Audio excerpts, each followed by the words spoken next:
Yi Kang unexpectedly traverses into a world of martial prowess, where the rules are dictated by strength. In this realm, martial heroes transgress prohibitions, while practitioners of martial arts oppress the common folk, leaving them in despair. Yi Kang awakens a system of enlightenment, rising from the depths of the death prison. The martial arts that others toil for a decade to master, he comprehends in a mere second, effortlessly. Wandering through a world rife with transgressions against martial codes, Yi Kang wields his blade, grasping the essence of myriad martial techniques. He cleaves through all, commanding even the most skilled and reclusive masters of the martial world to bow before him.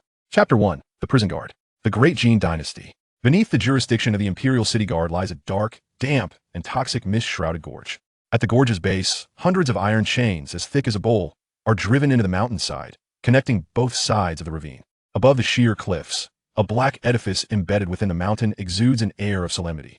This is the dreaded death prison of the Imperial City Guard, where the most heinous criminals, guilty of grievous offenses, are confined. Today, the death prison receives a new batch of inmates, accompanied by a fresh contingent of prison guards. I have been assigned. Within the ranks of the guards, a young man suddenly freezes, his eyes glistening with tears and a look of joy illuminating his face.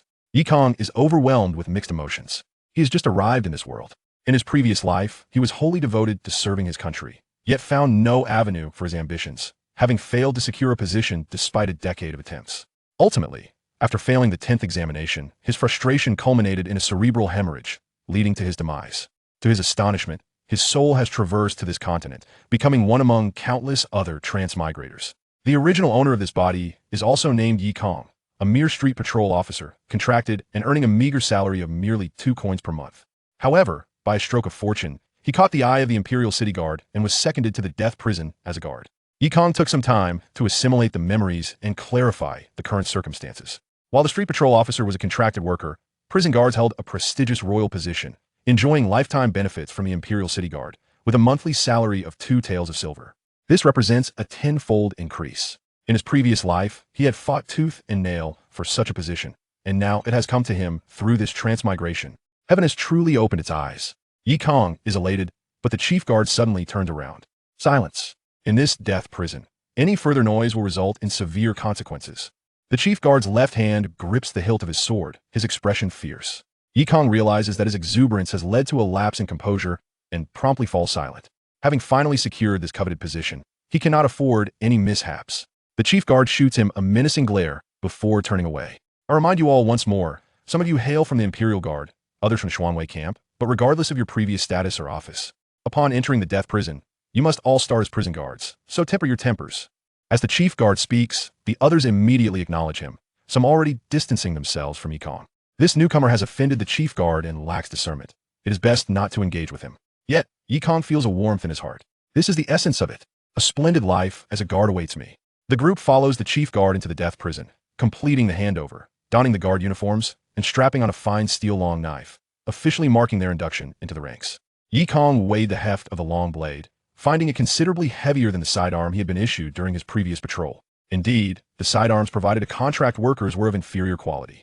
It is truly essential to hold an official position. Just as Yi Kang was lost in his thoughts, the warden, who was distributing tasks, suddenly turned his gaze towards him. Su Wenyang, Yi Kang, present. After a moment of contemplation, the warden tossed 2 copper plaques their way. You 2 hail from the ranks of street patrollers, armed with patrol orders, and are tasked with overseeing the yellow level cells. Yi Kang accepted the plaques and promptly acknowledged the directive.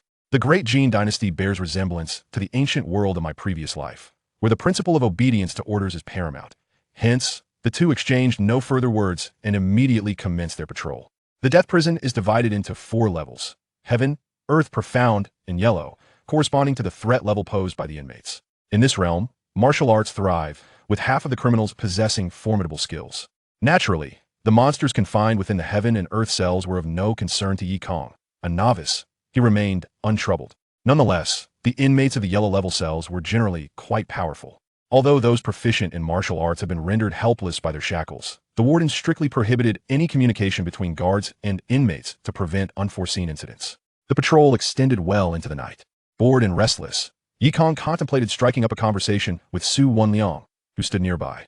However, the latter wore an icy demeanor and, without waiting for Yi Kang to speak, moved away to continue his rounds elsewhere. Yi Kang, feeling as if he had pressed a warm cheek against a cold backside, remained unperturbed.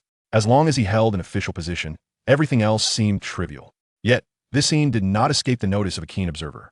Within a nearby cell, a burly monk toyed with the shackles on his feet, his expression a blend of amusement and mockery. "Sir, it is futile. He will not converse with you." Kang furrowed his brow and kicked the cell door. "What business is it of yours? Go to sleep." The hefty monk merely chuckled heartily in response. "What are you laughing at?" Kang's brow furrowed deeper, sensing an unease he could not quite place. The monk shook his head. "I laugh at you, sir, for being blissfully unaware of your impending doom. It is truly lamentable." As the monk lamented, he turned over to sleep on his side, inciting Kang's ire. On his very first day in office, he was cursed to death. After 2 lifetimes of striving for an official position, was this truly how it would end? Just as he was about to unleash a tirade, an unusual sound echoed in his mind. "Ding! Congratulations, host, you have bound the incomparable insight system, rewarding you with 500 insight points. Current cultivation level, subpar. Mission issued. Resolve tomorrow's prison break crisis." The sudden clarity jolted Kang awake. Indeed, the system's benefits had arrived, but it had come with a significant task right from the start. A prison break? Kang was not foolish. The system's missions were never erroneous, indicating that a prison break was inevitable on the morrow. Coupled with the monk's previous ramblings, Kang's complexion paled. Could it be that this official position was a double-edged sword? He promptly roused the monk, insisting that he clarify the situation. The monk wasted no words, detailing the grim reality. It turned out that every year, several new guards were sent to the death prison, but without exception, all were killed the very next day during a prison break. Thus, the monk's earlier remarks about Kang's impending demise made perfect sense. Kang suddenly understood. It was an elaborate conspiracy. A group of novices was summoned, merely to be used as sacrificial pawns in a prison break, as they were expendable, and the individuals they sought to rescue. Kang thought of the few prisoners who had arrived alongside him, likely the reason for this sinister plot. He clenched his fists, his teeth nearly grinding. This was too much. Using an official position as bait, treating him as a discarded piece. How foolish he had been to feel elated. That coveted position was nothing more than a death warrant. "No, in this life, my official position cannot be taken from me." Contemplating the insight granted by the system, Kang inquired internally, "System, how is insight utilized?" "Ding. Consuming insight will automatically grant comprehension of any martial art." So that was it. Kang turned to the monk in the cell. "What is your level of skill?" The monk, upon hearing this, beamed with pride. "I can be considered a true second-rate master. If you were to release me, not a single one of those who come to break into the prison tomorrow would escape." This was the true intention of the burly monk, who sought to leverage this opportunity for his own escape. "Do you believe you can overpower those who have escaped from prison?" Kang questioned, casting a skeptical glance at the monk. The latter responded with a derisive snort. "Why would I deceive you?" The monk retorted. "Those newly arrived inmates are just as inconsequential as you. The most they can muster in terms of rescue are third-rate experts. I have cultivated the fierce essence of the Diamond Fury, ensuring they shall return from their venture empty-handed." "Excellent," Kang nodded. A flicker of joy ignited in the monk's heart, mistakenly believing that Kang had fallen for his ruse. As long as he was released, he would charge forth, indifferent to any prison break. However, Kang did not release him. Instead, he strode directly to the torture rack, turning with an icy smile. "What manner of play do you prefer?" Chapter 2. The Wrath of the Diamond. In the first layer of the death prison, the chilling screams echoed throughout the cell block. Numerous inmates huddled in the corners, their faces betraying sheer terror. The newcomer wielded his instruments of torture with an alarming degree of proficiency. The prisoners instinctively sealed their lips, fearful of drawing unwanted attention to themselves. The agonizing cries persisted for a quarter of an hour before finally subsiding. Kang discarded the large scissors from his grasp, wiping the blood from his hands with a handkerchief at his waist. It was his first experience administering torture, and he felt a twinge of nervousness. However, with his life hanging in the balance, he had no choice but to be ruthless. Could he truly await his demise? He glanced toward the exit of the cell block. After toiling for half a day in private punishment, not a single soul had come to intervene. This indicated that the veteran jailers had undoubtedly abandoned their posts, confirming his earlier suspicions. He had become a pawn left to fend for himself. Yet, on the bright side, his efforts had not been in vain. Kang looked at the monk, now a pitiful figure after enduring relentless torment.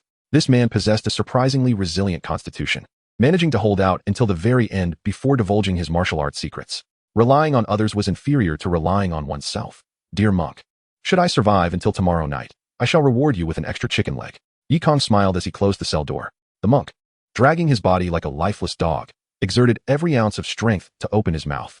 "You shall meet a wretched end." The monk was tormented within. He had merely sought to exploit this rookie's naivety for an escape, only to discover that this individual was a madman. "What good is your torture to me?" Even if I divulge my internal martial arts techniques, can you truly grasp them in such a short time? Fate is cruel. Encountering this foolhardy novice, I swear that if I ever escape, I shall flay you alive and extract your heart and liver for my wine. Kang paid no heed to the monk's furious curses. Instead, he lowered his head and approached an unused cell. System, has the martial arts record been successfully obtained? Kang silently inquired. Ding. Detected the Buddhist martial art, Wrath of the Diamond. Wrath of the Diamond, ordinary martial art. To attain complete mastery requires 500 comprehension points. Do you wish to learn? Learn. Kang responded without hesitation. The system was indeed convenient. The monk had merely recited the martial technique, and it was automatically recorded. Although it required the entirety of his comprehension to achieve perfection, the cost was justified when it came to preserving his life. Soon, Kang felt his comprehension points drop from 500 to 0, and a surge of divine light emanated from above his head. In an instant, he found himself transported to a grand temple. Days filled with recitations, diligent study, striking wooden fish, and ringing great bells. He ultimately received the teachings of his master regarding the Wrath of the Diamond, laboring for 10 years to reach perfection. Ding. Wrath of the Diamond has attained complete mastery. Host's current strength, top-tier second-rate master. With a sigh of relief, Kang slowly opened his eyes. He saw his palms pressed together, a faint divine form emerging behind him. His entire being was suffused with the formidable inner strength of the diamond, almost materializing as if he were a deity. This was the essence of Buddhist martial arts, radiating golden light and guiding sentient beings. Is this what it feels like to become a master? It doesn't seem particularly extraordinary, Kang mused, before striking the cell door with his palm. With a resounding crack, the sturdy door shattered as if it were mere tofu. Kang was astonished. Good heavens!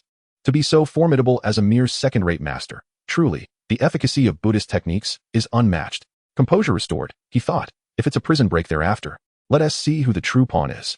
The following day, daytime, in the residence of Deputy Commander Zhu of the Imperial City Division. A robust elder was engaged in conversation over tea with Deputy Commander Zhu. Commander Zhu, I must commend you and the brothers for your efforts this time.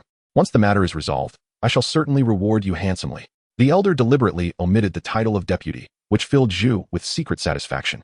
Nevertheless, he maintained a serious demeanor, his tone markedly unsympathetic. Master, by aiding your son's escape this time has placed me at great risk. Consequently, I will inevitably have to dismiss a batch of my brothers. They are all family men, and the implications of this operation are far from trivial. The elder winced at these words.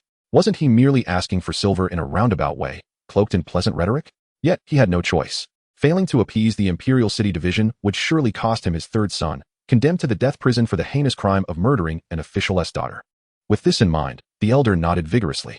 Indeed, I have already prepared 5,000 taels of silver, and an additional 3,000 were delivered to your esteemed wife yesterday, a staggering total of 8,000 taels. This was the minimum price for extracting a person from the death prison. Even many court officials could not produce such a sum. Deputy Commander Zhu nodded in satisfaction. Is the manpower arranged? Although I have replaced the jailers, the death prison is of utmost importance, and I cannot afford any mistakes. The elder, upon hearing this, promptly patted his chest. Rest assured, my lord, this time, we are deploying only the elite of our sect, with my 2 sons personally leading the charge. Dealing with a few jailers shall be no issue. As the sun set, dozens of shadowy figures stealthily approached the death prison. They held pills in their mouths, neutralizing the surrounding toxic miasma. As they advanced, not a single patrolling guard was encountered. This was the result of Deputy Commander Zhu's machinations. Beneath the Imperial City lay buried countless sordid deeds. Meanwhile, Kang lurked in the shadows, observing the procession of black-clad figures. He held his breath, carefully scrutinizing the scene. 1 second-rate master and several third-rate masters. What a formidable array. Upon confirming their strength, Kang's murderous intent surged. To orchestrate such a prison break, they had dispatched so many martial artists to silence him. Was there no law left to uphold? Nightfall enveloped the land. The time to act had come. A jailer stealthily approached the entrance to the death prison, opening the large door and beckoning toward the surrounding bushes. Come quickly, prepare to strike. The black-clad figures immediately drew their long knives and swiftly entered the death prison, while the jailer remained outside to keep watch. Witnessing this scene, Kang was taken aback. Su Wenliang, that fellow was an inside man. No wonder he had refrained from conversing with him the previous day. How despicable. The vast Imperial City Division had sunk to such depths. Kang could no longer contain himself. He drew his long knife, leaping forth with the swiftness of an arrow, and aimed to strike at Su Wenliang. The latter, caught off guard by Kang's sudden appearance, felt a chilling sensation glide across his neck before he could react. You! He gasped, eyes widening in disbelief. In the next moment, a fresh head soared into the air, crashing heavily to the ground.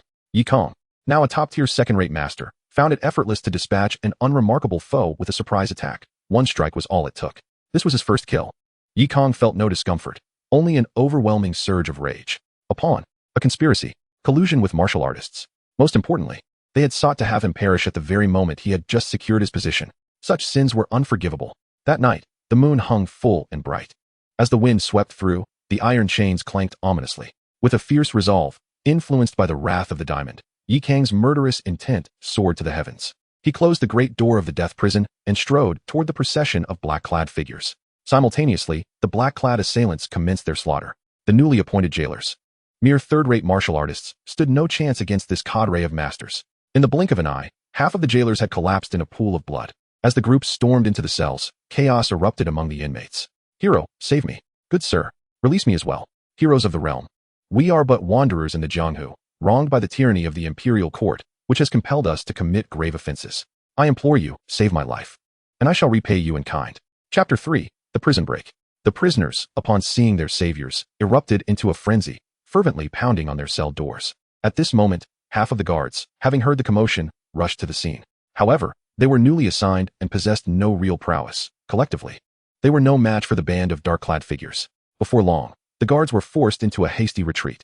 Leading the dark-clad group was a burly giant, the only true second-tier master among them. With a long blade in hand, he ruthlessly crushed one guard beneath his foot. "Tell me, where are the new arrivals imprisoned?" The terrified new guard, trembling in fear, divulged everything. "In the secret chamber. Please, spare my life." Crack. The blade swiftly sliced through the guard's throat, blood gushing forth. The leader of the dark-clad men turned and strode towards the hidden chamber. "Kill them all. Leave no one alive." Upon receiving the command, every dark-clad figure lunged at the remaining guards. "Don't kill me. I know nothing. I just arrived." The chaos erupted. All the prisoners in the cells cheered with exhilaration, save for a wounded, portly monk, who gazed at the guards' ranks in confusion. "Where's that son of a dog? Did he die so soon?" Meanwhile, the leader of the dark-clad men had arrived at the door of the secret chamber. He took a step back, positioning his long blade before him, and then delivered a powerful kick. With a resounding crash, the door to the chamber burst open. "Embrace your doom." Simultaneously, Yi Kang's voice resounded. A brilliant golden light erupted from within the chamber, followed by a flurry of palm strikes, imbued with overwhelming fury, crashing forth. The wrath of the Vajra. Yi Kang understood that the dark-clad men sought the newly arrived prisoners, so he had entered the chamber early, lying in wait. Though he was a top-tier second-tier master, the sheer number of adversaries posed a grave threat. If they overwhelmed him, even a seasoned master could fall to a flurry of blows. Thus, he resolved to strike first, eliminating the sole second-tier master among them, believing the rest to be manageable. Despite being prepared, the leader of the dark-clad men was still paralyzed with fear by Yi Kang's sudden assault. There was no time to evade. In a moment of panic, he could only brace himself and counter. "I am also a second-tier master. What do I have to fear?" However, this time, he miscalculated. Yi Kang unleashed the perfected Vajra Wrath. The martial arts of the Buddhist school emphasize brute strength, and the power of the Vajra Wrath correlates directly with the intensity of one's anger. At that moment, Yi Kang was seething with rage. In an instant, countless palm shadows rained down, sending the leader of the dark-clad men crashing against the opposite wall. Yi Kang did not relent. He swiftly drew his blade and advanced. A strike to cleave Manhwa. The leader attempted to resist, but the palm strike had already shattered his sternum, leaving him gravely injured.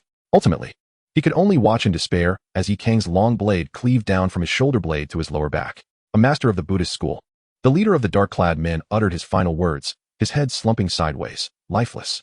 Ding. Killed a second-tier master, rewarded with 300 comprehension points. The system chimed, and 300 comprehension points were credited to Yi Kang. He weighed the long blade in his hand, content as he returned to the secret chamber. 3 prisoners, battered and bruised, hung from the beams of the secret chamber. Gagged with cloth, they had witnessed the earlier scene and trembled in sheer terror. Yi Kang removed the gag from the middle prisoner. The man immediately screamed, "Second brother!" He stared in disbelief at the 2 halves of his brother's corpse outside. "You killed my second brother. My father will never let you go." Hearing this, Yi Kang understood the implications. He said nothing further, merely delivered a sharp slap to the man, then closed the door to the secret chamber. With the leader dispatched, dealing with the rest would be far simpler. Yi Kang stealthily made his way back to the prison area, where the chaos was nearing its conclusion. Only 5 or 6 guards remained alive, while the dark-clad men had suffered no casualties, not even a single injury. At that moment, Yi Kang tossed the severed head of the dark-clad leader into their midst. The bloodied head rolled to the feet of the dark-clad figures, and instantly, all were rendered speechless. "Second brother?" One of the dark-clad men cried out, collapsing to his knees in profound grief. Yi Kang, gripping the hilt of his blade with one hand and a bloodied cloth in the other, leisurely stepped forward. "The bandit leader is dead. Will you not surrender?" His voice was not loud, yet it resonated with piercing clarity. In that moment, all eyes turned towards him. The surviving guards felt a surge of hope. Good brother, you have slain the bandit leader? On the other side, the portly monk appeared utterly terrified. The dark-clad men, realizing the gravity of the situation, charged toward Yi Kang. They were not fools. The fact that he could kill their strongest member indicated he was at least a second-tier master. Their only chance lay in overwhelming him collectively. Unfortunately, they were unaware that Yi Kang practiced the Vajra Wrath. This martial art of the Buddhist school, characterized by its expansive and powerful techniques, gained at least threefold strength within the confines of the narrow prison, as their escape routes were completely obstructed. Yi Kang assumed a horse stance and thrust out a single palm. Boom! The resonant sound of the Vajra bell echoed, and a golden light erupted from behind him. Yi Kang's eyes widened, an immense fury rising within him. Anger, anger, anger, anger, anger, anger, accompanied by the wrath of the Vajra. A multitude of palm shadows descended like a torrential storm. The dark-clad men, with no avenue of escape, were struck down one by one, faced with a top-tier second-tier master. Their third-tier ranks were left battered, with those severely injured bleeding profusely from their orifices. The lightly injured at least suffered broken bones.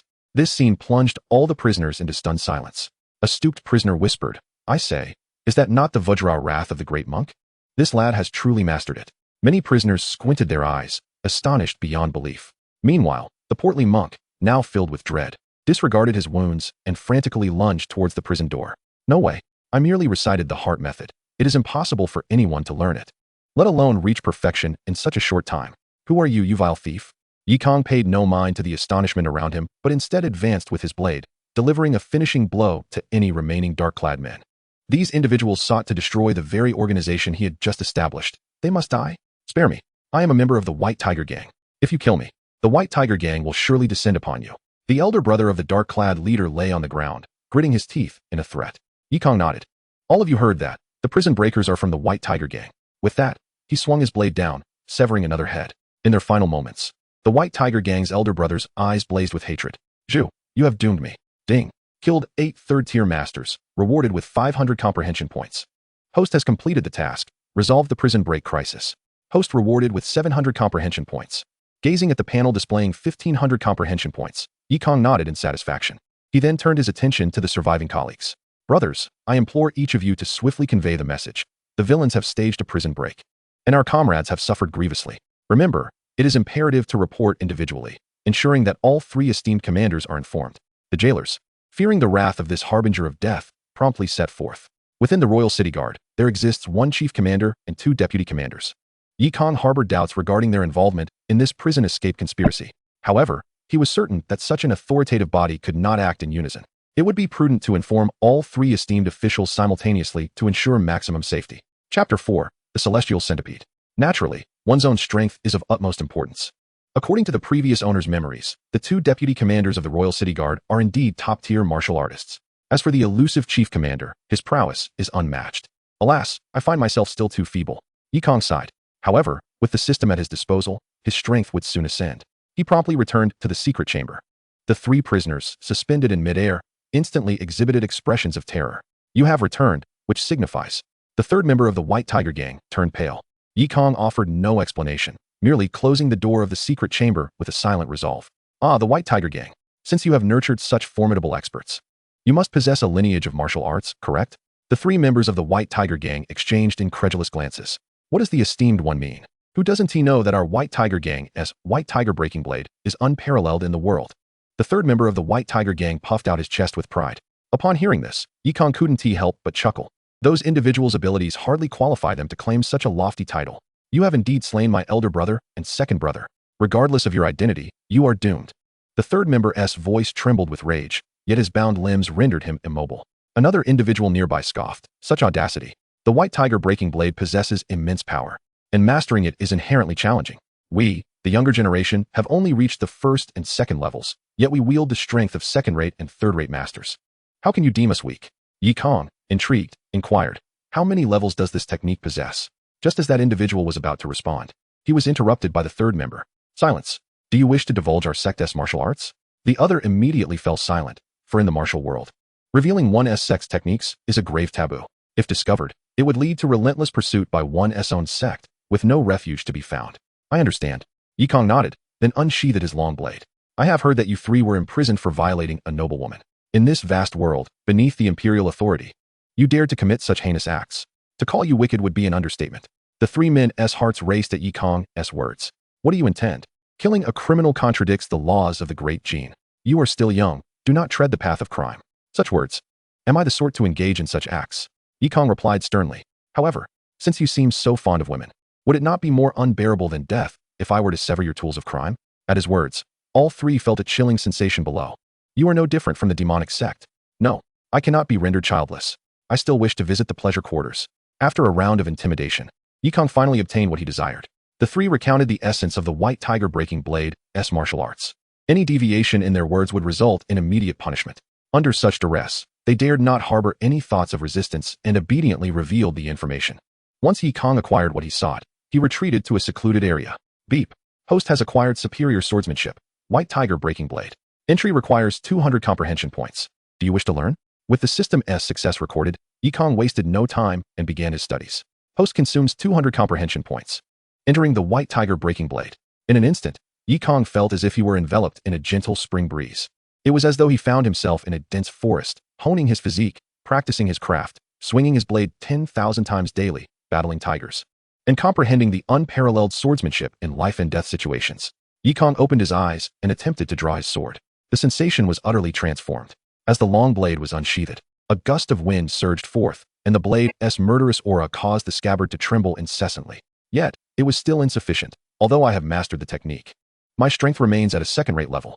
The White Tiger Breaking Blade, while powerful, is exceedingly challenging to practice. According to the third member, his father, Bai Daqing, had trained for 40 years merely to reach the third level and achieve first-rate mastery. Kang, who initially hoped to conserve some comprehension points, abandoned that notion. System, grant me comprehension points. I wish to learn to perfection. Beep. Host consumes 800 comprehension points, entering the third level of the White Tiger Breaking Blade. To achieve the fourth level of the White Tiger Breaking Blade perfection requires 1500 comprehension points. Learning paused. With the system's announcement, Kang continued to grasp the swordsmanship. Day and night, he swung his blade, accompanied by fierce tigers, enduring the torrents of a waterfall for 10 years, and after 30 years of relentless practice, time flew by. And he finally comprehended the third level of the White Tiger Breaking Blade. Kang suddenly opened his eyes and struck out with his sword. The blade's aura solidified, and the murderous energy soared skyward, instantly shattering a stone pillar weighing 500 pounds before him. Such exceptional swordsmanship. Kang couldn't help but exclaim. Only. The perfection level requires 1,500 comprehension points. Thus, I can only master the top tier of the third level. Beep. Congratulations, host's martial arts have improved. Current strength, first-rate master. Host lacks internal martial arts. Strength is constrained. It is advised that the host seek an internal cultivation method to elevate strength to peak first-rate mastery. No wonder I felt a subtle sense of suppression. It turns out my internal cultivation is insufficient. Kang realized. The Diamond Fury is accompanied by the simplest of Buddhist principles, yet it has become a hindrance at this level. Moreover, Bai Daqing's own strength is merely third-rate, and he possesses no higher internal skills, rendering any further knowledge extraction futile. It seems I must seek out the great monk. Time is of the essence. Kang promptly returned to the prison. He must enhance his strength before anyone from above arrives. When he reached the great monk's cell, the latter regarded him with the curiosity reserved for a monster. Are you perhaps a disciple of the Buddhist sect? Huh, clearly. You have practiced Buddhist martial arts and still dare to deceive me. Kang offered no explanation, merely smiled enigmatically. Great monk, I implore you for another favor. Do you know who possesses the most formidable internal martial arts here? What do you want, you bird-like person? The great monk regarded him skeptically. Still pretending? Kang touched the hilt of his blade. Lacking strength, I naturally wish to learn more martial arts to support myself. Just tell me, and I shall treat you to a jar of peach blossom wine. Peach blossom wine is a renowned liquor in the royal city, worth no less than 10 taels of silver per jar. The great monk, initially intent on remaining silent, immediately brightened upon hearing the mention of wine. Let us make it 2 jars. If you bring up any more conditions, I shall seek others. Do not. The great monk sprang to his feet. In cell number 19 resides the celestial centipede. He is a wandering Taoist. He was imprisoned for slaughtering an entire village after being caught violating a villager. His techniques may be lacking, but his internal martial arts and lightness skills are exceptional. The great monk's voice boomed, and his cell was not far from cell number 19. Upon hearing this, the celestial centipede leapt up from a pile of straw. Thieving bald donkey. The Taoist master bears no grudge against you. Why then would you seek to harm him? The monk remained silent. Kang, with a peculiar smile, approached the prison door of the flying centipede. Taoist, may I seek your guidance? He inquired, narrowing his eyes in a mischievous grin. The flying centipede felt a shiver run down his spine under Kang's scrutinizing gaze. Yet, the martial arts techniques are the lifeblood of one in the Jianghu. They cannot be so easily divulged to another. Contemplating for a moment, the flying centipede twirled his mustache and straightened his neck. Indeed, I possess a superior internal skill. If you are willing to take me as your master. Silence. Yi Kang interjected, his expression darkening, eyes brimming with disdain. You vile scoundrel, who has committed atrocities against innocent villagers and perpetrated heinous massacres, how dare you even suggest I become your disciple? Chapter 5, Cold Root E. The echoes of wretched cries reverberated within the confines of the cell. With little effort, Yi Kang pried 2 martial arts techniques from the lips of the flying centipede. The other prisoners watched in horror, their spines tingling with fear, dreading that this harbinger of misfortune might set his sights upon them. Meanwhile, the flying centipede lay injured amidst the straw, his wails of anguish unceasing. You little thief, even if you acquire the Taoist skills, without a decade or more of practice, you won't master them. Ding. Superior internal skill. Imu Heart Sutra recorded. Superior lightness skill. Fei Yin Ling Yun recorded. Entry requires 300 comprehension points each. Do you wish to learn? Inside the empty cell, Yi Kang hesitated not a moment and chose to learn the Imu Heart Sutra first. As his comprehension points dwindled, he felt himself atop a colossal tree, breathing in the essence of the world beneath the moonlight, meditating for what felt like 10, 20, or even 30 years. Finally, he grasped the fundamentals. He extended his hands, and the verdant true chi of Imu seeped from within, filling his body with a vibrant life force that fortified his physique. Indeed, the Imu Heart Sutra was profound, as the flying centipede had claimed, once mastered. It could continuously generate true chi in the midst of battle, an inexhaustible source. Yi Kang was elated. This internal skill was undoubtedly a treasure. He pondered where the flying centipede might have acquired such a technique. Yet, it was indeed arduous to master. With his aptitude, it would take 30 years to even begin, were it not for the system aiding him. After some reflection, he spent another 300 comprehension points to learn the entry level of the second lightness skill. He then accessed his panel. Host, Yi Kang. Martial Arts, King Kong Fury, Great Perfection, White Tiger Slaying Blade, 3rd layer. Imu Heart Sutra, entry. Fei Yin Ling Yun, entry. Strength, top tier master. His prowess had indeed increased. It was evident that the lack of internal skill had been suppressing his strength. Now that the internal skill issue was resolved, his power surged accordingly, elevating him to the status of a top-tier master. As Bai Laosen had mentioned, his father Bai Daqing was of the same caliber. Meanwhile, the news of the prison break had successfully reached the authorities. Within the office of Deputy Commander Zhu, he was leisurely savoring tea when a flustered clerk rushed in. My lord, terrible news. With a crash, the teacup was slammed onto the table. What is the matter? Did I not instruct you to remain calm in times of crisis? Leave and return only when composed. The clerk, daunted, obeyed and exited to gather himself. Enter. Zhu commanded leisurely. The clerk re-entered cautiously, suppressing his agitation. My lord, reports have come in. There has been an incident at the death prison. Yes, I am aware. Zhu replied, reclining as he continued to enjoy his tea. There were thieves attempting a prison break, but thankfully, the guards eliminated them all. And the commander has already gone to the scene, the clerk added. Yes, I know. Before the clerk could finish, Zhu's eyes widened in shock. His teacup crushed in his grip. With a thunderous crash, he kicked the clerk out of the way. You fool. Why did you not mention such a critical matter sooner? Pale-faced, Zhu hastily donned his attire and galloped towards the death prison. This is disastrous. How could Bai Daqing have allowed such incompetence? Who did he send that could be completely annihilated? The White Tiger Gang. You are putting my position at stake. Upon Zhu Tsung's arrival at the death prison, the other 2 commanders also arrived simultaneously. The trio from the Royal City Inspectorate, 1 woman and 2 men. Commander Lung Rui, Deputy Commander Zhu Tsung, and Zhang Gong. Clad in the formal robes of a commander, Lung Rui wielded an imperial sword, her tall and graceful figure exuding an air of authority. She glanced at Zhu Tsung and nodded. You have arrived, let us proceed inside. With a demeanor befitting her name, Lung Rui radiated an aura of coldness that kept others at bay. Observing this, Zhang Gong chuckled inwardly. The death prison had been breached before. This time, he was certain it had nothing to do with him. The blame must fall squarely on Zhu. However, he had not anticipated such a monumental blunder. Oh, Zhu, you are finished.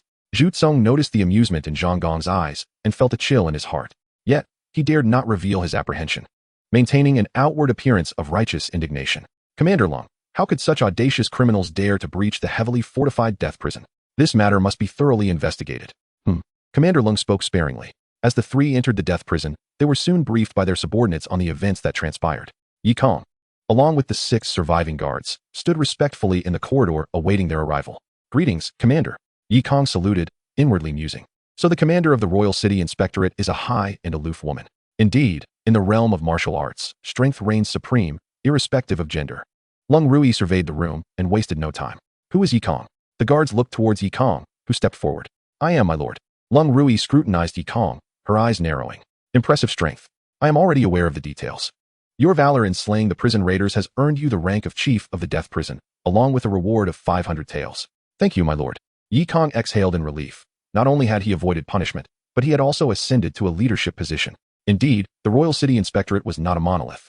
Subsequently, Yi Kang accompanied the three commanders as they meticulously examined the situation, confirming that the assailants hailed from the White Tiger Gang, with Bai Lao San's testimony as solid evidence. Lung Rui acted decisively, drafting an official document on the spot. Deputy Commander Zhu, the White Tiger Gang operates within your jurisdiction. You shall personally apprehend the culprits and uncover the truth. She handed the document to Zhu Tsong, who felt a sense of relief wash over him. The commander was providing him an opportunity. After all, capturing the dead is still capturing people. However, he felt conflicted.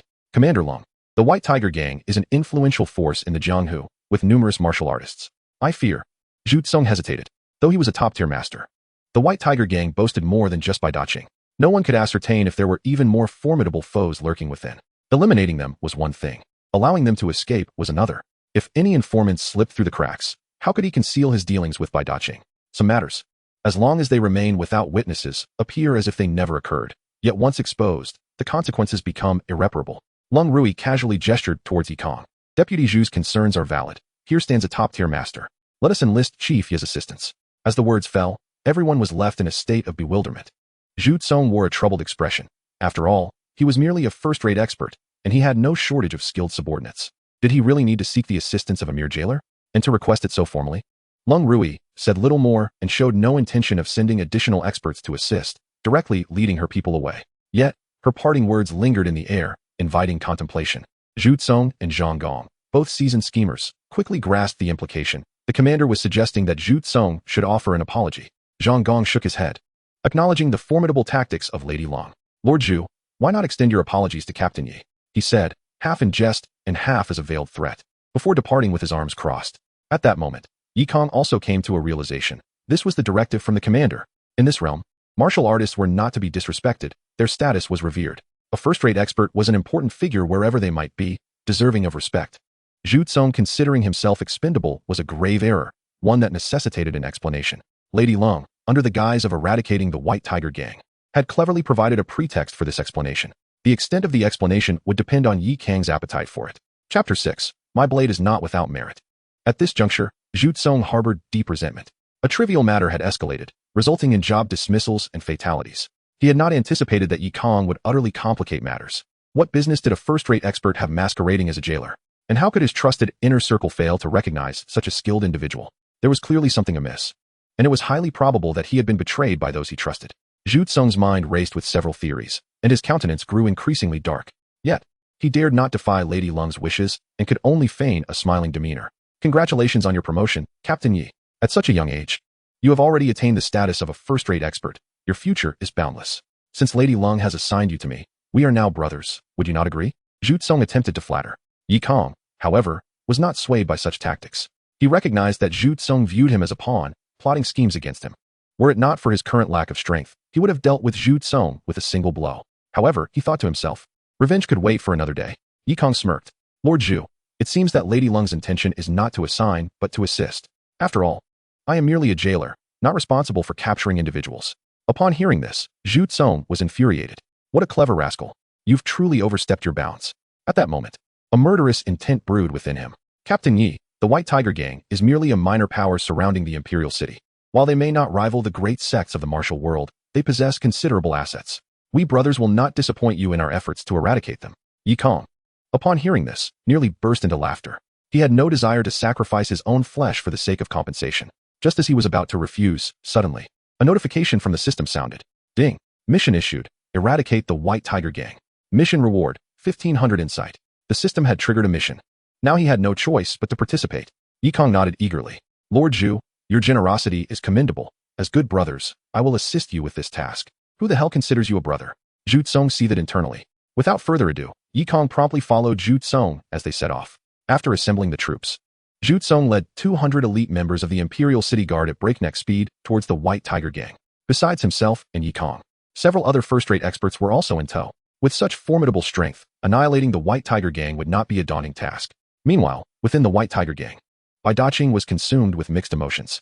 A night had passed, and his youngest son had yet to return. Something was amiss. Bai Daqing had dispatched 2 of his sons to rescue his beloved youngest, following a straightforward plan. By all rights, they should have returned before dawn. Yet now, with midday approaching, not only had they failed to return, but even the numerous informants he had planted had sent no word.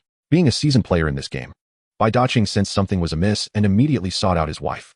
My dear, write a letter to your father at once. I have a foreboding feeling. We must summon him to bolster our position. Bai's wife, not daring to delay, swiftly sent off a carrier pigeon. Moments later, a contingent of elite members from the Imperial City Guard had stealthily encircled the headquarters of the White Tiger Gang. Yi Kang, trailing behind Zhu Tsong, gained his first direct impression of the methods employed by the Imperial City Guard. Along the way, numerous spies planted by the White Tiger Gang were all systematically eliminated, ensuring that not a whisper of news reached the gang. Bai Daqing, believing himself powerful, remained unaware that under the watchful eyes of the Imperial City Guard, all his actions were being monitored. Zhu Tsong, in a display of authority, began to condemn the gang. A mere sect dares to plant so many spies around the Imperial City? Their intentions are treasonous. In my view, they are plotting rebellion. With this heavy accusation, Yi Kang could hardly contain his astonishment. To have a teammate like Zhu Tsong, the White Tiger Gang had truly brought upon itself a great misfortune. Soon, the operation commenced. A group of elites approached silently, swiftly dispatching numerous members of the White Tiger Gang. It was only at this moment that someone realized something was amiss and shouted, "The officials are coming. Run. Not a single one is to escape. Treasonous conspirators shall be executed without mercy." Zhu Tsong's stern voice rang out, igniting a bloody massacre. This Vice Commander Zhu was indeed ruthless. He brought only his most trusted and elite soldiers. Under his direction, no matter if the opponents were martial artists or ordinary people, even the elderly, women, and children were not spared. Anyone associated with the White Tiger Gang was summarily executed under the pretext of treason. The ensuing chaos soon ignited the fury of the upper echelons of the White Tiger Gang. Several elite martial artists surged forth. Bai Daqing, wielding a warblade, was filled with rage at the gruesome scene before him. "Imperial City Guard, why do you attack us?" At that moment, Yi Kang, hiding in the shadows, suddenly spoke up. "The audacity of the White Tiger Gang, daring to rob the jail. We come to claim your head under the just leadership of Vice Commander Zhu." "You." Zhu Tsong's expression shifted, wishing he could strike Yi Kang down with a single blade. Bai Daqing's eyes widened in fury, his rage boiling over. "Zhu Tsong, you treacherous dog. Having taken my money, you dare to deceive me. I will not rest until I have your head." Zhu Tsong's heart raced. Bai Daqing's words were dangerously excessive. Although those present were all his trusted subordinates, who could guarantee that no whispers would escape, he could only ride forth, his face darkening, exuding the pressure of a top-tier expert. "Bai Daqing, I am not acquainted with you. How dare you slander me? You seek death." Upon hearing this, Bai Daqing's eyes were filled with rage, wishing to tear Zhu Tsong apart. However, he understood the reality. Zhu Tsong was an exceptional expert, while he was merely first-rate. He was certainly no match. Thus, Bai Daqing retreated, adopting a posture of deference. At that moment, a powerful aura surged forth as a white-haired elder emerged from the side. Zhu Tsong's cold sweat poured forth. "Half-step innate. Bai Mulin, I thought you had died long ago." Bai Mulin, the founder of the White Tiger Gang and Bai Daqing's father, was said to have perished 10 years ago after a failed breakthrough to the innate level. If it were not for his demise, Zhu Tsong would not dare to be so audacious. Upon hearing this, the elderly man with white hair sighed deeply. The distinction of being half a step into the innate realm is, in truth, a chasm too vast to cross. The elder tilted his head back, revealing his gaunt cheeks. "Lord Zhu, withdraw your troops, grant the Bai family a chance. We promise not to seek vengeance, nor utter a word." Bai Mulin had no desire for a deadlock either. Yet, how could Zhu Tsong retreat? The very act of selling prison escape opportunities was tantamount to a death sentence. Lung Rui had already turned a blind eye, granting him a final chance. To eradicate the White Tiger Gang was an ultimatum and the sole glimmer of hope. Should this task not be executed flawlessly, given Lung Rui's temperament, he would only meet a more tragic end. Gritting his teeth, Zhu Tsong spoke coldly. "Bai Mulin, I, as an official, uphold justice. Do you think you can surrender so easily?" Bai Mulin narrowed his eyes. "What? Do you wish to test the sharpness of my blade? My sword is not without its edge." Zhu Tsong roared, drawing his sword and leaping from his horse. Bai Mulin too unleashed his genuine fury, simultaneously drawing his sword to engage, the two blades clashing in an instant. Subsequently, the elite members of the Imperial City Division surged forward, charging towards the adept fighters of the White Tiger Gang. Yi Kang was among them. He could not afford to be idle. After all, slaying top-tier experts would reward him with insight. He was indeed in dire need of it. Coincidentally, amidst the chaos, Yi Kang's opponent happened to be Bai Daqing. Chapter 7. Eradication of the White Tiger Gang. Dogs of the court, taste my blade. Bai Daqing did not recognize Yi Kang, but at this moment, his fury was palpable, attacking with lethal intent upon anyone he encountered. In his eyes, based on his prowess, as long as he did not confront Zhu Tsong, he had nothing to fear. He could slay whomever he pleased. However, in Yi Kang's view, his blade lacked swiftness.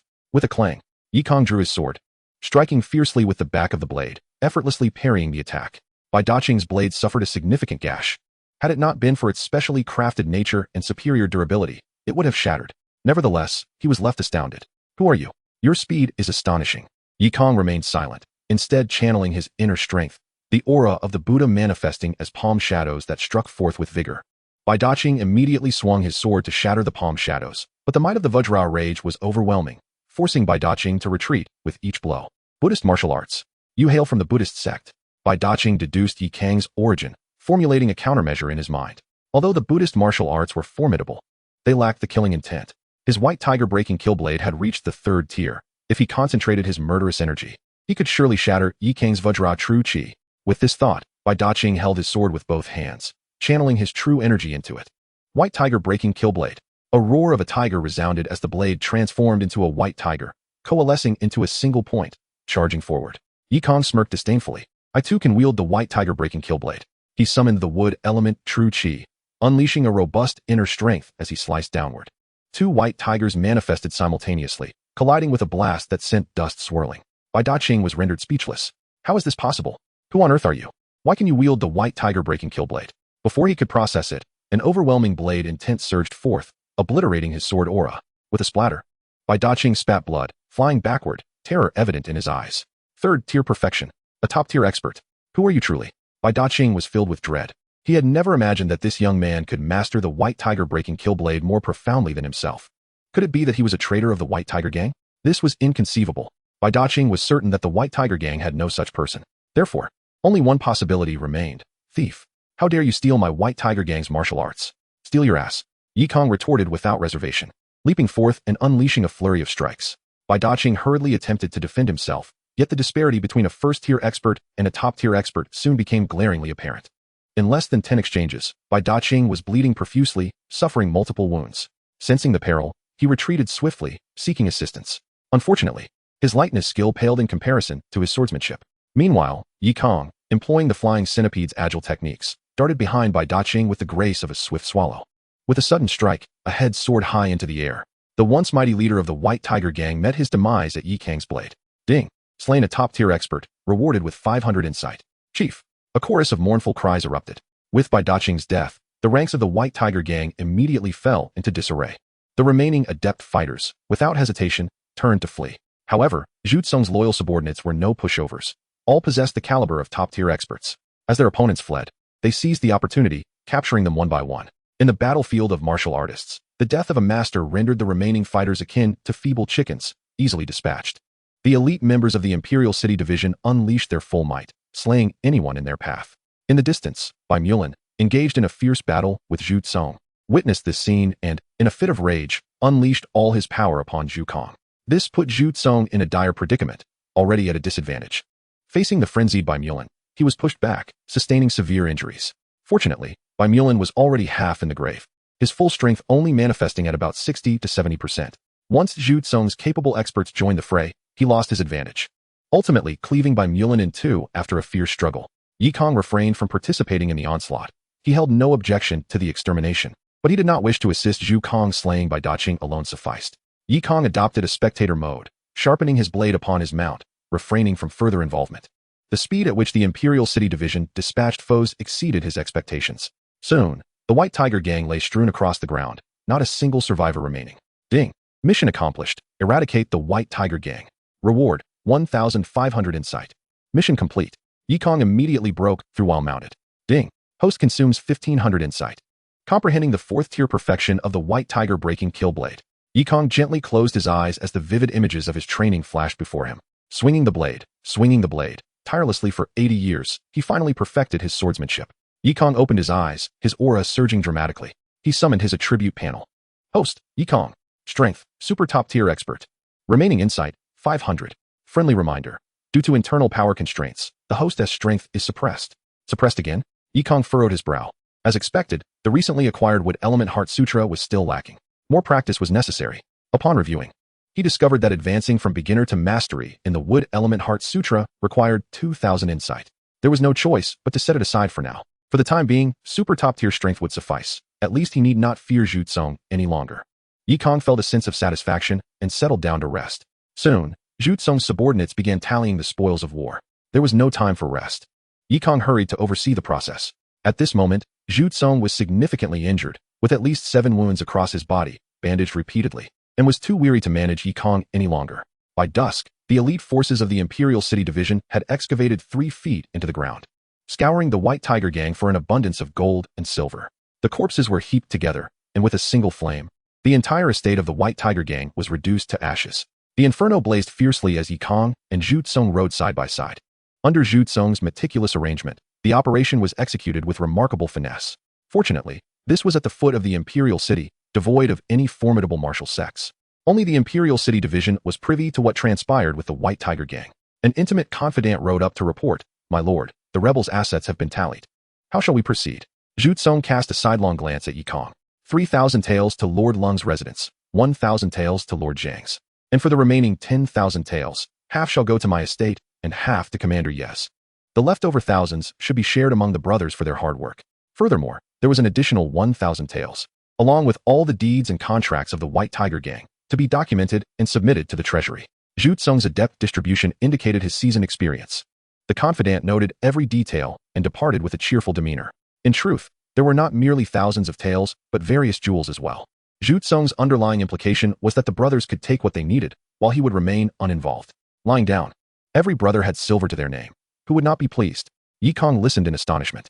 "My lord, is it truly only 1,000 taels to be submitted to the treasury?" Zhu Tsong rubbed his nose thoughtfully. The White Tiger Gang's business was not extensive. And given the fire at the estate, this 1,000 taels is already what we salvaged. Besides, we have the deeds and contracts. That should suffice. "Yo Ben," Kang exclaimed, having learned much. After all, Zhu Tsong was quite perceptive, directly allocating 5,000 taels to him, even more than that given to Lord Lung. Thus, Kang felt it unwise to protest further. Zhu Tsong regarded Kang with newfound respect. "Commander Yi, I did not expect you to be an exceptional master.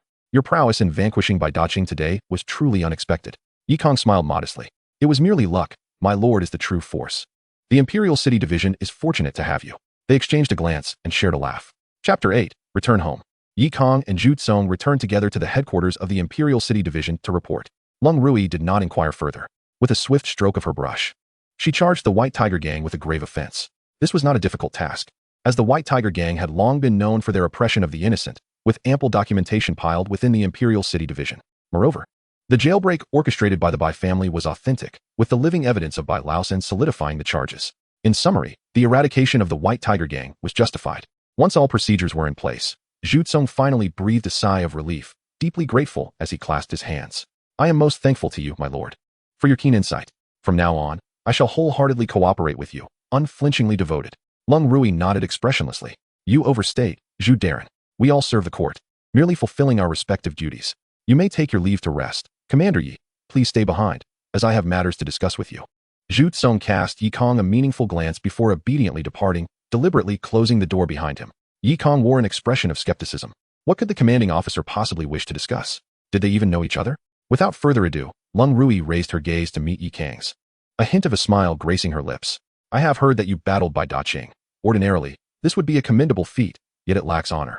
So I shall not grant you additional rewards." Kang promptly nodded. "I shall defer to your judgment, Lady Long." Her smile widened. "However, I have reviewed your records. You reside at Fushionmen, a family of 4 from a winemaking lineage. You have served as a street patrol officer for several years due to your father's connections, and you should, by all accounts, be entirely ignorant of martial arts." Indeed, the woman had begun to harbor doubts. Kang's heart jolted, yet he maintained a facade of calm. "Your words ring true, my lord, but I have had the fortune of being taken under the wing of a martial arts master. I have trained for several years in secret, unbeknownst to my family." Kang improvised, hoping to navigate the conversation.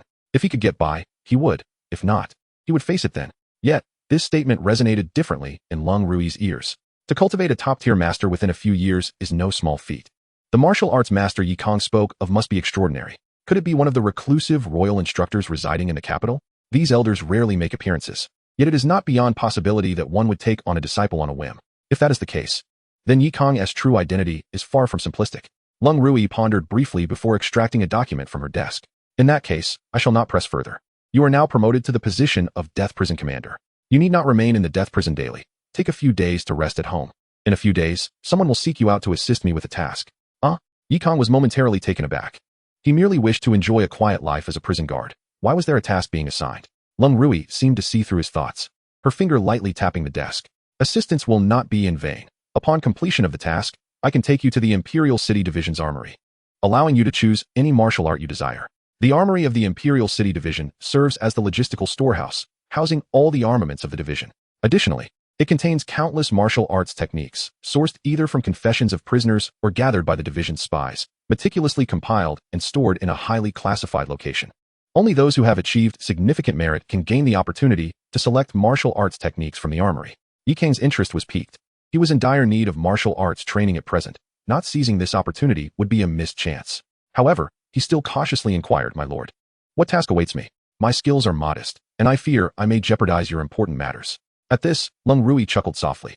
"You shall know in a few days. If you agree, it would be a personal favor I owe you. Consider it." Kang contemplated for a moment, then nodded. "One final question. Why did you choose me?" Lung Rui paused, then fixed her gaze intently upon Kang's eyes. "You have managed to navigate this far without becoming a eunuch. I can trust you." In the Imperial City, at Fushionmen, Kang donned his commander's uniform as he walked home. He continued to mull over the implications of Lung Rui's words. It seemed that this Lady Lung held a rather unflattering view of the eunuchs. Kang chuckled to himself. This was to be expected. After all, both were intelligence agencies. And the Imperial City Division and the Palace eunuchs were embroiled in a conflict of interests. One could not say it was merely a matter of open hostility. It was more of a subtle struggle. Yet, Kang was indifferent to such affairs. He merely wished to relish his holiday. Upon reaching his doorstep, a chorus of wails emerged from within. Recognizing the sound, Kang burst through the door. He was all too familiar with that cry. Whenever his father went out to indulge in songs at the brothels, his mother would lament in this manner. As he walked in, he called out loudly, "Mother, why are you crying again? Where has father gone to mess around this time?" "Conger is back." His mother, wiping her tears, rushed out upon hearing his voice. His father, Long, followed closely behind, his face dark with anger. "You scoundrel, who has been messing around? You return only to slander your father. Have you grown too bold?" Kang feigned ignorance, moving to support his mother. "Mother, why are you so concerned? Was I chased out by the Imperial City Division? What?" Long's fury ignited at the words. "Little rascal, being seconded by the Royal City Division is a stroke of luck that one could earn over 8 lifetimes. You must not disgrace me. Return to your post at once." Long exclaimed, attempting to push Kang out. Wait, father, take a good look. I am clad in the uniform of a commander. Your son has not been dismissed. Rather, he has received a promotion," Kang elucidated. Only then did his parents begin to believe him, their eyes filled with relief. However, upon noticing the swollen and reddened eyes of Madame Yi, Kang could not suppress his curiosity. "Mother, what has happened? Why are you crying?" At his inquiry, Madame Yi could no longer hold back her tears. "Conger, your elder brother has been beaten. He nearly lost his life," she lamented. These words struck Kang like a thunderbolt. Having absorbed the original owner's memories, he naturally felt a profound affection for the family in this world. His elder brother, Ping, had inherited their father's brewing craft and was a simple man who diligently toiled away, avoiding trouble at all costs. Yet now, he had been assaulted, almost fatally. Fury coursed through Kang's veins as he dashed to his brother's chamber.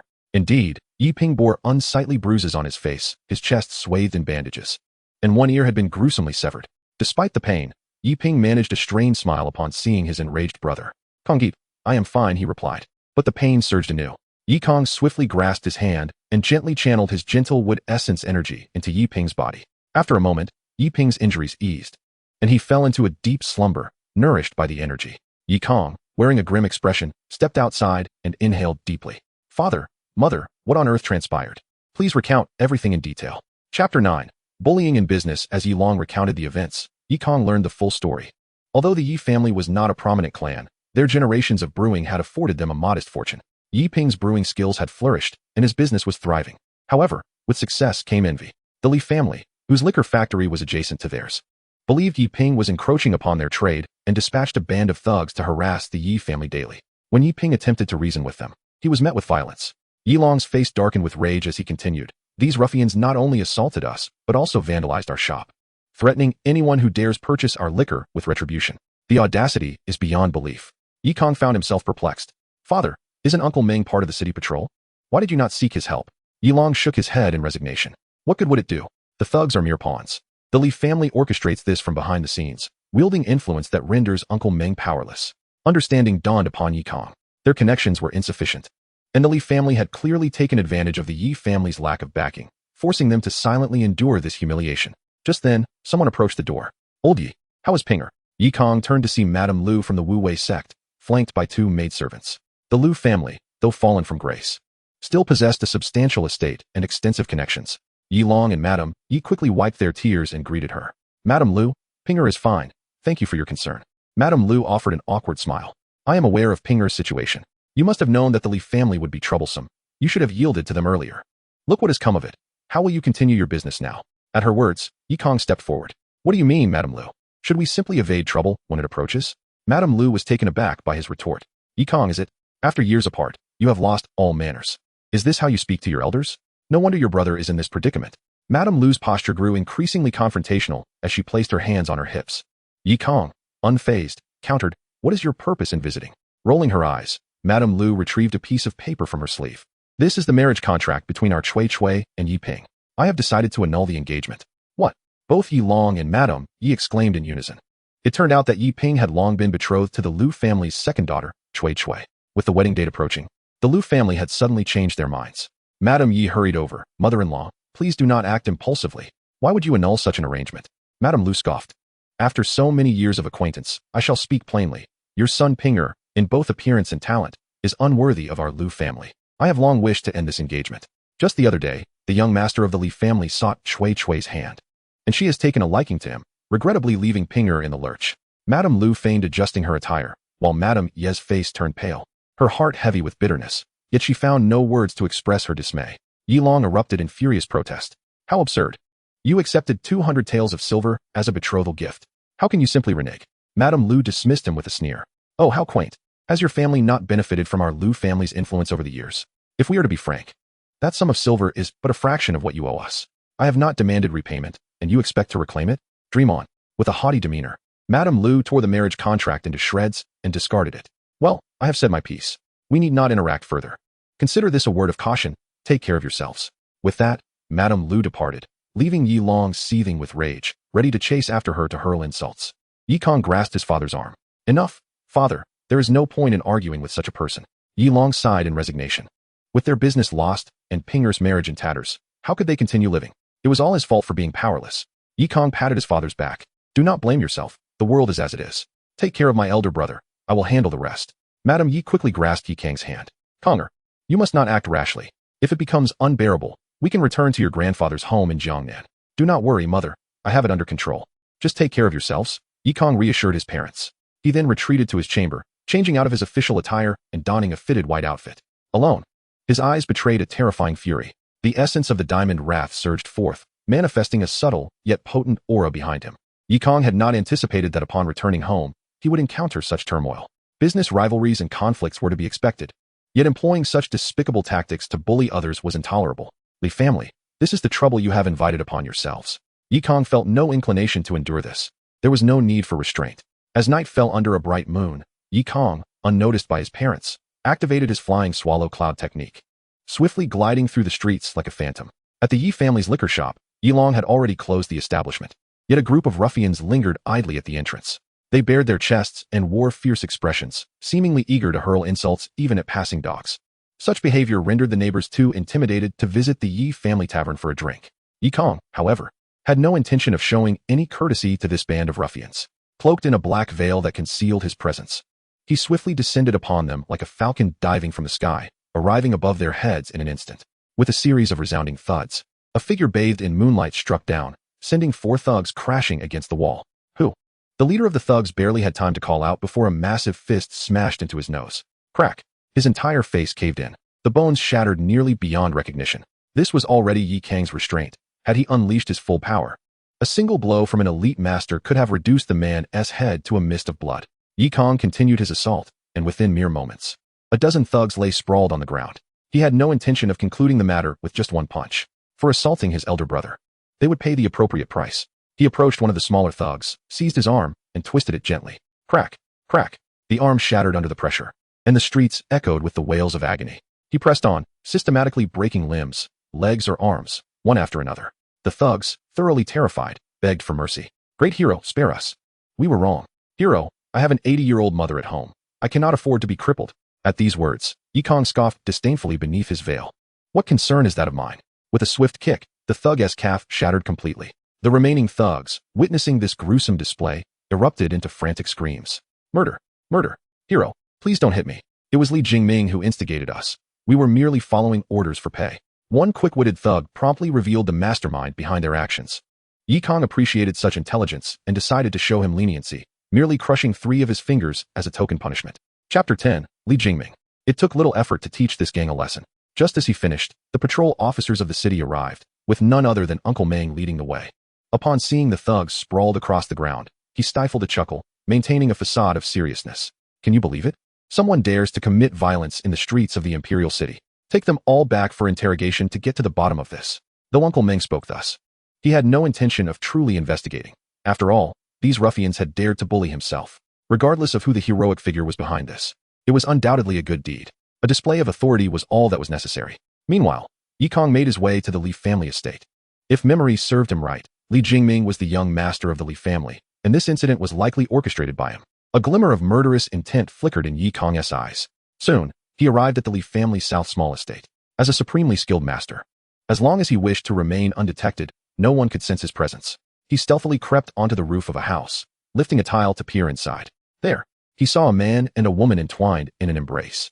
Master, please don't. If the lady finds out, she'll kill me. Xiaohong. From the moment you entered my home, I've taken a liking to you. Rest assured, I shall not treat you poorly.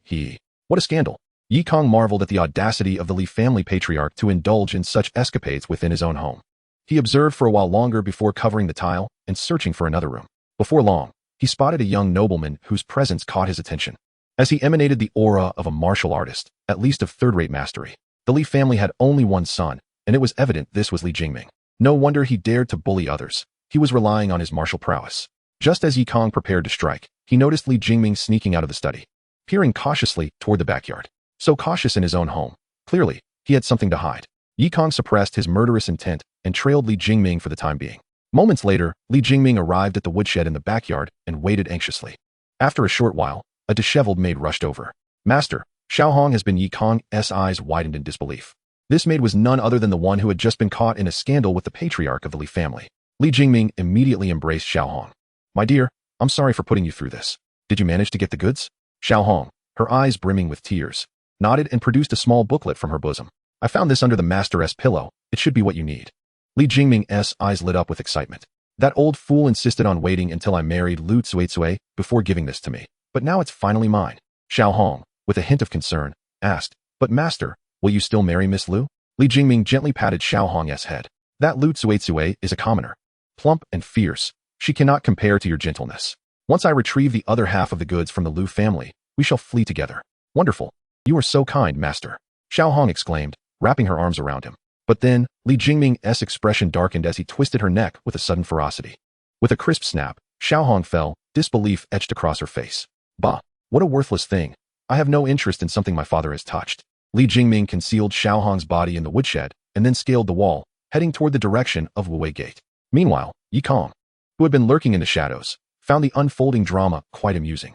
He began to piece together the reasons behind the Li family's bullying of the Yi family. It had nothing to do with the tavern business. Rather, it was all about a strategic marriage with the Lu family, seemingly to acquire something from them. With ample time at his disposal, Yi Kang had no qualms about allowing Li Jingming to linger a while longer, choosing to follow him for the moment. Before long, Li Jingming arrived at the Lu family estate at Wuwei Gate. Familiar with the layout, he stealthily jumped inside, skillfully evading the servants, and made his way to a rockery. There awaited a stout and affluent young lady, none other than Lu Tsuetsue, the former fiancée of Yi Ping. Upon seeing her beloved, Lu Tsuetsue immediately produced a silk pouch. Li Lang, I've stolen the items from my father's secret chamber. Do check if this is what you desire. As Li Jingming opened the pouch, a smile crept across his lips. Yes, yes, you truly are my good wife. Keep this quiet. Once I return to transcribe it, you can return the pouch. Lu Tsuetsue nodded earnestly, wrapping her arms around Li Jingming's waist. Li Lang, since that day, I've thought of you every night. When can we? Li Jingming's eyes glinted with disdain, yet his words dripped with honeyed flattery. Do not rush, my dear. We have important matters at hand. I shall come to find you tomorrow. For now, focus on yourself. Very well, but please be quick in your transcription. I fear my father will discover and punish us. Rest assured, Li Jingming replied with a warm smile, before leaping out of the Lu family estate. Watching this scene unfold, Yi Kang's expression darkened considerably. His elder brother had been eagerly anticipating fulfilling his marriage vows to Lu Tsuetsue, only to discover that she had already become entangled with Li Jingming. Yi Kang was grateful to Madame Lu for her eagerness to annul the engagement, thus sparing his brother from walking into a trap. Quietly, He departed, following Li Jingming closely. Before long, Li Jingming arrived at a secluded spot, unable to contain his raucous laughter. After years of meticulous planning and extensive inquiries, I have finally acquired these two fragmented scrolls. When combined, they shall surely enable me to attain unparalleled mastery. I, Li Jingming, am destined to dominate the martial world imminently. Yet, I harbor doubts about that. Yi Kang suddenly interjected from behind. Who goes there? Li Jingming's pupils contracted sharply as he turned swiftly. Upon seeing Yi Kang, a chill ran down his spine. As a third-rate expert, he was astonished that this individual had approached him without a sound. What was going on? Yi Kang, undeterred, decided to enlighten him. I am Yi Kang. You should have heard of me. Yi Kang. Li Jingming pondered momentarily, and his expression relaxed. So, he was the younger brother of Yi Ping, the minor official taken by the Royal City Division. Yi Kang nodded with a smile. A sinister grin crept across Li Jingming's face. It appears you are not as worthless as my investigation suggested. Since you have been following me, you must have uncovered some clues. Therefore, I cannot allow you to leave alive. Li Jingming formed his fingers into claws, unleashing an aura that surged forth. Despite Yi Kang's peculiar demeanor, his investigations could not have been mistaken. He was merely an inconsequential martial artist. In contrast, Li Jingming was a genuine hidden third-rate expert, having perfected the eagle claw technique. With just a slight exertion, he could easily crush Yi Kang's throat. With confidence radiating from him, Li Jingming took a step forward. However, before he could fully plant his foot, a shadow struck. Yi Kang, filled with fury, unleashed a punch. In an instant, he shattered Li Jingming's eagle claw. Another punch obliterated his entire jaw. With a final punch, Li Jingming's chest erupted into a cloud of crimson mist. These 3 punches are for my elder brother. And 2 for my parents. We are even now, Yi Kang declared, reaching for the pouch at Li Jingming's waist before vanishing into the night. Li Jingming, powerless, collapsed onto the ground, the light of life swiftly fading from his eyes. He was indeed a master. In his final moments, he could only think of those 4 words. Li Jingming lay lifeless in the street. Chapter 11. The Royal City Division comes to buy wine. Upon returning home, Yi Kang washed away the traces of blood from his body. He then retrieved the 2 scrolls that Li Jingming had labored so tirelessly to obtain. They appeared to be a martial arts manual, divided into 2 volumes, respectively guarded by the Li and Lu families. Li Jingming had gone to great lengths for this martial art. I shall see what treasure it holds. Yi Kang combined the 2 scrolls and employed the quantum wave speed reading method to swiftly peruse their contents. The system's voice promptly chimed in. Ding. Inherent martial art recorded. 100 flowers, sword point. Martial art description. Passing through a myriad of flowers without a single petal touching. It condenses the essence of 100 flowers to form the primordial sword energy, emanating from the fingertips, capable of shattering mountains and severing rivers. Taking lives from 100 paces away. Entry into 100 flowers sword point requires 2,000 comprehension. The host is currently unable to learn. Good heavens. Inherent martial art. What an unexpected boon. Yi Kang rejoiced immensely. Inherent martial arts are even more formidable than exceptional ones, designed specifically for innate masters. Their rarity is beyond comprehension. I never imagined such a powerful martial art would be concealed within 2 seemingly ordinary families. Truly, the greatest secrets are often hidden in plain sight. Had Li Jingming not stumbled upon this, I might have missed out on this pinnacle of martial arts altogether. Yi Kang gazed at his dwindling 600 points of comprehension and sighed in resignation. System, grant me some tasks. I'm running low on provisions. Ding. The host's urgency is noted, but do not fret. What a character the system is. You've got a sharp tongue. Yi Kang shook his head, refusing to dwell on it, opting instead to sleep for the night. The following day, Yi Kang rose early and went to infuse Yi Ping with several doses of Imu true qi. Remarkably, if it were any other vigorous internal energy, Yi Ping's ordinary body would surely be unable to withstand it. Yet, the Imu Heart Sutra is exceptional in its gentleness and vitality, making it ideal for healing. After 2 infusions, Yi Ping's aura visibly improved. The speed of his recovery accelerated, and he appeared more spirited. Yi Long and Madame Yi observed from the side, unable to discern much, but Yi Ping, the one directly affected, felt the robust true energy coursing through him. Brother, when did you become a martial artist? Yi Kang, unfazed by the inquiry, knew he would eventually have to come clean, so he recounted the reasons he had previously shared with Lord Long. After a series of fabrications, Yi Long and Madame Yi nodded in agreement. Kanger, being taken as a disciple by a reclusive master is your fortune. Your father and mother are overjoyed for you. The Yi family lacked the astuteness of Lung Rui and readily accepted Yi Kang's words. Yi Ping, mustering his spirits, looked at Yi Kang with hope. Brother, I have been useless and caused our parents worry. Now it seems I must rely on you. Though Yi Ping spoke with a brave face, Yi Kang detected the hint of melancholy in his tone. His gaze fell upon his brother's partially severed ear, prompting him to rise. Fear not, brother. You can focus on managing the wine shop and brewing the finest wine in the world. I assure you, no one shall dare bully you again. And I shall find you a wife who is 1,000 times better than that burly Lu Tsuitsui. Kanger, your kindness is appreciated. Taking care of our parents is paramount. Yiping assumed his brother was merely comforting him and took no offense.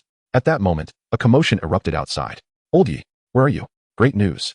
A middle-aged man clad in the uniform of the city patrol strode in, beaming with excitement. It was none other than Old Meng, referred to as Uncle Meng by Yilong. Big news. The ruffians hired by the Li family were beaten last night. Every one of them suffered grievous injuries. And that Li Jingming, found dead in the old street at dawn, his chest hollowed out. What a tragedy, or rather, what a relief. What? The three members of the Yi family exclaimed in unison. Simultaneously, they glanced at Yi Kang, and Yi Long, quick to react, cleared his throat. Indeed, Old Meng. This is what we call evil begetting evil. The wicked shall have their due. Old Meng laughed heartily and left with Yi Long for tea, while Madame Yi anxiously pulled Yi Kang aside. Conger, you didn't do this, did you? Yi Kang shook his head resolutely. Mother, I am a member of the Royal City Division. It certainly was not me. It must have been some gallant hero, upholding justice for the heavens. Madame Yi was skeptical but did not press further. She believed her son unlikely to be so brutal. Just then, another shout rang out from outside. Who here is Yi Long? The crowd immediately filed out to see a squad of Royal City Division guards carrying several large crates, their faces beaming with goodwill as they stood at the entrance. This spectacle attracted the attention of the neighboring residents, many of whom rushed home to shout, Incredible! The Royal City Division is here. Everyone knew that the arrival of the Royal City Division rarely brought good tidings. The neighbors swiftly gathered to witness the event. Yi Long stepped forward, stating, I am he. May I inquire what brings you, esteemed officials? The leading officer inclined his head, prepared to speak, but was interrupted by Yi Kang emerging from the courtyard. His eyes instantly brightened as he shouted, Commander Yi, we have come to your residence to purchase wine. Upon hearing this, Yi Kang immediately understood. These individuals were the elite who had participated in the siege of the White Tiger Gang. They must have been dispatched by Zhu Tsong to deliver the 5,000 taels of silver. Conveniently, his home was a winery, allowing them to use the pretext of buying wine to avoid any gossip. Buying wine? At my home? Gentlemen, have you mistaken the place? Yi Long exclaimed in utter confusion. The officer waved his hand and replied, Indeed, indeed. Commander Yi, you are young yet accomplished, having rendered great service. Our commanding officer has decreed that all wine for the Royal City Department shall be sourced from Commander Ye's establishment, and this is merely a deposit. As he spoke, the officer opened a chest. Clang, clang. 1,000 taels of shimmering silver lay within, sparkling brilliantly under the sunlight. Instantly, a chorus of gasps erupted, and the entire street was abuzz. The Yi family had struck it rich. So much silver. It's more than I can comprehend. The Royal City Department has come. The Yi family now has a significant backing.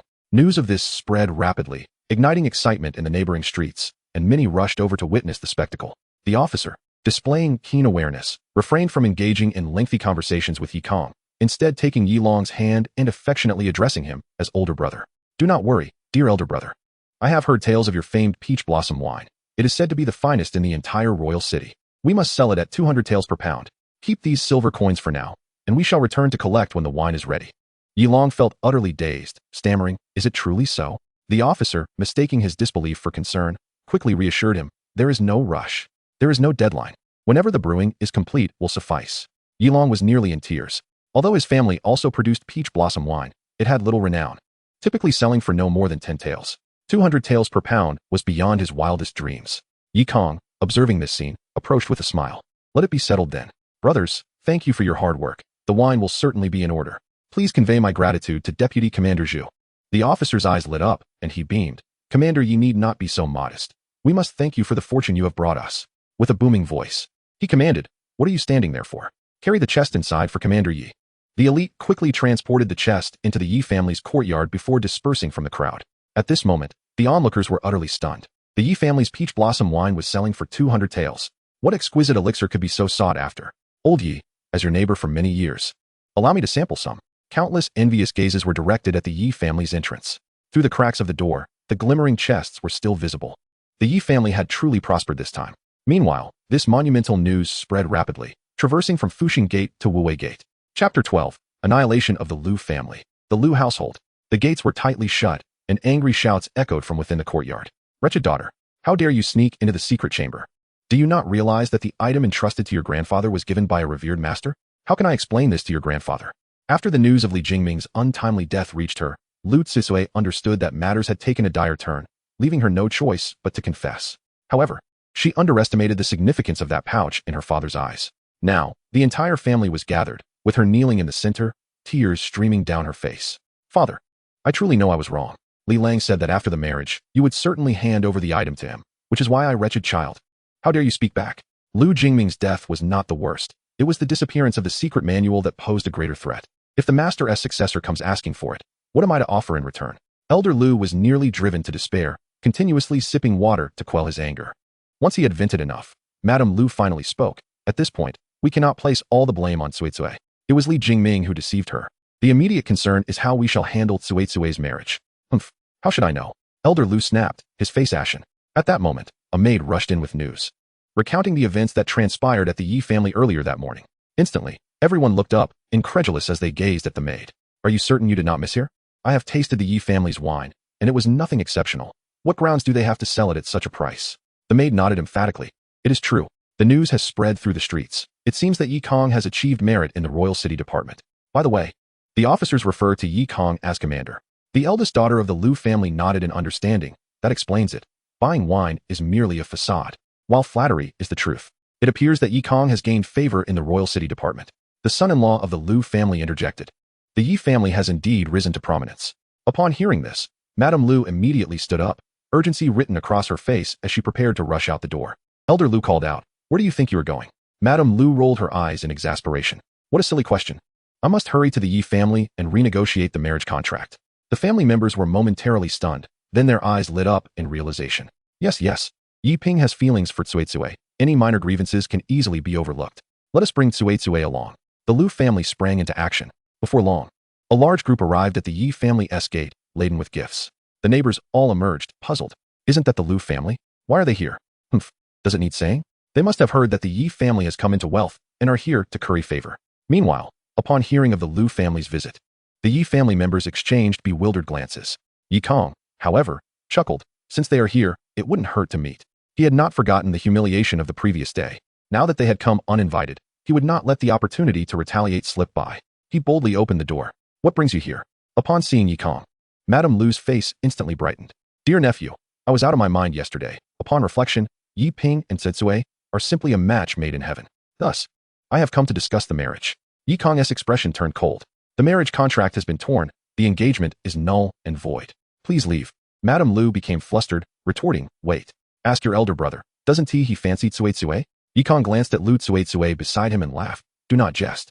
My elder brother has normal taste. Besides, he prefers a woman of complete virtue, not a tarnished one.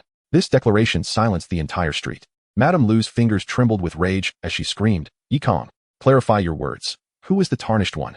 Yi Kang was not one to hold back, declaring, your second daughter. She has already engaged in marital relations with Li Jingming.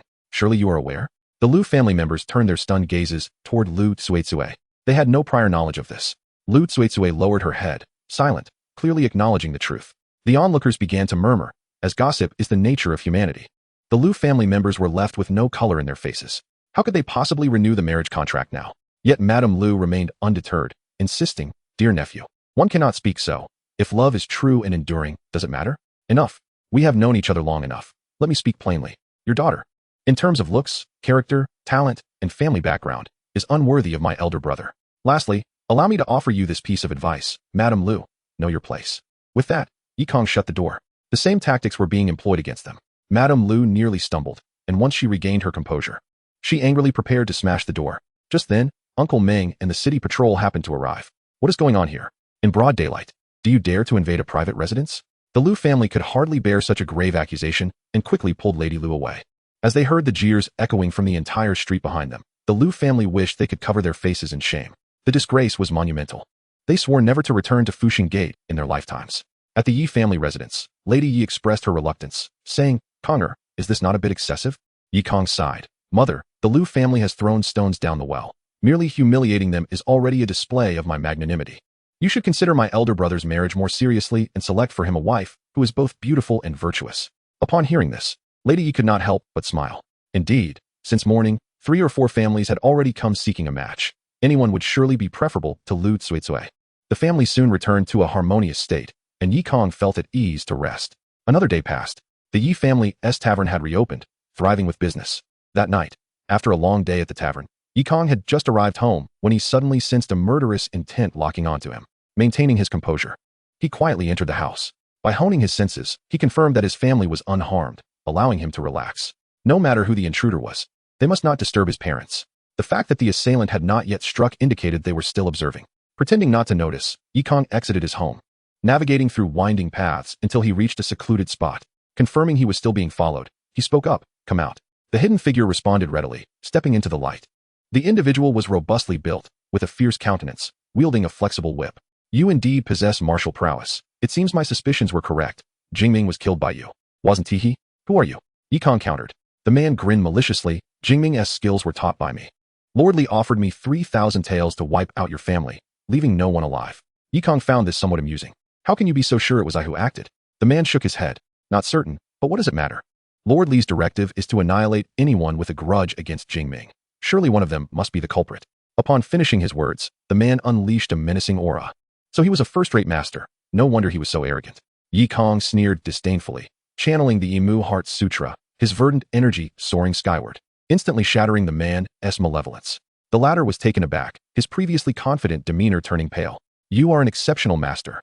Without another word, the man turned to flee. Can he escape? Kang propelled himself with a swift leap, swiftly closing the distance, and with a thunderous strike, he ended the man's life. Without pausing, Kang rushed towards the Li family. It seemed he had been too lenient. This trouble must be eradicated at its root. That night, a fierce wind howled, and the air was thick with the scent of bloodshed. That night, the Li family was slaughtered, leaving no one alive. Chapter 13, Jianghu Prefecture. The annihilation of the Li family did not stir any ripples. In other words, it appeared that no one was aware of what had truly transpired. It was not until 2 days later that Kang pieced together the events. On that day, a chestnut stallion with a flowing mane arrived at the Yi family tavern. Following the sound, Kang discovered that the newcomer was another deputy commander from the Royal City Division, Zhang Gong. "What brings you here, Sir Zhang? Are you here to purchase wine?" Kang greeted with a smile. Zhang Gong returned the smile, saying, "Let us discuss the wine later. Commander Yi, the chief commander has summoned you back to headquarters immediately." Upon hearing this, Kang understood that Cold Lord's mission had arrived. He nodded, acknowledging that he would certainly go. "Thank you, Sir Zhang. Please accept this jar of peach blossom wine as a small token, along with some snacks." Kang tossed a jar of wine, which Zhang Gong easily caught. "Then I shall graciously accept. By the way, Commander Yi, you owe me a favor," Zhang Gong remarked before riding away. Kang quickly realized that Zhang Gong must have intervened to resolve the issue with the Li family. Although he was unsure of Zhang Gong's motives for helping him, it undeniably saved him considerable trouble. Thus, he would remember this favor. After exchanging pleasantries with his father, Kang donned his uniform and hurried to the headquarters of the Royal City Division. Upon meeting Cold Lord, the latter promptly handed him a scroll. "A gang of bandits has appeared in Jianghu Prefecture, robbing 10 luminous pearls meant for the governor from concubine Jing, leaving behind a note that mocks the court. This matter is now under your purview." "Me? Cold Lord, I am but a jailer." Kang protested. "Jailers are also part of the Royal City Division and must heed the chief commander's orders. You need only lead a team to assess the situation. If it proves dangerous, you may send for reinforcements. If you handle this well, concubine Jing will not treat you poorly," Cold Lord stated, his tone leaving no room for refusal. Kang had no choice but to comply. He subsequently selected a fine sword and a swift horse from the armory. Just as he stepped out of headquarters, 20 elite members of the Royal City Division were already waiting outside. The leader approached, clasping his hands together. "Commander Yi, I am Heiji. This mission is to be executed in coordination with you. We await your orders." Kang glanced at them. These 20 individuals were the elite of the Royal City Division, each averaging a third-rate skill level, with Heiji being a second-rate master. After exchanging greetings, Kang mounted his horse and set off towards Jianghu Prefecture. Along the way, Kang engaged in conversation with Heiji. "Sir He, how much do you know about this mission?" Heiji shook his head. "I have not visited Jianghu Prefecture, but I have heard that the governor is related to concubine Jing. She must be quite upset about the theft of the luminous pearls." Heiji did not put on airs. In the world of martial artists, strength is paramount. They regarded Kang as a top-tier master, thus showing him great respect. Throughout the journey, Kang perused the scrolls while forming camaraderie with his companions. Days later, the group arrived at the borders of Jianghu Prefecture. Upon arrival, they noticed a large bounty notice affixed to the city gate, a reward of 3,000 taels for the capture of the bandit. Clearly, the governor was serious. Those 10 luminous pearls could not possibly be worth 3,000 taels, Kang jested. Heiji chuckled in response. After all, the significance of the luminous pearls was tied to concubine Jing. If they were stolen in Jianghu Prefecture, the implications extended beyond mere monetary value. It seemed the governor was indeed frantic. The group revealed their identities and entered the city. Soon, they received word that the governor had sent someone to welcome them. The envoy was a young maiden, fair-skinned and beautiful, with lively eyes and a magnificent sword at her waist. Seeing Kang and the others in Royal City Division attire, she hurried over. "Are you the officials dispatched by the Royal City Division to investigate?" "Indeed. And may I ask who you are?" "My name is Zhou Ying. My father is Governor Zhou. He is currently at the sword discussion platform watching a martial arts competition, and I am here to escort you to the governor's residence." Upon hearing this, Kang furrowed his brow. The governor still had the leisure to watch a martial arts contest. It seemed this matter was not as urgent as he had thought. Do not blame my father. He is also compelled to attend. Today's competition is organized by various martial sects, and as a court official, he cannot refuse. Zhou Ying's eyes reflected a hint of bitterness, and she quickly clarified. Jianghu Prefecture is renowned for its martial arts, boasting over a dozen minor sects and 3 major sects: the Iron Sword sect, the Purple Cloud sect, and the Giant Wolf Gang. He supplemented from the side. Kang nodded, signifying his understanding. Such is the nature of this world. Heroes transgress laws with their martial prowess, while powerful sects monopolize the resources of warriors. Paying little heed to the local dignitaries of the imperial court. Upon arriving at the governor's mansion, Kang dismounted. He then retrieved a splendid brocade box from his horse and proclaimed loudly, "This is a birthday gift from the esteemed consort Jing, which I have been entrusted to deliver in secrecy. It contains a 1,000-year-old ginseng. It is imperative that no one learns of it." Zhou Ying was left utterly bewildered. "Brother, it is supposed to be a secret. Why announce it at the entrance?" Zhou Ying glanced around, noticing that the passers-by on the nearby street seemed oblivious. As if nothing was amiss, he hastily concealed the brocade box and swiftly dashed towards home. He, observing from the side, chuckled wryly. "Sir, your method of fishing for information is rather crude." Kang laughed heartily. "No harm done, merely a casual attempt. Who knows what might come of it? If that notorious bandit falls for this ruse, he shall be the laughingstock of his peers for eternity. The ginseng was merely a decoy. Sir, tonight, you and your brothers shall carry out 3 thefts throughout the city. I have heard that after the infamous thief pilfered the luminous pearl, he left behind a note. You shall emulate his method and leave a note as well." He was taken aback. "Sir, we are secret agents of the court, not thieves." Kang laughed again. The fact that this brigand leaves a note proves his arrogance. He revels in the thrill of his crimes. Such a man undoubtedly values his reputation. We shall tarnish it and compel him to reveal himself. As night fell, the governor Zhou finally returned. Upon hearing Kang's plan, he was left in a state of bemusement. "Young Lord Yi, while your scheme is certainly cunning, I cannot shake the feeling that there is something unreliable about it." Zhou Ying interjected. "Father, since we cannot capture the culprit anyway, why not allow Lord Yi to give it a try?" The governor reluctantly nodded. "Very well.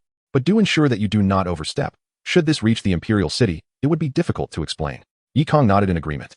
"Rest assured, I will exercise discretion. To be honest, this is my first mission. I still have much to learn from you, Governor." Kang's words were exceedingly flattering, which greatly pleased Governor Zhou.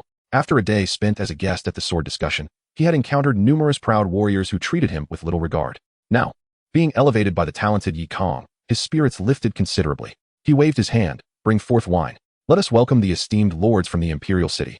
In his exuberance, the governor summoned his private dance troupe. Thus, within the governor's mansion, revelry ensued. Chapter 14, Drunken Spring Pavilion. In the dead of night, a group of masked figures clad in black stealthily departed from the governor's mansion.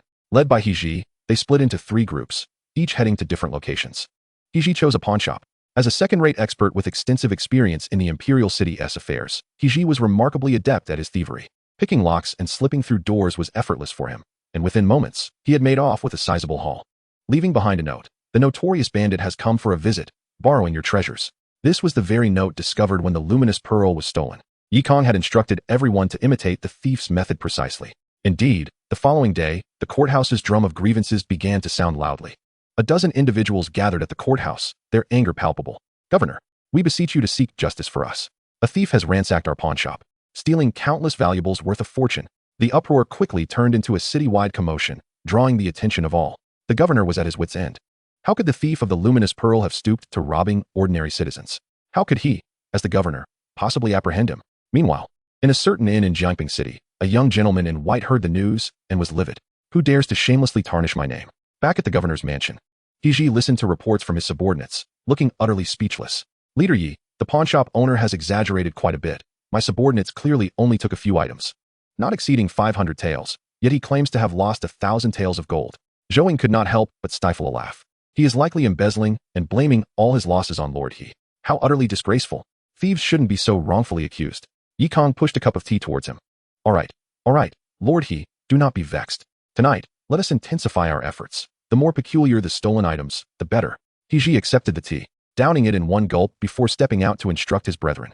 Kang, after a moment of contemplation, turned to Governor Zhou. "Governor, are there any courtesans in this city?" Governor Zhou spat out his tea in shock. Zhou Ying's face flushed crimson as she indignantly exclaimed, "You shameless scoundrel." Kang quickly clarified, "Please, do not misunderstand. I merely wish to stoke the flames against that brigand and humiliate him thoroughly. There are no other intentions. Governor Zhou coughed lightly. Well, there are indeed some. If you head west along the street by the entrance, you will find the Drunken Spring Pavilion. However, I have never been there myself, so I cannot provide further details. I understand. The governor is a paragon of integrity and self-discipline.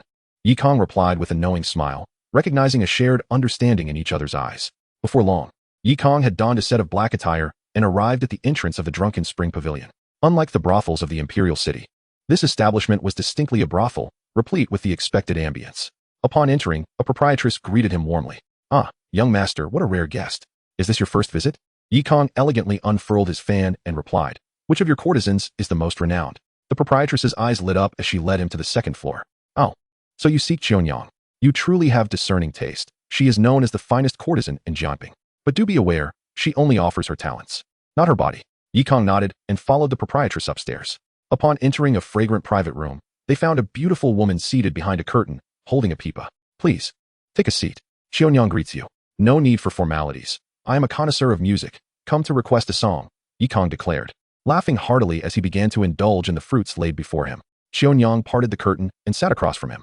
Before him was an exquisite maiden, her bright eyes and white teeth captivating, with her fragrant shoulders partially concealed and her gaze brimming with tenderness.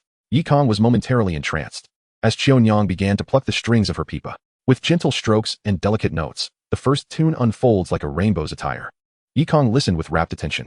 No wonder the ancients cherished the pleasure houses. Who could resist such enchantment? After a while, Yi Kang engaged in conversation with Qianyang. He learned that she had elderly parents, a disabled brother, and crippling debts, which had led her to this unfortunate profession. Her plight was indeed pitiable. Were it not for Yi Kang's strong resolve, he might have been compelled to pay for her release on the spot. Just as Yi Kang was about to attend to business, a commotion erupted downstairs. He opened the window and peered out. Several young warriors swaggered in, led by a bare-chested man displaying his bronzed muscles, a beast hide wrapped around his waist, exuding a wild aura. Which one is Qianyang? I've heard she is the most beautiful woman in the city. I have come to patronize her business. Ha ha ha. The tremendous commotion drew the attention of all present. It wasn't long before someone recognized him. It was Luan Chong from the Giant Wolf Gang, who had ascended the sword discussion platform just the day before. The members of the Giant Wolf Gang are known for their ruthless nature, reportedly led by a second-rate martial artist. It would be wise for us to remain silent, lest we provoke his ire. Alas, poor Qianyang has caught the eye of these rogues. She is surely destined for calamity. Yi Kang, his senses heightened, keenly overheard these murmurs. At that moment, the proprietress hurriedly approached with a smile, exclaiming, Isn't this young Master Luan? What a rare visitor. Qianyang is currently attending to guests. Would you prefer to choose another girl? Get lost. I came specifically for Qianyang. Damn it. I've been wrestling with bears in the mountains daily, and I've longed to experience Qianyang's charms. Step aside. That won't do, young Master Luan. Qianyang only offers her talents, not her body. With a sharp crack, Luan Chong struck the proprietress, sending her flying and knocking out half of her teeth. Witnessing this scene, the guards of Zue Chun Lu stepped back, too intimidated to intervene. All the patrons and girls trembled in fear, lowering their heads. Many clenched their fists, yet felt utterly powerless. Such is the nature of this world. Martial artists, wielding their might, oppress common folk without a hint of remorse. It is hardly a novel occurrence. Luan Chong, gazing at the bloodied proprietress, sneered. Nonsense about talents and not bodies. It's all about money. I have plenty of that. Today, I've come to sample this little flower. His disciples echoed, Brother is right. Then, Luan Chong seized the proprietress by the throat. This is your last chance. Where is she? The proprietress, unable to utter a word, could only tremble and point towards the second floor. Luan Chong casually tossed her aside and leapt to the second floor, where he spotted Yi Kang, who was watching the spectacle unfold. What are you staring at? Get lost. He then turned his gaze to Qianyang, who was cowering in a corner and was instantly captivated. Indeed, a beauty. I've made my decision. I shall take you back to the Giant Wolf Gang as my concubine. As he approached, he suddenly noticed Yi Kang, who disregarded his warning and calmly munched on an apple. Luan Chong's rage ignited. What was this? He, a member of the Giant Wolf Gang, was being treated with such disdain, as though he were nothing. In that instant, Luan Chong resolved to eliminate this insolent individual and demonstrate the might of the Giant Wolf Gang. Chapter 15, A Frenzied Act of Violence. Luan Chong approached Yi Kang with a malicious grin. Kid, if you kneel and call me grandfather 3 times, I may let you go today. As he spoke, he reached out, grabbing Yi Kang by the shoulder. Feeling the immense pressure on his shoulder, Yi Kang merely scoffed, raising his hand to grasp Luan Chong's wrist. With a subtle exertion of force, Luan Chong felt as though an elephant had trampled him, agony coursing through his arm. He grunted, reacting instinctively with his other hand in a desperate strike. You're seeking death. The noise was deafening. With a resounding kick, Kang sent Luanchong flying from the second floor, crashing through a table below. At that moment, those on the first floor believed Chunyang was doomed. Yet they were taken aback when Luanchong plummeted from above, shattering an 8 immortals table upon impact. Everyone was left in stunned silence. Brother, are you all right? Who dares to strike my brother? He is the heir of the giant wolf gang. Several sycophants rushed to assist Luanchong, but as they attempted to spew bravado, Luanchong struck one of them across the face. Silence. That man is a master. Realizing the gravity of the situation, he quickly conceded, I was reckless. But the giant wolf gang is not to be trifled with. If you have the courage, reveal your name. Kang coolly leaned forward, producing a badge from his waist. Special envoy of the Imperial City Department, tasked with investigating the theft of the Night Pearl. If you do not leave at once, I may suspect your giant wolf gang of involvement. As his words resonated, a wave of gasps rippled through the crowd. So, he was a master from the Imperial City Department. No wonder he dared to confront Luanchong. His backing was the Imperial Court. The elite of the Imperial City Department were also seeking entertainment at Wuxianovel. Luanchong and his gang quickly recognized the precariousness of their situation. They certainly wished to avoid entanglement with the case of the stolen Night Pearl. Luanchong hastily retorted, nonsense. I possess many fine treasures. Why would I covet a mere Night Pearl? Today, I concede, but mark my words, I shall reclaim this honor. We are leaving. His words, though fierce, were laced with trepidation as he hurriedly departed with his entourage. Applause erupted within Wuxianovel, as expected of the Imperial Court. Such fortitude. Well done. These ruffians have long oppressed the good citizens of Jianghu Prefecture. We have suffered greatly. The terrified Chunyang gazed at Kang with gratitude. The scene had stirred her heart profoundly. She quickly approached, wrapping her arms around him. Thank you for saving my life, sir. I have no means to repay you. But if you would not mind, no need for repayment. I am not here for merriment. Kang interrupted, breaking free from her embrace and producing a slip of paper. Here, take this. Place it under your pillow, and tomorrow morning, bring it to the yamen to report the incident. Chunyang was bewildered. Sir, I have not been robbed. How can I report a false case? Kang smiled mysteriously. Whether it is a false case or not is for me to decide. Just do as I say. Moments later, Kang held a silk scarf, which seemed to conceal something within.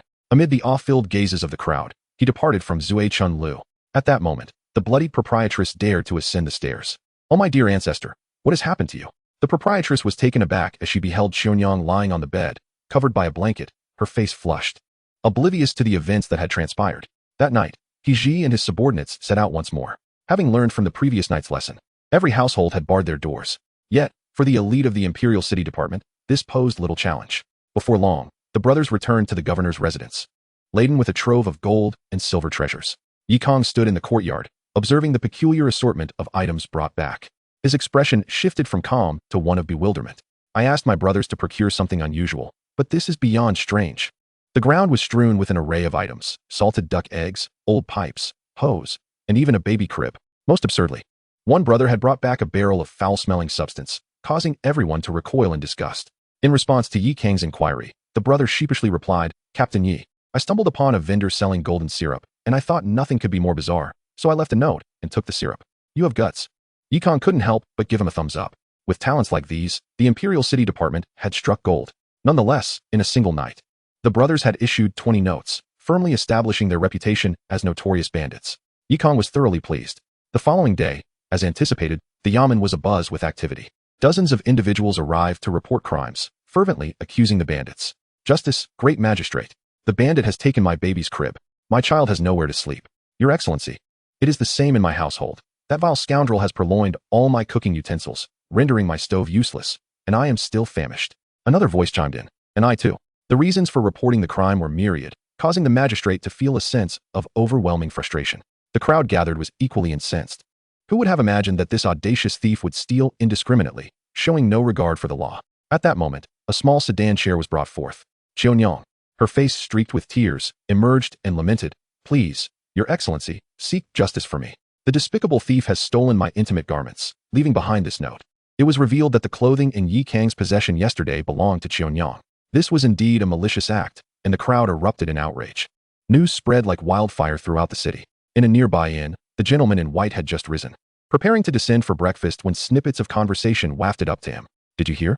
That audacious thief went on a rampage last night, committing over 20 crimes. Even robbing the simple-minded uncle who was cleaning up the dung. And that's not all. That scoundrel is exceedingly depraved. He even stole the intimate clothing of the top courtesan from Wuxianovel. What? I heard he took every piece of clothing from Wuxianovel, leaving even the matron without any. The discussions below were fervent. With every word spoken, The expression on the gentleman's face darkened, until finally, he could contain himself no longer. Shameless rogue. I will have my revenge. He slammed his door shut, stormed into his room, and began to gasp for breath, ultimately collapsing onto his pillow in tears. Rogue, rogue, rogue. Stealing from others is one thing, but to frame me with the garments of courtesans is an absolute disgrace. Chapter 16, The Pursuit. Another day dawned. At Zhuai-Chun-Lu, Yi Kang entered clad in official garb, a long knife at his waist, his demeanor impassive. Instantly, the patrons fell silent, unwilling to provoke this dignitary. Yi Kang surveyed the room and ascended to the second floor. At that moment, Xiaonyang was performing on the pipa for a wealthy young master, who, upon seeing Yi Kang, trembled and fell from his chair. Spare me, Your Excellency. I shall leave this instant. He scurried away, leaving Yi Kang bemused. No one has ordered you to leave, he mused, shaking his head. Xiaonyang, I am here to investigate the audacious thief. You need not concern yourself with me. Continue your performance. With a smile, Xiaonyang covered her mouth and resumed playing. Yi Kang sat upright, the knife resting against the floor. After a while, Xiaonyang, puzzled, inquired, Why are you so certain that the thief will seek me out? If I were him, I would have fled and hidden myself long ago. Yi Kang shook his head. He is not here for you. He is here for me. Having tarnished his reputation, if he does not seek retribution, I would think less of him. As Yi Kang sipped his drink, he contemplated. In truth, he was gambling on the notion that this thief was no ordinary criminal. After all, that individual had been exceedingly cautious, leaving no clues at the crime scene. Thus eluding pursuit, he would have to think outside the box. If this gamble failed, he would devise another plan, one by one. Yi Kang remained composed, while Xiaonyang sat quietly beside him, refraining from further conversation. As the night deepened, the streets grew quieter, with lanterns illuminating Zhuai-Chun-Lu brightly. In the absence of a curfew in the Dajin Empire, such entertainment venues operated continuously. Yi Kang had consumed 2 pots of wine, his rear becoming sore from sitting. Noticing that the thief had yet to arrive, Xiaonyang sighed. Your Excellency, you truly possess great patience. The guests here often gaze at me as if they wish to devour me, yet you have sat with me all day without so much as touching my hand. At her words, Yi Kang's heart jolted. Indeed, she had hit the nail on the head. Inaction was not an option. Rather, he needed to act boldly. He reached out, taking hold of Xiaonyang's wrist, gently pulling her toward him. With a soft exclamation, she found herself nestled in Yi Kang's embrace. Your Excellency, she exclaimed, her cheeks flushed. Since the thief has not arrived, why not engage in something more meaningful? Though her face reddened, she offered no resistance, surrendering to his whims. Meanwhile, in the adjacent inn, the gentleman in white cautiously concealed his presence, ever observant of the second floor of Zhuai-Chun-Lu. Under the moonlight, the silhouettes of Yi Kang and Xiaonyang became visible, their forms intertwining, Yi Kang's hand roaming. The gentleman furrowed his brow, drawing his sword. Indeed, a lecherous rogue. Tonight, you shall pay. With a powerful leap, he bounded forward with the agility of a monkey, covering several meters in an instant. He thrust his sword forward, unleashing a torrent of terrifying energy. As the sword struck, the wall of the building shattered under the force of the energy. Die, you scoundrel! He bellowed. Yi Kang smirked, realizing the opponent had indeed been waiting for him to lower his guard. Drawing his long knife, he countered fiercely. White tiger slashing blade. The clash of metal rang out, and the gentleman's expression shifted from ruthless to astonished. You are of exceptional caliber. He could barely voice his surprise before being sent flying. Get to safety, Yi Kang whispered, then charged forth, aiming for the gentleman in white. Yi Kang's expression was grave. The fact that his adversary had remained undetected for so long pointed to 2 possibilities. Either he possessed a top-tier skill for concealing his presence, or he too was of exceptional caliber. However, given the recent exchange, it seemed more likely to be the former. Yi Kang leaped down, while the gentleman in white crashed to the ground. Ding! Mission issued. Retrieve the Night Pearl. Mission reward, 2,000 insight. The system chimed, indicating he had found the right person. Yi Kang's spirits lifted as he charged forward.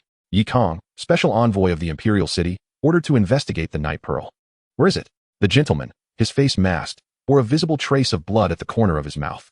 He quickly composed himself, springing to his feet, his eyes ablaze with fury. You rogue, why do you use my name to commit such despicable acts? Yi Kang chuckled at this. We are all thieves. What does it matter who is despicable? Nonsense. I am the audacious thief who robs corrupt officials of their ill-gotten gains. I would never stoop to such lowly acts. The gentleman was evidently hot-headed. Now I shall tell you, a thief is a thief. Hand over the Night Pearl, or face death. Yi Kang brandished his knife, pointing it directly at the gentleman. The latter instinctively recoiled, a look of disdain crossing his face. You, a hound of the court, know nothing. Though your strength surpasses mine slightly, if you want the Night Pearl, you must catch me first. With that, he executed a light-footed leap, vaulting onto the rooftop. Yi Kang, too, employed his flying technique, swiftly pursuing. Yet the gentleman's movements were peculiar. He seemed to merge with the night, leaping effortlessly across rooftops in the blink of an eye. Yi Kang was left bewildered. What extraordinary lightness of foot! He summoned his vital energy, executing the flying swallow ascending clouds technique with relentless precision. Yet, despite his efforts, he found himself merely trailing behind, unable to close the distance. This revelation startled Yi Kang. The flying swallow ascending clouds was a signature skill of the celestial centipede, a remarkable lightness technique, albeit one that he personally could not master to its fullest potential. The opponent, possessing merely top-tier prowess, should not have been able to evade him at such a pace. Unwilling to concede, Yi Kang poured every ounce of his wood element vital energy into the chase, determined to keep up. In the nocturnal shroud, the two figures raced headlong through half the city, heading straight for the outskirts. The young man in white was not faring any better. Having sustained injuries during their earlier skirmish, his breath was unstable and lacking the prowess of Yi Kang. He found the relentless flight excruciating. Internally, he cursed, "What on earth is this person made of? How can he not tire after such a long pursuit?" As the chase stretched on, Yi Kang discerned a noticeable deceleration in his opponent's movements. It was evident that the latter's vital energy was waning, on the brink of collapse. Fortunately, Yi Kang practiced the Wood Element Heart Sutra, which allowed for a bountiful reserve of vital energy that could regenerate continuously. If it was a battle of endurance, he was more than willing to match him stride for stride.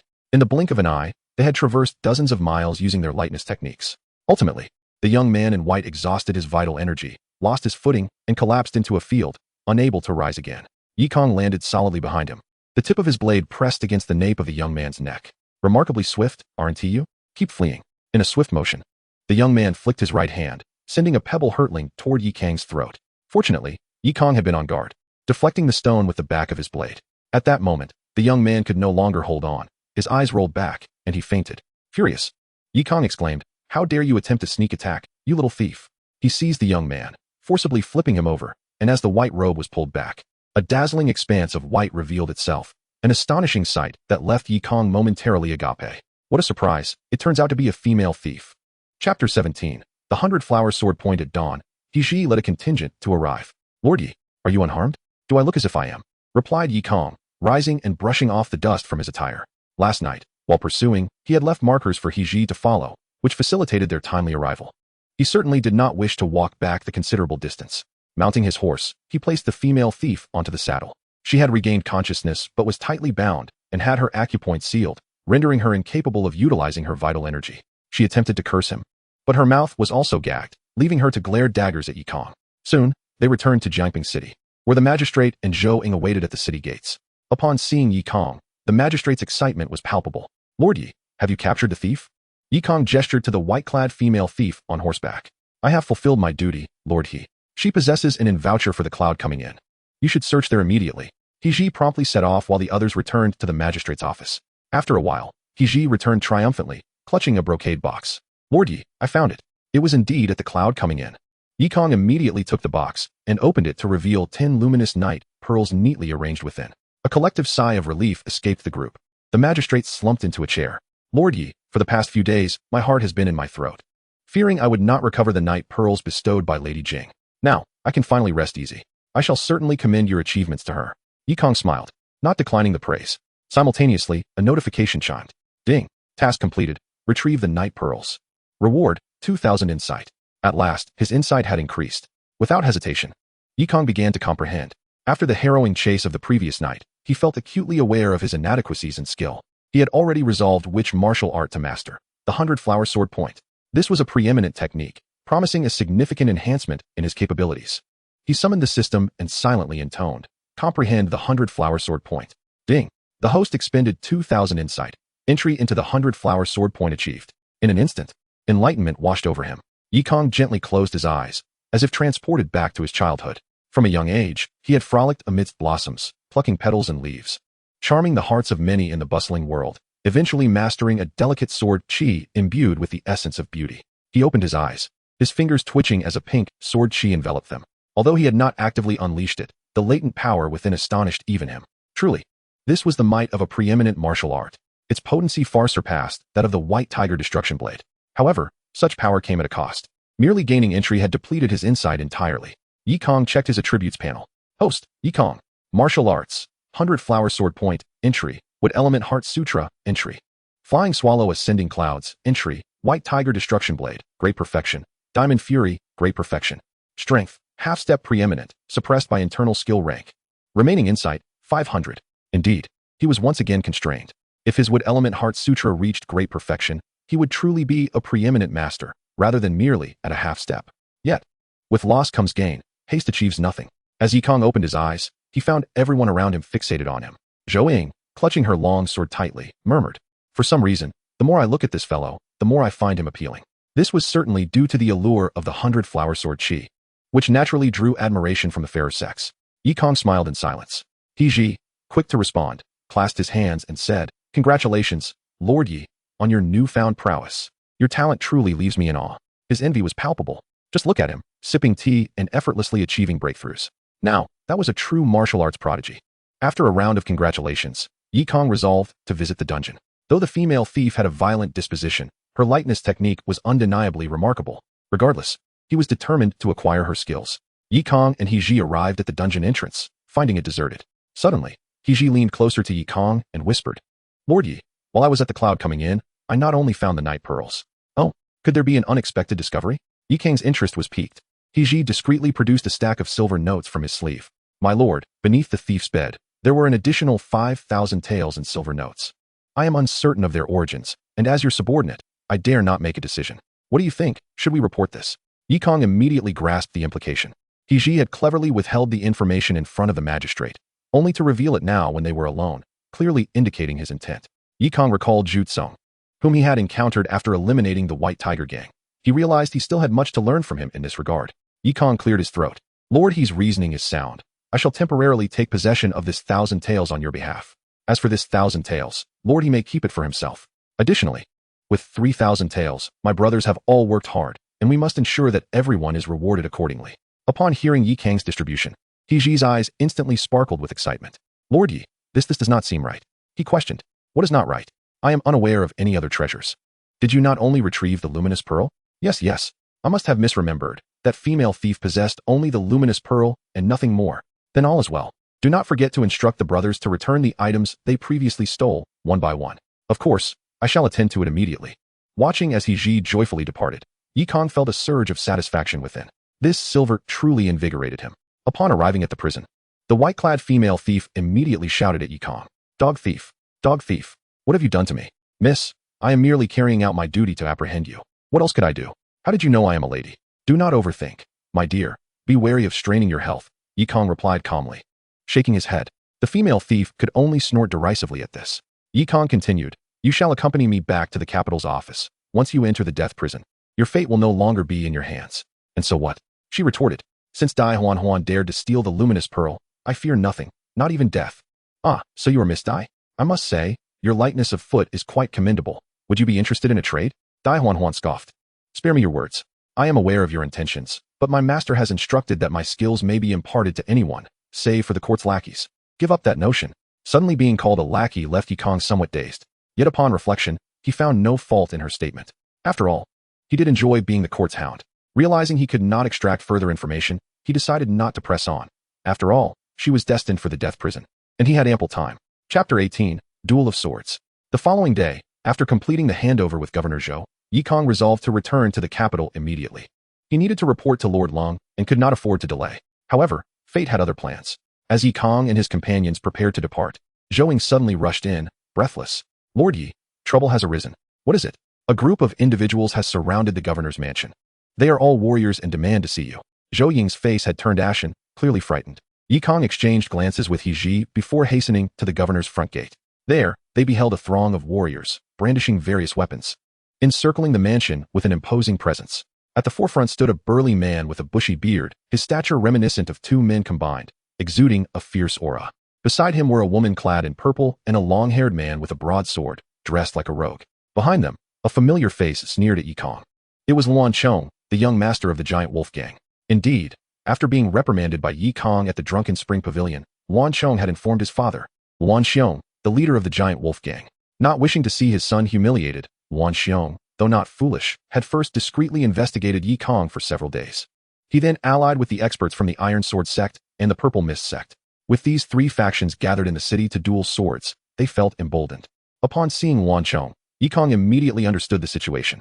He scoffed, "Brave heroes, surrounding the governor's mansion with weapons. Are you declaring war on the court?" Luan Chong leaped forth.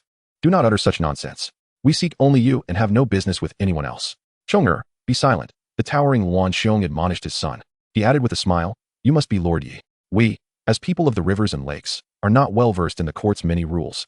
I trust you will not cast aspersions upon us." Yi Kang pressed his hand against the hilt of his sword, continuing, "You seek me?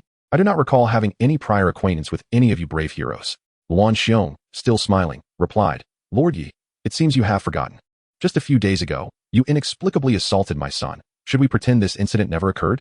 At his words, all the warriors brandished their weapons and glared fiercely at Yi Kang. Though He Ji was drenched in sweat from fear, he unsheathed his long sword without hesitation. Adopting a defensive stance, he quietly warned Yi Kang, "My lord, the people of the rivers and lakes do not abide by the law of the court." As a seasoned operative in the capital's office, He Ji was well aware that these martial artists were fiercely independent, holding their sects in high regard while disregarding the court. They were only concerned with strength, showing no reverence for imperial authority. Notably, some formidable warriors had even dared to challenge the palace directly. For them, killing a few court officials was hardly a rare occurrence. Martial heroes defy the law. Yi Kang understood this principle, yet he was unperturbed. Although these individuals appeared menacing, the strongest among them were merely of elite tier. Had it been the Yi Kang of yesterday, he would undoubtedly have been intimidated. However, having now comprehended the 100-flower sword point, he feared no numbers. Without hesitation, he drew his sword, pointing it directly at Luan Xiong. "I shall only say this once, stand aside, or for merely surrounding the governor's mansion, I can charge you with treason." At this proclamation, everyone was taken aback. He Ji nearly fainted. What a bold Lord Yi. Was he truly prepared to lead his brothers to their demise? The three factions of warriors exchanged bewildered glances. What was happening? Who was truly surrounding whom? Luan Xiong was infuriated by Yi Kang's words. He had never been so disregarded before. Letting out a wolfish growl, he clenched his fists in furious anger. As if he were about to strike, the long-haired swordsman and the purple-clad nun hastily intervened. "What madness is this? We merely came to assist. If Luan Xiong truly attacks the governor's mansion, it would spell disaster. We do not wish to be embroiled in such trouble." The purple-clad nun interjected, "It is a misunderstanding. A misunderstanding. Lord Yi, I am Zixuan of the Purple Mist sect. And this is the valiant Zheng Jiantong of the Iron Sword sect. We have come to invite you to the duel stage to showcase your prowess." Zheng Jiantong of the Iron Sword sect nodded in agreement. "Indeed, let the matters of the rivers and lakes be settled in the arena. Will the Lord graciously accept the challenge from Master Luan?" Yi Kang could hardly believe the audacity of these individuals, who would willingly ascend to your duel stage without cause. Task notification, eliminate Luan Xiong. Task reward, 2,000 insight points. Very well, since a task has presented itself, that changes everything. Yi Kang readily nodded. "I shall gladly accept. Lord He, keep an eye on Dai Huan Huan. I shall return shortly. Be cautious, my lord." Yi Kang offered He Ji a reassuring glance before striding toward the duel stage in the heart of the city. Seeing Yi Kang so readily acquiesce, Zixuan and Zheng Jiantong sighed in relief. This man was indeed straightforward. Resolving matters on the duel stage meant that life and death were of little consequence. He is overly confident. While I cannot ascertain his true level, based on recent intelligence, he is likely only of elite tier. Indeed, at such a young age. With such talent, how I wish he were a disciple of the Purple Mist sect. Alas, Master Luan will not grant him this opportunity. The onlookers exchanged glances, almost unanimously convinced that Yi Kang was destined for defeat. It was simple. Yi Kang was far too young. Regardless of his prodigious talent, he lacked the necessary experience. A decade prior, Luan Xiong had already ascended to the status of a top-tier master, relentlessly striving to breach the innate realm over the ensuing years. His singular focus on physical prowess meant that he could likely vanquish many adversaries of comparable skill, relying solely on his corporeal strength. The outcome of this duel was all but predetermined before it even commenced. Soon, both combatants ascended the sword discussion platform. Yi Kang drew his blade with his right hand, allowing the scabbard to fly behind him, embedding itself into a massive drum. In contrast, Luan Xiong brandished a pair of octagonal silver hammers, exuding an intimidating aura that sent chills through the onlookers. This was the might of a top-tier warrior. Master Luan, your prowess is unparalleled. Slay that court lackey. Master Luan, fight for us warriors. The crowd erupted with fervent cheers. However, on Yi Kang's side, only the hurriedly arrived Zhou Ying was there to offer him encouragement. Be careful. Lord Yi. On the sword discussion platform, Luan Xiong emitted a chilling cackle. Boy, once you step onto this platform, life and death are inconsequential. You struck my son. If I do not end your life today, how can the giant wolf gang maintain its standing? Yi Kang, uninterested in his rhetoric, retorted, Have you finished speaking? Shall we begin? Luan Xiong signaled the referee with his eyes. As the battle gong resonated, Luan Xiong shouted and leapt forward, both hammers crashing down towards Yi Kang. The ferocity of his strike was so fierce that it seemed capable of reducing any opponent to mere pulp. The audience held their breath, exhilarated. Yet, Yi Kang showed no intention of evasion. Instead, he extended his left index finger, a pink sword aura swirling around it. Let me witness the might of innate martial arts. With a swift motion, the 100-flower sword finger was unleashed. Whoosh! The pink sword energy shot forth in an instant, akin to a flash of lightning, hurtling towards Wuxian. Realizing the peril too late, Wuxian attempted to swing his hammers for defense, but with a resounding crash. The hammers were cleaved into several pieces by the sword energy. Clouds of dust erupted, and Wuxian was struck with dread, unable to react as the second, third, and fourth streams of the 100 flowers sword energy simultaneously surged towards him.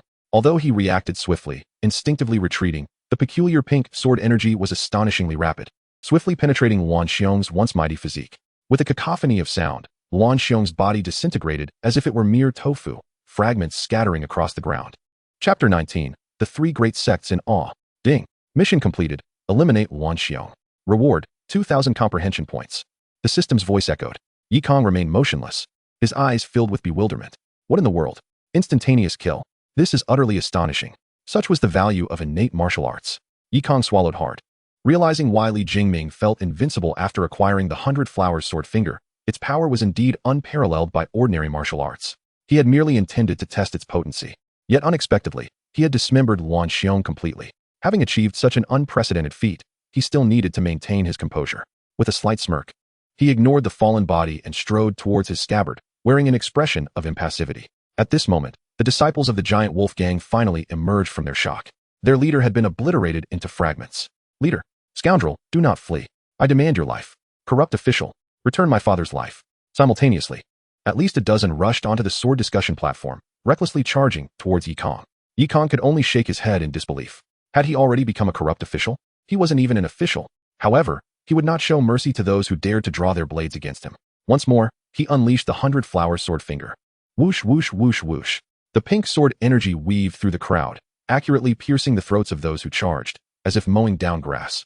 Without even looking back, Kang had already felled several bodies on the sword discussion platform. Stop! The esteemed Master Zishuan called out urgently to the remaining disciples. In truth, there were not many left. The giant wolf gang had only sent around 30 individuals, and after this massacre, only the weakest few remained who had not yet ascended the platform, fortunate enough to escape with their lives. Master Zishuan and Zheng Jiantong were drenched in cold sweat. They were not fools. If Kang could obliterate Wuxian, he could just as easily annihilate them. Charging in was tantamount to handing over their lives. They dared not act recklessly, but Kang was different. Having already killed Wuxian, he was surprised that this group still dared to approach, and he could not let such an opportunity slip by. He turned to glare at the martial artists, his half-step innate aura erupting, causing all present to feel a surge of trepidation. On this platform, life and death are at stake. This is what you all proclaimed. Are you truly intent on ganging up against me? Kang's voice, chillingly indifferent, reverberated throughout the sword arena. Master Zishuan and Zheng Jiantong hastily stepped forward to apologize. Lord Yi, please discern. This incident arose from the untimely demise of Master Luan, and the disciples of the giant wolf gang acted out of impulse. We are in no way complicit. Zheng Jiantong added, Lord Yi, your martial prowess is unmatched. Our giant sword sect bears no intention of opposing you. Their words implied a desire to distance themselves from the situation. Kang chuckled coldly. Since you all came together to challenge me, you are in league with one another. The events of today? I could report to the imperial capital and bring troops to annihilate your three sects. That is certainly within my power. Upon hearing this, Master Zishuan and Zheng Jiantong were rendered speechless. Lord Yi, it should not come to that. Indeed, my lord, I truly wish to befriend you. And here is 1,000 taels of silver. Please accept it. Zheng Jiantong readily produced a stack of silver notes. Kang continued to smirk. A mere 1,000 taels. And you wish to befriend me? Zheng Jiantong's face twitched at the implication. This rascal was extorting him. He could only glance at his fellow disciples. They pooled their resources, bringing forth all their silver. My lord, there's an additional 5,000 taels. This is all we possess. Seeing this, Master Zishuan quickly signaled to her disciples. Before long, she too presented a stack of silver notes. Lord Yi, we of the Purple Cloud sect were in a hurry, and we only have 8,000 taels left. Please do not find it lacking. Kang accepted the silver notes, instantly displaying a grin. Truly, you are a man of understanding. Let this matter rest, and may our paths cross again in the future. With that, Kang departed. Zhou hurried after him, her eyes brimming with admiration. Lord Yi, I had no idea you were this formidable. Kang laughed heartily. One must remain humble. Here, take this, it's a share for you. 2,000 taels. This is far too much. I cannot accept. Not at all. To me, silver is merely a number. If you think it excessive, simply hand over 1,000 taels to the autumn maiden at Zue Chunlu. She contributed significantly today and deserves her share. Rest assured, Lord Yi, I will ensure she receives it. Meanwhile, observing Kang's retreating figure, The martial artists of the three great sects finally exhaled. May we meet again indeed. Zheng Jiantong muttered under his breath, leading his disciples away. With no funds left, they had no choice but to return to their sect. Master Zishuan, witnessing the sobbing disciples of the giant wolf gang, could only sigh. The three great sects had truly encountered an insurmountable obstacle. It was fortunate that the Purple Cloud sect could mitigate its losses. Alas, let us return to the mountain gate. The martial artists dispersed in a frenzy, leaving behind a bloodstained ground. Meanwhile, the news of Yi Kang's feat in intimidating the three major factions swiftly spread throughout Jianghu Prefecture. Yi Kang, having led a contingent back to the imperial capital with Dai Huanhuan in custody, saw her thrown directly into the death prison without trial, confined to the Xuanjie cell No. 007. Thankfully, with Yi Kang present, she was spared any torture. Yi Kang, without pause, reported to Lung Rui. Master Lung, I have fulfilled my mission successfully. While Lung Rui was engrossed in her paperwork, she merely nodded without looking up, casually responding, I see. Is that all? What about the reward? Yi Kang was momentarily perplexed. Noticing Yi Kang's reluctance to leave, Lung Rui finally lifted her gaze and remarked, just now, He has already informed me of the circumstances. Commander Yi has performed admirably. You are to accompany me into the palace tonight. Consort Jing wishes to reward you personally. As commanded. Though Yi Kang felt utterly bewildered, he promptly acquiesced. Unexpectedly, he was to enter the palace, not to meet the emperor, but an audience with the esteemed consort was certainly commendable. Seizing a moment, Yi Kang familiarized himself with the current state of affairs within the palace. Besides the reigning emperor, there were two powerful consorts. Consort Jing was one of them, and it could be said that the entire imperial capital's authority was closely aligned with her. Thus, meeting Consort Jing was akin to encountering one's superior. The thought made him slightly anxious. As night fell, Yi Kang followed Lung Rui on swift steeds to the palace gates, where a eunuch awaited their arrival. Upon seeing them, the eunuch squeaked, Master Lung, Consort Jing has been waiting for you for quite some time. Lung Rui responded with respect, my apologies, I have been occupied with official duties. I appreciate your patience, Eunuch Fei. Eunuch Fei glanced at Yi Kang. In the heavily fortified palace, no weapons were permitted within. Understanding the protocol, Yi Kang relinquished his dagger before following Eunuch Fei inside. Soon, they arrived at an opulent palace. Please wait here for a moment. I shall inform Her Highness. Eunuch Fei announced. Not long after, he returned briskly, ushering them into the palace. Consort Jing sat elegantly in a chair, adorned in resplendent attire, exuding grace. Flanked by two stunning maidens. Your Highness, we pay our respects. Both Lung Rui and Yi Kang bowed simultaneously. As martial artists, they did not kneel before imperial authority. This gesture was the highest form of respect. Consort Jing nodded, a gentle smile gracing her lips. You must be Yi Kang. I have heard of your commendable efforts in assisting Governor Zhou in retrieving the Night Pearl and apprehending the thief. Well done. Your Highness, you flatter me. These tasks were merely my duty. Yi Kang responded with humility, maintaining his composure. Consort Jing did not linger on pleasantries. She signaled to her maid, who promptly presented a document to Lung Rui. Master Long, I have sought and received the Emperor's approval. As a reward for your significant contributions and formidable abilities, you are to be granted 100 taels of gold, promoted to the position of Warden of the Death Prison, and appointed as an alternate Tongzilang, ranking 7th grade. Thank you for your grace, Your Highness. Upon hearing this, Yi Kang's spirits soared. He had indeed been promoted. No longer merely a lowly clerk in the imperial capital's office. Previously, he was merely a minor officer. Now he had ascended to an official position, allowing him to rightfully refer to himself as this official. Consort Jing added, Commander Yi, your experience is still limited. Do not rush into promotions. However, I have a task for you. If you accept it, I shall erase the title of alternate from your designation. Yi Kang's interest was piqued. Promotions often came with a price. Goodwill rarely existed without motive. The forthcoming words were pivotal. I am eager to hear the details. I shall do my utmost. It is a minor matter, really. Last year, my daughter, the 9th princess of the Great Jin, went to Mengzhou to pay respects to her grandfather. Recently, I received word that there are signs of rebel activity in Mengzhou. I fear for her safety, so I have dispatched the imperial guards to escort her. Yi Kang, confused, inquired, Your Highness, what is it that you require of me? To be honest, I remain uneasy. I need a trustworthy expert to discreetly protect the 9th princess. You are reliable, and this task is meant for you alone. Though Yi Kang felt that Consort Jing might be overreacting, declining at this juncture would be impolite. He could only respond, I am willing to alleviate Your Highness's concerns. Excellent. Master Lung, you indeed have an eye for talent. Afterward, you shall take Commander Yi to the armory, where he may choose any martial arts manual he desires, without restrictions. Understood. Lung Rui nodded. And the two bid farewell before exiting the palace under Eunuch Fei's guidance.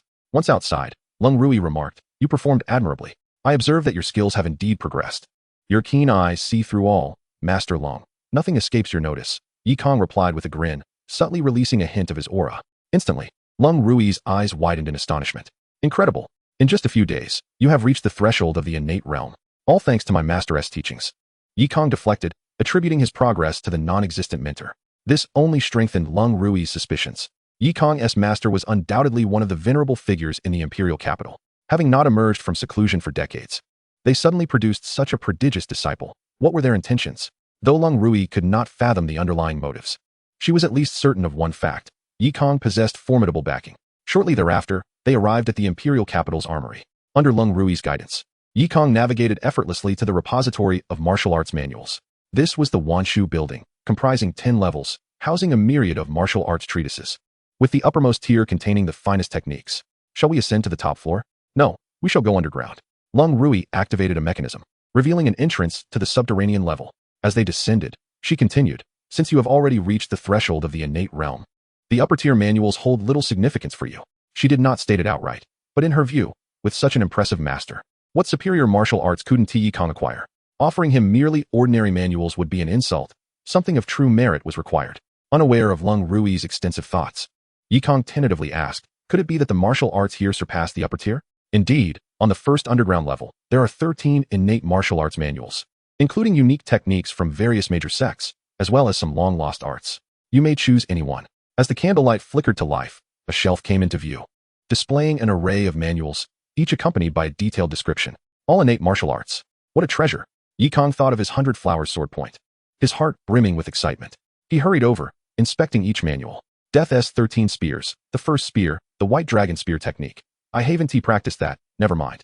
The bone-crushing crying soul record, a legacy of the demonic sect of the previous dynasty, sounds ominous and does not align with my righteous image. The purple cloud sword classic, the imperial supreme heaven technique.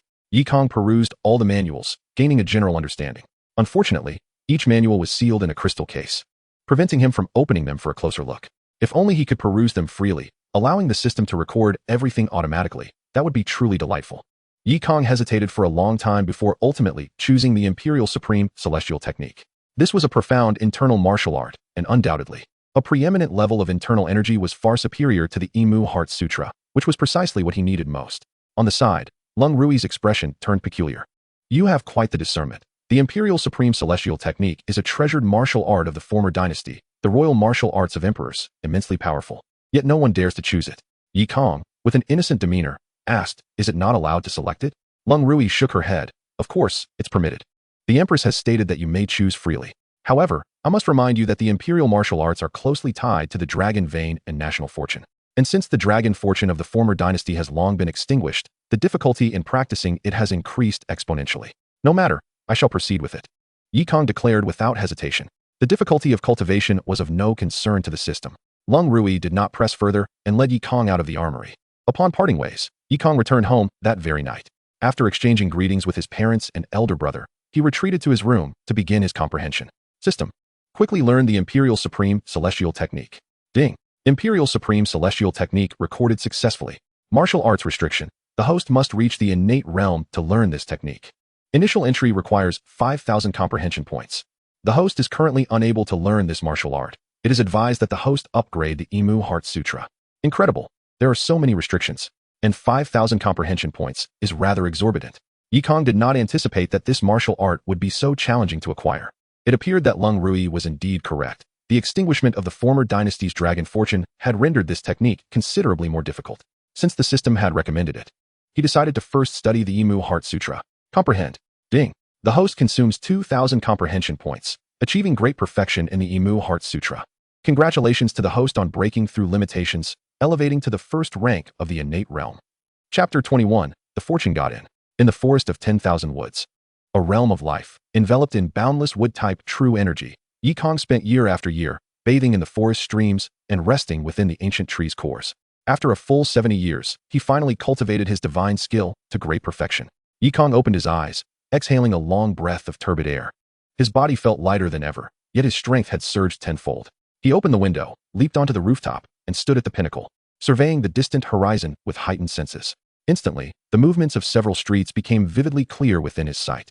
This was the innate realm. The sensation was entirely different from before. His heart surged with elation as he extended his hand to condense true energy.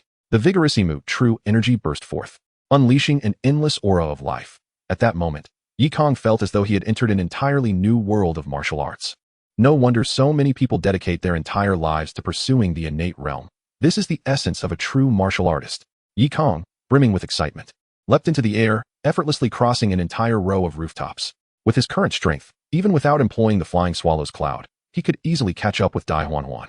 He quickly circled around Fuxing Gate, encountering countless martial artists along the way, yet none could detect his presence. Naturally, he did not dare to venture too far. Within the imperial city, there were many hidden masters of the innate realm. Being overly ostentatious could be perilous. After experiencing the might of the innate realm, Yi Kang returned home. With such a significant enhancement in strength, his journey to Mengzhou would undoubtedly be much safer. The following day, after having breakfast, Yi Kang donned his attire, mounted his steed, and set off from the city. The 9th princess resided in Mengzhou, a distant journey, and Yi Kang did not wish to delay. It was prudent to arrive early. Although the quiet concubine had mentioned covertly guarding her, Yi Kang preferred to avoid complications. He intended to meet the 9th princess and bring her back directly, ensuring safety and peace of mind.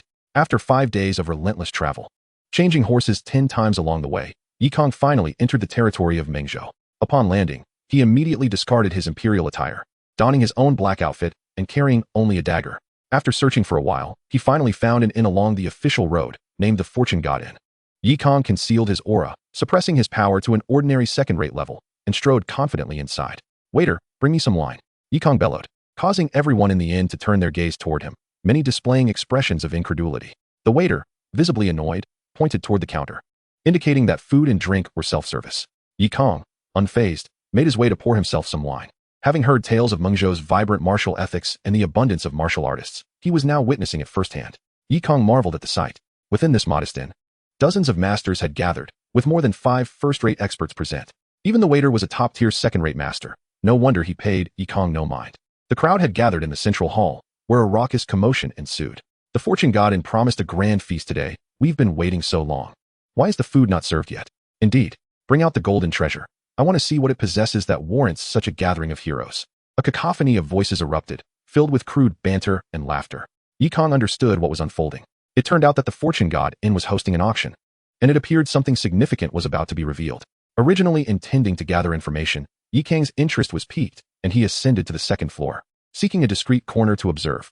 On the 2nd floor, several tables were occupied by experts, each displaying an elegance that starkly contrasted with the boorish martial artists below. One gentleman, holding a folding fan, had 2 attendants massaging his shoulders. Upon noticing Yi Kang, he raised his wine cup from a distance and said, "This hero seems unfamiliar." Yi Kang raised his cup in return, stating, "A newcomer from Jianghu Prefecture visiting Mengzhou for the first time." The dapper young man smiled. "No wonder you dare to sit in that position. If I were you, I would leave while there is still time." Yi Kang, undeterred, took a sip of his wine, showing no intention of departing. He then countered, "What exactly does the Fortune God Inn do?" The suave gentleman did not press further, but answered generously, "It is naturally a place for fortune-making, one of the hubs of the Mengzhou martial arts community, where stolen goods are frequently exchanged and information disseminated." Just as he finished speaking, the gentleman pointed with his fan. "Here comes the golden treasure. She is the proprietress of the Fortune God Inn and one of Mengzhou's information brokers." Yi Kang looked down to see a stunning beauty clad in revealing garments, draped in translucent red gauze, gracefully entering while fanning herself. The room fell silent. "Gentlemen, why the rush? Has golden treasure ever deceived you? Enough of the pleasantries, proprietress. Bring out the grand feast. We've been waiting impatiently. Indeed, we came all the way from our sect. Please do not let us down." Golden treasure placed her hands on her hips, declaring, "Very well, I shan't keep you in suspense any longer. Bring out the dishes." With a gentle clap of her alabaster hands, 2 strongmen emerged, carrying a massive double-handed sword. This is the Xuanfengzhenlei blade, forged from heavenly thunder steel and infused with a low-grade soul jade. When wielded, it can unleash thunder and lightning, shatter mountains and stones, and is invincible in battle. As golden treasure elaborated, the gathered masters nodded in agreement, their expressions revealing intrigue. The dapper gentleman's eyes sparkled as he eagerly proclaimed, "What a fine blade. I must acquire it." Their reactions did not surprise Yi Kang. Indeed, the sword was exceptional, and for a first-rate master, it could significantly enhance their combat prowess, granting them the capability to contend even against super first-rate opponents. Regrettably, in Yi Kang's eyes, it was nothing more than worthless scrap. The formidable hammers wielded by the giant Wolfgang's Luanxiong were of a similar grade to this blade, and before the 100-flower sword Qi, they were no more substantial than tofu. Just as Yi Kang was growing bored, a troop of individuals entered from outside. "The Xuanfengzhenlei blade. I, Wang Hai, shall claim it." A dozen figures, clad in black and wearing conical hats, strode in, brandishing large swords. At the forefront stood a robust man with a gaunt face, a chilling demeanor, Wang Hai of the Golden Blade sect, an elite fighter of unparalleled caliber. It was no surprise he sought the prized treasure. Alas, with Wang Hai's intervention, this blade would have no chance. Whispers rippled through the crowd, and instinctively, they took a step back. After all, the Kaishinin was merely a modest establishment, and the presence of such a formidable master rendered it a sight of overwhelming power. Wang Hai removed his conical hat and surveyed the room, suddenly spotting Yi Kang on the second floor. In an instant, a cold aura erupted, a faint murderous intent surging directly towards Yi Kang. Yi Kang was bewildered. What had he done to warrant such a desire for his death? At that moment, the suave young gentleman beside him raised a hand and innocently remarked, "I did warn you. The seat you occupy is Wang Hai's exclusive spot." Yi Kang was immediately at a loss for words. This fellow was clearly being intentional. At that juncture, Wang Hai hurled his conical hat at Yi Kang. With a resounding crash, the hat shattered against the railing. Yi Kang tilted his head slightly as the hat shot past, embedding itself into the wall behind him. The sheer force of the throw was evidently aimed to decapitate. Wang Hai coldly declared, "Those who do not understand the rules shall die." Chapter 22, Slaying Wang Hai. To take a life over a mere seat. Your arrogance knows no bounds. Yi Kang's expression darkened, a surge of fury igniting within him. Wang Hai glanced at Yi Kang, his face devoid of emotion. "I do not converse with the dead." In the next moment, Wang Hai swung his great sword, unleashing a fierce blade aura directed at Yi Kang. Many closed their eyes, anticipating the inevitable demise of the unfortunate target. Just as the blade aura neared Yi Kang, he moved. He raised the sword sheath, channeling formidable energy into it, effortlessly deflecting the blade aura, while simultaneously sending the sheath flying downward.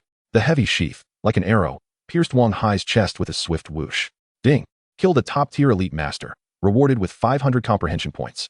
At that moment, Wang Hai remained in the position of his blade strike, utterly oblivious to the turn of events. He looked down in disbelief to find a gaping wound in his heart already vanished. His eyes rolled back, and he drew his last breath. Elder Wang. The remaining figures in conical hats screamed in shock, drawing their swords in unison. Yi Kang, however, wasted no words.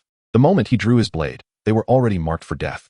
The 100 Flowers sword chi surged forth, and a dozen crimson heads soared into the air, accompanied by fountains of blood. In mere moments, the domineering Wang Hai and his dozen disciples from the Golden Blade sect found themselves severed in body and spirit. At that moment, the entire Kaishinin fell into an eerie silence.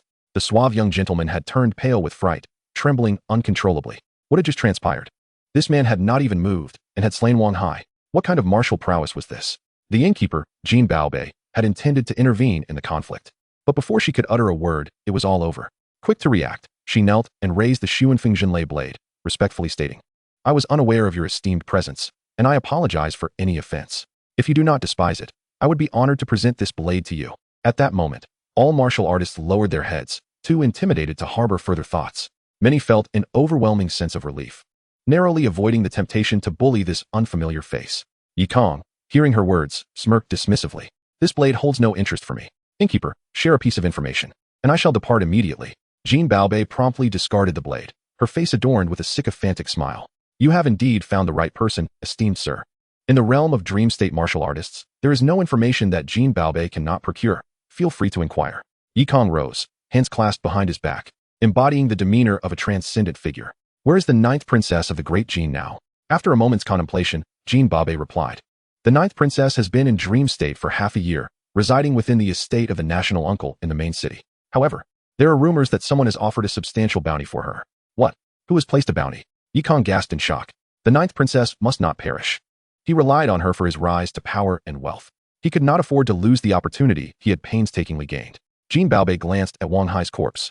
"I do not know who it is, but the information has indeed come from the Golden Blade sect. It seemed he had acted too hastily. Had he known, he would have left a survivor." Yi Kang pondered for a moment, and then pulled out a silver note from his pocket. "Innkeeper, your information is invaluable. As I am new to dream state, I require a local guide. 1,000 taels. I shall hire you for half a month." Jin Baobei accepted the silver note, a bitter smile creeping onto her face, wishing she could slap herself. Why did she have to add that extra comment? Now it was all ruined. She dared not accept the money. "Esteemed sir, the martial world in dream state is exceedingly complex. My abilities are limited. I fear I may jeopardize your important matters." An elite master of unparalleled skill, did she still want to negotiate a higher price? Yi Kang would not waste words with her. The 100 Flowers sword chi erupted, positioning itself against Jin Baobei's neck. "Spare me. Allow me to change into different attire, and I shall accompany you at once." Now that was more agreeable. Yi Kang sat down, calmly sipping his tea. The remaining martial artists dared not speak, awkwardly taking their seats. Many murmured to themselves. So, the innkeeper was indeed an elite master. She had concealed her strength well. No wonder those lecherous men who coveted her beauty had vanished. She must have dispatched them. Yet, that unfamiliar face had seen through Jean Baobei's true capabilities at a glance. What level must he be at? Could it be innate? Many felt their knees weaken, wishing to become invisible. The Kaishan Inn was terrifying. Having attracted an innate master, they would never return. Those who discerned Yi Kang's strength were not few. And Jean Baobei had naturally guessed as much. She understood the terror of innate masters, and thus dared not entertain any thoughts of rebellion. She obediently changed into a blue martial outfit, veiling her face and donning her conical hat before reluctantly emerging. Just as Yi Kang was about to leave, the suave young gentleman suddenly mustered the courage to speak. Esteemed sir, I am Lu Mingkong of the Lu family in Dream State. I apologize for my earlier offense. Here are 2,000 taels of silver notes as a token of my regret.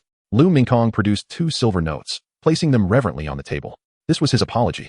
After all, he had knowingly allowed Yi Kang to occupy Wang Hai's seat without revealing it, clearly adopting a spectator's mindset. Had Yi Kang been serious, it would have been justifiable to slay him. Yi Kang thought to himself, how sensible. With a swift motion, he drew the silver notes into his hand. Having spent one earlier, he was now 2 silver notes richer, not a loss, but a gain. Lu Mingkong, is it? I shall remember you. In the future, exercise some restraint. A single maidservant will suffice. You have imparted wisdom, esteemed sir. Lu Mingkong exhaled in relief. Money was inconsequential to him. Forming a connection with an innate master was a tremendous fortune. Subsequently, Yi Kang did not linger any longer.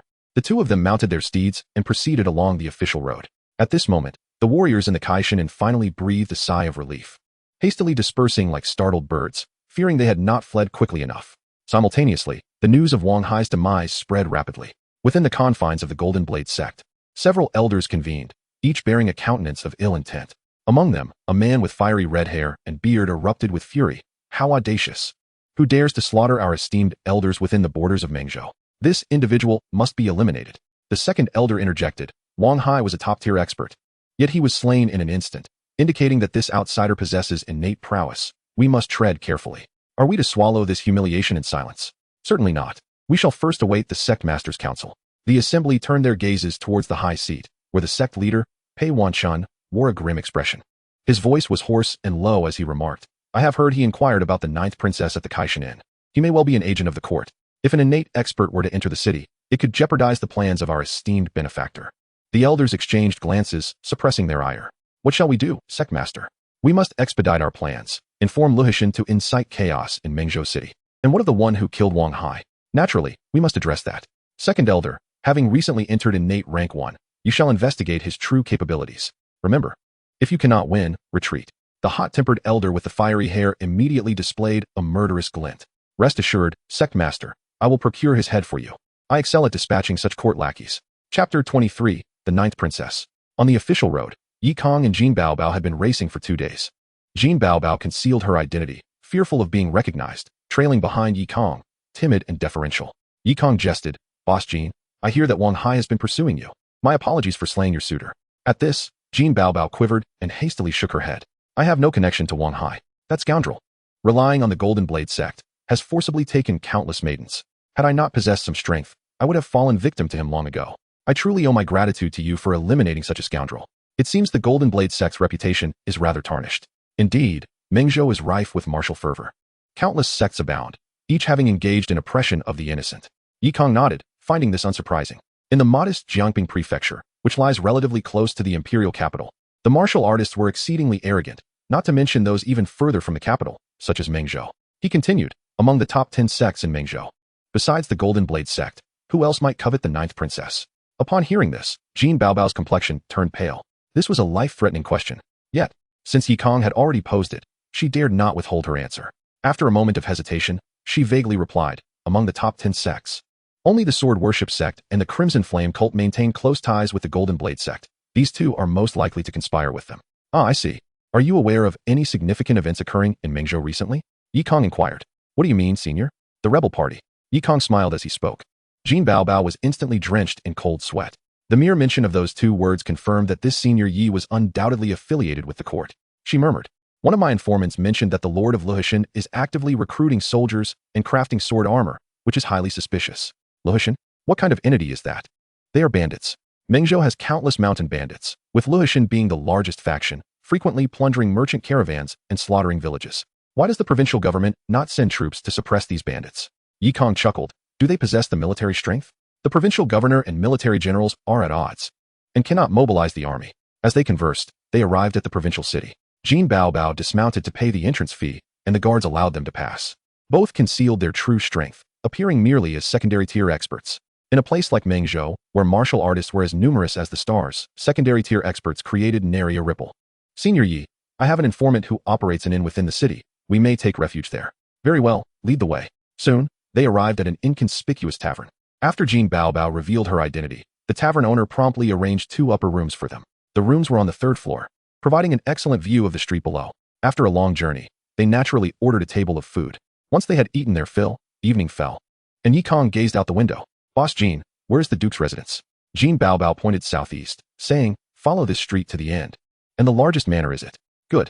I shall go check on the 9th princess's safety. You may attend to your own affairs. With that, Yi Kang leapt through the window and vanished into the night like a specter, swiftly disappearing from sight.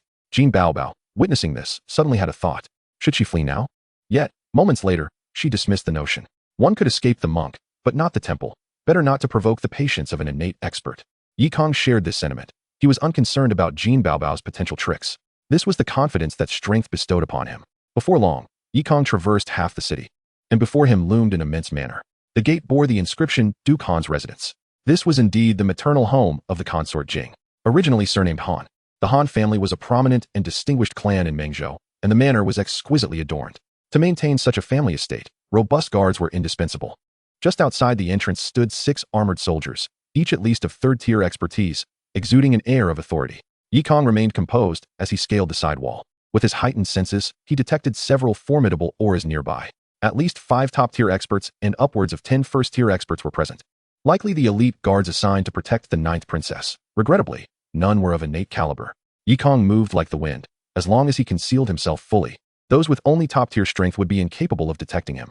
Simultaneously, the distribution of those experts indicated to him the location of the 9th princess. It was an unremarkable small chamber, yet surrounded by 10 powerful figures, clearly not to be underestimated. While Yi Kang pondered how to observe the situation inside, the door to the chamber suddenly swung open. A stunning young woman, around 17 or 18, peeked out, seizing the moment when no one was watching. She made a beeline for the main entrance, at which point a stout man hurriedly rushed over to block her. Oh, my princess, please do not run off recklessly. If anything were to happen to you, our entire family would lose their heads. Uncle, why do you always appear so fortuitously? The young woman wore a look of disappointment, having to abandon her plan to sneak away. It seemed she was indeed the 9th princess, and the man obstructing her was likely her uncle. Seeing the princess unharmed, Yi Kang chose not to linger and swiftly slipped away. Meanwhile, the 9th princess returned to her chamber, her previously bewildered expression suddenly turning grave. Elder Wu, has that person departed? In the room, an elderly woman, leaning on a cane and squinting her eyes, appeared frail and aged. She nodded gently, saying, that individual bore no malicious intent. It seems he merely came to ascertain the princess's safety, likely another batch of guards arranged by the consort. Upon hearing this, the 9th princess let out a resigned sigh. My mother is truly excessive. One batch of elite guards is not sufficient, and she sends another. It feels endless. The elderly woman, known as Elder Wu, smiled kindly. The empress is also concerned about the safety of the princess. Given the increasingly chaotic situation in Mengzhou, it is entirely reasonable. However, I did not anticipate that the empress would arrange for a young master of innate rank 1, a person I had never heard of before. Humph, what does it matter if he is of innate rank 1? Wu Lao, you are of innate rank 3. With you here, no one can harm me. Your Highness, you flatter me. I am already half a step into the grave. One day, I shall be unable to protect the princess. It is indeed a blessing for you that the empress could find such a young master of innate rank 1. Wu Lao, do not speak like that. You have watched me grow since childhood, and you will surely break through the limits. For now, I can only hope that this innate rank 1 does not intervene and disrupt my plans. The 9th princess sighed silently, a frown appearing on her face. Yi Kang was unaware that beside the 9th princess there existed an ancient being of innate rank 3. Had he known, he certainly would not have risked exposing himself by stealthily visiting the Duke's estate. At this moment, he had already set his sights on another group of men in black. Chapter 24, Battle in the Wilderness. Yi Kang left the Duke's estate and swiftly returned to the inn, just as he was about to enter his room. A faint rustling from a nearby alley piqued his interest. He immediately concealed his presence and stealthily followed. In the dimly lit street, several men in black cautiously approached a secluded courtyard. Observing their furtive behavior, Yi Kang could easily discern that they were not of good intent. Upon entering the courtyard, a man dressed as a wealthy merchant emerged to greet them. How did it go? Have you gathered the necessary information? Go inside and speak. The leader of the men in black was exceedingly cautious, directly entering the room and closing the door tightly behind him, leaving 2 of his companions to guard outside. Kang was not in a hurry. He maneuvered to the back wall of the room, fully activating his senses. His heightened hearing soon allowed him to clearly overhear the conversation within. We have confirmed everything. The moment he entered the city, he took residence in the Feline Inn, and the golden baby followed closely behind him. There is no doubt. Excellent. Elder Hua is just outside the city. Immediately relay this news to him, and our mission will be deemed complete. As Kang listened to their exchange, an odd expression crossed his face. Why did it feel as if they were referring to him? Had he indeed been targeted the moment he entered the city? Kang had no time to ponder further as he saw the men in black hastily making their way out of the city. He decided to follow them. Regardless of who they were, he needed to ascertain the situation first. Though the men in black were cautious, the disparity in strength was evident, and they could not have anticipated that an innate master was tailing them. Under the cover of darkness and a gusty wind, the 2 sped out of the city walls, with the black-clad figures heading southeast. After a brisk journey of 10 miles beyond the city, a sudden burst of firelight illuminated the open wilderness ahead, casting shadows of tents. The leader of the men in black darted toward the largest tent, kneeling on one knee before it and whispering, "Elder Hua, I have located the person's position." The tent flaps opened, revealing an elder with crimson hair and a red beard. Without a word, he seized the neck of the man in black and lifted him off the ground. Useless. Not only did you find him, but you also failed to bring him along. The man in black could not utter a word, his eyes betraying a flicker of terror. With a crack, Elder Hua mercilessly snapped his neck and carelessly discarded him. Then, he turned his gaze towards Kang's direction. "Come out. Did you think you could hide beneath my very nose?" At that moment, the fire blazed high, and dozens of disciples from the Golden Blade sect emerged, brandishing large swords and torches. Kang was not surprised. He recognized at a glance that Elder Hua was also of innate rank 1. It was entirely reasonable for him to discover Kang, and he had no intention of hiding. He had come to resolve this trouble. With his hands behind his back, Kang declared, "Who are you, and why are you prying into my affairs?" Elder Hua sneered, "You possess remarkable courage, daring to kill the elder of the Golden Blade sect and still act so arrogantly." So, they were masters of the Golden Blade sect. It was only natural for someone with insufficient skills to be killed in the world of martial arts. Placing the blame upon me is truly unreasonable. Kang smiled, a surge of battle intent swelling within him. This was his first time confronting a fellow innate master directly. As a martial artist, one must continuously engage in combat with the strong. Simultaneously, the system's voice chimed in. Ding. Task issued. Eliminate Elder Hua. Task reward, 2,000 insight. The task had finally arrived. There was no way he could avoid the fight now. Kang strode forward. Elder Hua, perceiving Kang's audacity, unleashed an overwhelming intent to kill. "Boy, whether you are a dog of the court or not, tonight shall be your last. Blame only yourself for having slain Wang Hai. Bring me the blade." Elder Hua bellowed, tossing a red broadsword toward him. Kang caught the broadsword and swung it down with force. A wave of flames accompanied the blade's energy, slicing through the air. A mere trick. Kang dismissed it without a glance, his fingers twitching as the 100 Flowers sword chi erupted, effortlessly deflecting the fiery wave, which exploded in midair with a resounding crash. Elder Hua squinted. Sword chi externalized. What sword technique is this? As soon as he finished speaking, another surge of 100 Flowers sword chi was unleashed, targeting a nearby ordinary disciple of the Golden Blade sect. With a swift motion, the disciple was oblivious to the impending danger, and the sword chi obliterated his head.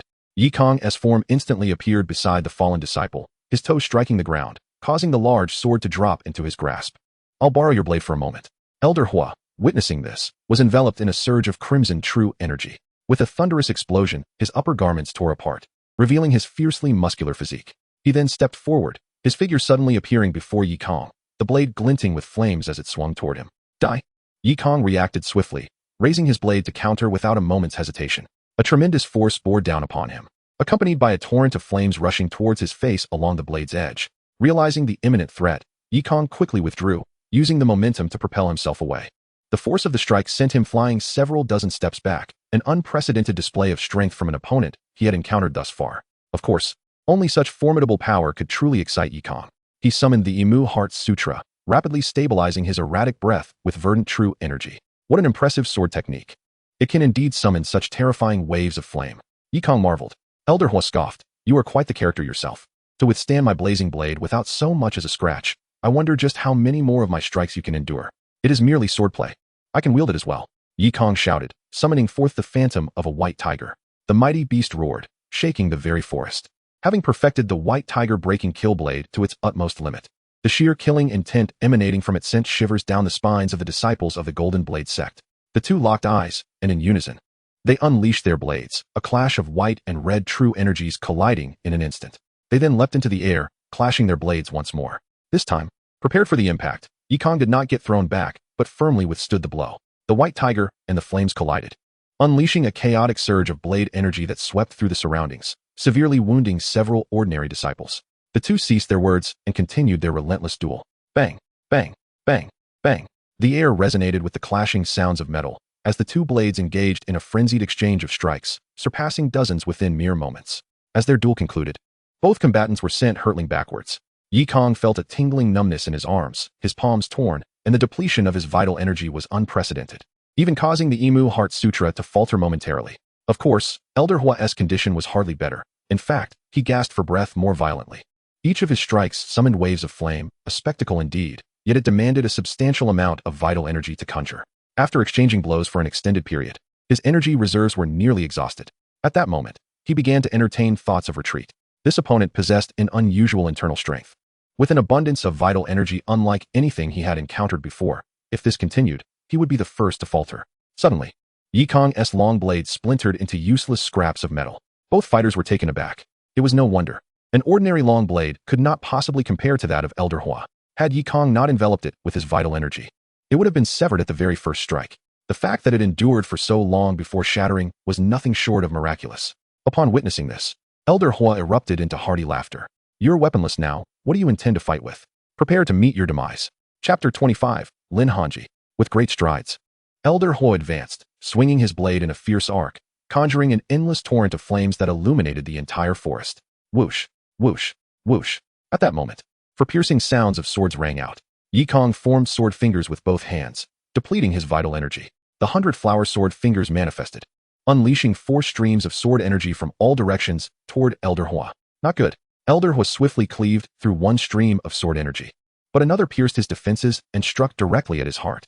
The remaining 2 streams of energy penetrated from above and below, rendering him in 2 halves. Kang could only chuckle in resignation at the sight. Determined to be a flashy warrior, Elder Hua had forsaken any semblance of proper defense. Indeed, the earlier clash had drained his vital energy to the point where he could no longer condense it for effective protection. The 100-flower sword fingers had struck at the opportune moment, delivering a lethal blow. Ding! Task completed. Elder Hua slain. Reward. Host gains 2,000 insight. Elder Hua was dead. What now? A loud cry shattered the stillness. The disciples of the Golden Blade sect were left dumbfounded. With their innate level Elder Hua slain, did they dare to continue fighting? However, Kang would not afford them the luxury of contemplation. A stream of 100-flower sword energy shot forth, instantaneously piercing through one heart after another. In a heartbeat, dozens of Golden Blade sect disciples lay lifeless on the ground. Only then did Kang collapse onto the ground, unable to suppress a fit of coughing. Indeed, fighting an innate master was no small feat. Thankfully, the 100-flower sword fingers proved extraordinarily formidable. Kang marveled at its potency, recognizing that it was far from a mere ordinary innate martial art.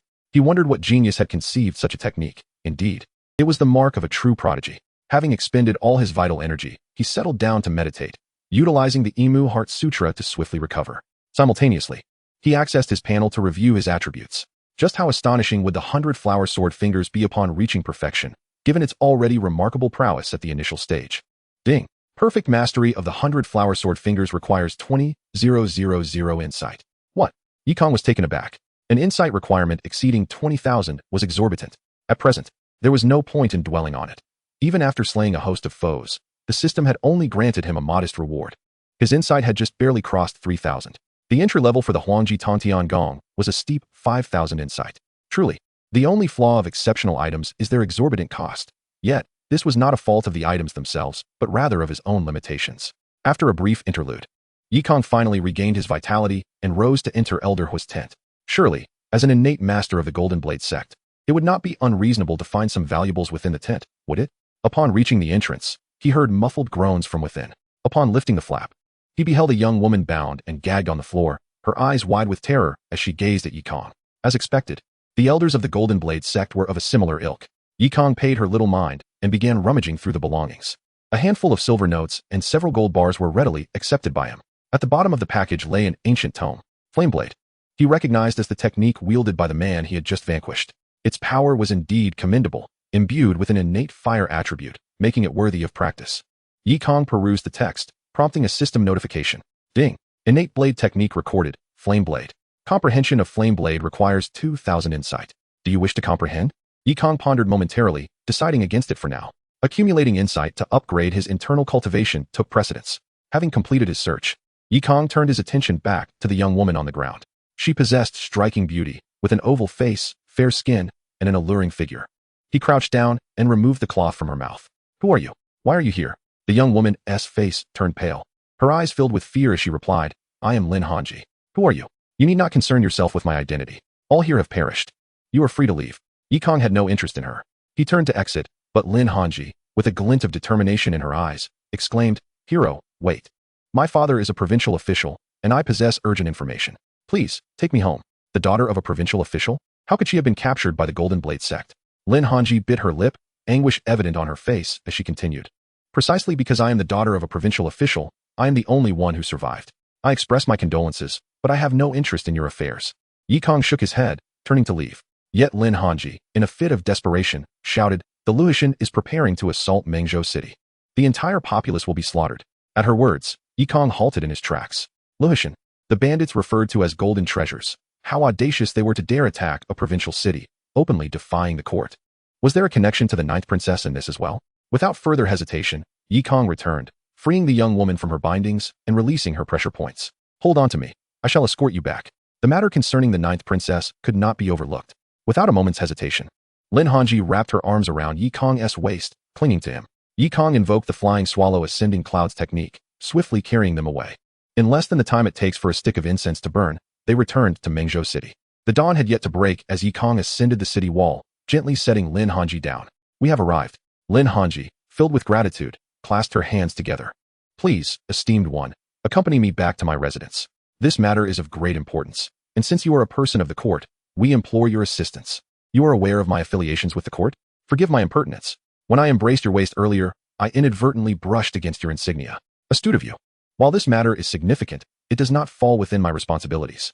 However, I am willing to accompany you back on the condition that you bring the ninth princess to meet me. Lin Hanji exhaled in relief. She was indeed taking a gamble. For innate masters often harbored unpredictable temperaments, and she was uncertain if she could sway him. But since Kang had made such a proposition, there remained room for negotiation. She promptly nodded, and together they proceeded to the provincial office. The gatekeeper, upon seeing Lin Hanji, promptly opened the door and led the two to meet the governor of Mengzhou, Lin Baichuan. Lin Hanji immediately knelt down, tears streaming from her eyes. Father, Suaping Mountain has been annihilated. The Jianghu sect and Baijian sect have slaughtered everyone. My master, my uncle, and my senior sisters all chose to end their lives rather than be defiled. Lin Baichuan was taken aback, his expression one of horror. What on earth happened? How did you manage to escape? It was the Jianghu sect and Baijian sect. They colluded with the rebellious faction, plotting treason. Once discovered by my grandmaster, they exterminated Suaping Mountain to silence us. I also heard that the Jianghu sect has allied with the Liuhe Mountain and plans to assault Mengzhou City tomorrow. What? Lin Baichuan's forehead broke out in a cold sweat, nearly causing him to collapse into his chair. Father, the fire elder of the Jianghu sect kidnapped me to coerce you. It was this elder who rescued me. He is from the Imperial City Division. Lin Baichuan glanced at Kang, his gaze tinged with caution. Thank you, sir, for saving my daughter. Which esteemed member of the Imperial City Division are you? Chapter 26, The Princess's Scheme. Lin Baichuan was no fool, and he did not immediately place his trust in Kang. Kang, however, required no such trust. He merely produced the insignia of the Imperial City Division and stated calmly, I am Kang from the Imperial City Division, assigned to protect the ninth princess. I will not interfere in any matters as long as they do not involve her.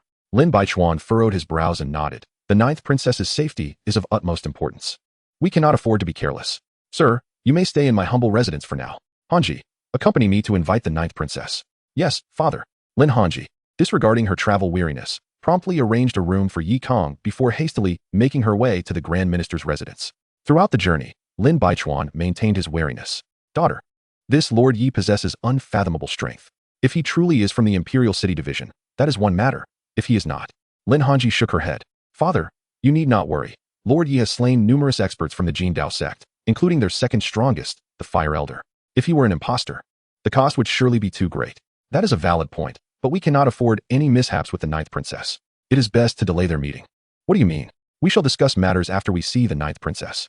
The two exchanged no further words and soon arrived at the Grand Minister's residence. As a magistrate, Lin Baichuan had visited the ninth princess on multiple occasions, and thus, the meeting proceeded smoothly. After he explained the situation, the ninth princess exchanged glances with her aide, old Wu, both wearing wry smiles. As expected, this fellow has disrupted my plans. With the Fire Elder dead, the Jin Dao sect will undoubtedly retaliate. Old Wu nodded. No wonder their actions have been hastened by several days. General Sikong's troops have yet to be fully deployed. Mengzhou City is bound to face a bitter struggle. I had intended to draw out all these traitors in one fell swoop, but it appears I must retract my net early. Come. The ninth princess called out, and a palace guard promptly entered, bowing respectfully. Convey to General Sikong that the princess commands his forces to prepare for departure.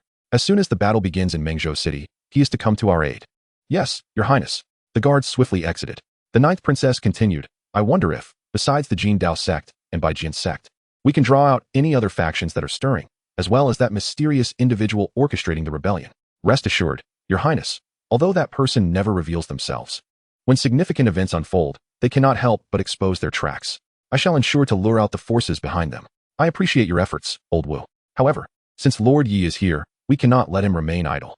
Lindarin, take my order and instruct him to guard the city gates, contributing to the defense of Mengzhou City. Your Highness, that Lord Yi has a strong disposition. It may not be so simple to issue commands to him. Indeed, innate experts can be troublesome. If he is unwilling, you may convey it in this manner. Lin Baichuan and his daughter were left dumbfounded. The ninth princess before them was so different from the innocent and carefree little rascal they once knew. Yet, being astute individuals, they refrained from questioning further. Once outside the Grand Minister's residence, Lin Hanji finally let out a sigh of relief. Father, from the princess's tone, it seems she was already aware of the rebellion. Those from the royal family are never simple. Staying in Mengzhou for over half a year, they must have been waiting for the rebels to make their move. I just wonder how many of our provincial troops will remain. Lin Baichuan sighed deeply, an indescribable weariness etched on his face. Upon returning to their residence, the two conveyed the princess's intentions to Yi Kang. Yi Kang was utterly bewildered. What is this? Sending me to guard the city gates? Lord Yi, the princess means for you to assist me in the defense of the city. Isn't that the same as guarding the city gates? This young lady truly lacks understanding. I might as well knock her out and take her back. Lin Baichuan was startled at this remark and hurriedly interjected. Lord Yi, you mustn't. The princess has her own plans. She must have been prepared for this rebellion. You absolutely cannot disrupt her arrangements. Lin Hanji immediately raised her voice. The princess stated that if you can protect Mengzhou City, it would not be impossible for the Imperial City Division to appoint you as a deputy commander. Absurd. Am I one to covet power?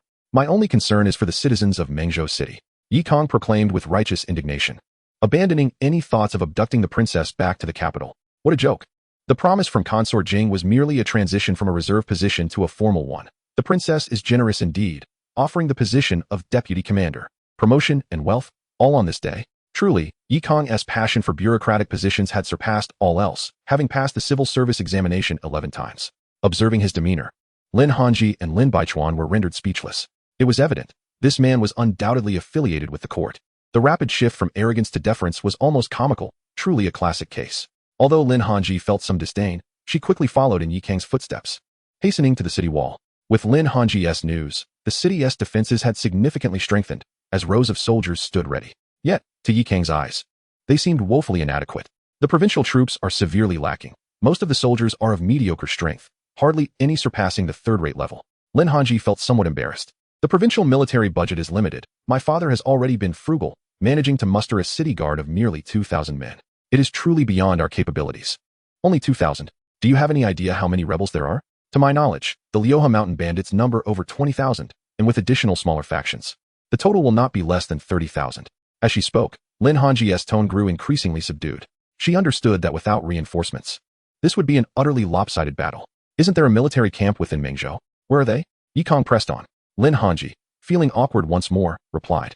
The ninth princess stated that General Sikong's troops are responsible for intercepting the Jin Dao sect and by Jian sect's martial alliance. Those foes are far more formidable than the mountain bandits. That is indeed a valid point, but this poses a significant challenge. Lord Yi, there are still many martial experts within the city. My father has already gone to rally them. These individuals, having settled here, will surely contribute to the defense of the city. That would be but a drop in the bucket. Yi Kang's brow furrowed deeply. Just then, a system notification suddenly sounded. Beep.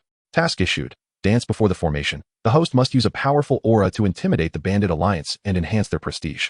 Task reward. Issued according to prestige value. A task has arrived. Boosting prestige? Isn't this just a display of bravado before the battle? Yi Kang suddenly became quite agitated. He was no stranger to the art of ostentation, with the ninth princess having promised to elevate him to the position of deputy commander. Why not seize this opportunity to make an impressive display and secure a significant achievement, thus making his promotion seem entirely justified? With this thought in mind, Kang immediately adopted a righteous expression. Though outnumbered, there was no need for concern. 2,000 against 30,000. Advantage was on his side. Chapter 27. The Mountain Bandits Attack.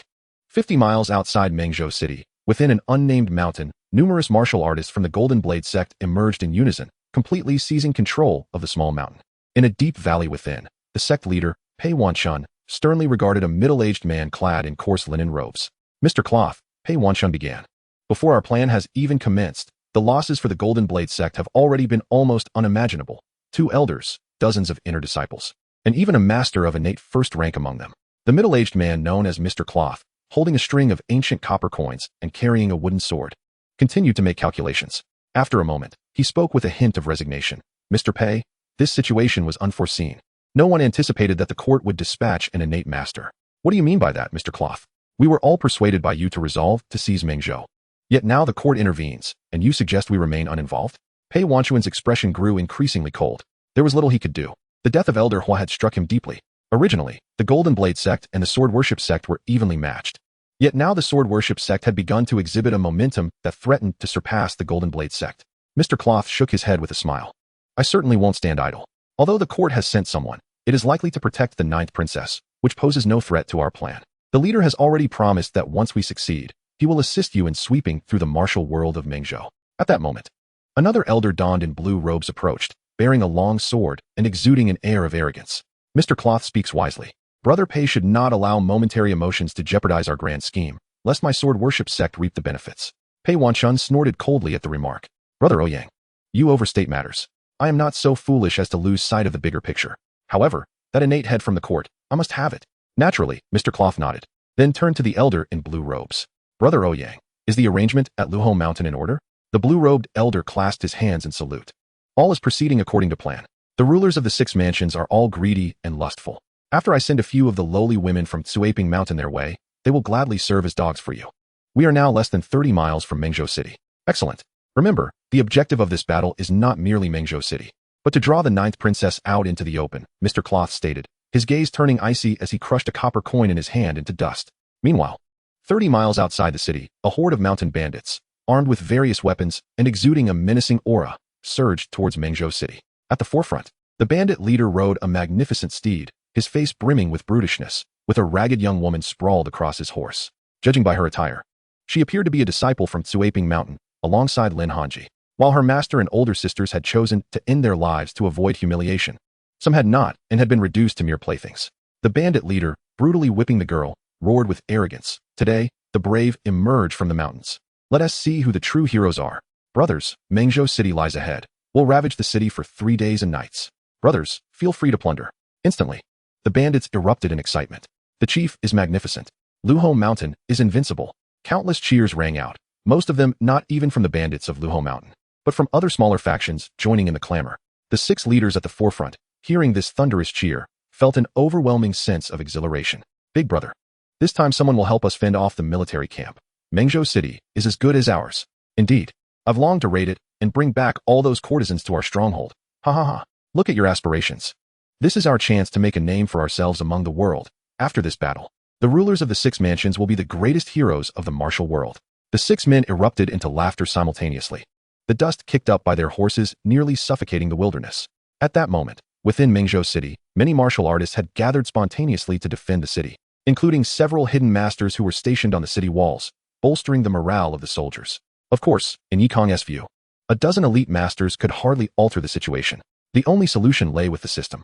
Noticing Kang's grave expression, Lin Hanji approached. Lord Yi, should the situation become dire, will you defend the citizens or protect the 9th princess? Naturally, the princess comes first, Kang replied without hesitation. He was no saint. If he could fight, he would. If he could not, he would flee with the princess. Lin Hanji sighed in relief at his answer. You speak truly. Then before the situation becomes unmanageable, please do slay a few bandits from Mengzhou. She performed a deep bow, her eyes glistening with tears as she forced herself to maintain her composure among the defensive forces. Kang said nothing further but grasped Lin Hanji's arm, allowing his verdant, ethereal energy to flow gently through her. Do not worry, you need not do anything. Tomorrow, just watch how I handle it. Lin Hanji felt a wave of warmth wash over her, unable to suppress a soft sigh. By the time she regained her senses, her face was flushed crimson. Lord Ye's energy is truly remarkable. That night, within the residence of the national uncle, a senior palace guard concluded his report and exited the princess's chamber. The ninth princess, holding a brush and writing a letter, spoke with a hint of melancholy. Old Wu, the mountain bandits are drawing near. Will we truly succeed? Old Wu nodded kindly.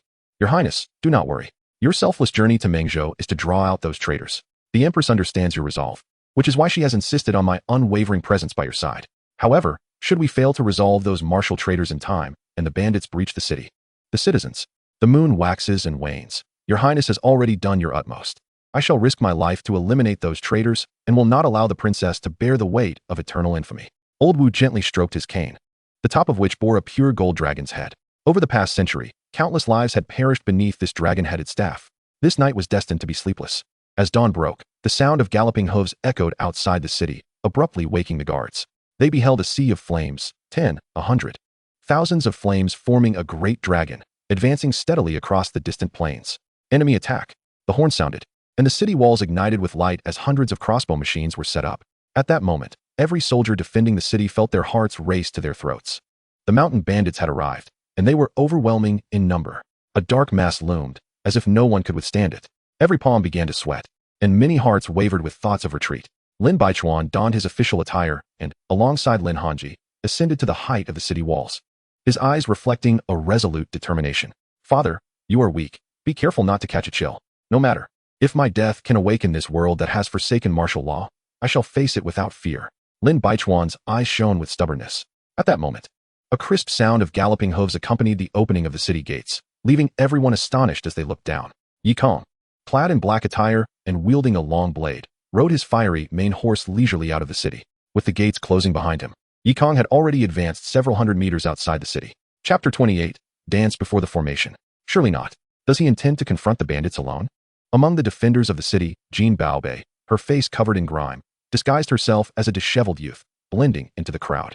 Upon spotting Yi Kang, her eyes widened in disbelief. Ever since Yi Kang departed last time, he had not returned to the inn. Jean Baobei had waited impatiently, but with the news of the bandits' impending attack, she had no choice but to infiltrate the city's militia, hoping to assess the situation and find an escape route. As fate would have it, just as she melded into the ranks, she witnessed Yi Kang riding out of the city, alone. Though the 6 leaders of the 6 houses might be formidable, their combined strength could hardly rival that of the innate masters. Yi Kang's audacity seemed rather excessive. Furrowing her brow, Jean Baobei chose to observe further. The others, however, were left in a state of confusion. What was Lord Yi planning? Did he truly intend to repel the bandits single-handedly? Shock painted the faces of all present, especially Lin Hanji, who longed to rush down and call Yi Kang back. Yet, Lin Baichuan restrained her. Let us not rush. Let us see what Lord Yi intends to do. But father, she protested, his strength is remarkable. Even if he cannot prevail, he can surely save himself. My intervention would only hinder him. Upon hearing this, Lin Hanji stilled her movements, her fists clenched in worry. Meanwhile, the bandits, witnessing Yi Kang approach on horseback, were equally perplexed. Brother, what is that fellow doing? Is he courting death by coming here alone? That's a misguided thought. I believe he is merely here to surrender, having realized he cannot win. Reasonable, brother. Should we accept his surrender? The group of leaders turned to their chief, who snorted disdainfully. Having declared a massacre, we shall spare not a single soul. Fire at him. With a command, one of the bandits swiftly knocked an arrow. Yet, in the blink of an eye, a delicate pink sword cheese sliced through the air, cleaving the arrow in twain and embedding itself in the bandit's forehead. The sight sent a shiver down the spines of the 6 leaders. A master. What martial art allows one to kill from such a distance? The chief of Liuhua Mountain narrowed his eyes and called out, "Who goes there?"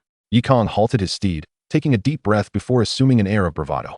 With a cold expression, he declared, "I am Yi Kang of the Imperial City Division, here to invite you ruffians to your demise." His commanding voice left everyone agape. Moments later, the bandits erupted in laughter, the 6 leaders doubling over in mirth. Did you hear that? He invites us to our deaths. Ha ha ha. We thought him a coward, but he is merely a fool. Brother, leave him to me.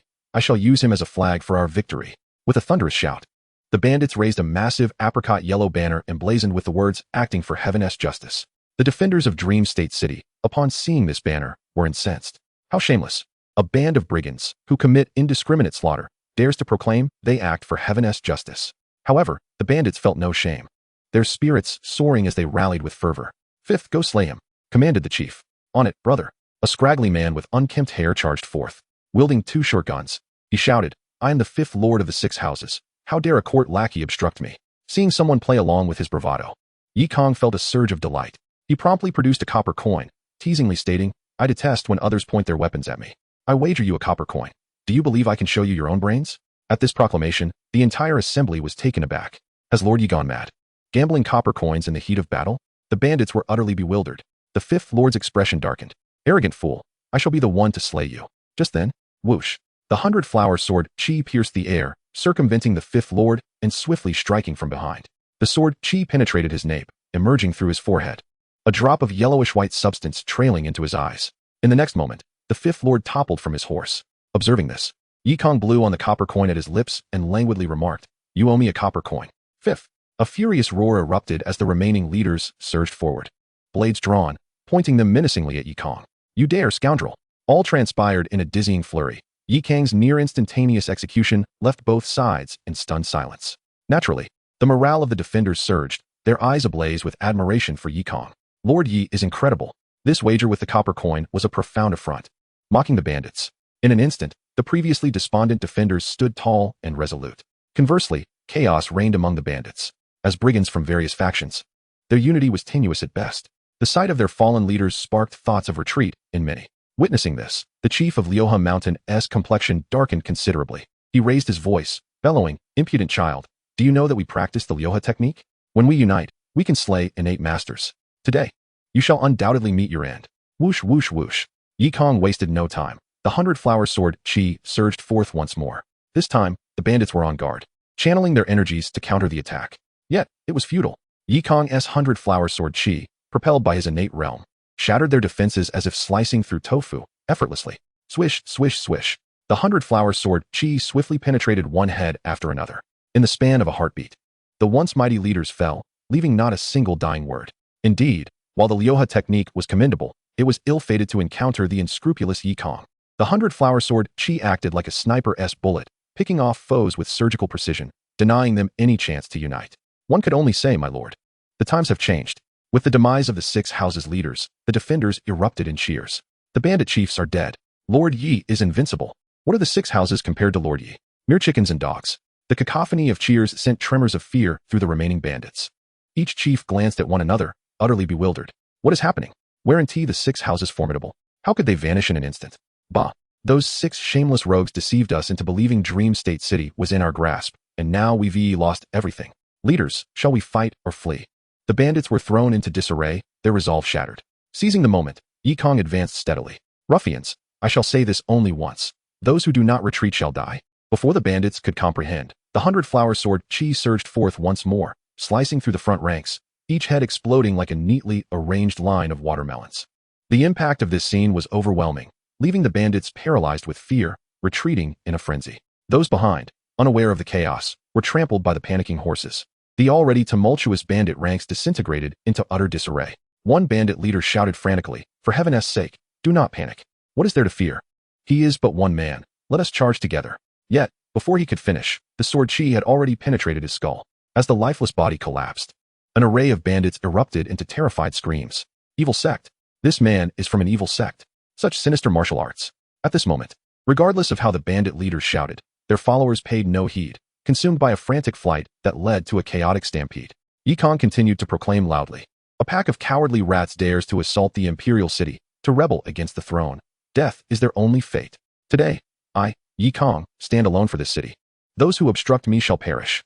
Secretly harnessing the wrath of the Vajra, his boundless fury transformed into a resonant battle cry, reverberating throughout the land, leaving all in utter astonishment. The bandits were paralyzed with fear, while the city defenders felt their spirits surge. Lord Yi, a hero of our time. What are you all waiting for? The bandit morale is shattered. Now is the time to strike. Charge with me.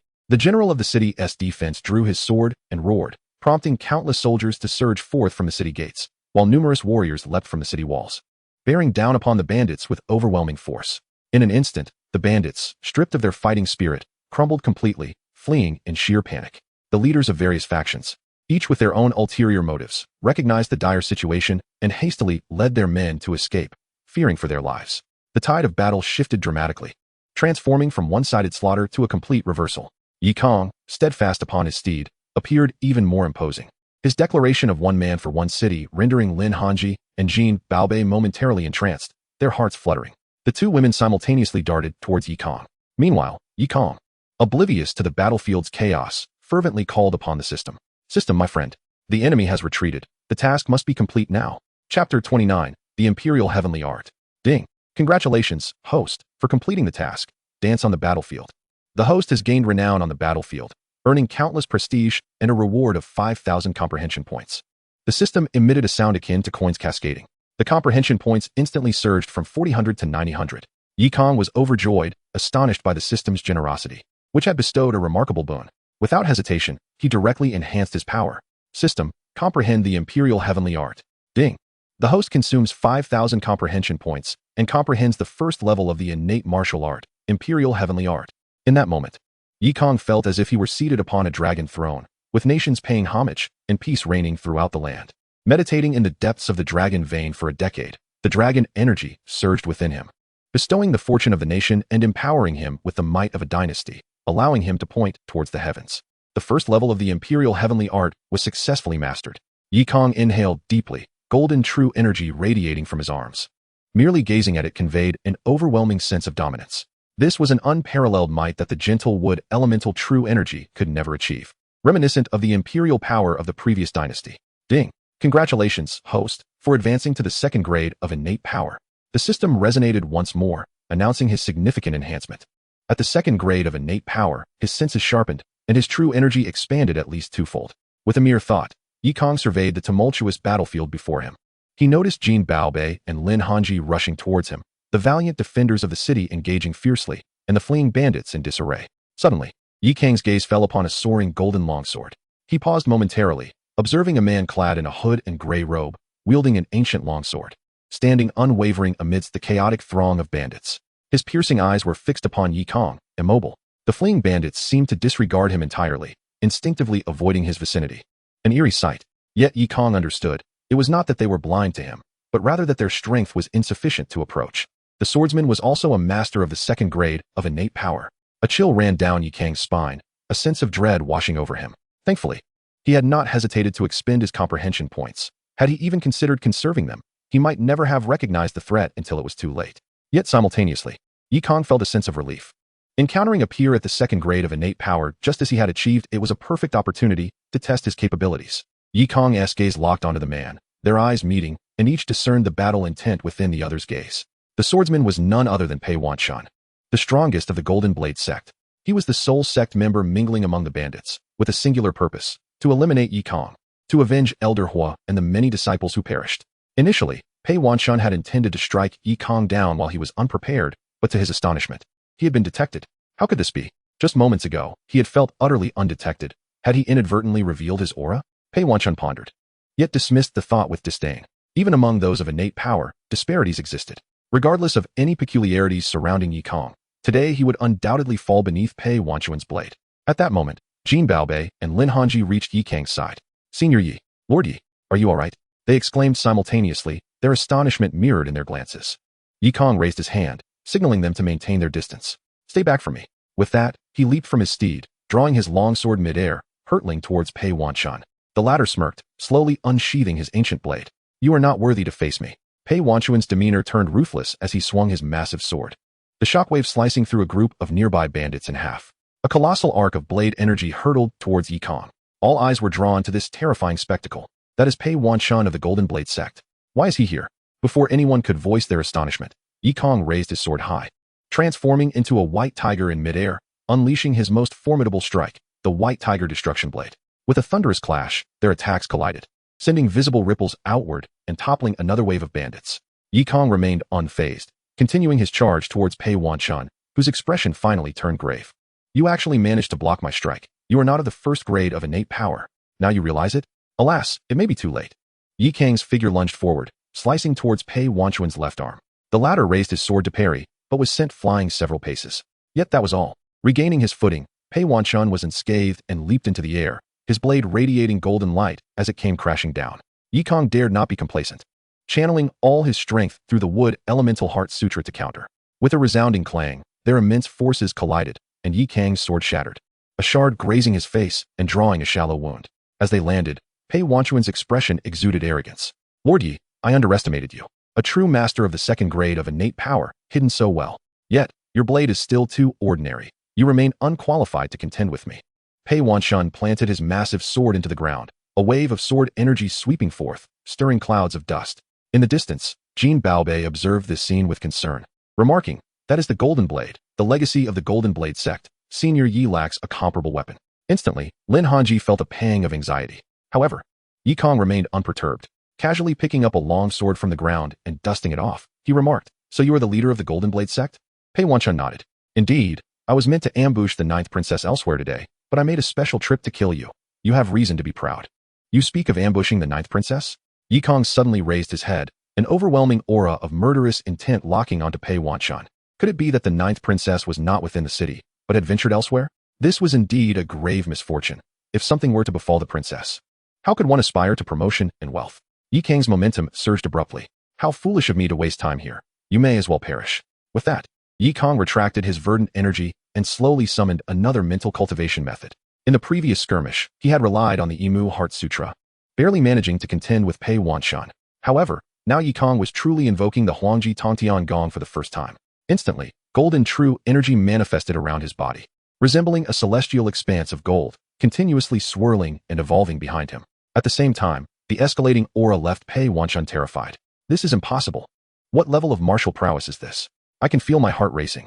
No, it must be a swift resolution." Without hesitation, Pei Wanshan swung his blade in a horizontal arc. Yi Kong, enveloping his long knife with golden true energy, charged forward like a flash of lightning, swiftly countering with a strike. In that moment, Yi Kong felt his inner energy surging violently, akin to a colossal tiger breaking free from its cage, eager to shred everything before it. This strike was imbued with the supreme dominance of the Huangji Tongtian Gong, unparalleled in the world. With a thunderous crash, Pei Wanshan was sent flying, his golden blade colliding with his own chest, forcing him to spew forth a mouthful of blood. Pei Wanshan's eyes widened. Disbelief etched across his face. Why has this person's internal power suddenly grown so formidable? What kind of tyrannical martial art could suppress my own power so thoroughly? Indeed, the activation of Yi Kang's Huangji Tongtian Gong had instilled a sense of dominance in Pei Wanshan, reducing his capable strength to less than 80% of its usual capacity. This was an absolute suppression of martial arts, the most terrifying internal power domination in the martial world. In that moment, Pei Wanshan contemplated retreat. Perhaps he should not have sought to kill Yi Kong. Wouldn't it have been more prudent to remain by the side of the Mr. in plain clothes? Just as Pei Wanshan began to withdraw, Yi Kong charged forward, his long knife slicing through the air. The Baihu Pashadeo, under the enhancement of the Huangji Tongtian Gong, unleashed golden tiger phantoms with each swing, amplifying its power manifold. This was the Tongtian Baihu Pashadeo, a complete and utter domination, a ruthless slaughter, unmatched ferocity. "Break for me," Yi Kong roared, and the ferocious blade aura shattered Pei Wanshan's true energy defenses. In the midst of Pei Wanshan's incredulous gaze, it cleaved through his body. As true energy retracted, the battlefield was left desolate, the remnants of their fierce conflict obliterating all surrounding bandits, numbering at least in the hundreds. Pei Wanshan's form had been reduced to a puddle of blood, with only the golden blade thudding heavily to the ground. Yi Kong approached, retrieving the golden blade, weighing it thoughtfully. "Too heavy, too grand. It does not suit my temperament, but I shall make use of it for now." Yi Kong gazed into the distance.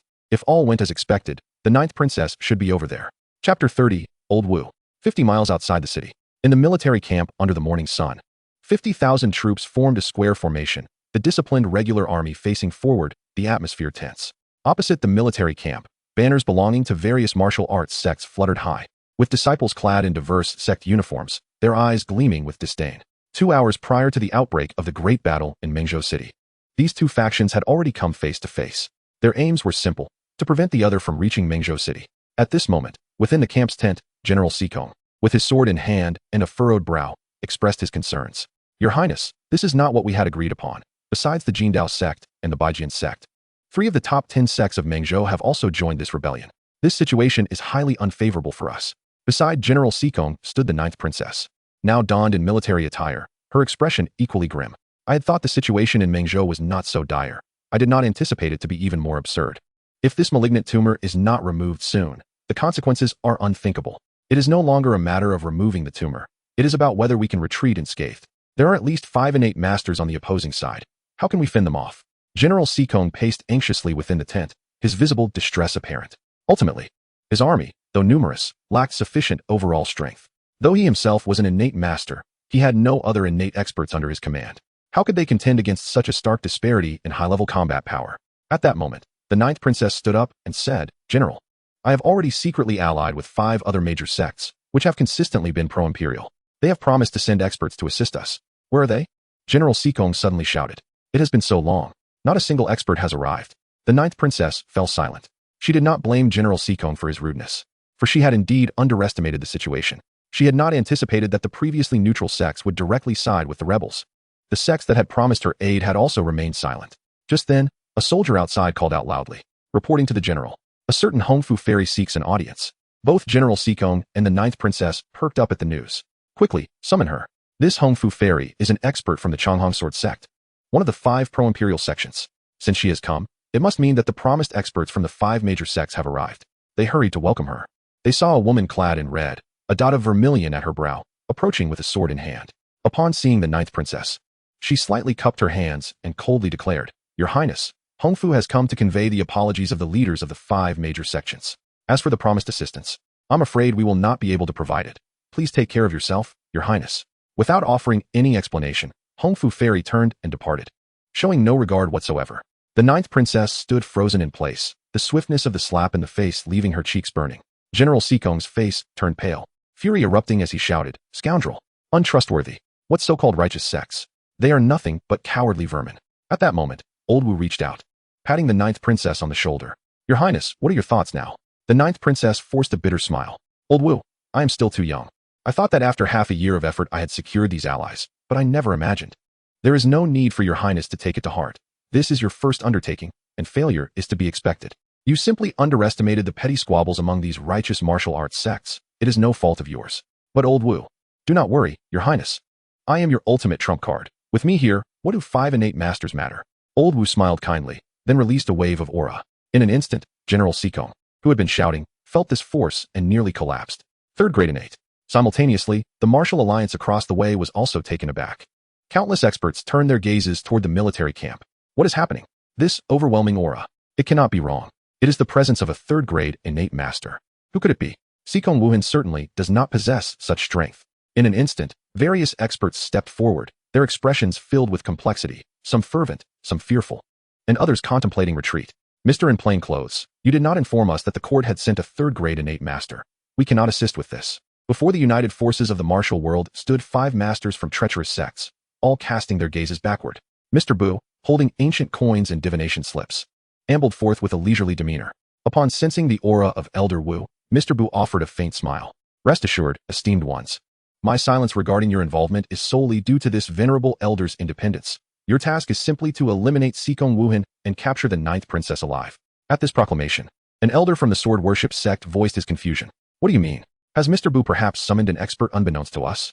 "You shall soon discover," replied Mr. Bu. The group exchanged glances, opting for silence. The elder clad in blue from the sword worship sect chuckled. It appears that Brother Pei from the Golden Blade sect was already privy to this information, which explains his choice to venture to Mengzhou City to eliminate that obscure innate master. Laughter erupted among the crowd, with a middle-aged woman in white jesting. Brother Pei truly has grown old. It has been so long since his return that one might think he had gone to Mengzhou City for leisure. Amidst the banter, Mr. Bu remained silent, a vague sense of unease gnawing at him. Yet, trusting in Pei Wanchuan's formidable prowess, he turned his attention back to the elder of the sword worship sect. "Since Brother Pei has yet to return, I implore Master Ouyang to lead us in his stead." The elder, stroking his white beard, confidently stepped to the forefront of the battlefield. "Sikong Wuhan, we are old acquaintances. Further words are futile. Surrender the 9th princess and withdraw your forces. Your martial skills should not meet their end here." The elder's robust voice carried to General Sikong's ears. Despite his displeasure regarding the 9th princess, General Sikong donned his armor and mounted his steed without hesitation, his face a mask of fury. "Ouyang, you traitorous scoundrels! What right have you to threaten us? For the deeds you commit today, I, Sikong Wuhan, shall lead my army to obliterate your mountain gates." The elder in blue snickered derisively. Truly a loyal hound of the court, loyalty begets folly. Since you refuse to heed reason, then meet your demise. As he spoke, 2 innate masters, 1 male, 1 female, launched a simultaneous assault on Sikong Wuhan. The latter bellowed, raising his spear to counterattack. At that moment, the battle horn sounded, and both sides plunged into conflict without hesitation. Instantly, the battlefield erupted into a storm of blades and arrows, with martial artists clashing against soldiers in a cacophony of violence. In mere moments, countless lives were lost. Mr. Bu turned to the remaining 2 innate masters. Join me in capturing the ninth princess. With a swift motion, the three of them soared toward the center of the opposing formation. Suddenly, a ferocious aura surged into the sky, sending them reeling. They steadied themselves, witnessing Elder Wu emerge. Enveloped in a violet aura, those who harm the princess shall die.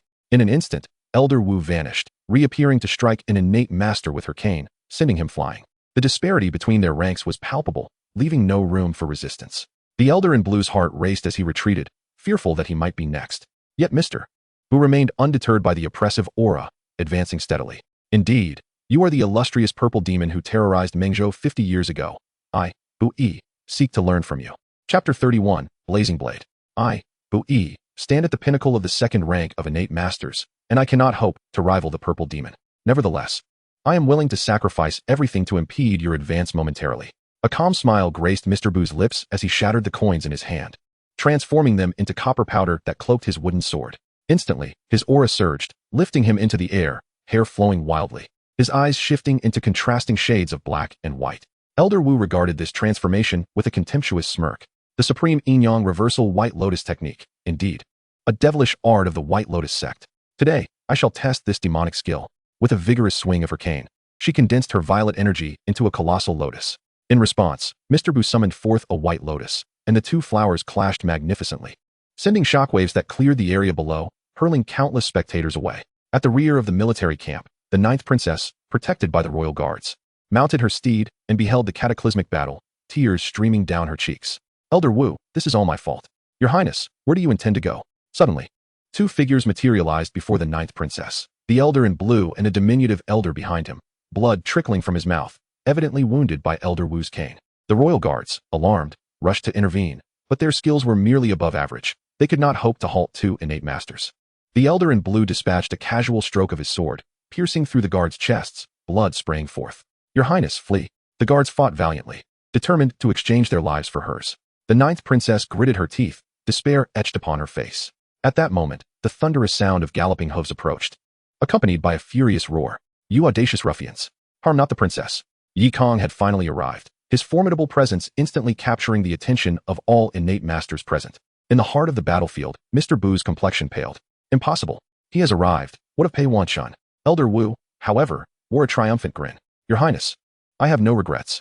Casting aside all restraint, Elder Wu unleashed her fury upon the temporarily empowered Mr. Bu. Simultaneously, the Elder in Blue and the diminutive elder exchanged glances, turning their focus toward Yi Kang. As they prepared to inquire about his name, Yi Kang leaped forward, brandishing his great golden blade. Die! The white tiger destruction blade was unleashed in a flurry of strikes aimed at the two. The Elder in Blue parried with one hand, his numerous blue sword energies countering Yi Kang's strikes, but the diminutive elder was less fortunate. Already weakened, he could not withstand Yi Kang's wrathful assault and was sent flying, spitting blood midair. Who are you? Where's Pei Wanshan? The Elder in Blue, recognizing Pei Wanshuan's golden blade, had already surmised the answer but could not resist asking, as it was simply beyond his comprehension. Wasn't Yi Kang merely a first-rank innate master? How could he have slain Pei Wanshan? Yi Kang's response was blunt and clear. I am your ancestor. Once more, a flurry of blade energies surged forth, the full might of the white tiger destruction blade forcing the Elder in Blue into retreat. Yet, as the leader of the sword worship sect, his swordsmanship was not to be underestimated. He quickly regained composure, unleashing a torrent of sword energies to encircle Yi Kang. Yi Kang sought not to prolong the confrontation, instantly shifting his martial arts. The Imperial Supreme technique erupted, merging golden energy with the gleam of his great blade to form a golden wave, akin to the roar of a dragon. Skyward, white tiger destruction blade. Yi Kang struck with reckless abandon, his furious momentum causing the Elder in Blue's eyelids to twitch with alarm. Impossible. What manner of martial art is this? How can it suppress my sword techniques? The Elder in Blue felt his movements lag as the tide of battle shifted dramatically, transforming into an overwhelming onslaught. Seeing no way to contend, the Elder in Blue roared in desperation, act quickly. What are you still waiting for? In the next moment, the severely injured old man, small in stature, darted from the side, a flying dagger aimed straight at Yi Kang's heart. Yi Kang swiftly sheathed his dagger and took a step back, simultaneously forming a sword finger with his left hand. The 100 Flowers sword finger shot forth, deflecting the flying dagger, and its sword aura, undiminished, split into 4 streams, rapidly darting towards the diminutive elder. In an instant, 4 gashes appeared upon the elder's neck, and he fell to his demise. Ding! You have slain a second-tier innate master. Reward, 1,000 comprehension points. Alas, the small elder was unfortunate. He had been gravely injured twice, particularly the first time when old Wu had shattered his bones. How could he possibly withstand the 100-flower sword finger? Witnessing Yi Kang effortlessly dispatch the small elder, the elder in blue was left aghast. Sword aura. What kind of sword technique is this? It is the technique that will be your end, Yi Kang replied coldly, his finger moving once more as the 4 streams of 100 flowers sword chi changed direction, hurtling towards the elder in blue. However, the elder in blue was also a sword master. He waved his hand, unleashing countless sword intents to block the attack. Yet, Yi Kang was not one to relent. With comprehension points sufficiently amassed, he decided to elevate his power directly. System. Fully charge the blazing flame blade. Ding. Host has consumed all comprehension points. Mastering the innate blade technique, blazing flame blade, to perfection. Coins exploded forth. With his comprehension points reduced to 0, Yi Kang grasped the essence of Elder Hu's blazing flame blade. In his youth, he had a passion for broadswords and had joined the sect. Igniting the flames of his heart, he wielded the blade countless times amidst the flames, continuously mastering the blazing flame blade technique, and after 70 years, it reached perfection. Yi Kang's momentum surged, his strength skyrocketing, propelling him into the pinnacle of second-tier innate mastery.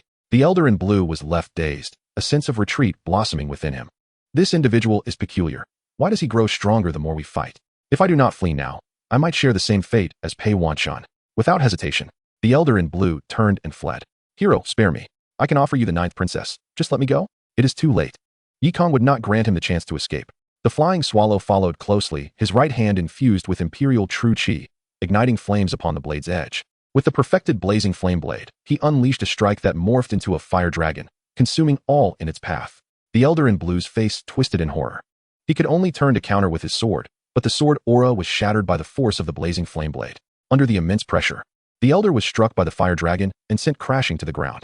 Yi Kang did not linger, delivering blow after blow, igniting the surrounding camp in flames. His might intensifying.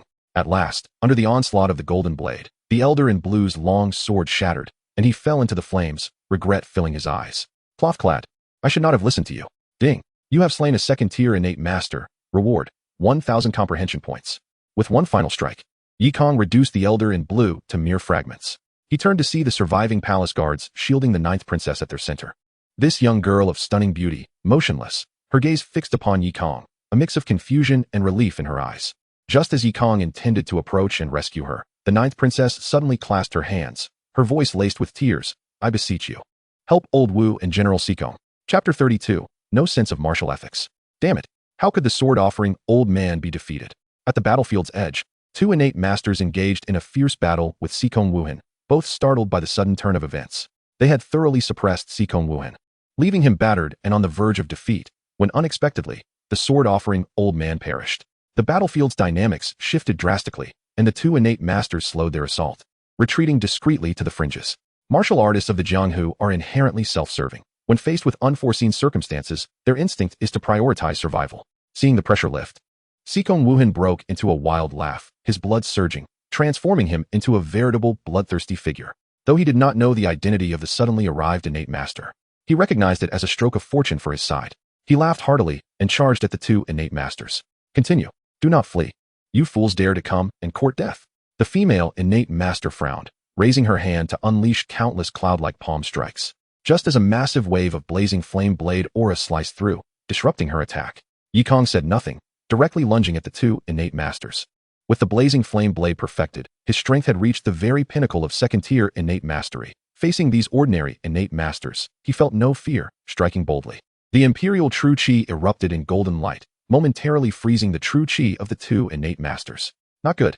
The female innate master sensed the turmoil within her true chi and hastily retreated, abandoning her own disciples as she fled. The other innate master was clearly a step behind, struck by the chaotic blazing flame blade aura. His weapon, a copper staff, barely raised in defense, was cleaved, and he himself was struck in the chest, several ribs shattering under the impact. This scene left the innate master wide-eyed, a profound fear surging within him. After becoming innate, he had never sustained such injuries, let alone been defeated in a single exchange. What martial art had this person mastered? Yi Kang paid him no mind, simply stating, General, this person is yours. With that, he transformed into a swift swallow, pursuing the fleeing female innate master. No innate master was to leave here alive today. An innate master who posed a threat and fled was even more perilous.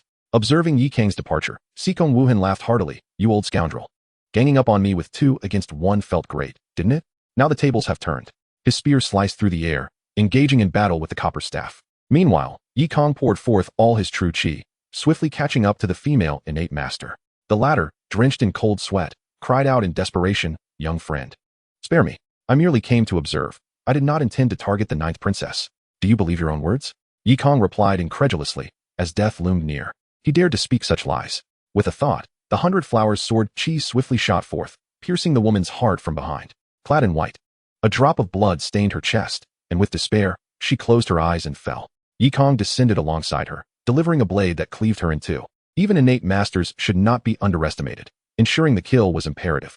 After eliminating her, Kang returned to the battlefield, effortlessly dispatching fleeing disciples from various sections. Their masters had all been slain by Kang, their will to fight extinguished, only the desire to escape remaining. Kang would not let them go. The two third-tier innate masters were too formidable, so he refrained from engaging them directly, instead focusing on the disciples on the periphery. After all, slaying masters yielded rewards. And even the smallest mosquito is still meat. With a sufficient base, qualitative changes could arise from quantitative accumulation. Thus, a figure clad entirely in black emerged as a harbinger of death upon the battlefield. Kang met each disciple with a blade, often dispatching several with a single strike. For those attempting to flee, the 100 Flowers sword chi met them, resulting in a series of explosive headshots. This gruesome spectacle left the soldiers watching trembling in fear, their legs quaking. So fierce, so ruthless. Is this truly an innate master? The disciples, gripped by terror, cried out in despair. How can innate masters slaughter the younger generation? You lack martial ethics. This is a violation of Jianghu's principles, a grave taboo. Upon hearing this, Kang's smile grew ever more sinister. Well said. But I am not a wanderer of the martial world. I am a hound of the court. Kang's eyes gleamed crimson, his speed of slaughter accelerating. The sword energy soaring as disciples from various sects fell one after another. The system's voice never ceased. Although these individuals lacked innate strength, they consistently yielded rewards of 10 or even 100 insights, which cumulatively had soared to 8,000. Kang exclaimed in exhilaration. He could both vanquish traitors and amass insights. Truly a double benefit. In the distance, at the center of the military tent, the ninth princess and a cadre of imperial guards on horseback watched in astonishment. Who is this person? How many has he slain? Well done. A bunch of traitors deserve no mercy, cheered the imperial guards. The ninth princess, however, paled at the corners of her mouth. Is this truly the protector sent by Mother? His bloodlust is rather excessive. Mother seems to trust him far too much. Time swiftly passed, and Kang single-handedly dispatched thousands of formidable traitors. The remaining sect disciples were no match for him and had ceased to produce any insights, so he left their handling to the soldiers. Without high-end combatants, these individuals stood no chance in battle. None could expect to survive. After the slaughter, Kang opened his panel and discovered that his insights had skyrocketed to 10,000, an unprecedented amount, though still far from the threshold to elevate the 100 Flower sword technique. At this moment, his gaze shifted to the central battlefield. Sikong Wuhan had already pierced through the innate master wielding the copper staff. Meanwhile, on the larger battlefield, two colossal true chi lotuses, one white and one purple, remained locked in a stalemate. The unadorned master, though preoccupied with fending off Old Wu's relentless assault, was not entirely oblivious to the situation outside. Upon realizing that the sect's experts had all perished, he comprehended that this scheme had utterly failed. Rage surged within him as he pondered where his intricate arrangements had gone awry. However, with the situation as it was, he had no recourse but to hastily extricate himself. Senior Purple Demon, I have miscalculated this time. Your martial prowess is exquisite. Please forgive me for seeking your guidance another time. With that, the white lotus behind the unadorned master bloomed once more, his hair rapidly turning white, as if all vitality had been siphoned away. This sacrifice resulted in another surge of power. The white lotus whirled violently, unleashing terrifying true chi that utterly tore apart the purple lotus. With a muffled grunt, Old Wu was sent flying, crashing to the ground. Old Wu. The ninth princess cried out in concern, but Old Wu raised a hand to halt her. He trembled as he stood, a trace of blood at the corner of his mouth. Young one, using the holy yin-yang chaotic white lotus technique twice has left you with little time left to live. Was it worth it? The unadorned master merely smiled faintly. While you value life, I do not. As long as the grand cause can be accomplished, what is life worth? With that, his cold gaze fixed upon Kang. I should have left by now, yet your very existence infuriates me. If I do not eliminate you, you shall undoubtedly become a future thorn in my side. Chapter 33, Slaying the Unadorned Master. The battlefield's dynamics shifted abruptly. The unadorned master shockingly abandoned Old Wu and turned his assault towards the onlooker, Kang. Both the ninth princess and Old Wu were taken aback. This is bad, retreat quickly. The ninth princess urged, but it was already too late. Having sacrificed his lifespan twice to invoke his malevolent power, the unadorned master now possessed strength rivaling Old Wu's and moved with lightning speed, launching several petals of the white lotus towards Kang. Danger loomed, intensely perilous. Yi Kang had never before felt such terrifying killing intent. The 100-flower sword technique was immediately unleashed to intercept the petals, yet the unadorned master's attacks were relentless and unending. Fortunately, Old Wu was not merely a spectator on the ground. She swiftly rose, conjuring the purple lotus once more, delivering a heavy blow towards the unadorned master. The surging true chi rapidly pressed him down. However, this merely stalled him momentarily, disregarding his back. The unadorned master relied on the White Lotus's extraordinary defensive capabilities to withstand the onslaught, and charged at Yi Kang once more. You truly think highly of yourself to risk everything to kill me. Yi Kang reacted quickly, brandishing his golden blade to meet the attack head-on. The result was that he was forcefully sent flying, his tiger's mouth stinging painfully, blood surging within his chest, and his entire body trembling. Despite the mere difference of a rank, the opponent's malevolent technique was exceedingly bizarre. Under its augmentation, Yi Kang found himself unable to retaliate. At that moment, the unadorned master also displayed a look of astonishment. What martial art are you practicing? He gazed at his true chi White Lotus, noticing that the petal which had just clashed with Yi Kang's blade had been eroded by a golden force. This was an unprecedented occurrence, completely beyond his expectations. Impossible. My holy Yin-Yang chaotic White Lotus technique is a direct transmission from the sect leader, an unrivaled supreme technique that crushes all. How can it be eroded by your true chi? Stimulated, he shouted in agitation, and his killing move manifested, unleashing a torrential wave of frenzied attacks. Though Yi Kang did not comprehend the source of his excitement, he immediately deduced, could it be that my Imperial Supreme technique can counter this malevolent power? Meanwhile, Old Wu, still engaging the unadorned master, fell into contemplation, a strange expression flickering across her face before vanishing. She did not forget to loudly remind. Utilize your true chi to assault his White Lotus. No need for her reminder. Yi Kang promptly expended all his strength to activate the Imperial Supreme technique, causing countless strands of golden true chi to surge skyward, forming a golden phantom that struck towards the unadorned master. Due to their disparity in strength, the unadorned master easily blocked the strike, yet the golden phantom did not dissipate. Instead, it clung tenaciously, overwhelming the White Lotus entirely. Subsequently, Yi Kang intensified his efforts, drawing upon all his true chi to forcefully infuse it into the attack. The unadorned master had long lost his composure, his face contorted with resentment. This child must not be allowed to live. He raised his hand once more, only to realize that his control over the White Lotus had been severed. Regardless of how he operated his mental techniques, the White Lotus's true chi remained unresponsive, completely severed from connection by the incessant golden light. At that moment, Old Wu's attack followed suit, striking the dazed unadorned master.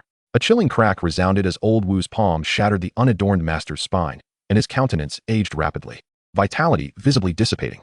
With the White Lotus's true chi gone, the aftereffects of his two uses of the malevolent technique became immediately apparent. Seizing the opportunity, Yi Kang lunged forward with his blade, the unadorned master's body colliding precisely with the blade's tip, piercing through him. A crimson heart hanging from the blade before withering into a mass of desiccated flesh. Ding! Killed an innate third-tier, pseudo-master, rewarded with 3,000 insights. The system's voice rang out, and Yi Kang finally exhaled, collapsing weakly to the ground. Having exhausted all his true chi at once, he had reached his limits. Fortunately, at the last moment, he secured the kill, preventing the immense insights from going to waste. Although he did not understand why the White Lotus's malevolent technique had been countered by the Imperial Supreme technique, he was grateful for this martial art, which had saved his life. The power of a third-tier innate master was indeed incomparable to that of a second-tier. At this juncture, the blood-soaked General Seacombe also descended, lifting Yi Kang and bellowing with laughter.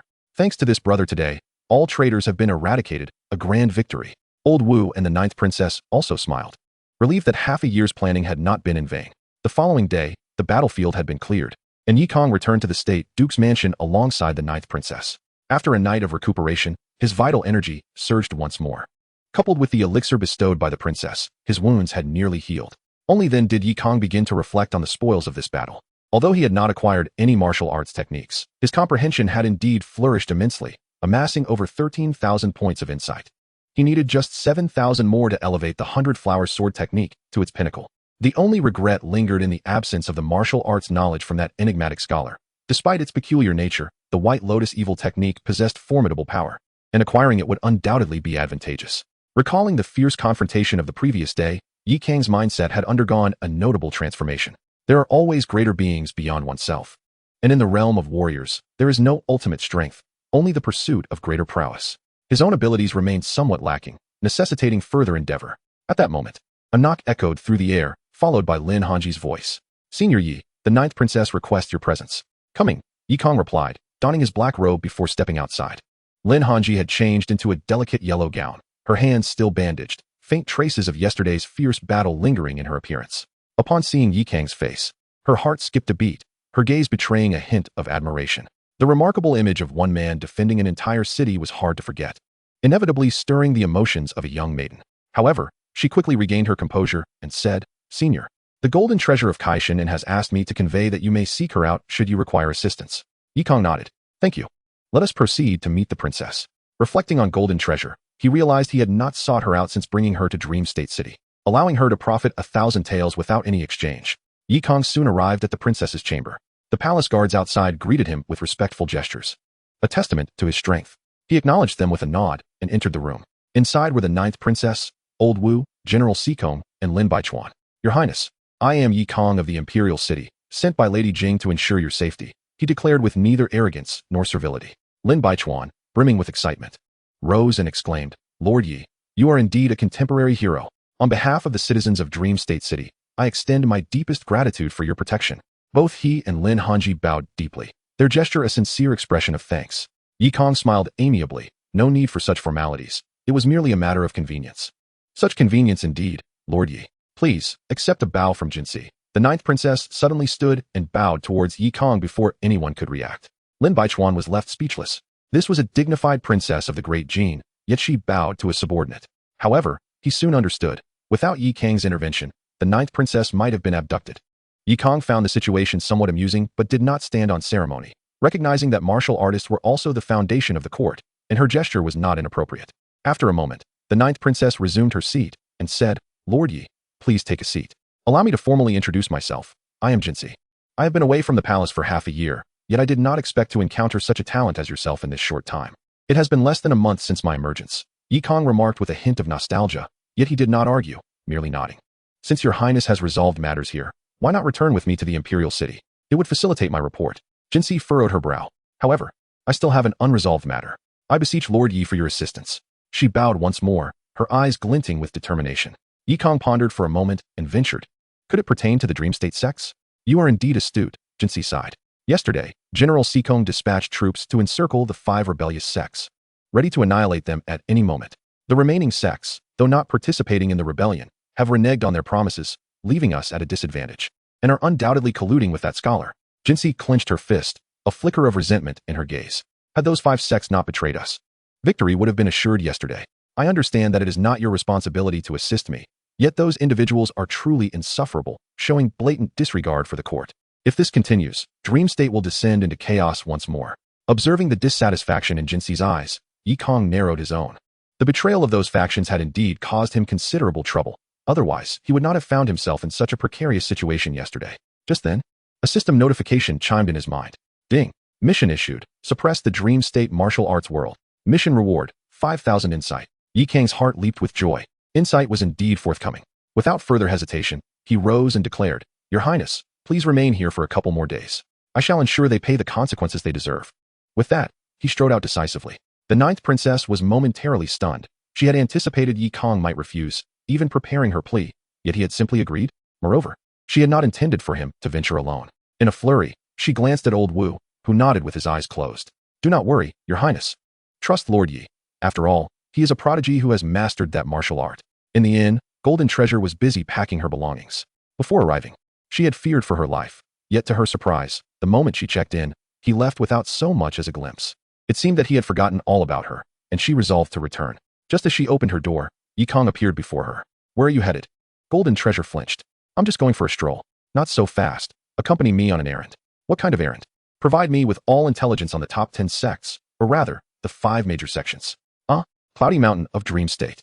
This was a picturesque paradise, often graced with a radiant spectrum and majestic rainbows. Yet, the nearby villagers dared not tread upon this celestial land, let alone approach it, as it was occupied by a group of martial artists who had established a sect, brazenly claiming Cloudy Mountain as their own. Under the brilliant sun, 2 figures rode their steeds to the mountain's foot. The Long Rainbow Sword sect arose 50 years ago, with its foremost expert being the Red Fluff Fairy, a second-rank innate warrior. At this, Yi Kang's lips curled into a cold smile. General Sikong mentioned that this individual merely observed the battlefield from a distance yesterday, making scornful remarks and advising the princess to tread carefully. "What exactly do you intend to do?" "Nothing much. Merely seek justice for the princess." "What? Senior, This is no trivial matter. The Red Fluff Fairy is notoriously violent, quick to kill, and many men in Dream State have met their ends at her hands. Do you truly intend to confront her alone? Who said I would be alone? Kang met Golden Treasure's gaze earnestly. She sighed in relief. I thought you truly were that audacious. Are you not with me? That makes two of us. Upon hearing this, Golden Treasure hesitated before attempting to flee, only to be caught by Kang at the saddle. Please, Senior. I cannot possibly withstand that woman's sword. You won't need to. I shall handle it. Kang's demeanor remained relaxed as he approached. Golden Treasure believed he had indeed lost his sanity, although he was extraordinarily strong. How could one man take on an entire sect? Moreover, the enchanting Hongfu Fairy is considerably more formidable than that Pei Wanshan. From whence do you derive such confidence? However, beneath the eaves of a roof, even if she is reluctant, she must acquiesce. Upon reaching the gates of the Changhong Sword Sect, Kang wasted no time. He activated the Imperial Supreme Ascension technique and simultaneously drew his golden blade, unleashing an aura of overwhelming might. Following this, he channeled his true energy into the golden blade and executed a fierce slash. The grand gates shattered instantly, and numerous martial artists swiftly emerged, their faces etched with terror as they encircled Kang and his companion. This aura, what master possesses such strength? Many among them began to sweat profusely, daunted by the formidable presence. Kang's ostentatious display left no room for doubt. The moment his celestial aura manifested, even a fool would discern that he was not to be trifled with. After a brief standoff, a woman clad in crimson robes soared forth, her expression frosty as she fixed her gaze upon Kang. Who might you be, daring to trespass upon my Changhong Sword Sect? As her words lingered, Kang produced a waist token. I am Kang of the Imperial City Guard, sent by the Ninth Princess to seek an explanation. Kang's casual tone, however, struck Hongfu Fairy's ears like a jarring note. She had already been apprised of yesterday's events and was taken aback by the depth of the scheming executed by the commoner, ultimately leading to failure. Although the specifics eluded her, she felt no substantial concern. After all, while she had refrained from aiding, she had not participated in the rebellion. At worst, she could choose to withdraw from the world and avoid entanglements with any factions. Little did she expect that barely a night had passed before the Imperial City Guard had come to demand retribution. Taking a deep breath, she suppressed her fury and retorted. You are being rather overbearing. Since when does our martial sect owe explanations to the court? Kang responded with a radiant smile. Why not commence from today? Preposterous. Regardless of your identity, in deference to the Ninth Princess, I might spare you the crime of gate destruction. Depart swiftly, and I shall refrain from taking your life. Upon finishing her words, Hongfu unleashed a surge of sword intent that soared heavenward, appearing almost equal to Kang's formidable presence. Moreover, her mastery of the sword was unparalleled, and her sword chi was extraordinarily sharp, boasting even greater ferocity. Having traversed Mengzhou for many years, she relied on this very sword intent, a multitude of souls entwined within it. Now revealed, it was certain to compel her opponent to retreat. At that moment, Kang moved without warning. With a sweep of his golden blade, he unleashed a blazing slash, the boundless true energy suffusing the flames with a golden hue. Its might overwhelming. Hongfu Fairy instinctively raised her sword in defense, only to find her proud sword chi shatter upon collision with the blade's ferocity. The sword's edge continued unabated, descending upon her with relentless force. She hastily dodged, yet was ensnared by the blade's energy, compelled to counter with her sword. In the next instant, her sword shattered, and she was sent sprawling to the ground, bloodied and disheveled. Chapter 35. The Pinnacle of the 100 Flowers Sword. In a single move, the once haughty Hongfu Fairy was vanquished. The martial arts she practiced were utterly suppressed by the Imperial Supreme Ascension technique, causing her strength to wane by at least 20%. This scene rendered the disciples of the Changhong Sword Sect dumbfounded. Though they clutched their swords, an involuntary retreat ensued. How could they contend when even their strongest leader was bested? Clutching her chest, Hongfu Fairy frantically wiped away the blood at the corner of her mouth. My lord, please wait. I was in the wrong regarding yesterday's events. I offer my apologies. Recognizing her defeat, Hongfu Fairy opted for humility. Kang, without further ado, retracted his blade. Hongfu, I am not one to act without reason. However, your knowledge of the situation and your deception of the Ninth Princess leads me to suspect collusion with the rebels. That is absolutely untrue. Hongfu Fairy's complexion paled as she vehemently denied the accusation. In truth, to suggest her collusion with the rebels was not entirely unjust. After all, the commoner had indeed visited her, and had she not reached some understanding with him, she would not have betrayed the Ninth Princess. Yet, she would never concede to such a connection and would strive to sever ties with the commoner. Kang continued. So, you willingly betrayed the Ninth Princess, did you? If so, why did you initially ally with her? It is clearly a trap, since you are unwilling to speak. I shall have no choice but to take you to the death prison for interrogation. Death prison? This was all the commoner's scheme. He threatened us, and we had no choice. I fear it was not merely threats. You undoubtedly reaped your share of benefits, did you not? Kang smirked. Upon hearing this, Hongfu Fairy's eyes darted, and she exclaimed, "Indeed. Just the other day, I discovered a fortune of 100,000 taels in silver notes at the mountain gate. I implore Lord Yi to take them as evidence." She astutely presented 10 large denomination notes, prompting Yi Kang's tone to soften. "Excellent. However, wrongdoing must be punished. You shall kneel for 3 days beneath the city walls of Mengzhou, and let the 9th princess decide your fate," Yi Kang leisurely concluded, and the expressions of those present shifted dramatically. Forcing the leader of a major sect to kneel for 3 days in the city was a profound humiliation. Should word of this spread, the Changhong sword sect would lose all face. Yet, Yi Kang's tone left no room for dissent, his gaze brimming with lethal intent. Hongfu Fairy had no doubt that should she refuse, this man would not hesitate to strike her down. Resigned, she nodded, "I shall obey your command." "Excellent. I must now proceed to the next sect, so I shall not see you off." With that, Yi Kang turned and departed, and Jin Baobao swiftly followed, leaving behind a cadre of disgruntled disciples of the Changhong sword sect. Soon, under Jin Baobao's guidance, Yi Kang arrived at the remaining sections. At the Qilin Gate, he cleaved through the entrance, wounding the sect leader, who offered 100,000 taels of silver, only to be sent to kneel in the city. At the White Crane Temple, the master, aware of his inferiority, voluntarily offered gold. At the Tianhai Gang, 2 innate masters attempted to retaliate, only to have one slain and the other grievously injured, with half the gang members eradicated in the process. At the Lesser Yang Mountain, the entire sect fled, only to be pursued and forced to kneel in the city. In the span of merely 2 days, the top 10 sects of Mengzhou had been decimated or severely diminished. The common folk of Mengzhou City were astonished to witness 5 martial masters, battered and bruised, kneeling in succession at the bustling city gate. These figures, usually steeped in the legends of the martial world, now bore no semblance of pride, only humiliation and regret. "Damn it, had I known, I would have intervened yesterday. Now I have lost all face in the martial realm." Meanwhile, atop the city tower, the 9th princess, accompanied by Old Wu, beheld this extraordinary spectacle. Even Old Wu was taken aback. This Yi Kang possesses remarkable audacity. Such actions are a direct affront to the entire martial world. Princess Jinshu, however, bore a satisfied smile, exclaiming, "Well done. It is precisely such resolute individuals that the court requires to subdue these lawless warriors. If they were to conspire with the rebels like the Golden Blade sect, the court would be utterly overwhelmed." Princess Jinshu felt genuine joy. After 6 months of scheming with these warriors, she had finally realized her initial ambition to restore order to the chaotic martial realm of Mengzhou. Although the majority of the credit belonged to Yi Kang, the outcome was ultimately favorable. As a princess, she would not be mired in grievances. "Old Wu, we must nurture this Yi Kang. Upon our return, I shall ensure the emperor rewards him handsomely." "Your Highness speaks wisely, yet the emperor is quite occupied. It may be prudent to delay an audience with Lord Yi." "And why is that?" "After all, this lad has mastered the Imperial Supreme Ascension technique. The first since the inception of our dynasty to dare practice such martial arts. I fear that should the emperor meet him, he may inadvertently strike him down." 3 days later, Yi Kang's name had thoroughly permeated the realm of Mengzhou. Almost all martial artists are familiar with the formidable Lord Yi from the Imperial City Division, whose strength is terrifying. He has proven invincible in Mengzhou, subduing several innate masters and compelling them to kneel in the state city for 3 days and nights. Previously, in Mengzhou, the authority of the government was overshadowed by the 10 major sects, with many common folk unaware of the court's existence. However, after this decisive battle, the government's prestige was re-established, prompting nearly all sects, large and small, to announce their retreat into seclusion, too fearful to venture forth. The task of suppressing the martial world of Mengzhou had finally been accomplished.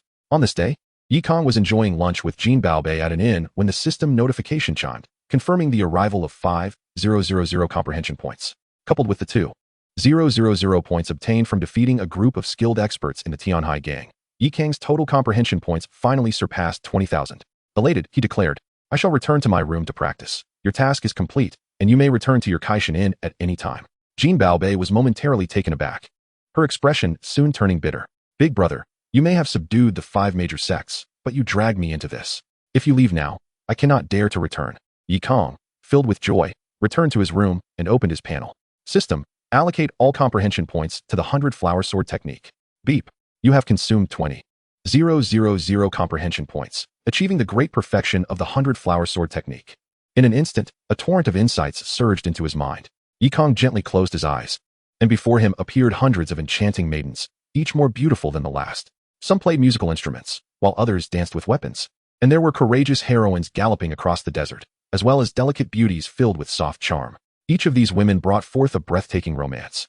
And as Yi Kang traversed through this garden of beauties, he remained untouched by their allure, receiving a stream of pink sword energy from each. Slowly opening his eyes, the vivid imagery dissipated, The 100-flower sword technique had reached its pinnacle. Goodness, mastering this skill required constant encounters with various charming confidants.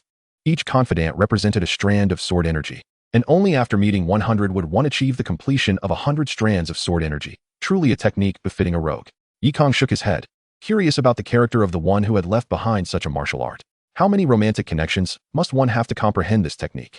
Fortunately, with the system at his disposal, he could bypass this arduous process, sparing himself countless troubles. With a thought, a full 100 strands of 100-flower sword energy surged from his back, transforming the entire room into a rosy hue.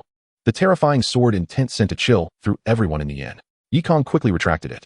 Now, using the 100-flower sword technique no longer required a hand gesture. The sword energy could be summoned instantly with his mind. Although the training process was peculiar, the power was undeniably formidable. With the simultaneous release of 100 strands of sword energy, even a scholar in plain clothes would likely be defeated in an instant. Kang looked contentedly at his panel. Host, Kang. Martial arts, imperially supreme skill, first level, 100-flower sword technique, great perfection. Blazing flame knife, great perfection. Imu Heart Sutra, great perfection. Flying swallow soaring clouds, entry. White tiger breaking kill knife, great perfection. King Kong Fury, great perfection. Strength, 3rd grade innate. Remaining comprehension points, 120. Indeed, the perfection of the 100-flower sword technique had propelled his strength into the 3rd grade innate. Regrettably, this extraordinary martial art could no longer be enhanced. Just as Kang lamented, the system chimed once more. Beep. Notice, the 100-flower sword technique is an evolving martial art. The host can increase the number of sword energies by acquiring the true essence of feminine charm, thereby unlocking new martial arts. 1,000-flower sword technique. 10,000-flower sword technique. What a fascinating development. Chapter 36. Return to the Imperial City. But how does one collect this true essence of feminine charm? Can it be that one must follow in the footsteps of the technique's creator and become a rogue? Oh well, let fate decide. Kang did not press the matter, for the 100-flower sword technique was already sufficient for his current needs. Next, he aimed to elevate the imperially supreme skill. He had witnessed its power firsthand. It was undoubtedly a top-tier martial art, capable of suppressing the so-called legacies of the major sections. No wonder it was a closely guarded secret of the former royal family. Even at the first level, it was immensely powerful. What might it become at great perfection? Kang clicked on the upgrade panel for the imperially supreme skill. To advance from the first level to the second level required a staggering 10,000 comprehension points. The road ahead was long and arduous. Kang composed himself and exited the room. As soon as he stepped out, he saw Jean Baobei approaching with a look of panic. Senior, I cannot return to the Kaishan Inn, nor can I remain in Mengzhou. Please take me back to the Imperial City. I possess some skills in intelligence gathering and could certainly assist you. Jean Baobei realized that rather than waiting in Mengzhou for retaliation from the sects, it was wiser to leave. Kang pondered for a moment. After all, Princess Jinshu had promised him a promotion to deputy commander upon his return, and he needed a few competent subordinates. Jean Baobei, being both an intelligence expert and a top-tier master, was no less capable than Zhu Tsong or Zhang Gong, making her an excellent addition to his team. He nodded. Very well, you shall accompany me back to the Imperial City Division as my personal attendant. Wait, I'm going to the Imperial City Division? Jean Baobei was taken aback. She merely wished to align herself with someone powerful, never considering working for the court. Kang discerned her thoughts and advised earnestly, you will come to understand that all the grand ideals of heroes and masters are but illusions. Having a stable position, receiving royal provisions, and securing a pension is the most reliable destiny. Upon hearing this, Jean Baobei blinked, a peculiar sensation stirring within her. Could there truly exist such an unambitious master? With Mengzhou's affairs concluded, Kang and Jean Baobei joined Princess Jinshu's entourage, setting forth in grand procession back to the imperial city. Before departing, Lin Hanji donned a clean azure gown and stood atop the city wall, gazing at the princess's retinue. Amidst the crowd, a tall figure sat astride a chestnut steed, with hair as dark as ink and clad in black, offering her a gentle smile. That smile quickened Lin Hanji's heartbeat, her fingers clenched tightly. This was the man who had saved her in Mengzhou. If only she could accompany him to the imperial city. Yet, as the daughter of the provincial governor, she could not act so recklessly and could only watch as his silhouette gradually faded into the horizon. Unbeknownst to her, a faint pink aura had begun to form within her heart. Half a month later, the convoy finally returned to the imperial city. Due to the princess's large entourage, their progress was slow, akin to that of ordinary travelers. If Kang had journeyed alone, he could have reached the imperial city from Mengzhou in a matter of days. Thanks to the many skilled individuals in the party, they encountered no dangers along the way, and the journey was exceptionally smooth. Upon entering the imperial city, the sound of drums and gongs filled the air, as a group of palace eunuchs bellowed, "The ninth princess has returned." Amidst the throng, the procession entered the palace. Kang's task was complete, and since he was dispatched by the quiet concubine, he did not need to audience the emperor and instead took Jin Baobei directly back to the Imperial City Division. As soon as he saw Lung Rui, Yi Kang clasped his hands and smiled. I am pleased to have fulfilled my mission, Lord Lung. How did I fare? Lung Rui maintained his usual aloof demeanor. Yet upon sensing Yi Kang's aura, he was taken aback. Such rapid progress. Surely, he was a genius among geniuses. No wonder he had been accepted as a disciple by those ancient masters. He was indeed extraordinary. She nodded appreciatively. Well done. This time, you have assisted the 9th princess in suppressing the martial arts of Mengzhou and eradicating the treacherous Balian sect, earning significant merit. The quiet consort has already petitioned His Majesty to elevate you to the position of the 3rd Deputy Commander of the Imperial City Division, bestowing upon you the title of 6th rank Tongzilang. Thank you, my lord. Do not mention it. Barring any unforeseen circumstances, His Majesty will summon you to the palace in the coming days. For now, continue to fulfill your duties as the warden. Return to the death prison and see how things are there. Yi Kang felt a twinge of embarrassment. Since his promotion, he had scarcely visited the death prison and had become somewhat negligent. He nodded and pointed to the golden treasure beside him. Lord Long, this is someone I met in Mengzhou. No need to elaborate. I am already aware, since you have recommended her. She shall be incorporated into the Imperial City Division as your personal attendant. You may arrange her duties as you see fit. With a grand gesture, Lung Rui assigned a position to the golden treasure, despite the latter's reluctance. However, Yi Kang was exceedingly delighted. His obsession with titles made him somewhat envious of the golden treasure. How fortunate! This fellow, who had done nothing, was granted a position that he himself had failed to secure after numerous attempts in his past life. Wait a moment. Yi Kang suddenly realized. I can also take it easy. Lord Yi, there are several unruly prisoners in the death prison, and a plethora of tasks await your allocation. Do not linger here. Lung Rui spoke coolly. Yi Kang was drawn back from his daydreams. All right. It seemed that he could not yet afford to rest on his laurels. He and the golden treasure collected their waste tokens and blades, donned their uniforms, and headed for the death prison. Upon arriving, the guard stationed at the death prison promptly saluted Yi Kang. He nodded slightly and made his way directly to the warden's office. Golden treasure. This office shall be yours from now on. I cannot manage the affairs of the death prison. I entrust everything to you. Yi Kang grinned slyly, conveniently relieving himself of responsibility. The golden treasure wore an exasperated expression. My lord, I prefer engaging in intelligence work. That is a fallacy. You can oversee the death prison while also handling intelligence. After all, you are my personal attendant, carrying my waste token. You may freely access the intelligence department of the Imperial City Division. Hearing this, the golden treasure had little choice but to acquiesce. Yi Kang paid her no further mind. Having arrived at the death prison, it was an opportune moment to visit an old acquaintance. Cell 007 of the Xuanjie prison had housed Dai Huan for some time. Contrary to her expectations of severe torture, there had been none. The guards delivered her meals daily but engaged in no further communication, which greatly vexed this spirited female thief. Are they attempting to suffocate me with silence? Truly, these corrupt officials are exceedingly cruel. While she seethed in frustration, Yi Kang approached with his hands clasped behind his back. Ah, Miss Dai, long time no see. How have you been faring these past few days? Dai Huan, upon spotting Yi Kang, let out a cold huff, refusing to engage. Yi Kang chuckled softly. Why so distant? I am not a villain. While you may have committed a crime, it is not my fault you are incarcerated. Nonsense. Dai Huan retorted fiercely. I have not committed any crime. I act with righteousness. My master has always said that the court is filled with corrupt officials. Taking from the court is not a crime, but a righteous act. Yi Kang shook his head in resignation. Truly hopeless. The court has done nothing to you. Where does this animosity stem from? At this, Dai Huan's gaze turned icy. The court's hounds will always speak in their favor. How can you comprehend what I have endured? Noting the murderous intent in her eyes, Yi Kang grew serious. There was indeed a story here. Very well, stories provide opportunities. And opportunities can lead to acquiring your unparalleled lightness skills. Clearing his throat, he spoke solemnly. Miss Dai, perhaps I could be of assistance to you. Do not try to get close to me. I, Dai Huan, am upright and honorable. I am prepared for whatever fate befalls me. I know you covet my lightness skills, but I will never share them. Dai Huan pouted defiantly, offering him no chance. Yi Kang sighed. You misunderstand. I genuinely wish to help. Perhaps you could share some of your harrowing experiences, and I will certainly assist you. Upon seeing the sincerity in Yi Kang's eyes, Dai Huan burst into laughter. No way. You actually believe that? I was raised by my master. Who would dare bully me? You wouldn't even stand a chance. Yi Kang was at a loss for words. This person was infuriating, utterly resistant to reason. Very well, he would bide his time. Just as he prepared to leave, Dai Huan crossed her arms and coyly remarked, however, there may be a glimmer of opportunity. I can offer you a lead. Yi Kang tilted his head, eager to hear more. While I cannot teach you the lightness skills passed down from my master, I can share those of my master's uncle. His apprentice betrayed him, stealing his techniques to go solo. If you can capture him, well, I need not elaborate further, right? Observing the cunning glint in Dai Huan's eyes, Yi Kang realized she was attempting to ensnare him. Yet, the allure of an innate lightness skill was too precious to dismiss. How do your master's uncle's skills compare to yours? Comparable, though they emphasize different aspects. As for the betraying apprentice, he is somewhere along the Jianghu River. I cannot provide specifics, you will have to investigate. With that, Dai Huanhuan lay back on her bed, turning away from Yi Kong as if to sleep. He did not press further, acquiring that information was sufficient. Whether or not to pursue it required careful contemplation. Although he had reached the third rank of innate skills, it did not mean he was invincible, and caution was warranted.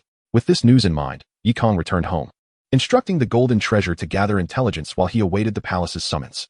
A day later, the summons arrived. At dusk, an elderly eunuch came to the Yi residence, calling out, "Who is Yi Kong?" Neighbors peered out, astonished at the eunuch's haughty demeanor. What is happening? How did that lad get involved with the eunuch? The Imperial City Division and the eunuch faction had always been at odds. This was indeed a curious turn of events. At that moment, Yi Kong emerged, now clad in his uniform.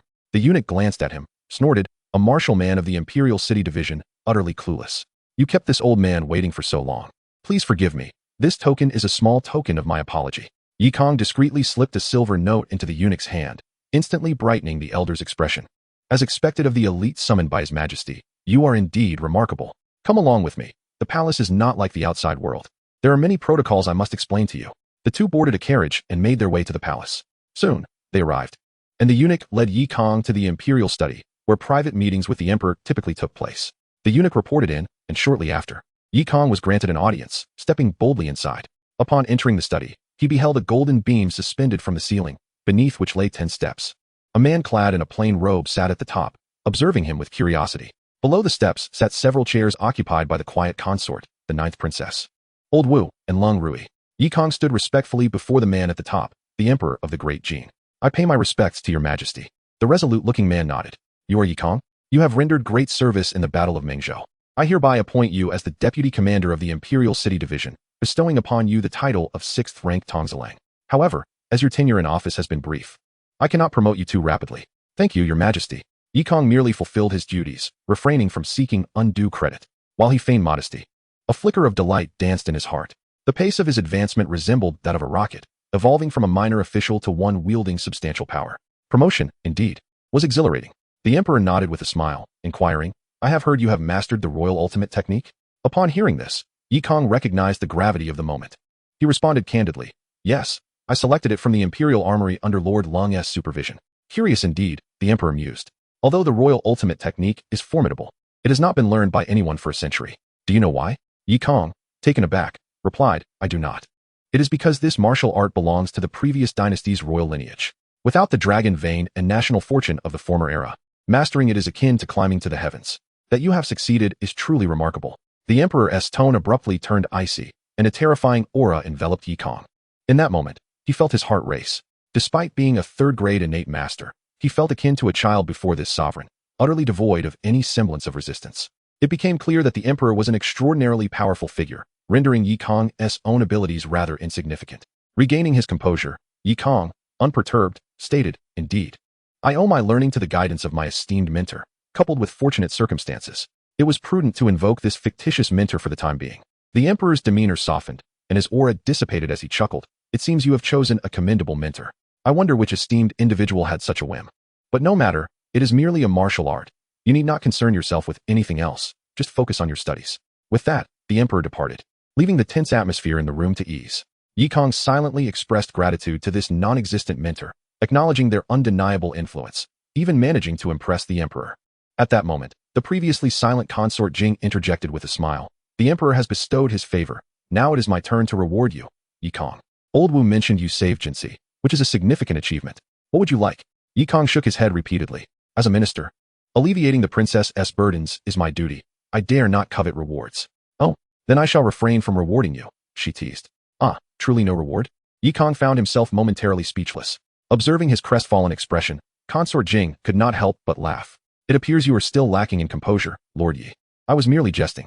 I have already prepared 1,000 taels of gold and a deed, which has been sent to your home. By the way, I heard you acquired a precious sword, yet find it cumbersome? Yes, that broadsword is rather unwieldy for daily use, he admitted. In that case, return the golden sword to the armory, and you are permitted to select another fine weapon, she instructed. Thank you, your highness. At this juncture, Princess Jinxi stepped forward. Mother, allow me to accompany Lord Yi in his selection. I am well versed in weaponry. Consort Jing nodded, not wishing to deny her beloved child. Thus, Yi Kong, Lung Rui, and Princess Jinsei took their leave, heading straight for the Imperial Armory. Chapter 38. Selecting a sword at the armory. Upon entering the armory, Princess Jinsei breathed a sigh of relief. I was terrified just now. Father was so fierce, I nearly thought he would strike you down. Kang chuckled, shaking his head. The Emperor is wise and martial, with keen insight. He would naturally not concern himself with a minor figure such as myself. You are no minor figure. You aided me in quelling the chaos in Mengzhou. As a reward, I shall help you select the finest weapon, the princess declared proudly, striding into the armory. The space was filled with an array of weaponry, each blade a testament to the court's collection from various regions. Not only the Imperial Armory, but also other departments would deposit confiscated weapons here, creating a diverse assortment that rivaled even the grandest of swords. Observing the princess's confident demeanor, Kang turned to Lung Rui with curiosity. Lord Lung, does the princess seem quite familiar with this place? Indeed, it is only natural. Her Highness has had a passion for various weapons since childhood. She has personally tested most of the weapons here, knowing them better than I. Lung Rui explained with a smile. Ah, I see. Found it, exclaimed Princess Jinsei, lifting a long, dark blade, her eyes gleaming with satisfaction. This is a demonic sword. Its previous owner was the infamous Blood Bodhi, a notorious killer. After my father dispatched several men to eliminate him, this blade remained. Do give it a try. She tossed the sword to Kang, who caught it effortlessly. At first glance, the blade was exceptionally long, reminiscent of the Miao knife from the embroidered spring blade. The scabbard bore unique botanical patterns, while the hilt was long, simple, and exuded an air of elegance. The blade weighed at least 100 pounds. But for warriors like them, the distinction between 101 pound was negligible. In fact, the heavier it was, the more substantial it felt in hand.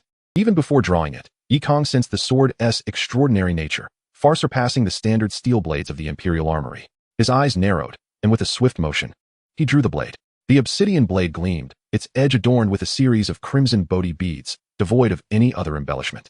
The moment the blade was unsheathed, the atmosphere around them shifted, as if the air itself was stirred by the sword's sharpness, causing nearby weapons to tremble and emit a cacophony of clashing sounds.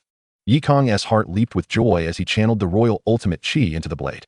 In an instant, the sword radiated a chilling light, its body turning blood red, with an ominous aura swirling around it, accompanied by faint, haunting wails that sent shivers down their spines. Lung Rui's expression turned grave. The title of Blood Bodhi as a killer was not without reason. Merely possessing his sword meant countless innocent lives had been extinguished to forge such a demonic weapon. Kang nodded in agreement. Indeed, this sword is the most extraordinary I have encountered thus far. While the golden sword was substantial, it pales in comparison to this one's might. A true treasure. As he sheathed the demonic sword, Kang found himself unable to part with it. Princess Jinsei raised her chin proudly. What do you think? My eye for quality is impeccable. I assent it. Kang clasped his hands in gratitude. I am immensely grateful to your highness. I adore this sword. No need for thanks. This is my gift to you. However, be cautious. As the malevolent energy of this sword is profound, do not let its killing intent sway you. Upon hearing this, Lung Rui wore a peculiar expression. Your highness, Lord Yi's propensity for violence is not at all inferior to this demonic sword. Indeed, since Kang embarked on his journey, he had lost count of the lives he had taken. Just in the Battle of Mengzhou, he had slain thousands of warriors. The ninth princess recalled the chaos of that day, a pang of discomfort gnawing at her. Lung Rui continued, since you have acquired a treasured sword, do not rest. The realm is tumultuous, and the Imperial Armory shall rely on your blade henceforth. Wait, must you work immediately after your promotion? At least host a banquet to celebrate your elevation. The position within the Imperial Armory was unlike others. Such ostentation was discouraged, as it could attract unwelcome attention. Indeed, you are correct. Lord Lung, might I inquire if there are any missions near Jianghu River? Kang recalled what Dai Huanhuan had mentioned. Since he was bound to venture out, it would be prudent to seize the opportunity for further gains. Lung Rui pondered briefly before replying. There is indeed. Tomorrow, come to the headquarters to meet several officials, and I shall provide you with the relevant documents. Understood. Kang said little more, exchanging farewells with the princess before returning home to rest. The following day, at the headquarters of the Imperial Armory, Kang entered the office of Lung Rui, where Zhu Tsong and Zhang Gong were also present. Upon seeing Kang, their expressions were nothing short of remarkable. The once insignificant prison guard had ascended the ranks so rapidly, now standing on equal footing with them. It was utterly surreal, particularly for Zhu Tsong, whose eyes betrayed a hint of barely concealed anxiety. Kang's rise to prominence was most disconcerting for him. Kang, however, paid them no heed and directly clasped his hands in a gesture of respect, addressing Lung Rui. My lord, I wish to discuss the Jianghu River mission you mentioned yesterday. Lung Rui nodded and promptly unfurled a scroll of documents. The Jianghu River had long been plagued by water bandits, and recently, several prominent factions of these brigands had united to form the Jianghu Water Fort. Under the pretense of upholding justice, they were pillaging wealthy merchants and slaughtering officials, necessitating intervention. As she concluded her explanation, Zhang Gong, standing nearby, interjected with a smile, merely a band of water thieves. Is it truly necessary to trouble Deputy Commander Yi with such trifles? Leng Rui shook her head. It is not so simple. There are forces behind this water fort, involving more than one innate expert. Had it not been for Deputy Commander Ye's sudden rise, this case would have been assigned to someone else. Upon hearing this, Zhu Tsong and Zhang Gong exchanged glances, both recognizing the futility of their situation. The Royal City Division, despite its grand reputation, lacked the strength. Neither of them had yet achieved innate prowess, rendering them incapable of handling such a significant case. If Kang declined, it was certain that this level of task would be handed over to more specialized individuals, thereby dissociating it from the Royal City Division entirely. Kang remained unfazed. He glanced at the scroll, specifically searching for descriptions related to lightness skills.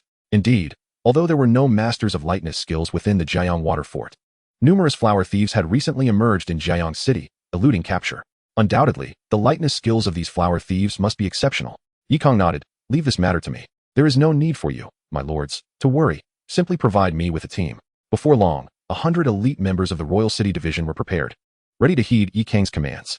Since he had just been promoted and did not yet have his own trusted subordinates, these individuals were loyal followers of the two deputy commanders, under the direction of Kang's longtime acquaintance, He Ji. Once assembled and equipped, Kang brought along his only confidant, Jin Baobei, and the group set off at a brisk pace towards the Jianghu River. A few days later, the group beheld a surging river. The Jianghu River originated from the westernmost mountains of the Great Jin Dynasty, traversing the entire realm from west to east. But what people typically referred to as the Jianghu River was the central section. Here lay Jianghu City, a bustling hub of commerce, facilitating smooth trade routes across the 9 provinces. The water fort mentioned in the documents was located less than 100 miles from Jianghu City, posing a significant threat. Displaying their Royal City Division credentials, the soldiers patrolling the river promptly escorted them into Jianghu City. Upon entering the city, Kang issued orders for everyone to find an inn to stay, change out of their Royal City Division uniforms, and gather intelligence throughout the city. Understood. 100 subordinates replied in unison, but moments later, they all looked at Kang in bewilderment. My lord, what information are we to investigate? Kang smirked. The flower thieves. Although they were uncertain how the flower thieves related to the eradication of the water fort, the subordinates, being dutiful workers, had no choice but to comply with their superiors' directives and set off to find an inn. Shortly thereafter, only 8 subordinates remained, serving as Kang's close entourage. He Ji was among them, and being relatively familiar with Kang, he dared to inquire, My lord, the flower thieves are not part of our mission. Is there a mistake? Kang shook his head. Darren, your perspective is too narrow. Since we have arrived, we must assist the citizens of Jianghu City in resolving their issues. Are the flower thieves not a problem? This was indeed a valid point. He Ji scratched his head, having never encountered a superior so eager to take on additional responsibilities. Jin Baobei, aware of the underlying situation, rolled her eyes in response. Moments later, they arrived at the largest inn in the city, the Wangjianglu. The decor was opulent, and the entrance was guarded by formidable sentinels, exuding an air of safety. Dressed in the uniforms of the Royal City Division, the innkeeper welcomed them warmly and led them to several upper rooms. Just as they ascended the staircase, a commotion erupted on the 2nd floor. Innkeeper, my young master demands today's grand prize. Bring it forth quickly. Kang looked up to see a man dressed as a guard leaning impatiently against the railing. The innkeeper immediately raised his voice. Please wait, esteemed guest. Our manager has stated that today's grand prize is reserved for young Master Zhang. It will be here shortly. With that, he gestured, and 2 chefs appeared, carrying a massive white porcelain platter containing a perfectly steamed Jianghu base. The fish was nearly a meter long, requiring 2 individuals to bear its weight. Excuse us, esteemed guests. We require passage. One of the chefs shouted, prompting Kang and the others to step aside to allow the platter to pass. However, at that moment, one of the chefs slipped on the stairs, tumbling forward. Seeing the large porcelain platter about to topple, Kang reacted swiftly, catching the edge of the platter with precision, stabilizing it. The 2 chefs, drenched in sweat, hastily bowed to Kang. Thank you, esteemed guest. Thank you. This grand prize base was available only once a day. Had it been dropped, it would have been a loss that even 10 chefs combined could not compensate for. Kang remained silent, smiling as he returned it to them. Just then, a guard from the 2nd floor rushed over, snatching the platter away with one hand while angrily kicking the chef who had slipped, sending him flying from the 2nd floor. Simultaneously, he berated, You clumsy fool. You almost spilled my fish. Where's the manager? Fire this imbecile. The chef, already bloodied from the kick, scrambled to his feet, pleading, Please don't fire me. I want dare again. The guard, indifferent to the chef's pleas, cast a cold glance at Kang before turning to enter a nearby riverside private room. Kang's expression hardened as he turned to He Ji. Darren, teach him a lesson. He was drenched in sweat. My lord, he is an elite expert. I can't possibly match him. It turned out that this guard, although merely a guard, was indeed a formidable expert. No wonder he was so arrogant. Hearing Yi Kang's words, the guard's expression shifted immediately. What a bizarre day. There seemed to be so many blind fools around. He twisted his face in anger, just as a shadow darted towards him. With a thud, a fist collided with his eye socket, sending him crashing against a beam, fish broth splattering all over him. In just one punch, the elite expert's eye was bruised. As he attempted to speak, another kick struck his abdomen, causing a wave of nausea and excruciating pain that forced him to writhe on the floor, fish and meat sticking to him. Jean Baobei retracted her right foot, looking down at the scene with disdain. Useless, she uttered dismissively before turning to leave. As for Yi Kang, he had already headed towards his room, completely ignoring the unfolding drama. This spectacle left everyone in Wangjianglu gaping in astonishment. The innkeeper stood in a daze, listening to the guard's howls, drenched in sweat. It's over. Young Master Zhang's guard has been beaten. In the elegantly appointed private room on the second floor, a dapper young gentleman clad in a white shirt, adorned with a jade pendant at his waist, and his hair elegantly tied up, sat across from a young girl. His expression was exceedingly dark. He was acutely aware of the recent incident, yet, out of respect for the young lady before him, he refrained from expressing his wrath, though his heart burned with indignation. It was the first time in the entire city of Jianghu that someone dared to lay hands on his people. At that moment, the girl suddenly propped her chin on her hands, her large, sparkling eyes blinking innocently, while the bells on her wrist jingled softly. Mr. Zhang, someone has slapped your face. Do you not intend to take any action? The young gentleman inhaled deeply, forcing a smile. Miss Ning, would I ever resort to bullying others with my influence? This matter also stems from the missteps of my guard. He deserves punishment. The girl responded with a casual "oh," her gaze drifting over the expansive river. What a pity. Such a fragrant big fish. If Miss Ning wishes to eat it, I can send someone to catch another for you. That would be unnecessary. The supply of large fish is limited. If too many are caught, it would spoil everything. The girl smiled sweetly, her expression innocent. Yet her eyes shimmered with a glint of cunning. It seemed a formidable character had arrived. Chapter 40, A Visit. The following day, after finishing his meal, Yi Kang was approached by several of his subordinates, now dressed in plain clothes, to report. Master Yi, we have leads on the flower thief. It is said that Jianghu has been plagued by this rogue for over a year, with many wealthy young ladies falling victim to his vile hands. The government has issued several wanted notices. Is that all? Is there more? Our intel suggests that this flower thief is exceedingly sinister. He sends out a flower decree before each crime, and none who receive it escape unscathed, regardless of how many guards they have. It seems he is quite the expert. Much like Dai Huan, possessing a similar arrogance. Yi Kang pondered for a moment before continuing. Have any flower decrees surfaced recently? As it happens, a woman received one just the other day, but she holds a special status, so we believe the thief would not dare to act. Who is she? The concubine of the city lord, Zheng Hailong. Upon hearing this, the room fell into astonished silence. They had not anticipated the audacity of this flower thief to target the city lord's concubine. He clasped his hands together and said, My lord, Zheng Hailong himself is a congenital expert, and his household is guarded by numerous protectors. This thief is likely merely making a show to distract the authorities. Yi Kang considered this, then rose, declaring, regardless of whether it is a smokescreen, we shall visit the city lord's estate and ascertain the truth. Instantly, a dozen elite members of the Royal City Division donned their gear and followed Yi Kang out of Wangjiang Tower. Simultaneously, across from the tower, a group of martial artists observed Yi Kang, their eyes glinting with malice. He has emerged, informed the brothers to prepare for action in a secluded area. Soon, several figures converged from the distance, stealthily trailing Yi Kang and his entourage. Leading them was Ding Wu, the guard who had been thoroughly beaten by Jean Baobei the day before, still bearing a prominent black eye and an icy expression. Following his defeat, his young master had arranged for others to accompany him, poised for revenge. This group was no ordinary band. Each member was a top-tier expert, and a few were even among the elite. Ding Wu lingered in the background, when a towering expert behind him voiced his concern, Brother Ding. Those are members of the Royal City Division. If we engage them, will the court intervene? Ding Wu scoffed. What are the Royal City Division? The most inept among the court's enforcement agencies. Who would stand up for them? Besides, with my young master present, what is there to fear? That is reassuring. Brother Ding need not act. Let us observe our methods. The burly man grinned menacingly, his fists cracking ominously. Soon, the group exited the bustling market and entered an alleyway. As the foot traffic thinned, Ding Wu prepared to strike, only to see Yi Kang suddenly turn around, a smile playing on his lips.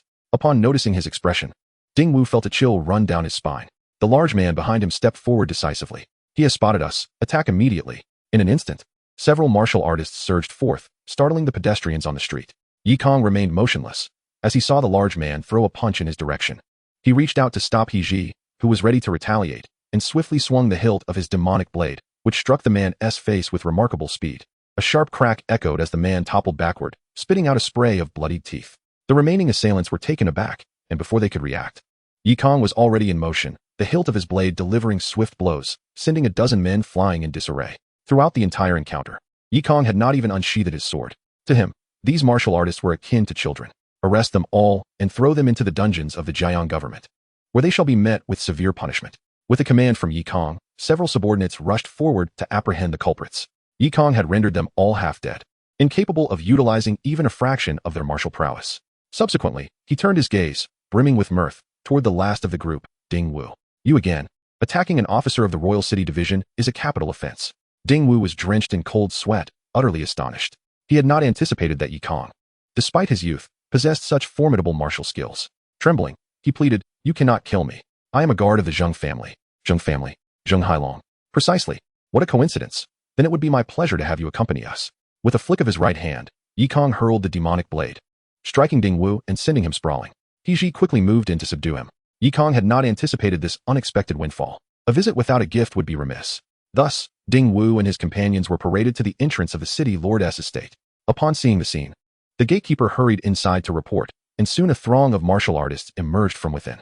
Vice Commander Kang of the Royal City Division has come to pay his respects to City Lord Zheng. I kindly request your announcement. Kang wasted no time, directly stating his name. Shortly thereafter, the steward appeared and invited everyone inside.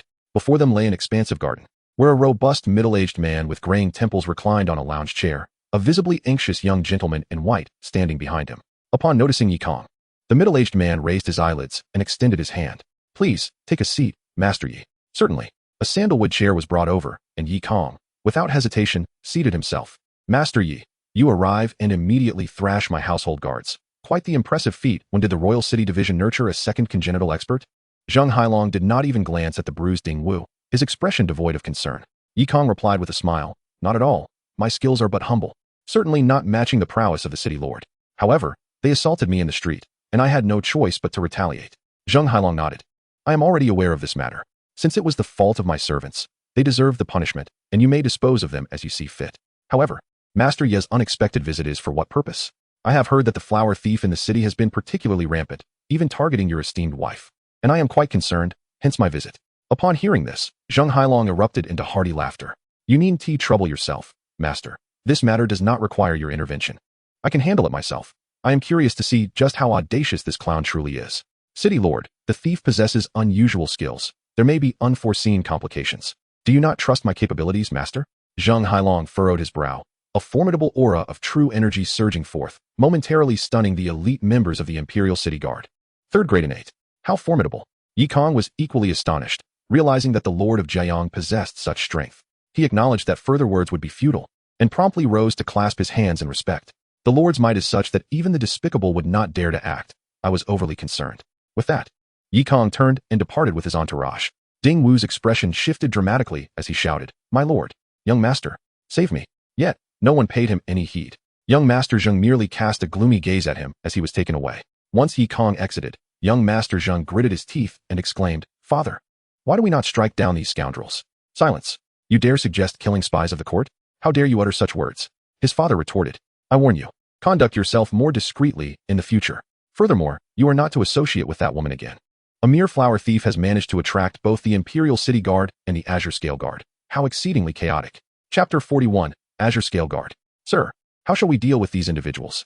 He respectfully inquired after exiting the Lord's residence. Kang cast a glance at the despairing Ding Wu and replied coolly, Did I not say? They shall be subjected to torture until they confess. Upon hearing this, everyone was taken aback. Torture is permissible, but what are we to inquire about? If we ask nothing, then they will endure torture indefinitely. Kang flashed a smile, the chill in his eyes causing Ding Wu to shudder. His complexion as pale as paper. You cannot do this. I am a martial artist. This is a violation of the Grand Jin's ancestral laws. You wretched official. Kang paid no mind to Ding Wu's furious tirade and turned to leave. He shook his head, remarking, This lord is truly ruthless. It was evident that he sought only to inflict pain without any intention of inquiry. He chuckled as he led the others towards the government office, while Kang and Jin Baobei returned to the Wangjiang Tower Inn. Upon ascending the stairs, a lively young girl peeked out from the adjacent private room. Esteemed lords, would you do me the honor of sharing a cup of tea? Kang was momentarily taken aback, intending to decline, when suddenly a purple mist emanated from the girl's eyes. True energy transformed into mist, an innate master. Yi Kang's gaze sharpened, and he raised his hand, saying, "Then I shall impose." The two entered the private room, where not only was the girl present, but also a tall, muscular man, his physique resembling an iron tower. Unlike the girl's familiarity, the man sat in silence, meditating, showing no interest in Yi Kang's presence. Yi Kang, unfazed, took a seat opposite them, with Jin Baobei at his side. In contrast to Yi Kang's nonchalance, Jin Baobei was considerably more anxious. Both individuals in the room were likely innate masters. Uncertain whether they were friend or foe, she feared that should they suddenly attack, her meager strength would lead to her being the first to fall. Seemingly sensing Jin Baobei's trepidation, the girl displayed an innocent smile. "There is no need for concern, esteemed lords. We are of the same kind." "Oh, may I ask where you hail from?" Yi Kang inquired, intrigued. The girl remained silent, simply extending her right hand to lightly tug at her sleeve, revealing a wrist adorned with a protective bracelet embroidered with azure scales. Upon seeing this emblem, Jin Baobei's pupils constricted. Yi Kang blinked, clearly confused. Jin Baobei quickly whispered, "They are from the Azure Scale Guard." Azure Scale Guard? Yi Kang still did not comprehend. At this moment, the iron tower-like man finally opened his eyes, a mixture of confusion and displeasure evident in his gaze. In this day and age, does the deputy commander of the Imperial City Guard not even know what the Azure Scale Guard is? This could hardly be blamed on Yi Kang. He truly had no recollection. The girl stifled a giggle, finding the situation quite amusing. Lord Yi is truly a curious fellow, clearly entrenched in the officialdom, yet unable to distinguish between fellow institutions. How amusing. Well, no need to worry. I will explain it to Lord Yi. The girl poured tea and then gazed out the window towards the river. In the past, when the Grand Jin conquered the world, the Azure Scale Guard was established to oversee the martial world and deter its forces. Later, the late emperor employed swift measures to eradicate the martial factions in the north. Many sects either went into hiding or fled south, leaving the north devoid of formidable warriors, and thus the activities of the Azure Scale Guard shifted southward. Her voice, though soft, was melodious, imbued with a unique lightness that was characteristic of youth. Yi Kang nodded in acknowledgement. Indeed, during his recent missions in the north, even in the most prosperous martial region of Mengzhou, none of the so-called 10 great sects boasted a third-grade innate master. The three major sects of Jianghu Prefecture were similarly devoid of any innate masters. Previously, Yi Kang had assumed that this was the natural order of the world, but it was only now that he understood. It turned out the late emperor was simply formidable enough to render the north powerless. And merely situated at the junction of north and south, the lord of Jianghu had reached the third grade of innate mastery. The disparity was evident. The girl continued. The Azure Scale Guard is few in number and must guard the south, leaving all minor affairs in the north to the Imperial City Guard. Do you understand now, my lord? She gazed intently at Yi Kang, her meaning unmistakable. The south is under the jurisdiction of the Azure Scale Guard, and the Imperial City Guard should refrain from meddling. Yi Kang nodded, leisurely sipping his tea. "Ah, so it is you two who guard the south. Your efforts are most commendable. Rest assured, I shall handle matters in Jianghu City and alleviate your burdens." Upon hearing this, the girl and the man exchanged incredulous looks. Moments later, the girl could not contain herself and burst into laughter. "How amusing. Lord Yi is truly remarkable. Why not join the Azure Scale Guard? I can recommend you." "No need. I prefer the Imperial City Guard," Yi Kang replied decisively. Having risen to the pinnacle of his position there, switching allegiances now would render his efforts in vain. At this juncture, the hulking man finally spoke, slowly opening his mouth to declare in a deep voice, "I have no desire for idle chatter. The case of the flower thief belongs to the Azure Scale Guard. Do not interfere." The man revealed his aura, clearly a third-grade innate master, and a particularly strong one at that. Jin Baobei's complexion paled, yet Yi Kang, without a trace of fear, retorted, "We are all working for the emperor's interests. Why must we draw lines between each other? Rules are rules. The cases we take on are not to be touched by others. And what if I insist on intervening?" Yi Kang raised his teacup to his lips, his gaze unwavering as he stared at the two across from him. The two did not respond further, rising to depart. "Lord Yi, feel free to act. I merely wish to spare you the trouble of futile efforts." Watching them leave, Jin Baobei finally exhaled in relief. "Oh my. These are the legendary Azure Scale Guard. You truly are something. Are they really that impressive?" Yi Kang inquired. "Of course. Without them, the martial artists in the south would have breached the palace long ago. However, even as they toil tirelessly, the situation in the south remains grim. Thus, it could be said that south of the Jianghu River is the true realm of martial arts." Yi Kang gazed towards the river, inadvertently reminded of his maternal grandfather.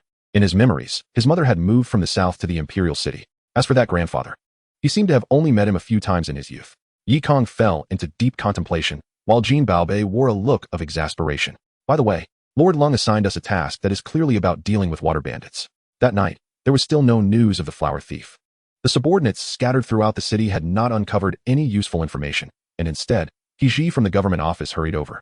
"Lord Yi, you are truly remarkable. You have indeed unearthed something. Huh? Yi Kang wore a bewildered expression. What had he unearthed?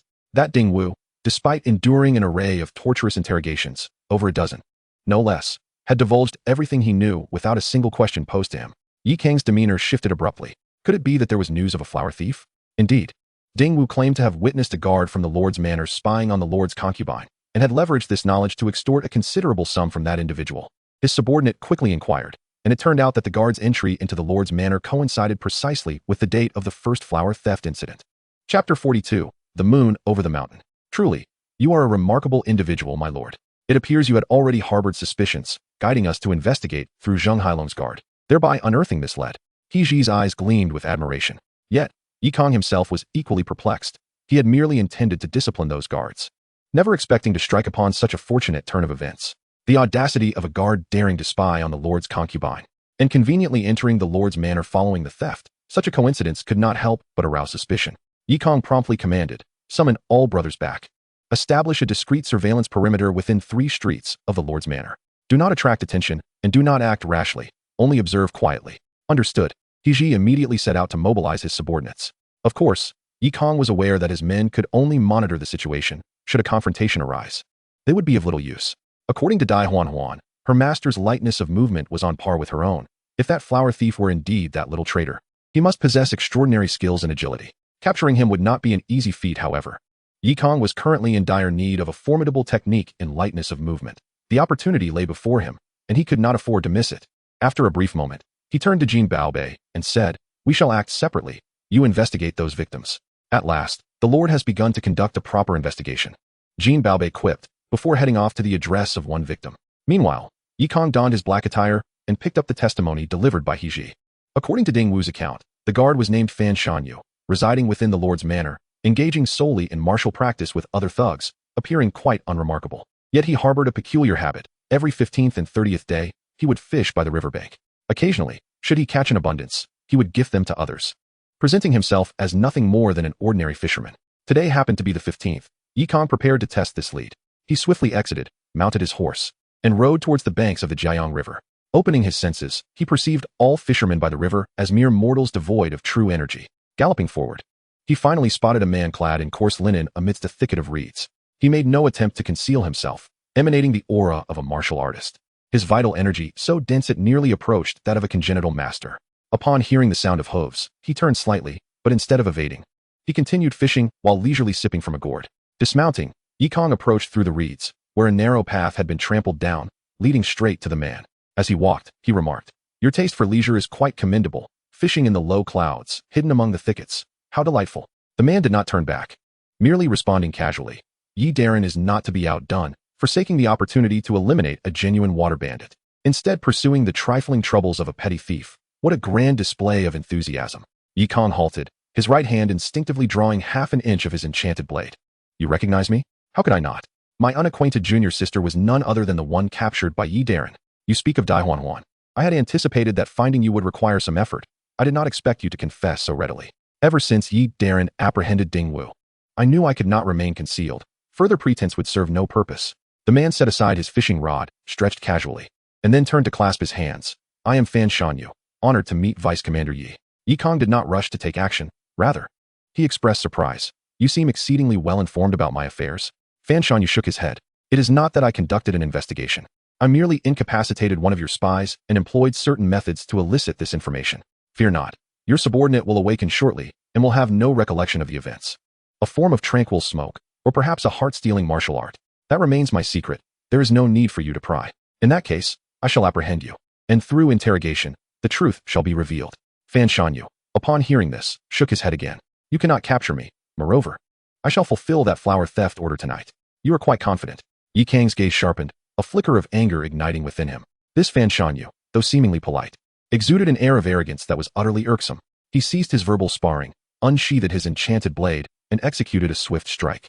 Almost instantaneously as he moved, Fan Shanyu's body swayed slightly, and he vanished like a wisp of black smoke, reappearing moments later on the distant riverbank. Yi Kang stood dumbfounded. Was this lightness of movement or sorcery? He could perceive the flow of Fan Shanyu's true energy for just an instant, but his speed was astounding. Vanishing in the blink of an eye, such lightness of movement was utterly unprecedented. At that moment, across the river, Fan Shanyu offered a slight bow before disappearing once more. Yi Kang nearly succumbed to frustration. Such lightness of movement was simply unreasonable. Simultaneously, he understood at last what Dai Huanhuan had meant when discussing the differences in their techniques. Dai Huanhuan's agility was suited for long-distance travel, capable of traversing the night. In contrast, Fan Shanyu's technique appeared to be a purely short-range method, far more troublesome. Yi Kang sighed. Since he could no longer pursue, there was no point in dwelling on it. He would return and regroup. Just then, the system chimed. Ding. Mission issued. Eliminate the flower thief, Fan Shanyu. Mission reward. 8,000 insight. Yi Kang shook his head incredulously. How could one speak of elimination when capture was already beyond reach? Exiting the thicket, he encountered two figures, one large and one small, observing him closely. It was none other than the two members of the Qingling Guard. Yi Darren possesses quite the refined taste, enjoying the riverside view alone, the young girl teased, her eyes revealing sincerity rather than mockery. Yi Kang furrowed his brow, turning to leave, wishing to disregard the pair. The burly man, however, coldly tossed a vial towards him. Yi Kang instinctively caught it, his expression filled with curiosity. The young girl, still smiling, remarked, Yi Darren is quite persistent. That flower thief employs a tranquil fragrance, colorless and odorless. The vial contains the antidote. Merely hold it in your mouth. Are you not concerned I might steal your glory? If Yi Darren insists on competing with us, then let us forego the contest. Tonight, the water bandits will attack the city. Should we subdue them, the merit shall be equivalent. Yet for you, Yi Darren, even with the antidote, your chances of capturing that thief remain below 20%. Yi Kang grasped their intent. These two were not foolish. Rather than engage in a futile struggle against him, it was far more advantageous to exchange tasks. They would tackle the water bandits, a feat of greater significance than apprehending a flower thief. More crucially, while the water bandits were numerous, they were also easier to combat. Though Fan Shanyu was but one, his elusive agility rendered him much more challenging to apprehend. Yi Kang could not help but reflect inwardly. They were all playing their own games. He began to long for the days spent in the north, where the martial artists were straightforward and easily manipulated. The high-stakes environment of the south was indeed different. Wait, the water bandits are set to attack the city tonight? Wouldn't that mean Zheng Hailong would have to venture out to confront them? Yi Kang suddenly realized something was amiss, only to observe that the young maiden and the burly man merely smiled and departed, evidently acquiescing to the circumstances. No wonder, no wonder. The moon of the mountains dared to issue the decree for flower picking. It appears he was already aware of the impending assault by the water bandits. The Blue Scale Guard was in on it as well. Were these water bandits truly so inept? Yi Kang internally scoffed at this notion before hastily returning to the city. Chapter 43. This time, you shall not escape death. Upon entering the city, Yi Kang sought out Jean Baobei, instructing her to closely monitor the Jianghu River, and then swiftly made his way to the Lord's manor. This time, he did not enter but instead proceeded to the inn situated outside the manor. Zheng Hailong, with his arrogant demeanor, was not one to engage easily. Yi Kang preferred to operate from the shadows rather than negotiate with him. If the intelligence from those two Blue Scale Guards was accurate, it would not be long before Zheng Hailong was at home. He quietly concealed his presence, taking a moment to sip tea and sit in tranquility. As the sun rose and set, night fell. The bustling marketplace was adorned with festive lights, suggestive of some grand celebration. After a while, the revelry continued into the deep of night, when suddenly, the urgent tolling of bells echoed throughout the city. It was accompanied by anguished cries, piercing the night air. The water bandits are here. The water bandits are here. Yi Kang's eyes widened as he set down his teacup. At that moment, Jean Baobei rushed in. My lord, the water bandits have indeed launched an attack. At least 4 or 5 innate masters are leading them, and the river is swarming with their small boats, teeming with minions. This is a formidable challenge. The lord must surely be on high alert. Yi Kang continued to mask his presence as he peered through the window. Indeed, within the lord's manor, the soldiers were mobilizing urgently. A troop of soldiers surged forth, and behind them, Zheng Hailong, clad in light armor and wielding a halberd, emerged with a grim expression. However, the henchmen he had nurtured remained inactive. All confined within the manor, Zheng Hailong conferred briefly with a few trusted subordinates, his gaze directed toward a pavilion at the southwest corner of the manor, his demeanor stern. Clearly, he was aware that his departure would undoubtedly present an opportunity for the flower thief. Yet, as the city lord, he could not neglect his duty to defend the city and must don his armor, making a grand display of his efforts. In the face of the situation's gravity, he was able to discern the necessary course of action. He led a contingent of soldiers toward the city gate, while the manor's gates were securely locked. More than 20 martial artists leapt atop the high walls of the courtyard, standing guard with fierce expressions, each wielding weapons.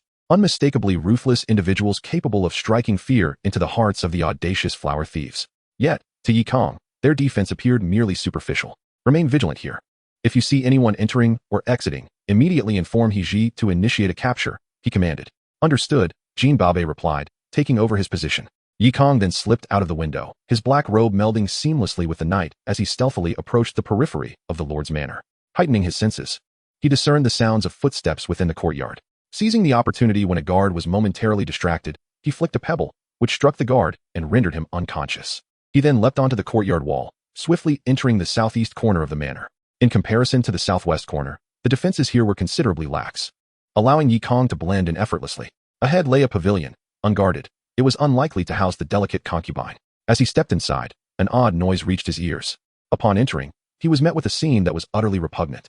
The snow-white-clad young Master Jianghu was engaged in an illicit gathering with 4 or 5 maidservants. All present turned to stare at Yi Kang in horror, and the young master, caught in the act, felt a surge of rage, wishing to shout for help against the sudden intrusion of the vice-commander of the Imperial City Guards. Yet, he dared not, for a pink sword aura was presently poised at his throat. The maidservants trembled, threatened by the floral sword energy. Yi Kang stepped forward and declared, "Put on your clothing and remain silent. I have come to apprehend thieves. Your cooperation is required." Through gritted teeth, young Master Jianghu muttered, "You have quite the audacity. My father will undoubtedly kill you upon his return. Spare me your threats. If your father truly intends to kill me, I assure you I shall strike you down first. We shall meet on the road to the Yellow Springs," Yi Kang replied with a smile, unfazed. Young Master Jianghu, valuing his life, refrained from provoking this formidable individual and ordered everyone to don their clothing, begrudgingly taking a seat on the bed. With the lofty pavilion at his back, Yi Kang no longer needed to conceal himself. He stood before the window, observing the opposite pavilion. That structure featured but a small room, evidently designated for a secondary concubine. 2 elderly men clad in white robes sat imposingly at the doorway, exuding an air of formidable authority. Yi Kang felt a twinge of astonishment. It seemed the city lord possessed some depth, harboring 2 innate masters within his household. Both were of the first innate realm, capable of supporting a sect in Mengzhou. Yet in Jianghu City, they were relegated to gatekeepers. In the courtyard beneath the pavilion, dozens of masters roamed, half of whom were first-rate experts, with several exceeding that caliber. The city lord truly cherishes this woman, going so far as to employ such a multitude of guards at great expense, Yi Kang mused aloud. Behind him, young Master Jianghu scoffed, "What do you know? If something were to happen to the second madam, it would reflect poorly on my father's reputation. With those 2 instructors stationed here, who would dare to cause trouble? I suggest you take your leave. Your presence is unnecessary." No sooner had he spoken than an unusual occurrence transpired in the courtyard. Several second-rate guards suddenly collapsed, and those stationed atop the courtyard walls fell one after another. Soon, even the first-rate masters could no longer withstand the onslaught. Panic ensued among the remaining guards as they shouted, "Cover your mouth and nose. Hold your breath." Yi Kang quietly retrieved a small jade vial, extracting a pill and placing it in his mouth. Meanwhile, young Master Jianghu and his maidservants had already succumbed to the effects. At this moment, the 2 first-rate masters sprang into action. One shouted, "The thieves have arrived. Rally to defend." The remaining warriors leaped onto the pavilion, drawing their weapons to encircle the room tightly. Then, a figure clad in black, face obscured, emerged slowly from the shadows. The 2 innate masters were taken aback. "Who goes there? Trespassing in the Lord's manor warrants death." Ignoring their exclamations, the black-clad figure advanced at a leisurely pace. With each step he took, the superlative experts fell one by one, succumbing to his presence. Only the 2 innate elders remained, relying on their innate true qi to endure the effects of the intoxicating fragrance. Sensing something was amiss, one of them decisively launched himself at the figure with a palm strike. "Die, thief." Too slow, the black-clad figure retorted with a tone of utter arrogance, then dissipated into a cloud of black smoke, effortlessly evading the strike while appearing behind the elder. The elder barely had time to heed the warning before he was sent flying by a kick. Though it did not prove fatal, he had lost the initiative, and pursuing the black figure was now futile. The other elder snorted coldly, unleashing a flurry of punches, a deluge of attacks aimed at the black figure, attempting to pin him down. Yet, this time, the figure did not retreat. He transformed his true qi into a shield, absorbing the onslaught, while the elder behind him unleashed another palm strike, combining their efforts to confine the black figure. This time, you shall not escape death. The 2 elders appeared confident in their victory, launching a relentless assault on the black figure, their blows landing with a torrent of bloodshed. "Ha ha ha. What a pitiful sight this is, utterly defenseless. Come, receive another blow." The old man's maniacal laughter echoed, clearly reveling in his advantage. Only Yi Kang stood by, his brow furrowed in concern. Were these 2 battling mere air? Chapter 44, The Blood-Seeking Demon Blade. Indeed, the 2 elders had been striking at the empty space for quite some time. Meanwhile, the figure in black had already used his lightness skill to reach the doorway of the attic after the initial attack. It was evident that this individual had unwittingly employed enchanting martial arts to defeat an enemy without a fight. No wonder he had succeeded so frequently. Yi Kang, too, sprang into action. With a resounding shout, he unsheathed the demon blade and soared forward, exclaiming, Fan Shan, halt! His loud call was intended to awaken the two elders still flailing at the air, yet it seemed futile. The figure in black turned back with a hint of surprise, asking, "You have not been affected by the soul-disrupting incense?" Kang discerned the visage of the black-clad man, which was entirely different from the Fan Shan he had encountered earlier in the day. This was instead a face marked by a beguiling charm. He must have shed his disguise, revealing his true self. Without further ado, Kang slashed forward with his blade. Fan Shan, in turn, pushed open the door and stormed into the chamber of the city lord's concubine. Inside, a stunningly beautiful woman clad in an opulent gown cowered in the corner of the bed, her expression rife with terror, clutching a dagger in her hand. "Do not come any closer. Fear not, my dear. I have arrived as promised," Fan Shan replied, a wicked grin curling at the corners of his mouth. Devoid of the composure he had previously exhibited, his eyes now brimming with insatiable greed. In an instant, he transformed into a cloud of black mist, narrowly evading a blade that struck from behind. Kang's attack once more went astray, yet his heart remained unperturbed. Instead, he willed forth 100 strands of pink sword energy from his body, swiftly filling the room. The consummate 100-flower sword technique not only boasted an abundance of strikes, but also enhanced power and speed significantly. By enveloping the room in sword energy, even the most adept lightness skill would find it impossible to penetrate. As anticipated, Fan Shan appeared at the doorway, his face now twisted with resentment. "Why do the court's hounds obstruct me? Is it not of greater import to thwart the water bandits assaulting the city?" Standing within the chamber, Kang gripped the demon blade, its edge gleaming with a chilling light. "The water bandits have their own formidable foes to contend with. This official shall not covet their merit." At these words, Fan Shan's expression contorted.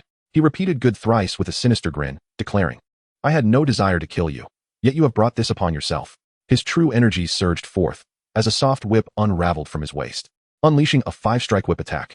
Clearly, he underestimated the might of the 100-flower sword technique. Hundreds of strands of sword energy surged forth simultaneously, transforming the chamber into a sea of pink, and the soft whip was shattered in an instant. However, Fan Shan had no intention of confronting this head-on. Nearly at the moment the whip disintegrated, he seized the opportunity to once again morph into black smoke, forcefully weaving through the dense sword energy. Kang stood in stunned silence. This was certainly not lightness skill, it was sorcery. Amidst his astonishment, Kang swiftly reacted, turning to strike at the bed. The city lord's concubine had been paralyzed with fear, frozen in place, yet the blade fell beside her, just as a plume of black smoke rose. A scream erupted, and the demon blade descended directly, severing an arm from the dark mist. Kang had no knowledge of where Fan Shan would appear, he merely anticipated his movements. Fortunately, he did not underestimate this fiend's lecherous intent. Even when facing a formidable adversary, he remained intent on abducting the beauty. Fan Shan revealed himself, blood streaming from his severed right arm, his expression filled with unbridled hatred, tinged with a hint of fear. With his arm lost, he could no longer carry the beauty away. Thus he transformed into smoke once more, vanishing from sight. Kang, however, made no move to pursue him, allowing his escape. At that moment, the woman on the bed finally regained her senses, trembling as she asked, "Aren't you going to chase him?" "No hurry, he won't get far." Kang replied with a smile, channeling true energy into his long blade, piercing the ground where the severed arm lay. In the woman's terror-filled gaze, the severed limb began to wither, all its blood reversing course and being absorbed by the blade. The demon blade transformed into a sanguine hue, radiating a crimson glow. This was a remarkable application Kang had discovered upon acquiring the demon blade. This blade craved blood. Once it tasted someone's essence, it would be insatiable for more, thus granting it a minor supernatural ability, blood-seeking. Indeed, the blade began to tremble, and as Kang loosened his grip, the weapon abruptly pointed southeast. "My blade has caught his scent. Since he is so adept at fleeing, let him run to his heart's content." Kang's gaze turned cold as he stepped beyond the threshold of the room, employing the flying swallow ascending clouds technique to leap in the southeast direction. Meanwhile, the city lord's concubine finally exhaled a sigh of relief, collapsing weakly onto the bed. How terrifying. Not only is that flower thief fearsome, but this man wielding the blade is equally so. Inside the city, the military and civilians were thrown into chaos by the water bandits. Yet, a shadow swiftly darted overhead, racing toward the city outskirts from another direction. Fan Shan's heart could only be described by 2 words: terror. This was the first time since his debut that he had suffered such a significant setback, losing an arm in the process. Even though he could use his true energy to staunch the bleeding, the prospect of regrowing a severed limb was nearly impossible. Fan Shan, who prided himself on his unparalleled lightness skill and had taken advantage of countless maidens, had ultimately fallen to Kang's hand. The eerie red sword energy and that exceedingly sharp long blade instilled profound fear within him. Despite his extreme confidence in his escape techniques, he remained cautious, shifting his position several times before selecting the most discreet exit to leave Jianghu City. Once outside the city, he dared not linger. even exhausting his true energy. He continued to employ that peculiar lightness skill, ensuring he left no trace as he sped toward the hills beyond the city. An hour later, he could no longer sustain himself, his face ashen as he collapsed into a small, dilapidated temple. This place should ensure safety, damn it. I misjudged that fellow. Having severed my arm, I vow that this grudge shall not go unavenged. He ground his teeth in rage, retrieving a porcelain vial from his chest, pouring out a measure of medicinal powder, and tearing a strip of bandage to wrap around his wound. Fortunately, as a practitioner of innate martial arts, his true energy shielded him, preventing him from bleeding to death. Nevertheless, the temple echoed with heart-wrenching cries, startling countless snakes, insects, and vermin. Courtiers' lapdogs, I shall kill you, and I will ravage all the women in your household, making your life a living hell. After exhausting one vial of medicine and finishing the bandaging, the pain finally subsided somewhat. Fan Shan-yue leaned against the crumbling statue, gasping for breath. Alas, after plotting for so long, I still failed to seize that beauty. Once I recover, Fan Shan-yue smirked, suppressing his pain with lustful thoughts. Yet, moments later, his smile froze on his face. His previously steady breath uncontrollably becoming erratic, his body trembling. Shock filled his expression. This is impossible. Chapter 45, The Ancient Treasure of Ink Jade. Outside the dilapidated temple, a crimson glow approached. Kang emerged from the shadows, brandishing his blade, and in the dim light, a face adorned with a mocking smile gradually came into Fan Shan-yue's view. You certainly have a knack for being roundabout. I almost let you slip away. Kang's tone was light, as if it had taken him merely a modicum of effort to catch up with Fan Shan-yue, whose visage was now marred by sheer terror. No, this is impossible. How could you possibly keep up with me? I have erased all traces. You cannot match my lightness of foot. Do not speak with such finality. When it comes to traveling, your agility and that of Miss Dai are not worlds apart. Were she to possess your prowess, I dare say I would find it difficult to pursue her. Upon hearing this, Fan Shan-yue's expression contorted with fury. That wretched woman. She has bestowed her lightness of foot upon you. Kang shook his head. Regrettably, I desired it, but she would not oblige. However, she did inform me that your skills are quite commendable, hence my pursuit. In that instant, enlightenment dawned upon Fan Shan-yue. I wondered why you, instead of eliminating the water bandit, chose to trouble me. It was that vile woman who betrayed me. I should have ground her to dust. As Fan Shan-yue raged, he attempted to flee, yet he had already expended all his strength. Realizing escape was futile, he suddenly formed a palm with one hand and struck towards his waist with all his might. With a swish, a burst of 100-flower sword energy pierced through his skull. This time, he could not evade it. His eyes exploded, his head tilted, and he perished. Ding. Host has completed the task. Eliminate the flower thief. Reward, 8,000 comprehension. Kang approached, probing Fan Shan-yue's waist. Strange, why is there nothing here? Was his earlier motion not to destroy the manual? Ding. Detected a fragmented ancient treasure. Infuse vital energy to utilize. Ancient treasure? What could that be? Kang was slightly taken aback. The system had begun to alert him, undoubtedly indicating something of great value. He tore away the fabric at the corpse's waist and beheld half of a dark green jade pendant hanging from the belt. Holding his breath, Kang removed the pendant and attempted to infuse it with vital energy. In an instant, Kang found himself transported into a wondrous small space, standing upon a jade platform approximately the size of half a basketball court, with a scattering of items and gold and silver upon it. Suddenly, with a flicker, he returned to the dilapidated temple, his expression a tapestry of astonishment. By the heavens, is this not a storage treasure from a fantasy novel? Am I not in a world of martial arts? Kang felt utterly overwhelmed, as if his worldview had been challenged. He hastily seated himself, harmonizing his tumultuous spirit with his vital energy. It appeared that my understanding of the world I inhabit is far from what I had imagined. After regaining his composure, Kang focused once more, infusing vital energy to explore further. Within this space, he found himself surrounded by invisible barriers of air, impenetrable to any attempt at passage.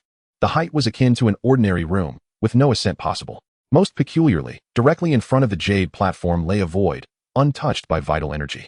It seemed as though that segment of the jade platform had been shattered, presenting an uneven surface. That area must be where the pendant is incomplete. The entire jade pendant space would be at least the size of a basketball court. Though only half remained, it was still a rare treasure. Kang was elated, then began to inspect Fan Shan-yue's belongings.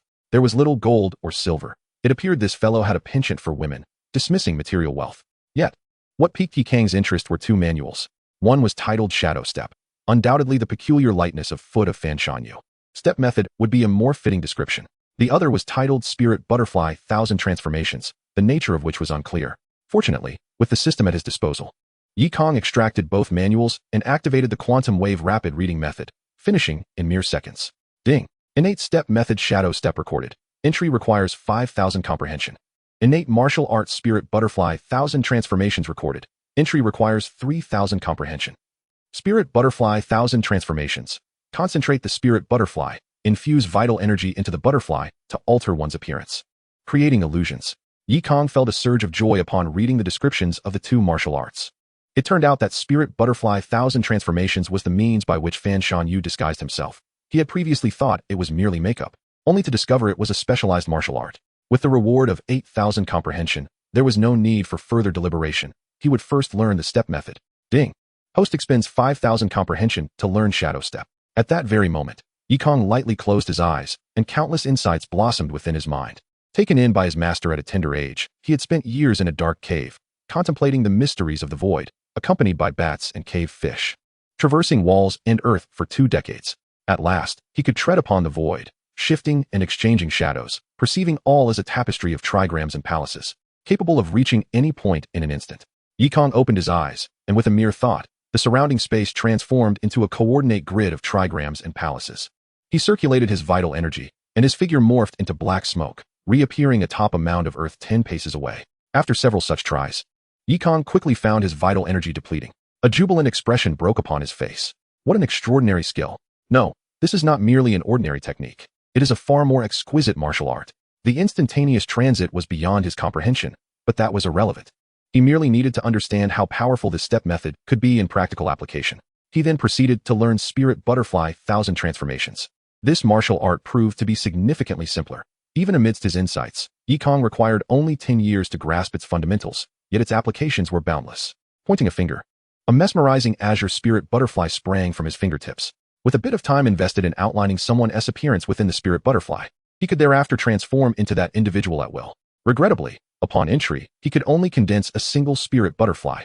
Upon reaching full mastery, he could condense 9, making the term 1000 transformations somewhat exaggerated.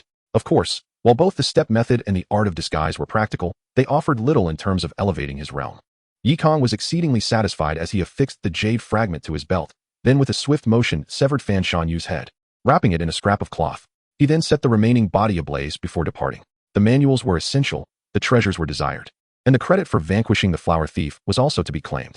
Chapter 46. The Master's Ingenious Schemes. Morning dawned, shrouded in mist. Kang ambled leisurely to the riverside outside the city. There, he beheld the Jianghu River, littered with charred vessels and floating corpses. Laborers were diligently retrieving bodies and clearing the battlefield, striving to avert the scourge of plague by concentrating the remains for a mass cremation. It seemed the water bandits had been repelled. However, the casualties within the city remained unknown. Kang returned discreetly to the inn, and upon entering, found the hall brimming with familiar faces. The 2 members of the Qinglin Guard occupied the center. The burly man sported numerous bandages, indicating he had sustained injuries, while the young woman appeared well, still radiating an innocent smile. Jin Baobei and He Ji sat on the opposite side, both bearing pallid countenances. Relief washed over them upon spotting Kang. Lord Yi, you have finally returned. We were so worried. Lord Jin said you pursued that flower thief, and we searched the entire city without a trace. He Ji approached, his face alight with relief. Jin Baobei wiped the cold sweat from his brow, saying, You mentioned seeing someone enter, so we began the pursuit, but when we rushed in, everyone was down, leaving only a beautiful concubine. Had she not spoken, we would have had no idea what transpired. Yi Canton felt a sense of helplessness. There was little to be done, as the capabilities of his subordinates were indeed insufficient to keep pace with the pursuit of thieves. Both of the individuals present were genuinely concerned for Yi Canton's safety. Yet it was the young woman from the Azure Scale Guards who gazed intently at the blood-soaked cloth bag in his hand, her expression one of astonishment. Congratulations, Lord Yi, for eliminating a significant menace in Jianghu City. This is indeed a remarkable achievement. Yi Canton casually placed the severed head upon the table and took a sip of tea. You 2 did not come here specifically to wait and see if I apprehended anyone, did you? The young woman nodded. Lord Yi, you are astute. I had thought that if you failed, I could take credit for the achievement myself. It appears I have underestimated your prowess. We shall take our leave now. Her expression bore not much disappointment, but rather an abundance of surprise. Yi Canton made no move to stop them, watching as they walked away. It was then that Jin Baobei cautiously spoke up. My lord, what is in that bag? The head of the flower thief. It is to be presented as proof. Truly admirable, my lord. All the subordinates immediately clasped their hands in respect, their faces reflecting admiration. Only then did Yi Canton learn of the events from the previous night. It was said that the water bandits had launched a full-scale assault, coming prepared, with as many as 4 leaders at the innate level. These individuals were resolute in their intention to seize Jianghu City, advancing with ferocity. Zheng Hailong arrived just in time, employing every ounce of his strength to engage those 4. Yet he was overwhelmed and left spitting blood. Fortunately, at that moment, the Azure Scale Guards intervened. A young woman and a burly man, just the two of them, displayed strength rivaling that of Zheng Hailong. Together, the three swiftly dispatched the four innate leaders, and the remaining bandits posed little threat. They were systematically eliminated throughout the night, with barely 1 in 10 escaping. It was rumored that the Azure Scale Guards had more forces, which stealthily infiltrated the bandit stronghold, capturing many prisoners. Thus, the bandit issue in Jianghu was resolved. At this point, He Ji sighed. At last, I have witnessed the might of the Azure Scale Guards. No wonder the commander often says we are only suited for menial tasks. He was not mistaken. The subordinates nodded in agreement. Thankfully, Lord Ye's wisdom led to a decisive change of mission. Otherwise, we would have had to confront those four innate masters ourselves. In that sense, Lord Yi is indeed our savior, truly a master strategist. We revere you. The subordinates, each contributing their thoughts, inadvertently constructed a coherent narrative, transforming Yi Canton's unilateral decision into a commendable act. What could he say in response but to graciously accept their admiration? Once the task was concluded, the subordinates began to prepare for their return to the imperial city to report back. During this time, 2 sedan chairs suddenly arrived outside the inn. Zheng Hailong, the lord of Jianghu City, bandaged and weary, emerged from one of the chairs. The other carried his beautiful concubine. As she stepped out, passers-by could not help but glance. And Yi Canton's subordinates were equally captivated. Only such beauty could have lingered in the thoughts of the moon over the mountains for so long. Observing the two approach, Yi Canton felt a twinge of reflection. Zheng Hailong entered the inn and clasped his hands in greeting. Lord Yi, I apologize for any offense caused the other day. No need for such formality, city lord. It was a trifling matter. Then let us not dwell on that. I must express my gratitude for your protection of my woman last night. Despite my temper, I believe in repaying kindness. So I have arranged for a banquet at the largest tavern in the city. Please, bring your entourage and grace us with your presence. Yi Canton shook his head. No, it is my duty. Accepting a banquet would invite unnecessary gossip. I hope the city lord understands. Indeed, I shall not press the matter. Zheng Hailong was a straightforward man. Upon realizing the banquet was off the table, he promptly commanded his subordinates to retrieve a brocade box from the sedan. As he took the box, his eyes lingered on the head resting on the table. Could it be? Indeed. Is this truly so? Absolutely. Thank you, Lord Yi, for ridding me of this hindrance. Zheng Hailong immediately bowed again, alongside his concubine. Upon finishing, he discreetly approached Yi Canton and presented the brocade box. Lord Yi, from now on, should you require anything in Jianghu City, feel free to seek me directly. He said no more, taking his concubine and departing. Yi Canton opened the brocade box to find it filled with a stack of silver notes and gold bars, a dazzling sight. Zheng Hailong was indeed a man who knew how to distinguish between gratitude and grievance. However, the allure of gold and silver had diminished for Yi Canton, especially considering the treasures he still possessed. He accepted only the gold bars, handing the silver notes to Jean Baobei. My brothers have all worked hard. I feel remiss that we did not complete the task of exterminating the water bandits. Please, share this among yourselves, but do refrain from gossiping. Everyone was overjoyed. Rest assured, my lord, whoever dares to speak out of turn shall face my wrath. He Ji beamed with delight. Being under Lord Yi's command is indeed a blessing. We always have our fill, truly the mark of a great leader. Once the silver notes were distributed, the demeanor of everyone transformed. They walked with an air of confidence. Without lingering, the group made their way back directly. Days passed in a flurry. Yi Canton returned to the Imperial City office, submitting the case documentation along with the head of the flower thief. Although the task of exterminating the water bandits had been claimed by others, it was still a rare accomplishment for the Imperial City office to gain merit in Jianghu City. Moreover, the case of the flower thief was not insignificant, so Lung Rui did not comment further. After completing the case, Yi Canton intended to take a few days off. However, before doing so, he planned to return once more to the death prison. Chapter 47. A jar of peach blossom drunk awaits you. In the death prison of the Imperial City office, Yi Canton changed out of his official robes, donning a simple black shirt, and with several jars of aged wine in hand, he made his way to the cells. In one of the cells, a broad-shouldered monk was idly playing with straw when a sudden waft of wine fragrance reached him. His nose twitched, and he quickly pressed himself against the cell door. Yi Canton smiled as he placed 2 jars of wine at the threshold. This is your peach blossom drunk, good wine. Drink sparingly, lest you finish it all and lament in here. Upon hearing this, the monk's tears flowed freely. My good lord, I have waited so long for this. You finally remembered me. Yi Canton touched his nose, feeling somewhat embarrassed. He had indeed forgotten about this matter while busy with tasks outside. It was only upon his arrival that he recalled he owed the monk 2 jars of wine. Regardless, it was the monk's fierce and righteous spirit that had helped him find his footing in this new world. At that moment, another sharp yet flattering voice echoed from a nearby cell. My lord, there is also me. I provided you with 2 martial arts techniques. Could I perhaps have a sip as well? Yi Canton turned to see the man known as the Flying Centipede. His sallow complexion fixated on the jars of peach blossom drunk, saliva pooling at his mouth. After a moment's contemplation, Yi Canton handed him a jar as well. The flying centipede expressed his gratitude, his words laced with reverence. For a condemned prisoner facing execution, a jar of wine was an immense act of kindness. Enough to bring him to tears. Yi Canton said little more and turned towards the lower levels of the prison. The death prison had 4 floors, with only the first 2 being under the jurisdiction of the Imperial City Office. As for the 3rd and 4th levels, no one had ventured inside, and the Imperial City Office was unaware of who, if anyone, was held within. Yi Canton paused before Dai Huanhuan's cell, placing the last jar of peach blossom drunk on the ground, and took out 2 bowls, filling them to the brim. Dai Huanhuan sat on the stone bed, silently watching him. Why do you come to seek me again? To bribe me with wine? Misunderstanding. I am merely repaying your kindness. Out of both sentiment and reason, I must invite you for a drink to express my gratitude. Yi Kang remarked with a smile, but his words left Dai Huanhuan perplexed. What kindness? Naturally. It pertains to the news concerning your esteemed senior brother. Dai Huanhuan's eyes widened in disbelief. Wait, you haven't truly found him, have you? A smirk graced Yi Kang's lips as he replied nonchalantly. He has been indulging in debauchery in Jianghu City, wreaking havoc upon innocent maidens, even setting his sights on the wives and concubines of the city lord. It took considerable effort for me to put an end to him. Fortunately, the manual of his footwork techniques remains intact. Thus, how could this not be considered a favor? What? You truly managed to kill him?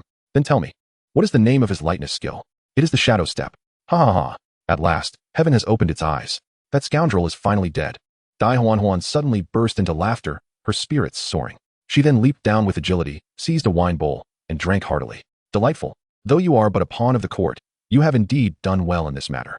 I was aware of his vile deeds and had long wished to eliminate this lecher. Alas, my skills were insufficient to confront him. Dai Huanhuan genuinely appeared elated, likely harboring a grudge against him. Yi Kang, however, showed little interest in her sentiments. He raised a bowl of wine to his lips, then produced the manual of the shadow step and proposed, how about we make an exchange? I shall trade this manual for your lightness skill. This was Yi Kang's true intention. The shadow step is a pinnacle technique of combat footwork, yet when it comes to true lightness skills, none can compare to the one Dai Huanhuan demonstrated that day. If the two could be combined, the world would indeed hold no bounds. Dai Huanhuan's expression shifted abruptly, and she coldly retorted, dream on. Though my master and my uncle are bitter enemies, I would never betray my sect merely to acquire 2 lightness skills. Am I such a petty person? Indeed, then I shall not impose any further. When you have reconsidered, I shall return. Yi Kang chose not to engage further and turned to leave. Yet, Dai Huanhuan furrowed her brow and inquired, just how long do you intend to keep me imprisoned? This cell is dreadfully dull, devoid of even a single companion for conversation. Your treatment is already the best among all the cells, given your offenses. Even a decade of confinement would be justified. A decade? I would surely perish from boredom. You must devise a means to release me. On what grounds? Only I can locate my master, and only with his consent can you learn the most superior lightness skill. Upon hearing this, Yi Kang's smile broadened. It seemed this individual was not entirely foolish, recognizing the opportunity to barter her desires for freedom. Yi Kang offered no response and simply walked away. As Dai Huanhuan observed his retreating figure, her heart fluttered with unease. She could only hope that this man genuinely desired to learn the lightness skill. Otherwise, remaining in confinement would undoubtedly drive her to despair. After entrusting the matter of her confinement to Jin Baobei, Yi Kang returned directly to Fuxing Gate, his home. For the deputy commandant of the Imperial City Division, having just concluded a significant case, it was only natural to take some time for respite. Upon his return, Yi Kang noticed changes within the courtyard. The furniture appeared refreshed, the greenery thrived abundantly, and even the roof tiles had been replaced with more exquisite ones. Additionally, a chef and 2 maidservants had been added to the household, an unimaginable scenario previously. It was only when his father, Yi Long, returned that Yi Kang learned the reason behind these transformations. With his rising fortunes, the number of individuals seeking to curry favor with him had increased, particularly those brothers who had benefited from the division of silver notes. Though their capabilities were modest, they were well versed in the ways of servitude, frequently visiting for social calls. Of course, they never arrived bearing gifts, but rather each time brought a jar of the 200-tael peach blossom drunk from Yi family's tavern. This trend had been initiated by Zhu Tsong, as officials and subordinates from the Imperial City Division began to regard Yi family's peach blossom drunk as an indispensable commodity. Even those who typically shunned alcohol would come to purchase a cup. Each cup fetched 10 taels of silver. At this, Yi Long's face radiated joy. Kanger, thanks to you, the officials from the Imperial City Division visit daily. Though other taverns may harbor resentment, none dare to disrupt us. They even come to seek our liquor. With its high price, Yi family's peach blossom drunk has penetrated the ranks of premium beverages, attracting numerous dignitaries to purchase wine, and business has flourished. Yi Long reflected with gratitude, believing he had been blessed with an exceptional son. Just then, his mother entered with a platter of dishes, smiling helplessly. Kanger, do not heed your father's exaggerations. Once he came into money, He became quite boastful, insisting that I procure 2 maidservants. I am at a loss as to how to manage even one, let alone 2, so they are merely here to assist your elder brother in selling wine. Although the household now boasted a chef, this meal was still prepared by her own hands, featuring Yi Kang's favorite dishes, accompanied by the family's homemade rice wine. As Yi Kang savored the food, he felt enveloped by the warmth of his parents' care. Accustomed to a life of conflict, this tranquil domesticity was what Yi Kang cherished most. This underscored the significance of a well-structured household. Without a solid foundation, how could life be so serene? After the meal, Yi Kang eagerly volunteered to wash the dishes, startling the 2 maidservants. "Young master, why would you do this when we are here to assist?" The 2 maidservants, named Ling Yu and Ling Xiao, were twin sisters, embodying the essence of Zhong Ling Yu Xiao. It was said that they had once been young ladies of a noble household.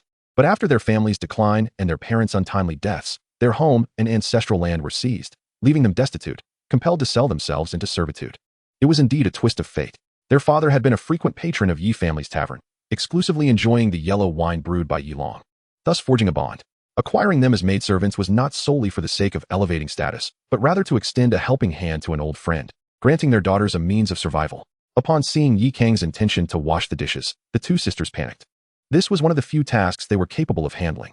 If he were to usurp it, they would have no face left to remain in Yi family. Understanding their predicament, Yi Kang said little, merely handed the dishes over to them before returning to the courtyard to engage in casual conversation with Yi Long Konger. "These days, suitors have been trampling our doorstep. What do you propose we do about it? What could be difficult? Let elder brother choose a suitable match and marry." Yi Kang replied with a chuckle, casually producing several gold bars from behind him. "Father, take these gold bars, but do keep them out of sight." "Wah, where did this come from?" Yi Long gasped, momentarily forgetting the matter of suitors, his eyes glimmering with the allure of gold. Yi Kang smiled, "Just keep it hidden. Use it as needed." However, Yi Long sighed. "The 500 taels of gold bestowed by Her Highness, I buried beneath the bed for safekeeping, fearing loss. And now, more gold bars? My paranoia only intensifies. Father, spend it freely. Acquire a few more properties, purchase some estates outside the city, or expand the tavern and open a few branches. Why hoard it?" Yi Kang felt exasperated. In this era, there was little potential for appreciation, and holding on to gold was less advantageous than enjoying it, lest it attract thieves. Yi Long sighed once more. "We shall see. By the way, regarding Pinger's marriage, we received a letter from your maternal grandfather recently, suggesting a match for her. He wishes for us to visit." Yi Kang paused for a moment upon hearing this. His memories of his maternal grandfather were faint, stretching back to his childhood. He had not seen anyone from that side of the family since he was 10, and his mother seldom mentioned them. Suddenly receiving a letter. Could it be that his grandfather missed his granddaughter? Yi Long discerned his son's astonishment and, feeling somewhat awkward, remarked, "You are not acquainted with your grandfather. His disposition is quite resolute, and being from a prominent family in Jiangnan, he vehemently opposed your mother accompanying me. Now that he has written to us, I fear he may have ulterior motives to lure us back. What does mother say? Though your mother claims she does not wish to return, I can perceive a hint of nostalgia for her family. Then let us go. I will take care of everything. So there is no need for concern. But how can you leave your post for such matters? It is of no consequence. I shall consult Lord Long to discuss this." Yi Kang was reluctant to impose upon his mother and even less inclined to see her distressed. As for her family, a return was feasible. He made his decision without further ado and promptly headed to the headquarters of the Royal City Department. Lord Long was engrossed in reviewing documents when Yi Kang approached him. With an expressionless countenance, he replied, "Traveling to Jiangnan is not difficult. Simply present the case orders, and it will be considered an official business trip." "Then I am most grateful, Lord Long. However, there is one matter. The Royal City Department lacks intelligence operatives in Jiangnan and has no task records. That territory belongs to the Qinglin Guard." Yi Kang was momentarily speechless, for Lord Lung's manner was rather brusque. He persisted, "Might you devise a way? I have not seen my grandfather in years. He longs for his grandson and is likely in a state of despair. Enough. If you insist on going, there is a solution. I will request the princess's assistance, asking her to beseech the quiet concubine for an order allowing you to engage in exchanges and studies at the Qinglin Guard's branch. Your wisdom is truly commendable. Return and await news. Then, this order should arrive within 3 to 5 days. In the meantime, take some time to rest." "Understood." Yi Kang bowed in thanks and returned home. He informed his parents to begin preparations, for they would depart for Jiangnan in a few days. And he could send a letter to his grandfather today. His parents were initially taken aback, but, after some contemplation, felt reassured. After all, Yi Kang was now an esteemed official and unlikely to be bullied by his maternal relatives. Yi Kang noticed a flicker of worry on his mother's face, but also a glimmer of joy. As evening approached, Yi Kang, seeking amusement, resolved to stroll around Hongxian Gate. Before departing, he noticed the maid Ling Yu sitting on the steps, appearing lost in thought. Ling Xiao had accompanied Yi Long to the tavern to fetch Yi Ping while also assisting with the accounts. Ling Yu was originally meant to stay behind to care for her mother, but since her mother was in good health, she had not been called upon, leading to her seemingly awkward demeanor. Observing her idleness, Kang said, "Come with me to Hongxian Gate. It's not good for you to dwell in such a low mood. Your melancholy is affecting me as well." Ling Yu immediately stiffened. "I beg your pardon, second young master. I will change my demeanor at once." She promptly forced a smile that was more distressing than tears. Kang shook his head and took her hand, leading her out. Among the 4 gates of the royal city, Hongxian Gate's night market was the most vibrant. Regardless of nobility or common folk, it was the first place to seek entertainment. This was Kang's first visit to a night market since arriving in this world, and he felt an undeniable sense of anticipation. As they made their way, the lively atmosphere of Hongxian Gate enveloped them. The streets were expansive, reminiscent of a 6-lane road from his previous life, lined with stalls on both sides. After walking for a while, he spotted a pavilion filled with laughter and various melodies. Among the guests were dignitaries and young lords. Kang's heart raced. Could this be the legendary gathering place of song and dance? He promptly declared, "Let us go, second young master will take you to enjoy the performance." Ling Yu's expression changed, but as Kang had already entered, she had no choice but to follow. They found a tea table, and just as a storyteller finished his tale, a troupe of elegantly dressed women appeared, holding pipa and flutes. A young attendant approached with tea, and Kang handed over 2 coins, inquiring, "Will this suffice for tea, wine, and snacks?" "That will be enough. Please wait a moment." The attendant took the coins and left, while Kang happily reveled in the performances on stage. No wonder ancient people adored such gatherings. It was indeed delightful. Ling Yu had visited a few times, but felt unusually constrained this time, her discomfort palpable. After a while, the snacks arrived. Kang casually picked up a piece of cake and offered it to her. Just then, a voice rang out in surprise. "Isn't that Miss Zhong? What a rare encounter in such a place." Kang turned, puzzled. A young gentleman clad in satin approached, flanked by several others, some resembling young lords like himself, and others exuding an aura of protection. Ling Yu was visibly startled, her complexion paling as she urged, "Second young master, let us return." Before Kang could respond, the young gentleman slammed his palm onto the table, leering at Ling Yu. "I thought once Lord Zhong passed, you two would have to join the courtesan department. Yet here you are, enjoying a performance instead. How amusing." Ling Yu shook her head repeatedly, her anxiety evident. "Young Master Ma, I must take my leave." She stood to flee, but the young gentleman blocked her path. "Where do you think you're going? Your family has been confiscated. Where did you get the coin to come here? Surely, you intend to seek work here?" "That is not the case." Young Master Ma smirked, appraising Ling Yu with a lewd gaze. "Quit pretending. You're clearly in need of money. Just say the word, and in exchange for a night with me, I shall provide you with the funds." As he spoke, he reached out towards her slender waist. At that moment, a teacup was hurled, striking his hand away. Young Master Ma winced, exclaiming in pain, and turned angrily towards Kang. "Who is this wild dog? How dare you lay your hands on me?" He raised his hand to retaliate. Before he could act, a crisp slap echoed as Kang swiftly struck his face. The speed was so rapid that none in the vicinity could react, and young Master Ma found himself sprawled on the ground. Kang dusted his hands, his expression one of exasperation. How could an outing to enjoy music be marred by such an imbecile? As young Master Ma wailed, he shouted, "What are you all standing around for? Can't you see I've been struck? Get him." Only then did the young gentleman and their guards spring into action. Kang showed them no mercy. With a subtle movement, they all collapsed to the ground. The guards were merely second-rate fighters, unable to comprehend Kang's movements, and they found themselves utterly overpowered. Kang again dusted his hands, looking down at young Master Ma. "And who might you be?" Young Master Ma hesitated before shouting, "My father is the Minister of Works. I do not recognize you." Kang shook his head and, without further ado, stepped down, resulting in a series of sickening cracks and anguished cries as several of young Master Ma's fingers were broken.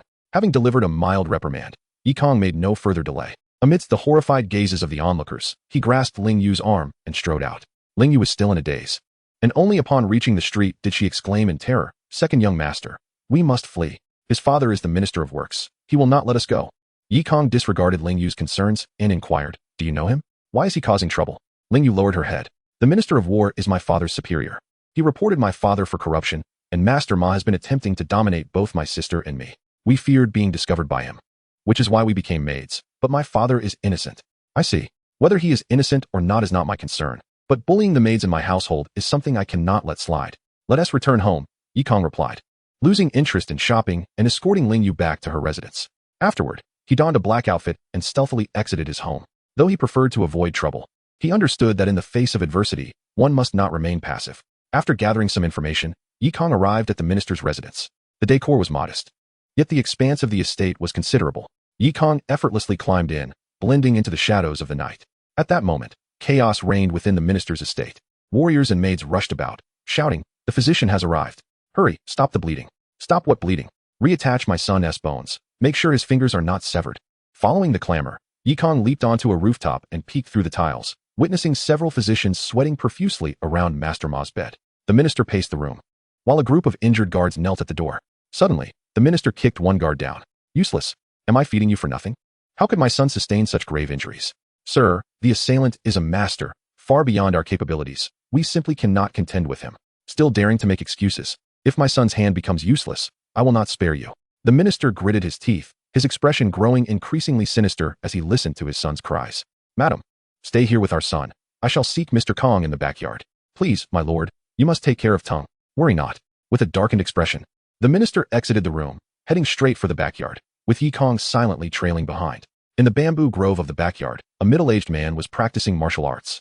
The minister approached him and said, Mr. Kang, my son has been humiliated. The villain's methods are ruthless. I implore you to avenge him.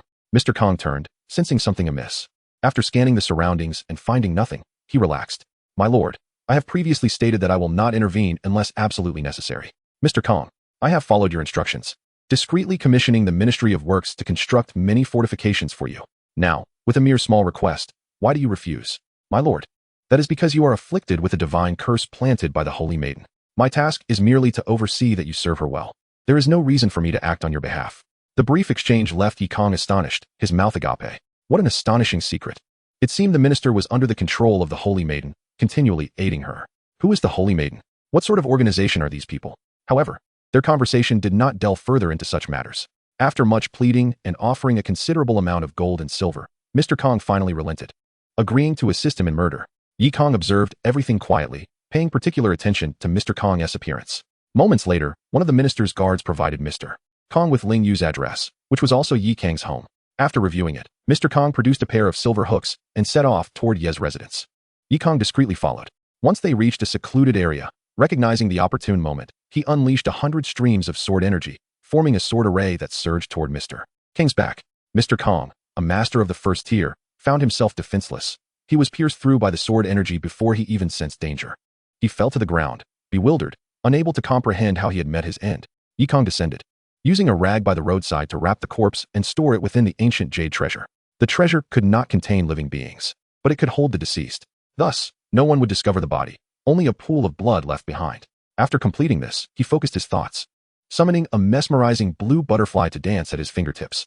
In Chapter 50, Linglong Immortal Bug Technique, the spirit butterfly could condense into 9 ethereal butterflies, each capable of storing a visage. Kang possessed only one spirit butterfly, which had yet to be utilized. He infused it with his vital energy and, relying on memory, meticulously sketched within the butterfly.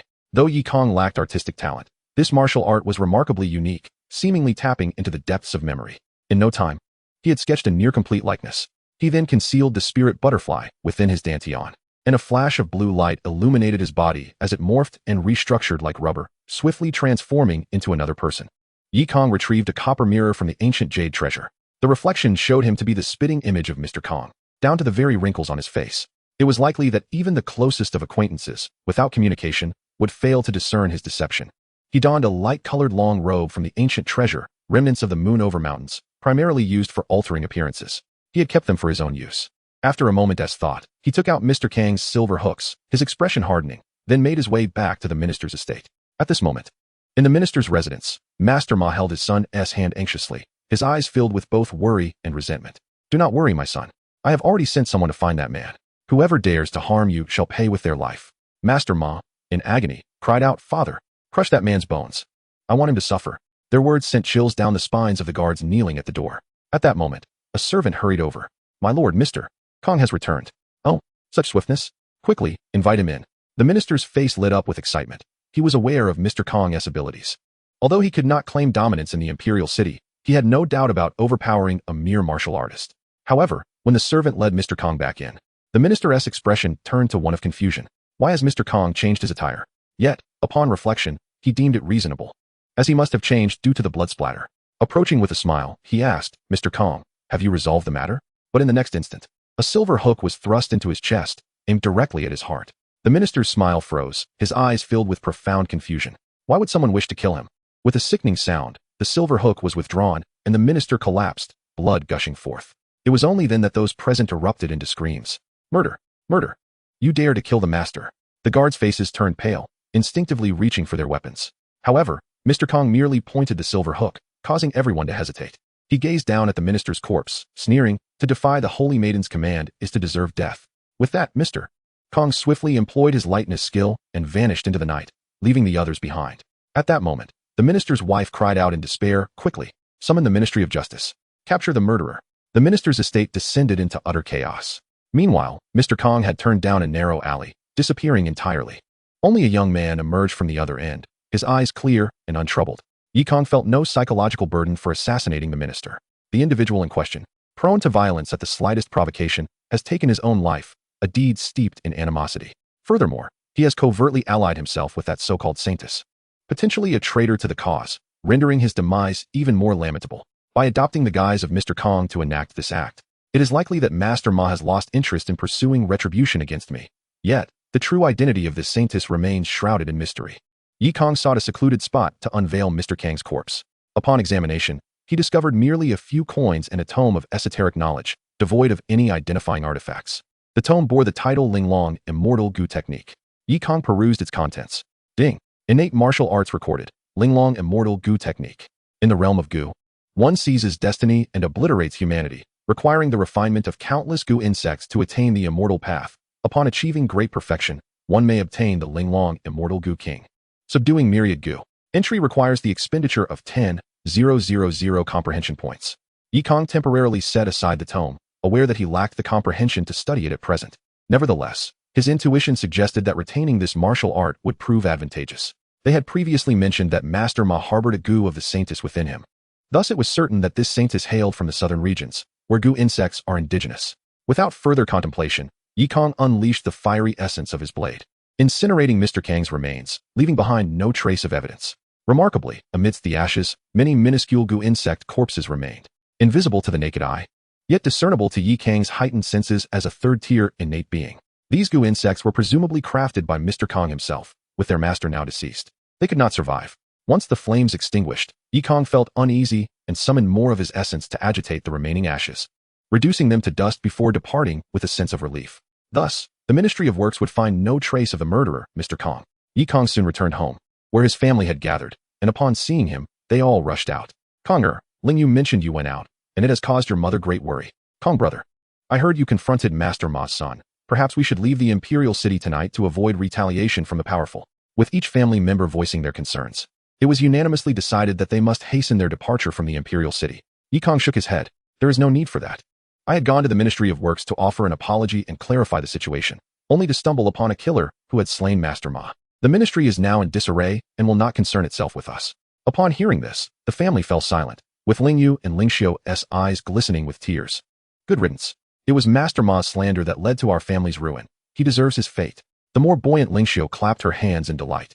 Yet her sister Ling Yu quickly cautioned her. "Do not speak so. If others overhear, it could invite trouble." Ling Yu, perceptive and cautious, cast a sidelong glance at Kang, sensing that events were not as fortuitous as he portrayed. However, with the danger averted, the family eventually returned home, content to retire for the night. As anticipated, the following day, the Imperial City was abuzz with commotion.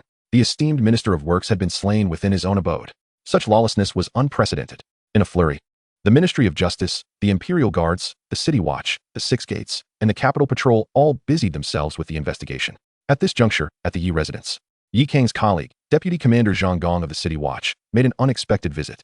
His purpose was straightforward. Given the gravity of recent events, it was essential to inform Kang. The two engaged in casual conversation. Zhang Gong lamented, "Master Ma has indeed fallen on hard times. A series of misfortunes has befallen him. First, his son was assaulted, and now he himself has been lost. This morning, how many inquiries have been made at the Ministry of Works?" As he spoke, Zhang Gong glanced at Kang. "I have heard that the one who struck his son is a young martial artist." "That was indeed me," Kang admitted candidly, then continued. "I was actually awaiting Master Ma's inquiry into my actions, yet I never anticipated this turn of events." Zhang Gong feigned surprise. "Ah, I see. You did well, Brother Yi. Master Ma's son was a scoundrel, deserving of a good beating. Well then, the tea has been consumed. I shall not intrude upon your rest any longer. Farewell."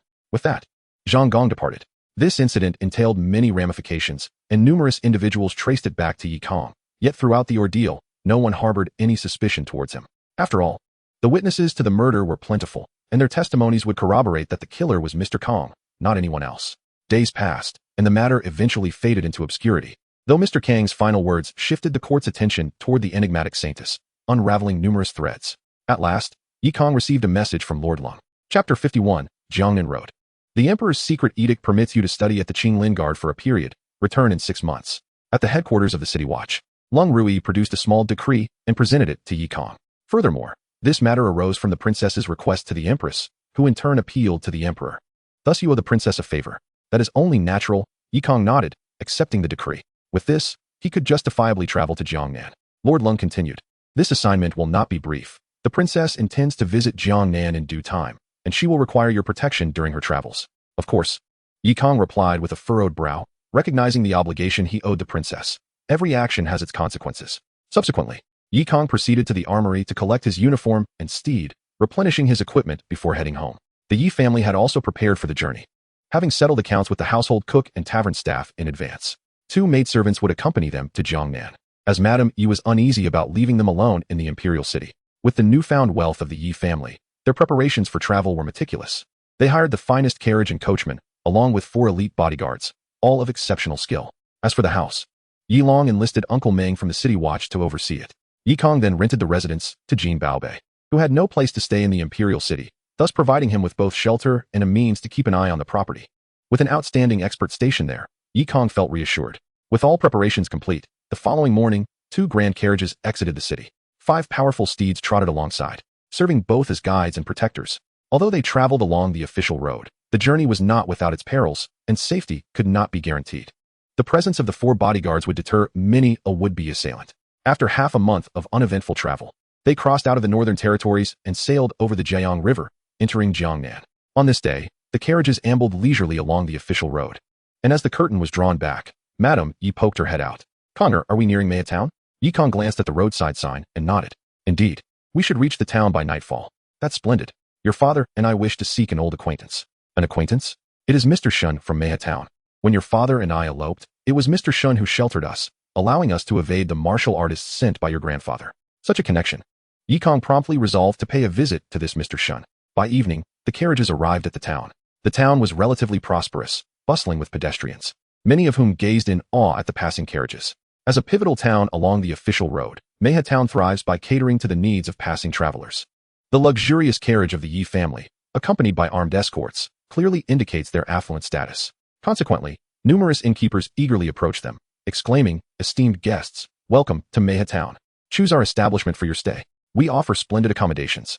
An hour and boasts a delightful hot spring for your weary feet." Among the innkeepers, one female proprietor subtly insinuates that her establishment provides certain exclusive services. After careful consideration, Kang opts for the inn with the hot spring, thinking it best for his weary parents and elder brother to relax after their long journey. The inn, not far from the official road, is adorned with exquisite decor, elevating it above the surrounding establishments. A young attendant leads the horses to the stable while the innkeeper warmly welcomes them inside. Dear guests, your discerning taste is commendable. While our prices may be steep, the luxury is well worth it. Enjoy foot baths to unwind and partake in performances in our grand hall. Our culinary offerings are exceptional, crafted by chefs trained in Jinling. The innkeeper, a robust middle-aged man, speaks with a rosy complexion and abundant enthusiasm. Kang tosses a large silver ingot onto the counter, requesting 3 premium rooms and 5 standard ones. He also orders a sumptuous feast for the group. As they dine, several affluent merchants check into the inn, as this official road primarily serves traders, with few officials in sight. While enjoying their meal, Lady Yi engages the innkeeper in conversation. "Good sir, it seems there are more travelers in town than before." Indeed, this road is the vital route for commerce between the north and south. Merchants from Jinling must pass through here, especially in these turbulent times when few dare to travel at night, the innkeeper replies. Turbulent? What do you mean? Lady Yi inquires. It is a lamentable affair of vendettas in the martial world. Several major sects are embroiled in conflict, and it is the innocent who suffer. I see. Might I ask, is Mr. Shun of the town at home? You know Mr. Shun. The innkeeper suddenly stands in shock. Upon witnessing his reaction, Lady Yi's expression shifts dramatically. Could it be that something has happened to Mr. Shun? I am an old friend, intending to pay him a visit. Alas, you have arrived too late. Mr. Shun has recently passed. Had you come a few days earlier, perhaps you could have seen him. What? Both Yi Long and Lady Yi's expressions darken. How could this be? I had not heard of any illness afflicting him. The innkeeper sneers. Mr. Shun was in good health. How could he have fallen ill? As I mentioned, he was tragically embroiled in a feud of the martial world and was slain by a group of warriors. The mourning hall for the Shun family remains intact. You may still pay your respects. The Yi family is taken aback, their mouths agape, while Yi Kang furrows his brow. The four-armed escorts exchange wary glances and quietly gather closer to Yi Kang. Young master, this situation is suspicious. It would be prudent to refrain from meddling to ensure our safety on the road. Yi Kang nods, choosing not to dwell on it further. As the meal concludes, Lady Yi turns to her son. Connor, we owe a debt of gratitude to Mr. Shun. It is only right that your father and I pay our respects. You may rest here while I accompany you. I will join you, and I ask the four brothers to ensure the safety of our maid at the inn. Yi Kang states. The four escorts clasp their fists in acknowledgement. Lady Yi agrees. Very well. Let us set off immediately to avoid any delays. Yi Kang promptly follows his parents towards the innermost part of the town, where the Shun residence lies. The large estate is flanked by two stone lions, both draped in mourning cloth. As Yi Kang approaches, the guards at the gate display immediate vigilance. After explaining their purpose, a group of individuals emerges to welcome them. At the forefront stands a tall, middle-aged man bearing a mournful expression. I am Shun Fan, the younger generation. I regret the lack of proper reception for friends of my late father. Please, come inside. May you find solace, Yi Long offers, attempting to comfort him. They enter the mourning hall and respectfully light incense. The family members are in deep sorrow, especially the women, whose faces reflect despair and anguish. After completing their rites, Lady Yi sighs. Mr. Shun was a good man. It is truly lamentable that he met such an untimely fate. Before she can finish, a young man clad in mourning attire can no longer contain his anger. This is no misfortune. It is clear that someone has set their sights on the family's wealth. Enough, my son. There is no need to distress our esteemed guests with family matters. Shun Fan chastises the young man, who promptly lowers his head in silence. Yet, the expressions of Yi Long and Lady Yi grow increasingly grim. Mr. Shun's vast wealth, isolated in this remote location, made it an easy target for unscrupulous individuals. They had not anticipated such brazen audacity leading to his death. At that moment, Yi Kang's gaze drifts outside, his eyes hardening with resolve. A servant rushes in, panic-stricken. It's terrible. They are back, and there are more of them this time. What? The Shun family erupts into chaos, prompting Shun Fan to instruct, please exit through the back. Trouble is upon us, and the Shun family cannot involve you. That is unnecessary. I wish to observe the situation. Yi Kang responds firmly, his tone leaving no room for dissent. Shun Fan attempts to persuade him further, but a raucous laughter pierces the air. Well done. This mourning hall looks quite impressive. One might think a royal had perished. Indeed.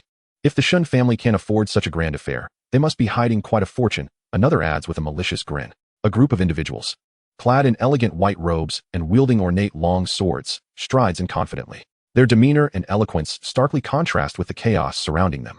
Shun Fan quickly bows. Forgive us for not realizing the esteemed guests from Floating Cloud Mountain had arrived. Shun Fan, this is not our first encounter. To be brief, today marks the final deadline. Will you comply with our terms, or not?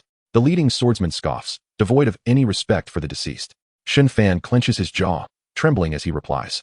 The Shun family cannot muster such a sum. Preposterous. You think we are children? If we do not see the money today, do not blame my sword for being merciless. You do not wish to share your father's fate, do you? With that, a sword unsheathes, severing the floral tributes at the door. The Shun family recoils in fear. Their faces pale. Suddenly, Shun Fan kneels, pleading, please, grant us a few more days. I will surely gather the funds. Humph. After several delays. Do you take us for fools? Very well, I shall take an arm as a reminder. Without warning, the swordsman swings his blade down. Shun Fan closes his eyes, bracing for impact. In a flash, a pink sword aura slices through the air, shattering the long sword in an instant. Who dares? Instantly, all swords are drawn. Their icy glares fixated on the Shun family. Shun Fan shook his head repeatedly, asserting, no, I do not know, it is not us. At that moment, Yi Kang patted his parents' shoulders, signaling them to remain calm, and stepped forward with an inquisitive expression. Who sent you? His tone was earnest, surrounded by an aura of sword energy, resembling a small, agile dragon. The young man whose sword had been severed immediately snorted coldly. Who dares to meddle in my affairs? State your name. I am Yi Kang, merely passing through. Very well. It seems today someone does not recognize the renown of the Floating Cloud Sword sect. Chong, incapacitate him. Behold my sword. A diminutive figure behind him swiftly drew his blade, aiming directly for Yi Kang's legs, evidently seeking to sever them. The sword's edge approached swiftly, but in the next instant, a dark longsword descended abruptly, shattering the blade, and, with a flick, sending a spray of crimson into the air. The right arm of the disciple Chong flew high, tumbling down haphazardly. This scene left all present wide-eyed. Chong. Two more men leaped forward, intent on avenging him. Yet they were merely ordinary first-rate experts, far too slow to pose a threat. Yi Kang, uninterested in idle chatter, swiftly executed 2 strikes, cleaving the newcomers in half. I am fair to my adversaries. If you wish to sever my legs, then I shall take your hand. If you seek my life, come, let us pay the price. Yi Kang remarked nonchalantly, delivering a kick that sent the agonized Chong hurtling away. The members of the Shin family were astonished, their eyes gleaming with disbelief. Incredible. The members of the Floating Cloud Sword sect, however, recoiled in fear, their brows slick with cold sweat. The leader, the man with the severed sword, tightened his expression and declared, "No matter who you are, if you harm our sect, your days are numbered." Kang feigned ignorance, continuing to advance. With each step he took, the members of the Floating Cloud Sword sect retreated, unwilling to meet his gaze. Once they had vacated the Shun residence, Kang reiterated, "I shall ask once more, who sent you, and who killed Shin Yuanwei? We are the Floating Cloud Sword sect, the foremost sect of Floating Cloud Mountain. Old Shun brought this upon himself. My master merely sought to borrow some silver, and when he refused, we acted. You can blame no one but him. What a convenient excuse. Then do not blame me. Let us sever an arm each." Kang shook his head, deeming this group beyond redemption. With a mere thought, he unleashed a torrent of sword energy. Swish, swish, swish. The sword energy danced like a dragon, swiftly severing over a dozen arms, eliciting agonized wails. Among them, not a single superlative expert remained capable of withstanding Kang's onslaught, forced to watch helplessly as their arms flew away. One man screamed hoarsely, "You are doomed. The Floating Cloud Sword sect will surely kill you. Just wait." After casting such a dire threat, the group scrambled away, hastily collecting their severed limbs while arguing amidst their cries, a truly ludicrous sight. Kang turned to find the Shun family regarding him with complex expressions. "Yilong and Madam, you were taken aback. Is our son truly this formidable?" Shun Fan approached, excitedly clasping his hands in gratitude. "Thank you for saving my life, sir. However, you have provoked the Floating Cloud Sword sect. It would be wise to leave with your companions. What manner of people are they? Speak of them in detail." "They are a martial sect residing on Floating Cloud Mountain, numerous and tyrannical, capable of annihilating entire clans at a whim. You should depart swiftly. And if I leave, what becomes of you? I fear I cannot escape this calamity. I only hope the younger generation in my family can flee." "Absurd. How can you evade the pursuit of martial artists? From the outset, this was a deadlock. There is no retreat." Shin Fan's expression turned despondent. "I understand. But there is no other choice. The martial artists are too powerful. The government cannot restrain them." Before he could finish, Kang casually produced a badge. "Deputy Commander Kang of the Imperial City Guard. This matter falls under my jurisdiction." Chapter 53, A Night of Darkness and Wind. In the Shin household, Kang sat composedly before the courtyard. Madame Yi sat nearby, her face etched with concern. "Kanger, Shun Fan mentioned that the Floating Cloud Sword sect has many members, including numerous experts capable of leaping walls. You are alone. Would it not be prudent to summon the authorities for assistance?" "Mother, there is no need for worry. I will handle everything." But my ascent to Deputy Commander was not achieved through flattery. I am curious to see just how audacious the Floating Cloud Sword sect truly is in their acts of brazen robbery. Alas, it is my fault. Had I not insisted on visiting Yuanwei's home, that was the right thing to do. This also resolves the grievances of years past, sparing you from lingering guilt." Kang reassured Madame Yi a few times, and she ceased her worries, choosing to place her faith in him. Meanwhile, the members of the Shin family gathered in the morning hall, all wearing troubled expressions. "Patriarch, should we not flee? Indeed, as long as we have our lives, we can rebuild. Do we truly wish to gamble our lives and fortunes on a stranger we have just met?" "Silence. Lord Yi is here to support us. Whoever dares utter such words again, I will break their legs myself." Shin Fan reprimanded sharply, silencing all dissent, though he too felt anxious. The situation had reached a point of no return for the Shin family. As the night deepened, time passed slowly. Finally, at dawn, a procession of sword-wielding martial artists clad in white robes surged into Meha town from all directions. All inns and homes barred their doors. Fearful of being caught in the turmoil, these martial artists made their way toward the Shun residence, converging at the entrance, where a few middle-aged individuals, evidently elders of the sect, approached. Their robes were even more splendid, adorned with embroidered cloud patterns on their sword sheaths, each exuding an air of authority. 1, 2. Kang stood at the door, counting, astonished to find there were a total of 4 innate experts. However, only one was a third-grade innate, while the other 3 were merely first-grade. Even in the southern regions, it was improbable that an ordinary small sect could boast only high-ranking innate experts. Otherwise, the great Jin dynasty would have long since crumbled. Kang remained still, silently observing them, his expression unchanged. Finally, upon a command from the 4 innate experts, all disciples streamed in, encircling the morning hall, striking fear into the hearts of the Shun family members. One bearded man approached, casting a sinister glance at the severed limbs on the ground, his expression darkening further. He glared at Kang and spoke in a low voice. "I am Song Han of the Floating Cloud Sword sect. Who are you, and do you know whom you have slain?" Kang chuckled coldly. "Quite the spectacle. And you arrived rather quickly. I presume you did not descend from the mountain gate?" "I was engaged with my enemies when my disciples informed me of a brazen individual in the Shin family. Hence, I came to investigate. Indeed, you see what has transpired. What will you do now?" Kang concealed his aura, caressing the demon blade in his hand, his face betraying no emotion. Song Han did not hesitate for a moment. He drew his sword and pointed it at Yi Kang. Naturally, I will kill you and everyone here to avenge my sect's disciples. Then let us see how formidable you truly are. Yi Kang nodded, still maintaining his impassive demeanor. Song Han frowned, sensing something was amiss. However, he couldn't afford to lose face. He glanced at his 3 disciples, signaling them with a subtle motion. They immediately charged forward, each targeting a vital point on Yi Kang. The sword energy erupted instantaneously, conjuring a tempest of wind. Yi Kang also drew his blade in response, striking forward with a single swing. Golden true energy surged forth, taking the form of a colossal tiger. Heaven-piercing white tiger destruction blade. The frenzied blade energy instantly shattered 3 long swords, sending their wielders crashing against the wall. With a single stroke, the enemy was repelled, causing Song Han to widen his eyes in astonishment. It turned out to be a formidable master. How had I misjudged? Yet, no matter how powerful he may be, he remains but one individual. How many can he truly protect? With a thunderous shout, he darted forth, directly charging toward the morning hall, drawing his sword to strike at Lady Yi, who stood observing at the entrance. To confront a master, one must first eliminate those around him. After all, a master is still human. As long as one can incite panic within him, there will be flaws to exploit.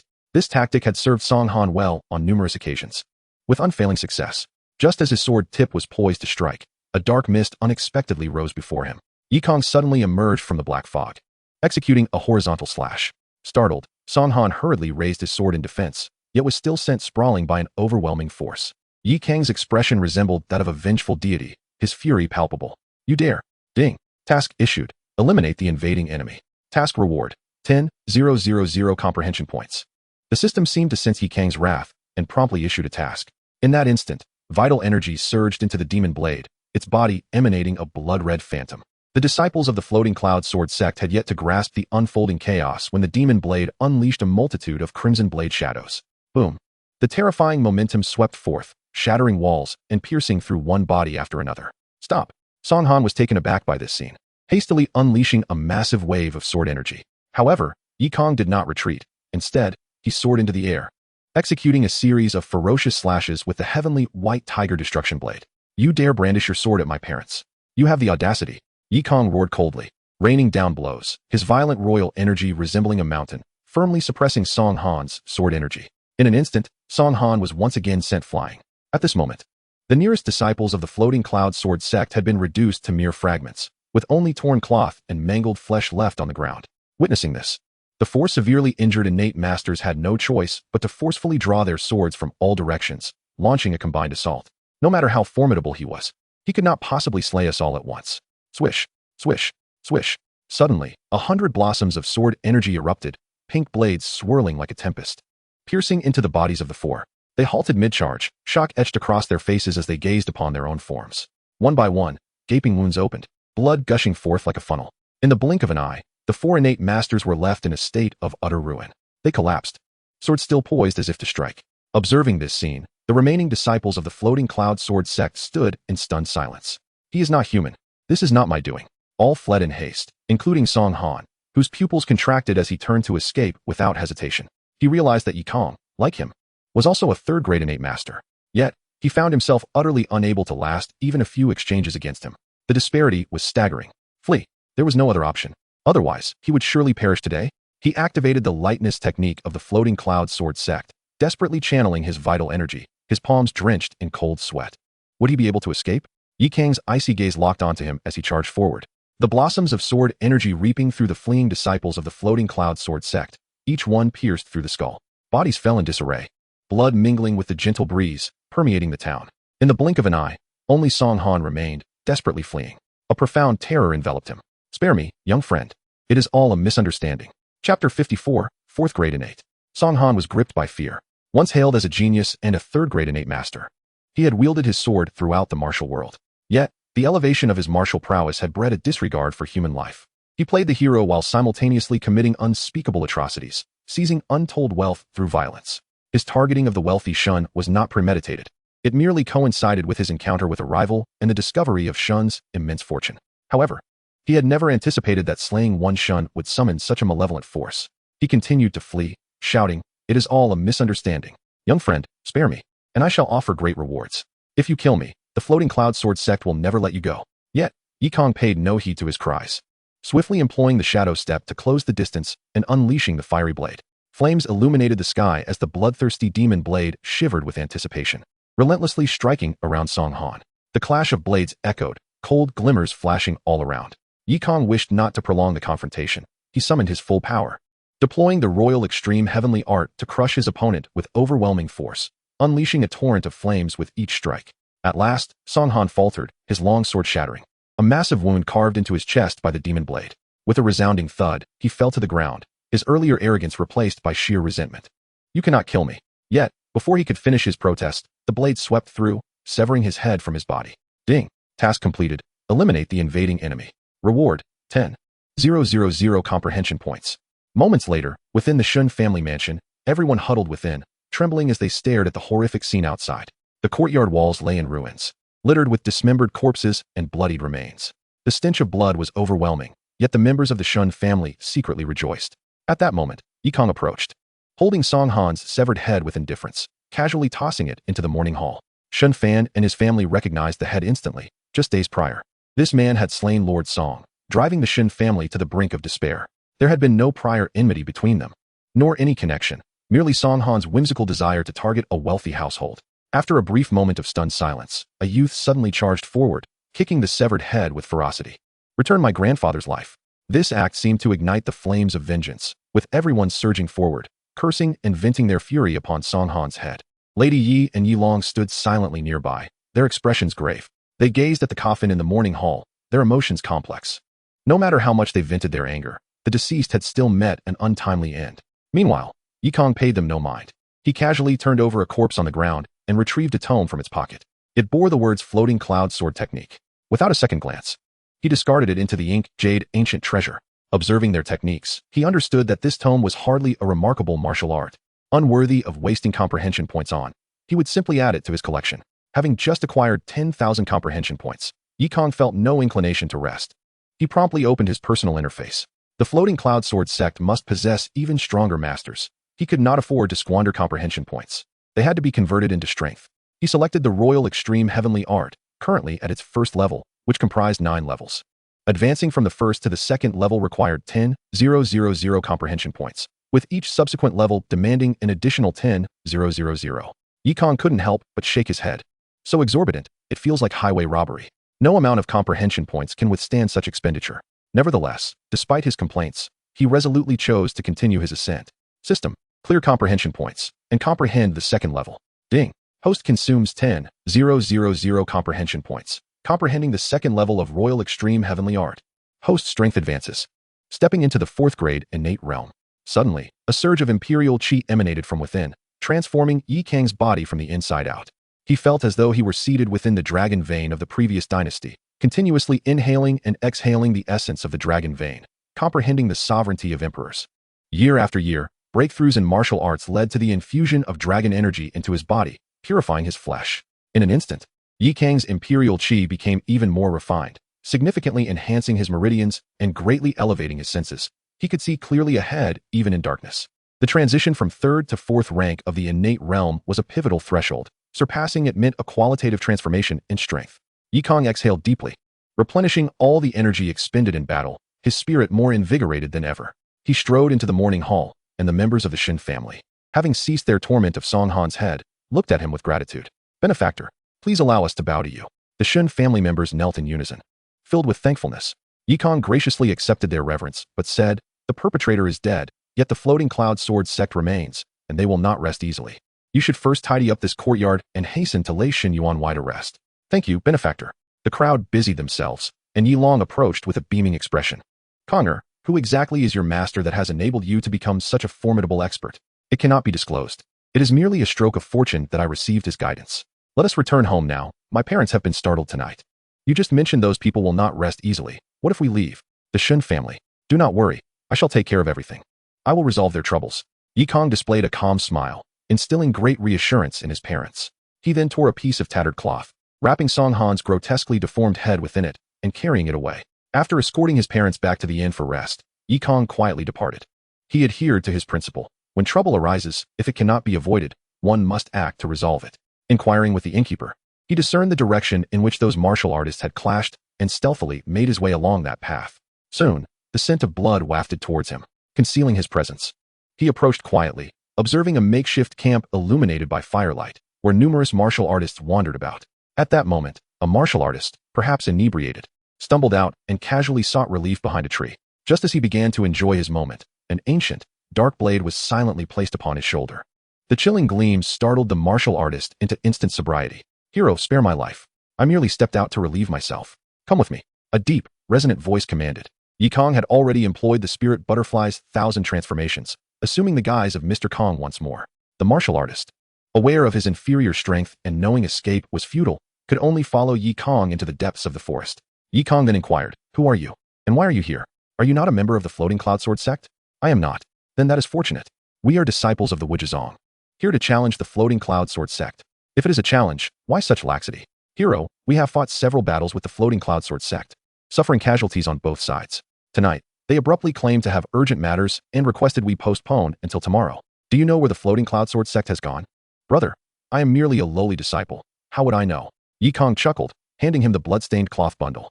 "Take this back to your leader and inform him that the opportunity has been granted. It is now up to him to dare ascend the floating cloud." "Understood." With that, Kang transformed into a wisp of black mist, vanishing from sight. The young disciple stood momentarily in a daze, fully sobering up. Chapter 55, The Ancestor of Floating Cloud. Inside the wuxianovel tent, when the young disciple laid Song Han's severed head upon the ground, a profound silence enveloped the tent. A middle-aged man seated at the head of the table narrowed his eyes, revealing a look of astonishment. Although the visage was severely disfigured, it was unmistakably that of the old scoundrel Song Han. "Fellow disciples, what say you about this matter?" He scanned the room, noting the varied expressions among those present. Some appeared doubtful, others were shocked, while some fell into deep contemplation. One martial artist furrowed his brow and spoke. "We have battled with Song Han for so long, and countless disciples have perished at his hands. Now that he is dead, the Floating Cloud Sword sect has lost a high-level combatant. This is indeed an opportune moment to strike." Many nodded in agreement. "What senior brother says is correct. Regardless of that man's intentions, the fact remains he has killed Song Han, which cannot possibly be a ruse by the Floating Cloud Sword sect. To eliminate a third-rank innate master merely to lure us into a trap would be beyond even the most senile of the Floating Cloud ancestors. This is feasible. Junior brother, you must swiftly return to the sect and report to the ancestor. We shall head to Floating Cloud Mountain." "Understood." The group was invigorated, setting off under the cover of night. Kang, who had been lurking in the shadows, witnessed their actions and merely smiled, gently caressing the bloody blade in his hand. Having slain Song Han had already made him a mortal enemy of the Floating Cloud Sword sect. Since they would undoubtedly seek revenge, he resolved to strike first. He trailed behind the wuxianovel, making his way toward Floating Cloud Mountain. The martial artists moved with great speed, and by the time dawn broke, they had arrived at the foot of Floating Cloud Mountain. This towering mountain, often shrouded in mist, rendered its peaks invisible in a blanket of white, as if enveloped in clouds, hence its name. Later, a master of the sword path established a sect here, calling it the Floating Cloud Sword sect. Kang waited in silence, and soon, another large group of martial artists arrived. Leading them was a man with fiery red hair and a beard, a leopard-like countenance, none other than the ancestor of wuxianovel. After the news from the surname Lian martial artist reached him last night, the wuxianovel ancestor wasted no time, ordering the entire sect to mobilize. Years of resentment compelled him to take this risk. Once he eliminated the Floating Cloud ancestor, Floating Cloud Mountain would belong to the wuxianovel, marking the rise of their sect. The wuxianovel ancestor surveyed the surroundings and immediately commanded, "Seal all pathways down the mountain. Not a single rabbit shall escape." "Yes, ancestor." With that, the wuxianovel ancestor turned his gaze toward the woods behind him, a faint smile gracing his lips. "Why not reveal yourself, esteemed guest?" "I have come as per your request." Kang was not surprised. The wuxianovel ancestor possessed formidable fourth-rank innate strength, making it natural for him to sense his presence. Kang stepped forth, maintaining the guise of Mr. Kong, his expression cold. "You possess great fortitude, truly worthy of my offering the Floating Cloud Sword sect to you." Upon hearing this, the wuxianovel ancestor grinned widely. "Indeed, you are a master. Let us dispense with the pleasantries. What is it you desire?" "I desire nothing." "Truly? A person devoid of desires is hard to trust. There is no need for you to test me. I killed Song Han. If the Floating Cloud ancestor is not resolved, I shall always remain vigilant. I wish to avoid complications." "Ha ha ha." The Floating Cloud ancestor suddenly erupted in laughter, a glimmer of admiration in his eyes. "You truly possess great courage, to use a small grievance to incite a betrayal. You have a heart like that of a venomous scorpion. Yet this reason is sufficient. Why not join me in ascending the floating cloud?" "No, I shall remain below, lest I overshadow the ancestor." Kang replied indifferently, showing no intention of negotiating with the wuxianovel ancestor, turning instead to blend into the forest. The ancestor was not angered, merely stating, "You are quite astute. Very well. Should the floating cloud old man escape, I shall rely on you to act." With that, he waved his hand, and the sect's banner rose high, striding forth onto floating cloud mountain. Hundreds of powerful martial artists followed, their presence resounding like thunder. Kang heard a furious roar from afar. "Floating cloud old man. Come out to die? You dare, wuxianovel? Have you lost your mind? Ha ha ha. I have indeed lost my mind over you. Kill them all. Leave none alive." Kang shook his head. What a band of rascals. In the sect's war, they even resort to slaughtering entire clans, sparing neither the elderly nor the children. Yet, perhaps this is for the best, as it will resolve the trouble once and for all. On the summit of Floating Cloud Mountain, the air is thick with the glint of blades and the clash of swords. Frantic shouts of madmen and the wails of women pierce the atmosphere. A sword chi, stretching several feet long, erupts from the clouds above, emanating a terrifying might. One can only wonder what kind of hellish scene is unfolding in this renowned mountain of Jiangnan. The fierce battle raged for half an hour. Suddenly, a furious roar broke the air as three figures pursued a disheveled old man, exchanging blows at the mountainside. Kang heightened his senses and peered ahead. Among the assailants, one was the revered Wuji ancestor, while the other two were injured third-grade innate elders from the Wuji sect. The besieged elderly man with white hair could only be the floating cloud ancestor. With Song Han's demise, the balance of high-level combat power had shifted, inevitably leading to this outcome.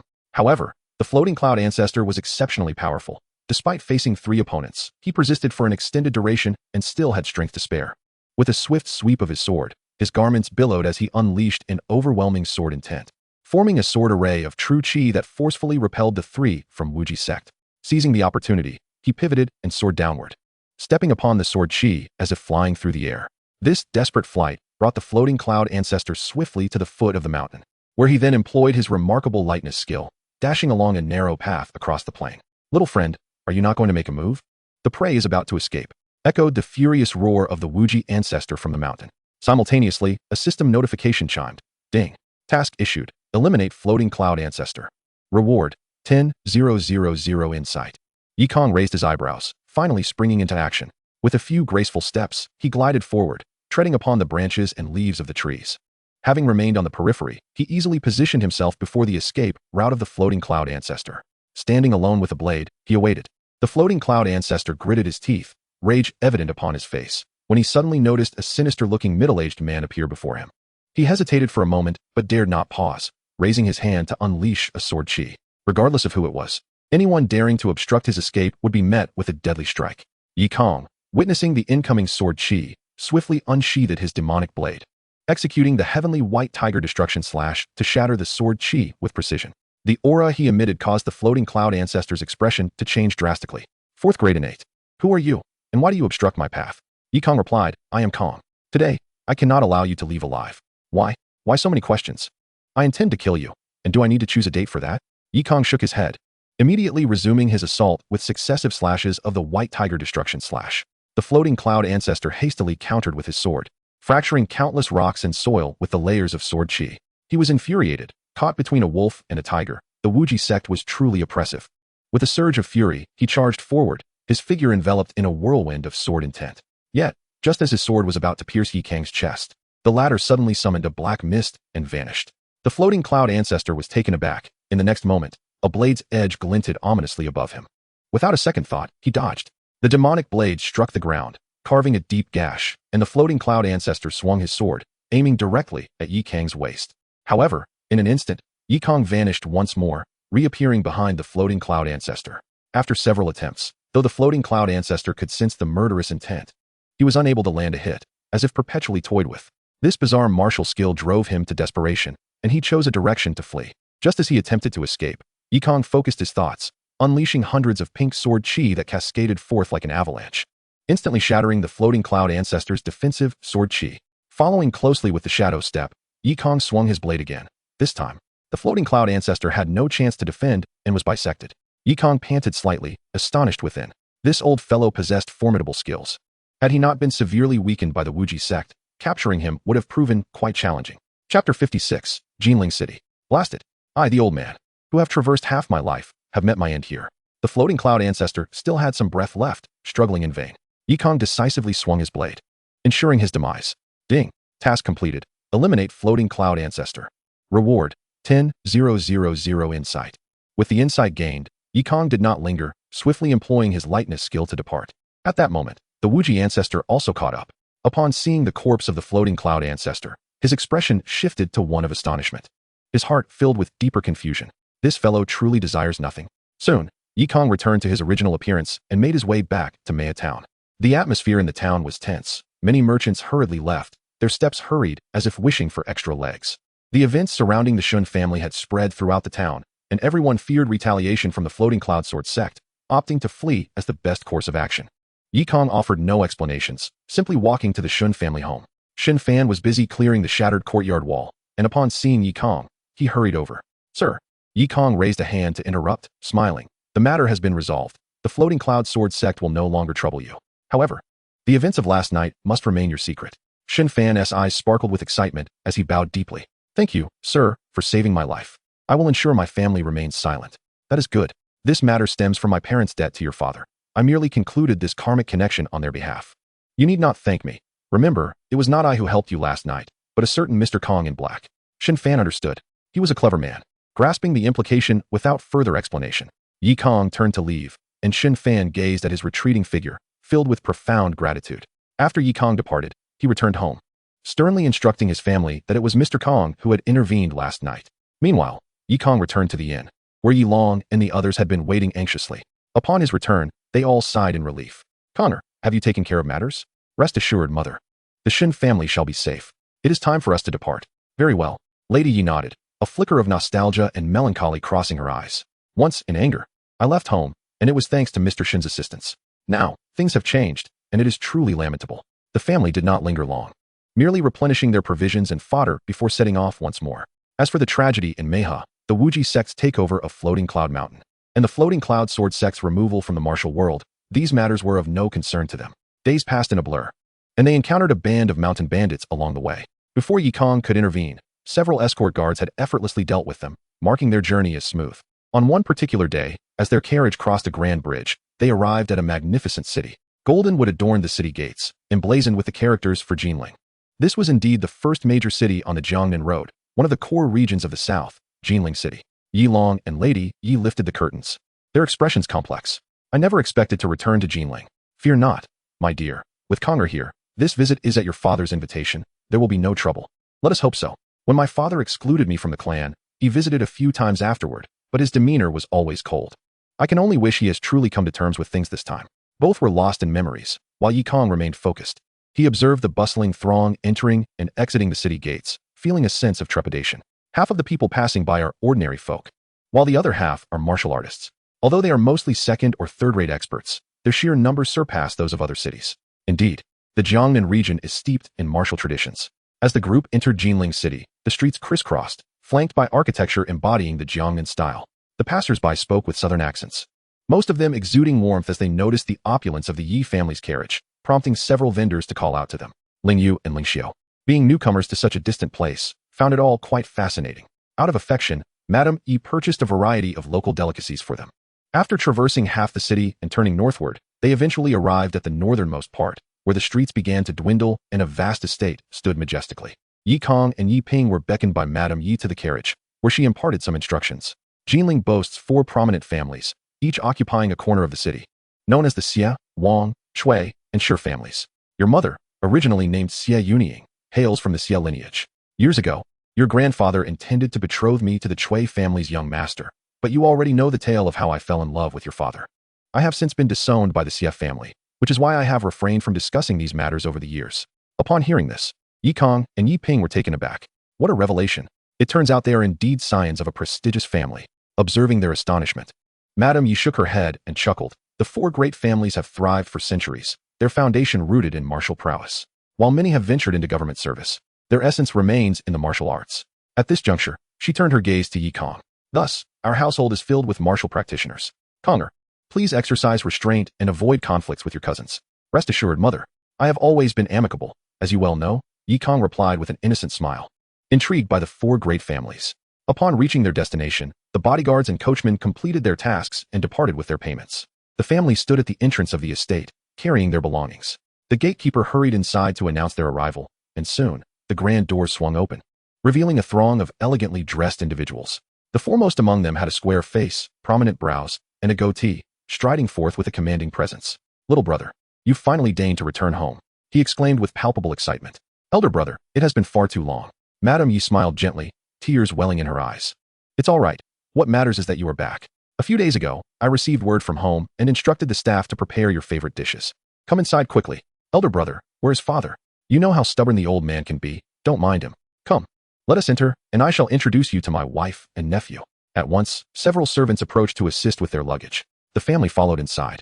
Though aside from a few of Madame Ye's brothers, most others appeared rather impatient, particularly the younger ones, who wore expressions tinged with disdain. Yi Kang, maintaining his composure, concealed his aura, occasionally sensing curious glances directed his way. This family was formidable. The majority, regardless of gender, were martial artists, many of whom were quite powerful, especially the middle-aged men who appeared to be uncles, each at around the third rank of innate strength. Yi Kang also noticed a few cousins his age, whose eyes lit up upon seeing Ling Yu and Ling Xiu. Not one to back down, he shot them an intimidating glare, startling the cousins. Meanwhile, deeper within the estate, a few young gentlemen and ladies observed the proceedings. One of them, possessing striking features and a piercing gaze, seemed to radiate a chill. So, they have truly returned. What is grandfather thinking, calling them back at such a critical juncture? A younger man behind him whispered, "Brother, could it be that he summoned them to divide the family inheritance?" Humph, if it were that simple, I wouldn't need to concern myself. Mere inheritance holds no significance for me. Then what troubles you? At this pivotal moment, grandfather likely wishes to gather all the bloodlines to pass down that martial legacy. Chapter 57. It seems he truly lacks martial skills. The Yi family settled into a vacant villa. The affable middle-aged man they had encountered earlier was none other than Xie Lianqing, the current head of the Xie family and Yi Kang's maternal uncle. Contrary to Yi Kang's expectations, this uncle was not cold, but rather exceedingly kind to the Yi family, having prepared a feast featuring Jinling's specialties, and he enthusiastically introduced them to other members of the Xie clan during the banquet. The Xie family, one of Jinling's 4 great families, possessed a heritage beyond imagination. Beneath their patriarch, there were 4 sons and 6 daughters. Each son occupied a grand estate, while 3 of the daughters were married off and 3 took husbands. Each of those 3 wives also managing their own estates.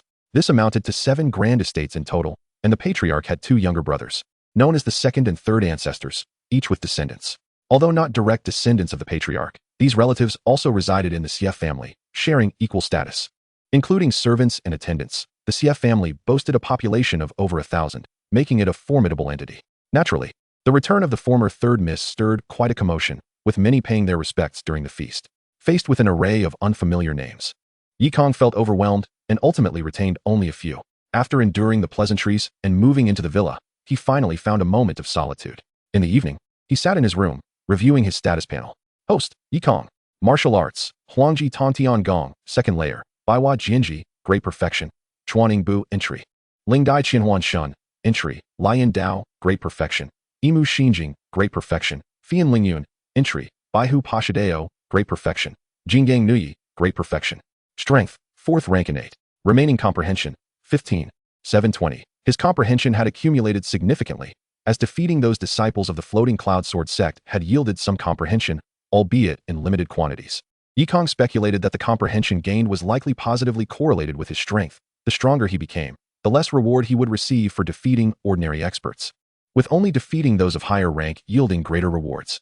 However, while the quality might not be high, the quantity could compensate, and through repeated defeats, he could amass a considerable amount. Yi Kang felt relatively satisfied, noting that Fian Lingyun had yet to reach perfection. Although this lightness technique had fallen behind in rank, he had used it frequently and had yet to acquire Dai Huanhuan's technique, making it difficult to part with for the time being. Without further hesitation, Yi Kang spent 5,000 comprehension points to elevate Fian Lingyun to great perfection. With 10,000 comprehension points remaining, he decided to set them aside for now.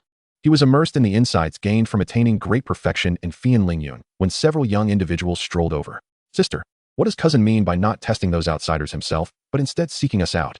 Among the 4 newcomers, a girl and 3 boys, the speaker was a youth around 17 or 18, his expression sour, as if encountering the Yi family was a personal affront. The charming young woman at the front cast him a sidelong glance. "Be quiet. What the 6th young master says goes, and if you offend him, how do you expect to maintain your standing in the Xie family?" "Humph, the patriarch hasn't decided on him yet. Does he really think himself the young master?" Among the younger generation, the 6th young master was the strongest and most talented. If the patriarch did not choose him, who would he select? Such comments could only be made in private, lest they reach his ears. Fine, you're the elder sister. We shall heed you. Let's proceed." The group arrived at the villa's entrance, where Ling Yu and Ling Xiao were tidying up the courtyard. The young woman addressed them coolly. "Where's your young master?" Ling Yu did not recognize the newcomer, yet she respectfully replied, "My young master is resting inside." The young maiden nodded slightly. "Very well. Could you kindly summon your eldest young master? Just inform him that his cousins have come to seek him." "Of course." Ling Yu promptly went to fetch Yiping, who was engrossed in calculations. The two parties exchanged greetings, and upon learning that the visitors were his cousins, Yiping felt a surge of excitement. He had not anticipated that upon his arrival at the CF family, he would forge connections with peers. Meanwhile, the four individuals exchanged glances with one another. The young man approached the maiden and whispered, "Sister, this fellow doesn't seem to possess any true energy fluctuations. Could he possibly be a waste?" The young maiden furrowed her brow slightly. "I do not know, but given the ancestral bloodline, how could he lack martial prowess entirely? Perhaps he is concealing his energy. Let us take him to the small platform for a test." With a smile, she stepped before Yiping and said, "Cousin, as you are new to the Xia residence, how about I take you for a tour?" Yiping hesitated momentarily. Although he was not entirely naive, he reasoned that this was his maternal grandfather's home, and thus he would not be in danger. To refuse might be deemed impolite by his relatives. He acquiesced. The group bantered cheerfully as they exited the guest courtyard. Ling Yu, observing this scene, felt a twinge of concern. She entrusted the matter to Ling Xiao and quietly followed behind. The sky grew progressively darker, and after a considerable amount of time, they had scarcely explored half of the Sierra state. Yiping finally remarked, "Cousin Xiezhu, it is rather late. I shall visit you all again tomorrow, and we can continue our tour. It would be a good opportunity for me to introduce my younger brother to everyone." Xiezhu's eyes flickered momentarily before she smiled. "What my cousin says is quite right. Let us visit one last place. Ahead lies a small martial arts platform where we young ones often spar. It will not be too late for cousin to return after having a look." Yiping, oblivious to any underlying motives, followed her lead. As a family renowned for martial arts, the Xia household boasted numerous training platforms. Albeit this one was small and primarily used by the less skilled members of the clan. Upon entering, they found 3 or 4 young Xia descendants engaged in sparring. Noticing Xiezhu's arrival with Yiping, they discreetly withdrew. Xiezhu signaled to her brother, and the arrogant young man stepped forward, seizing Yiping's arm and pulling him onto the martial platform. "Cousin, what is the point of watching from below? Come up and see." "Huh?" Yiping was taken aback, yet lacking any martial training, he was unable to resist the youth's insistence, and before he realized it, he found himself atop the platform. At that moment, all eyes below narrowed, their expressions turning serious. Ling Yu, who had been trailing behind, witnessed this turn of events and her expression shifted dramatically. "No. Young master, come down." She attempted to rush forward but was intercepted by Xiezhu. Simultaneously, the young man grinned broadly and clasped his fists, declaring, "I am Xie Qingyuan, challenging my cousin. Please accept my challenge." "What?" Yiping was utterly bewildered. He began to utter that he did not know martial arts. But Xie Qingyuan was already channeling his true energy, his right fist hurtling towards Yiping at an alarming speed. "Let me see just how much strength you are concealing," Xiezhu uttered coldly from the sidelines. In that instant, Yiping was struck in the abdomen, propelled off the stage by the force of the blow. "Eldest young master," Ling Yu exclaimed, rushing over to assess Yiping's condition. Fortunately, although injured, Xie Qingyuan had held back enough to avoid causing any irreparable harm. Nonetheless, Yiping's condition was dire, his face contorted in pain as he clutched his abdomen, trembling uncontrollably. Meanwhile, Xie Qingyuan stood on the platform, equally stunned. Casting a surprised glance at Xiezhu, "Sister, this fellow truly seems to lack martial skills." Chapter 58, A Severed Ear. "Eldest young master, not a word, we must return." Ling Yu gritted her teeth, supporting Yiping. Despite their disheveled appearance, her petite figure exuded determination. Under the gazes of numerous young people, the two turned to leave without uttering a single word, even as Yiping stifled his pain, forcing himself to remain silent, sweat pouring down his face. The young members of the CF family exchanged glances but offered no resistance, each displaying a look of disdain. Xiezhu shook her head, her expression darkening. "He is truly a waste. I had overestimated him." Her voice was low, yet it reached both Ling Yu and Yiping clearly. Nevertheless, they pressed on without hesitation. At that moment, a dark-faced man who had been watching from the martial platform suddenly burst into laughter. "Look at that fellow's ear, how amusing. Ha ha." His voice rang out clearly, and all eyes turned towards Yiping's right ear, previously concealed by his long hair. It was now exposed due to the disorder caused by his injury. It was evident that his ear was only half intact, a sight both comical and pitiful. Instantly, laughter erupted among the onlookers, their chuckles piercing the air more acutely than any words. Yiping hesitated in his steps. "Eldest young master, do not react. It's nothing. We shall return first. I have memorized their faces." Ling Yu encouraged him, continuing forward until they quickly rounded a corner. Meanwhile, Yiping's ear had become fodder for ridicule on the martial platform. Xiezhu sneered. "Let us return and inform the 6th young master that he has overestimated himself." Night fell over the guest courtyard. Within, Yi Kang practiced the great perfection of Fian Lingyun, consolidating his true energy and deepening his cultivation. Yi Long and Madame Yi were still visiting in the main courtyard and had yet to return. The tranquil guest quarters echoed with Ling Xiu's bored sighs. Suddenly, Yi Kang's eyes flew open, his expression darkening. With a loud bang, he flung open the door and rushed out, just as Ling Yu and Yi Ping were returning. Spotting Yi Kang, Yi Ping, clutching his abdomen and looking exceedingly weak, managed a faint smile. "Kang brother, I am unharmed." "Who did this?" Yi Kang ignored Yi Ping and calmly directed his question at Ling Yu. The latter, who had been maintaining a facade of composure, finally broke down upon seeing him, tears streaming down her cheeks. "The second young master and his companions bullied us. Ling Xiu, come comfort your sister." Yi Kang called out, and Ling Xiu immediately rushed out. Yi Kang swiftly supported Yi Ping, escorting him back to his room. After examining the injuries, he noted that Yi Ping had taken a heavy blow to the abdomen. With traces of true energy exposure, it was evident that a martial artist had attacked him. The damage to his internal organs was significant, blood and energy in disarray, and it was unclear how much pain he had endured on the way back. Taking a deep breath, Yi Kang once again channeled the Imu true energy into Yi Ping. The life-giving energy caused Yi Ping to slip into unconsciousness, and his injuries began to mend. However, as his long hair fell away, revealing the severed ear, Yi Kang felt a pang in his heart. This was the work of Li Jingming, who had conspired with thugs to undermine the Yi family's tavern. The Imu true energy could heal his wounds, but it lacked the ability to regenerate the severed ear. Once he had completed the healing, Yi Kang stepped outside, his expression calm. "Speak, what transpired?" Upon hearing this, Ling Yu recounted the events in meticulous detail. After listening, Yi Kang patted her shoulder reassuringly. "It is all right. I will handle the rest. You should rest well and stop crying. Second young master, I will take care of everything." Yi Kang flashed her a brilliant smile, which brought her some comfort. Regarding Ling Yu and Ling Xiu, Madame Yi raised them as her own daughters, and naturally, Yi Kang regarded them as his younger sisters. However, Ling Yu stubbornly shook her head. "No, I remember the way, and I remember their faces. I will go with you." Yi Kang did not hesitate and nodded. "Ling Xiu, take care of your elder brother." With that, his expression darkened abruptly as he took Ling Yu out of the courtyard. He embraced Ling Yu, swiftly traversing the arduous path they had taken, and in a mere moment, they arrived at their destination. Upon landing, they found that the small training ground was occupied by only two mediocre martial artists engaged in idle chatter. Ling Yu's eyes widened in astonishment as she quietly remarked to Yi Kang, "Second young master, Xie Yuan is not here, and those two did not participate, but..." "Speak your mind." "It was that black-faced one who first mocked eldest young master's ears." Yi Kang nodded, and they strode directly toward the two. The duo on the training platform was momentarily bewildered upon seeing Ling Yu. "Isn't that the pretty little maid from earlier? Why has she returned?" They mused. "She must be here looking for Xie. It has nothing to do with us." They thought little of it, but Yi Kang boldly approached the training platform. He spoke calmly. "You two seem quite spirited, still practicing martial arts at this late hour. Who are you?" One of them inquired. "I am Yi Kang. Just arrived at the Xie residence today." "Yi Kang? Who is that?" Both were marginal figures in their family and had no knowledge of him. The black-faced youth, noticing Yi Kang's lack of any visible aura, dismissed him, waving his hand. All right, we don't care who you are. Don't block our practice, just step aside." The other, with his hair tied back, was more astute and probed. "What is your relationship with the maid below?" Yi Kang replied. "She is indeed my family's maid. The one who was just attacked. My elder brother." The two exchanged wary glances. "What do you mean, brother?" Yi Kang chose not to indulge in further pleasantries and clasped his hands. "Yi family, Yi Kang, I challenge you both.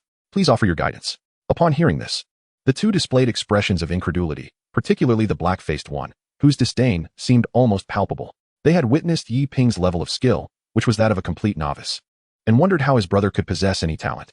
Moreover, Yi Kang appeared devoid of any aura, further solidifying their assumptions. The black-faced youth chuckled. "Interesting, shall we entertain him?" The tied-back youth shook his head. "Boring. I have no interest in sparring with an ordinary person." He turned to leave, but the black-faced one clenched his fists, excitement gleaming in his eyes. "Come on, I accept your challenge. I hope you can endure more punches than your brother."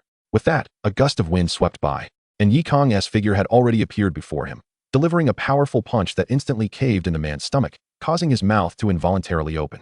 But that was not the end. Yi Kang extended his left hand, yanked the man back, and with tremendous force, hurled him onto the platform. With a resounding crash, the training platform shattered. The tied-back youth, who had just stepped away, was caught off guard by the force, collapsing to the ground in fear. Turning back, he was drenched in cold sweat at the sight before him. Yi Kang dragged the black-faced youth from the ruins of the platform, discarding him like a lifeless dog at the feet of the tied-back youth. The black-faced youth was bloodied, his meridians and bones likely shattered beyond count.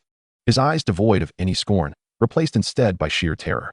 He attempted to utter something, but blood choked him, rendering him mute. Yi Kang approached coldly. lifting the man before the tied-back youth and gripping the black-faced youth's left ear. In that moment, both seemed to comprehend what was about to transpire, shaking their heads frantically in denial. Before they could plead for mercy, Kang grinned, exerting pressure, and with a sickening tear, he wrenched an ear from the man's face.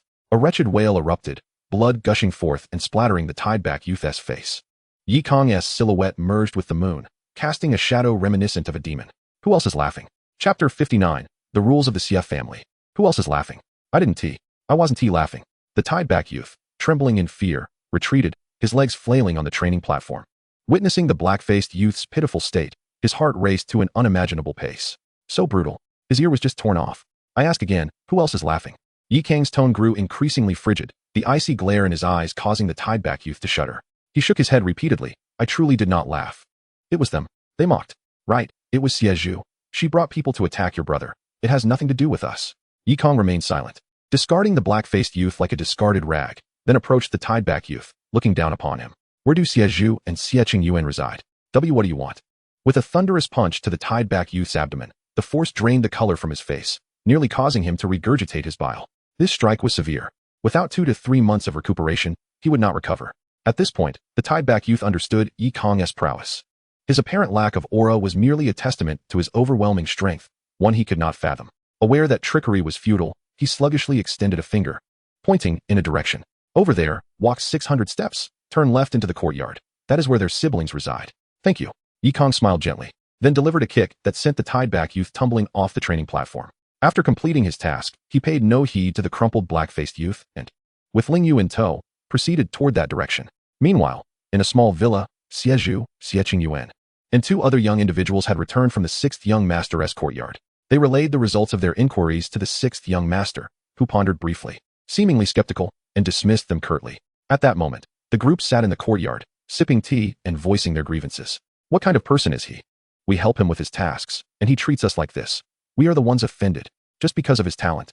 He truly thinks himself the master of the house. One expressed his dissatisfaction vocally. Another shook his head in resignation. There's nothing to be done. After all, we belong to the 3rd branch. Our standing in the family is low. If we don't placate him, life will be difficult moving forward. Sighing, the young Qingyuan cautiously turned to Jianghu. Sister, I'm wondering, since I struck that Yiping, will I face Uncle's wrath? Jianghu shot him a glance. Why do you think that? Of course, Yiping's mother is Uncle's favorite sister. Her return today has made him exceedingly happy. What if she complains? Do not forget the rules of the CF family. Unless it's a matter of life and death, disputes cannot exceed generations. If the younger generation fights, and Uncle intervenes, how will he maintain authority in the future? Jianghu sipped her tea, maintaining a calm demeanor. In the CF family, each generation is responsible for its own affairs. Being unable to win indicates a lack of strength, and going to elders will only invite contempt. If the matter escalates, it could even provoke punishment from the ancestors. It is precisely because of such rules that Jianghu dared to test the waters so recklessly. She brought the teacup to her lips, closing her eyes and gently blowing. At that moment, the tranquil cup of noodles suddenly rippled. Sensing something amiss, Jianghu opened her eyes and looked towards the courtyard.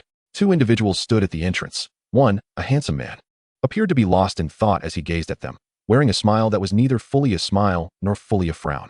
Jianghu was taken aback.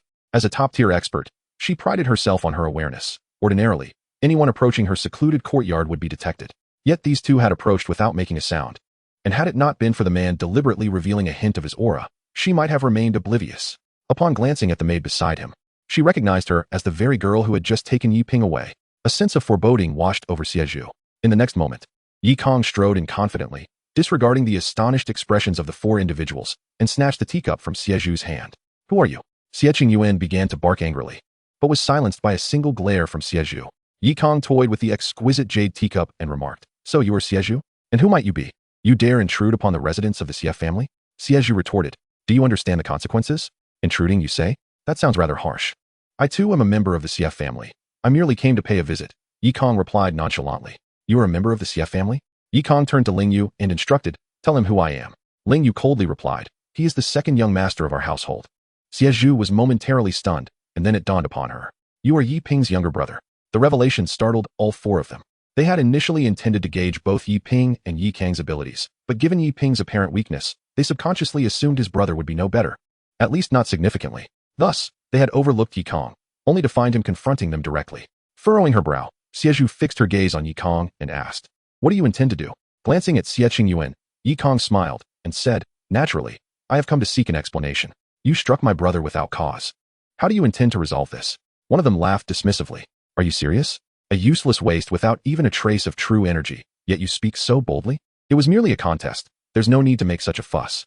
No wonder you were expelled by the ancestor." Yikong turned to him, still smiling. "Could you repeat that?"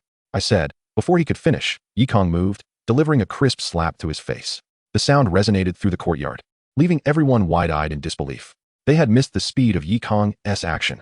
Smack! Before their astonishment could dissipate, Yikong struck again. The man, enraged, slammed his palm onto the stone table, attempting to rise, but Yikong was quicker, pressing him back down with one hand while delivering another slap with the other. Smack! Smack! Smack! A flurry of over a dozen slaps echoed through the small courtyard. The man's face had swollen to that of a pig's head, with several teeth knocked out and blood spilling from his mouth. His eyes glazed over, he appeared utterly dazed. Upon releasing him, he collapsed to the side, unconscious.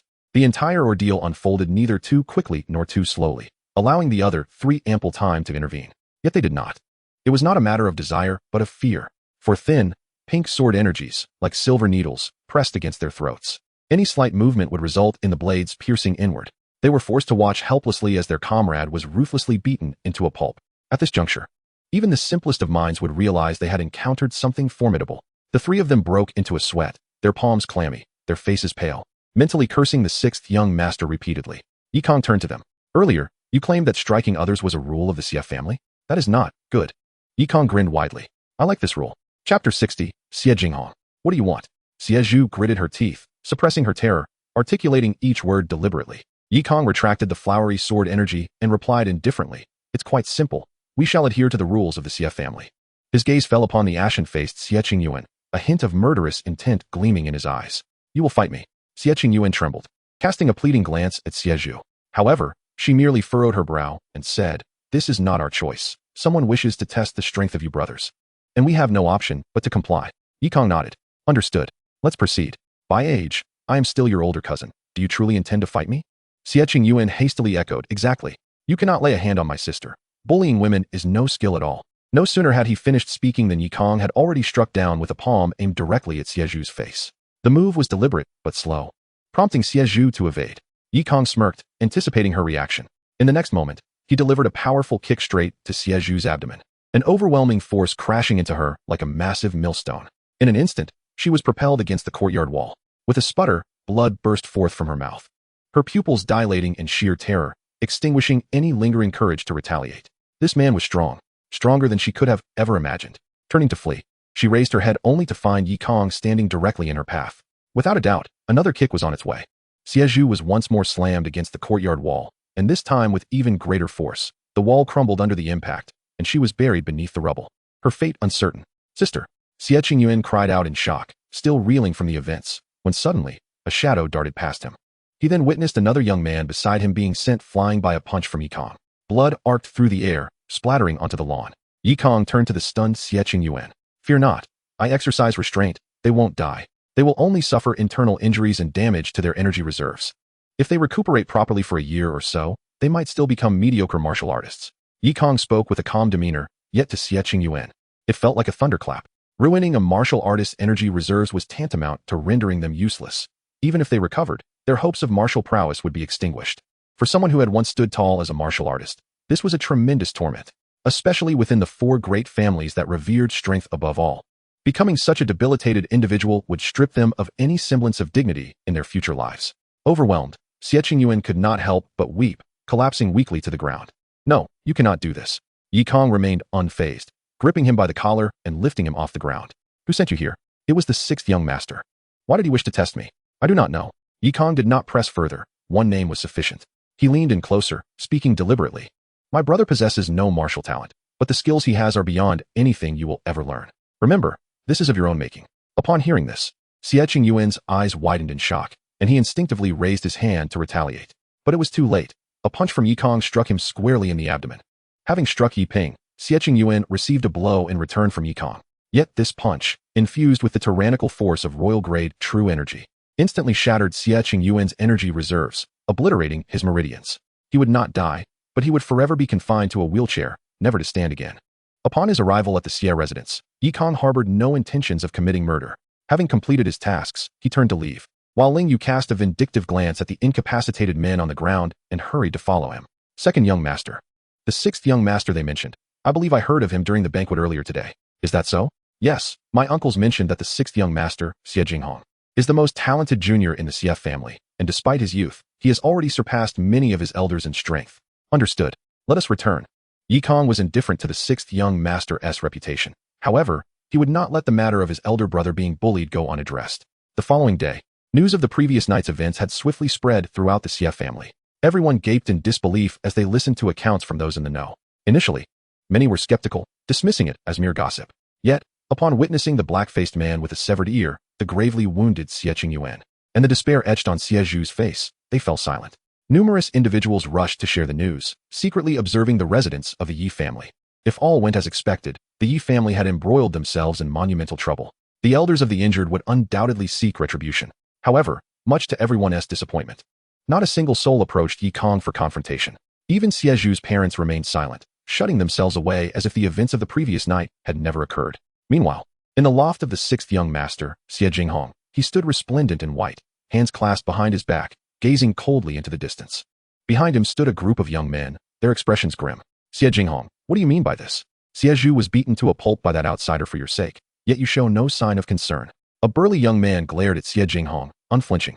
The white-clad youth didn't even glance at him and calmly replied, Xie Zhu prides himself on his meticulous mind, yet he fails to handle the simplest matters. Becoming a cripple may prove safer than being a warrior. Say that again. The burly youth's expression shifted, nearly provoking him to act. However, a mere sidelong glance from Xie Jinghong quelled his urge to strike. I advise you all not to provoke Yi Kong. The head of the family has ordered that no one pursue this matter, indicating that my aunt's return is far from simple. Does that mean Xie Zhu suffered for nothing? I have no interest in avenging a cripple. Naturally, I will not spare anyone who obstructs my path. A glint of sword-like intensity flickered in Xie Jinghong's eyes, his white garments billowing in the wind, instilling a sense of chill among those present. Simultaneously, Yi Kong was perplexed by the Xie family's reaction. He had anticipated trouble, yet nothing transpired. He felt no need to worry about his parents' safety. At least within the Xie estate, his uncle Xie Lianqing ensured their protection. With no visitors forthcoming, Yi Kong decided not to linger. He donned a black attire and strode confidently out of the Xie residence. While his primary purpose was to reconnect with family, he also needed to fulfill his official duties. Armed with the emperor's secret edict and the badge of the Royal City Division, he made his way directly to the governor's office of Jinling. The emperor had commanded him to study with the Qinglin Guard for 6 months, and it was imperative that he made an appearance. However, the Qinglin Guard's operations were shrouded in mystery, and ordinary citizens had no knowledge of their locations. To find them, Yi Kong could only consult the city governor. Chapter 61. The Qinglin minor official at the Jinling city governor's office. Yi Kong soon emerged from the main entrance. The elderly governor, a figure of considerable strength and high standing, was nonetheless rather amiable, although he did not offer Yi Kong much in the way of warmth. Upon reviewing the edict, he readily provided information on how to contact the Qinglin Guard. Yi Kong proceeded to the western part of the city, seeking out a brothel. He entered, ordered 2 maidens, and chose a secluded spot to sit. Before long, a short, slender man dressed as a servant approached him. Esteemed guest, are you here for business? A matter of great consequence. Do you require assistance? People who need to disappear. Then please, follow me. Having exchanged secret phrases, the servant led him towards a back door. Yi Kong tossed a piece of silver to the 2 maidens and followed suit. After traversing the courtyard and walking for a while, they arrived at an inconspicuous pawnshop. It was indeed unremarkable due to its remote location and overgrown weeds, devoid of any customers. Yet, behind the shop lay a vast estate. Although the buildings were quaint, a faint scent of herbs wafted through the air. Esteemed guest, I will leave you here. You may enter on your own. Thank you, Yi Kong replied with a bow, then strode into the pawnshop. The shopkeeper gestured to the side. Understanding his cue, Yi Kong followed the path inside, and indeed, the estate revealed a world of its own. Numerous individuals clad in neat black uniforms moved about. Some carried weapons, others bore bloodied hands, while some exhibited determined expressions, and others wore the weary countenance of laborers. As Yi Kong advanced, a portly man dressed as a shopkeeper hurried over. My apologies, we are quite busy. You must be Lord Yi Kong, correct? You recognize me? Naturally. I do not know you personally. However, word of the emperor's appointment of a lord from the Royal City Division to study at the Qinglin Guard in Jiangnan has reached us. I have been specifically instructed to assist you in your studies. Ah, I see. Yi Kong was not surprised. Although their pace was leisurely, the emperor's messengers were swift, and the task had been communicated here well in advance. Yi Kong returned the gesture, saying, You flatter me. Is this the Qinglin Guard's branch in Jinling? The shopkeeper nodded, then shook his head. It is, yet it is not. What do you mean? Are you aware that the Qinglin Guard operates quite differently from the Royal City Division? Most of the principal officers in the Qinglin Guard prefer solitude, focusing solely on missions and assassinations, eschewing bureaucratic matters. The officer responsible for the Jinling area is often away and seldom visits this location, hence, it cannot truly be regarded as a branch. Pausing briefly, the shopkeeper continued, however, due to the plethora of local affairs, dedicated personnel are indeed required. We are the Qinglin minor officials, specifically serving the Qinglin Guard. Thus, this space serves as our office, and can be considered a branch of sorts. Upon hearing this, Kang furrowed his brow. So, the Qinglin Guard is not actually here? The shopkeeper nodded, leading Kang around the premises. There is no need for concern. The Qinglin Guard is small in number, and they are all elite, naturally preferring not to remain in one place for too long. Does that mean I will not meet a genuine member of the Qinglin Guard? That, I cannot say. However, do not take it to heart. It is likely for the best. And why is that? It is also for your safety, the shopkeeper replied with a sly smile. You may have encountered 2 minor lords in Jianghu City. They are weaker and younger, having only recently joined the Qinglin Guard. The tasks they handle are ones you could easily manage. However, the officer in charge of Jinling is exceptionally powerful, facing foes that would be beyond your imagination. It would be wise not to accompany him. Seeing the shopkeeper's expression, Kang understood that this old fellow possessed a degree of arrogance. This was to be expected, as the Qinglin Guard and the Royal City Division were on entirely different levels. Even a mere minor official of the Qinglin Guard might harbor some disdain for the Royal City Division. Kang paid little mind to this and simply inquired, "How do you suggest I complete this learning task? Given your exceptional talent and the Emperor's favor, it would be unwise to squander your time here. Otherwise, the Emperor would surely be displeased." The proprietor spoke as he led Kang into a fortified room clad in iron sheets. Inside, an enormous map of Jinling sprawled across the walls, with various locations marked in vermilion, and several placards elegantly hung next to numerous place names. The proprietor remarked, "I have already contemplated your needs, my lord. You cannot afford to squander time nor court unnecessary danger. Thus, I suggest you come here each month to select 2 or 3 minor tasks. Should you execute them adeptly, my records will naturally reflect your successes." Kang, taken aback, casually picked up a few placards and turned them over, revealing inscriptions on their reverse sides. Zuji's coffin shop in the northern city. Harboring 2 habitual thieves skilled with a copper hammer, implicated in 7 crimes, one of which is a homicide, may be executed. In Jiolong village of Dawa County, there are wild men who consume human flesh, suspected to be disciples of the red underworld demon, may be executed.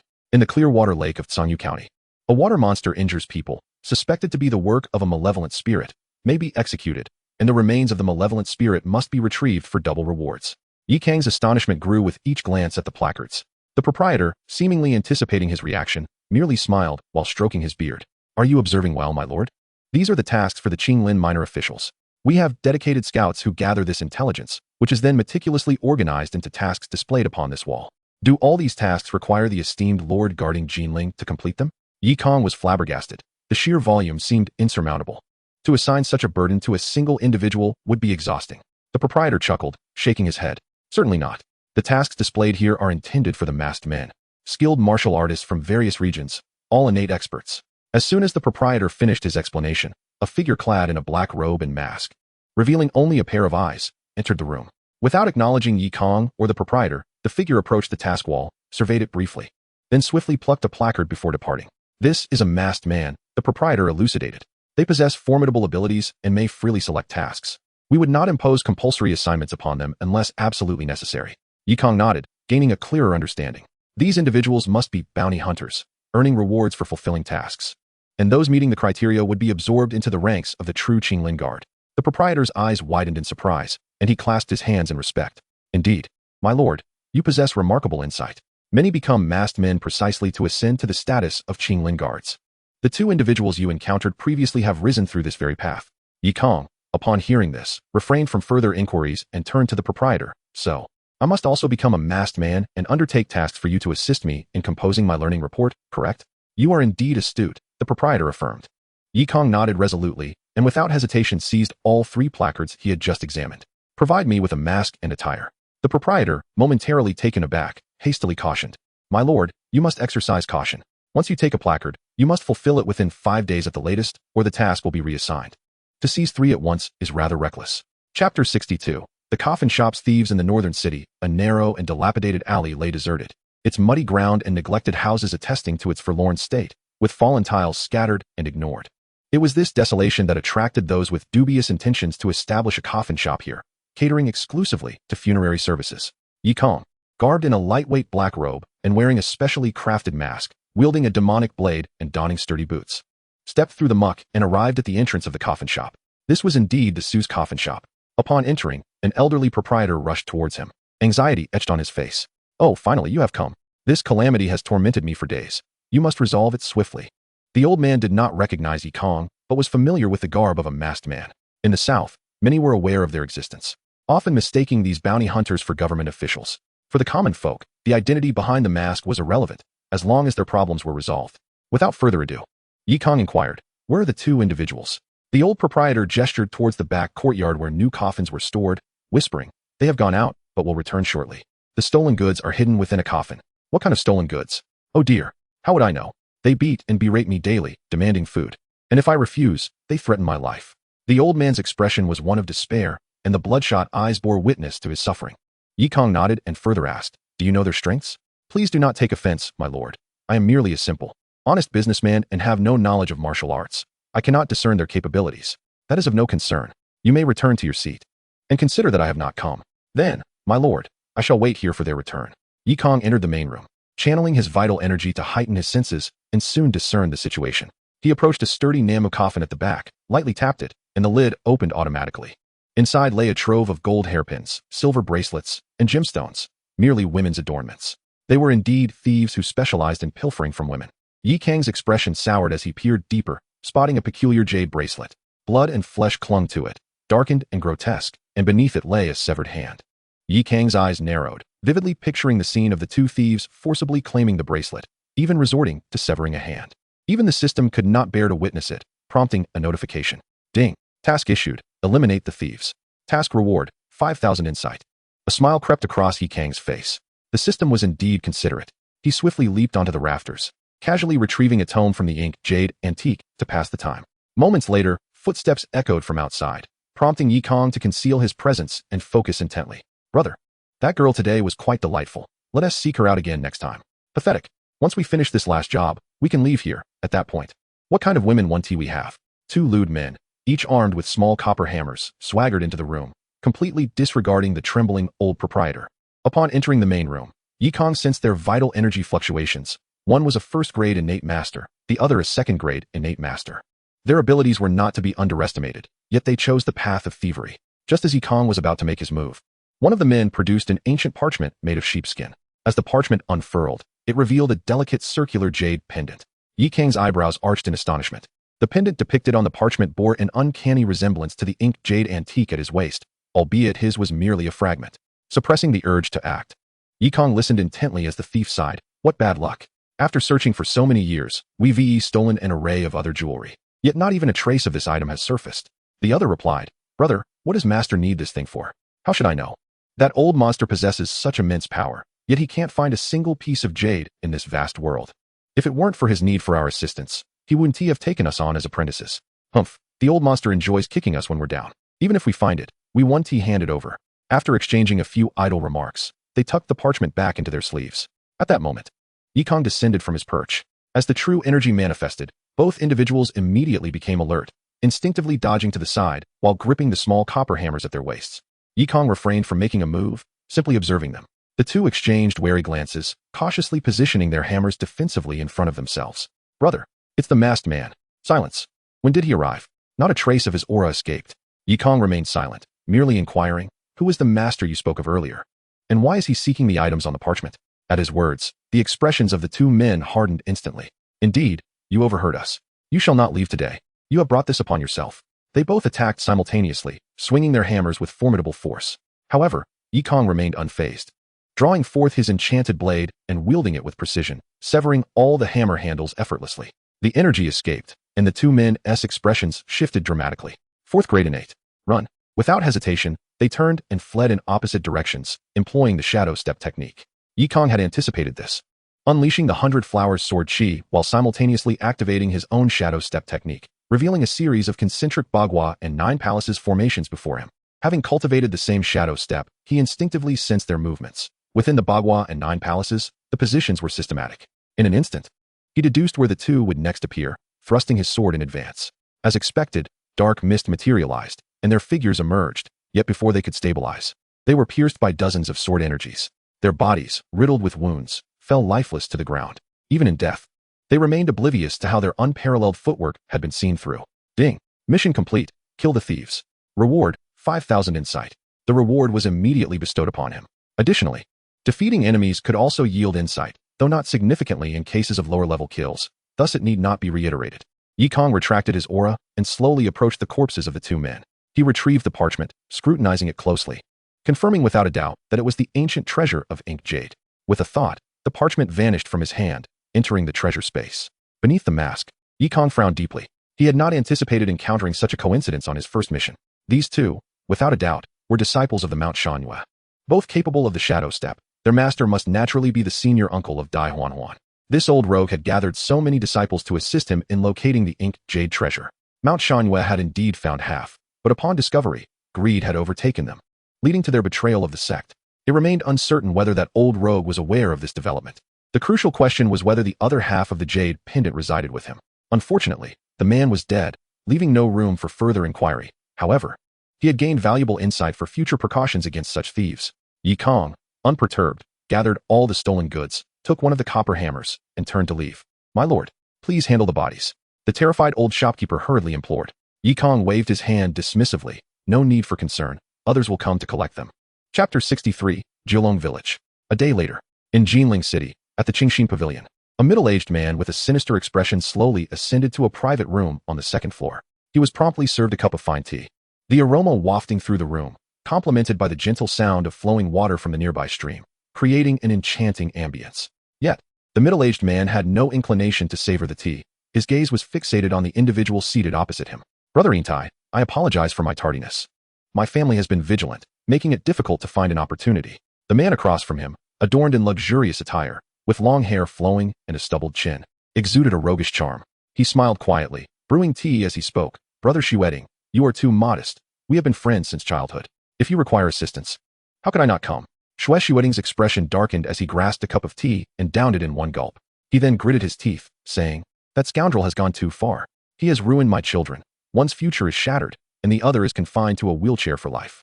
I cannot swallow this grievance. Brother Xueding, are you referring to the third miss of the Xue family, Xue Yunin, who returned the other day? Indeed, her son, named Kang. We were deceived.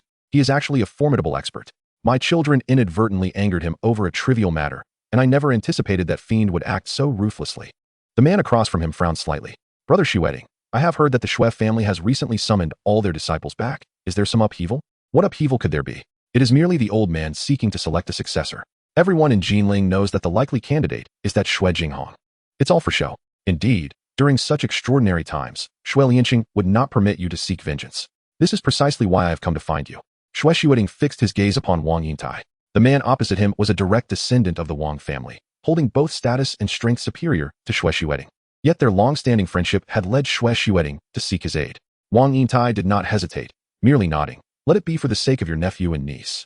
Such wickedness must be punished. What do you propose? Dislocate his limbs, but do not take his life. Very well. Do we have any information on his whereabouts? According to family rumors, he holds a position within the court and has been executing duties outside these days, likely related to the Qingling Guard. Wang Yintai pondered momentarily before nodding. Leave it to me. I shall not disappoint you, Brother Xueding. Kang was blissfully unaware of the malicious schemes unfolding behind the scenes. At that moment, he had already commenced his second mission. After dispatching the two thieves the previous day, he had submitted the task at the pawnshop, receiving a substantial reward in gold and silver, along with some contribution points, which were said to pertain to promotions. The more contribution points one accrued, the greater the likelihood of advancing to a true member of the Qingling Guard. Of course, Kang had no interest in such matters. He undertook missions solely to earn insight points. 30 miles west of Jinling City lay a small village called Jianghu Village. The name held no profound meaning. It was simply chosen for its pleasant sound. The only notable feature of Jianghu Village was its small mountain range, lush with vegetation and teeming with wild beasts. Recently, scouts had reported that farmers and hunters had gone missing in the mountains, and when discovered, their bodies had been partially devoured. Initially, there were suspicions of wild animals, but after investigation by the scouts, it was confirmed that a humanoid creature was responsible, leading to rumors within the village of a wild man descending from the mountains to feast on humans. Kang arrived at the village with a map in hand, noticing white silk hanging at the village entrance, indicating a funeral in progress. He was not clad in the uniform of the masked man, but rather wore his own black attire as he strolled inside. Who are you? A villager warily inquired, eyeing Kang. He calmly donned his mask and then removed it. The villager's expression shifted to recognition, and he quickly approached, clasping his hands in respect. "Ah, it is the esteemed constable. I beg your pardon." The villagers, unable to distinguish between the masked man and the constabulary, treated him as a constable. Kang inquired, "Whose funeral is this?" "Alas, yet another has fallen victim to the wild man. The body was hardly recognizable. We pooled some money together to afford a proper burial. My condolences. Where did this incident occur?" "Just within the mountains ahead. The wild man hides deeply. Previously, constables attempted to capture him, but after searching for an extended period, they found nothing. Are you willing to guide me there?" "Me?" The villager stared blankly at himself, then shook his head vigorously. At that moment, other villagers approached, their expressions filled with excitement upon hearing that Kang was a constable. However, when the topic of leading the way arose, silence enveloped the crowd. After a brief pause, someone exclaimed, "The village chief is coming." Kang turned to see an elderly man, leaning on a cane, accompanied by a dark-skinned young woman. The girl, of ordinary appearance, donned practical gray attire, her hair casually arranged, exuding an aura of innate strength that suggested she possessed a remarkable level of innate prowess. Before Kang could utter a word, the girl spoke up, her dissatisfaction evident. "What is the matter with you? Why aren't you wearing a mask? Don't you understand the rules?" Kang was taken aback and asked, "Who are you?" "Enough with the small talk. I am the gold medal scout. Just call me Xiaowu. I am responsible for investigating the wild man case here. Since you have unveiled the wooden plaque, you must accompany me," she declared boldly.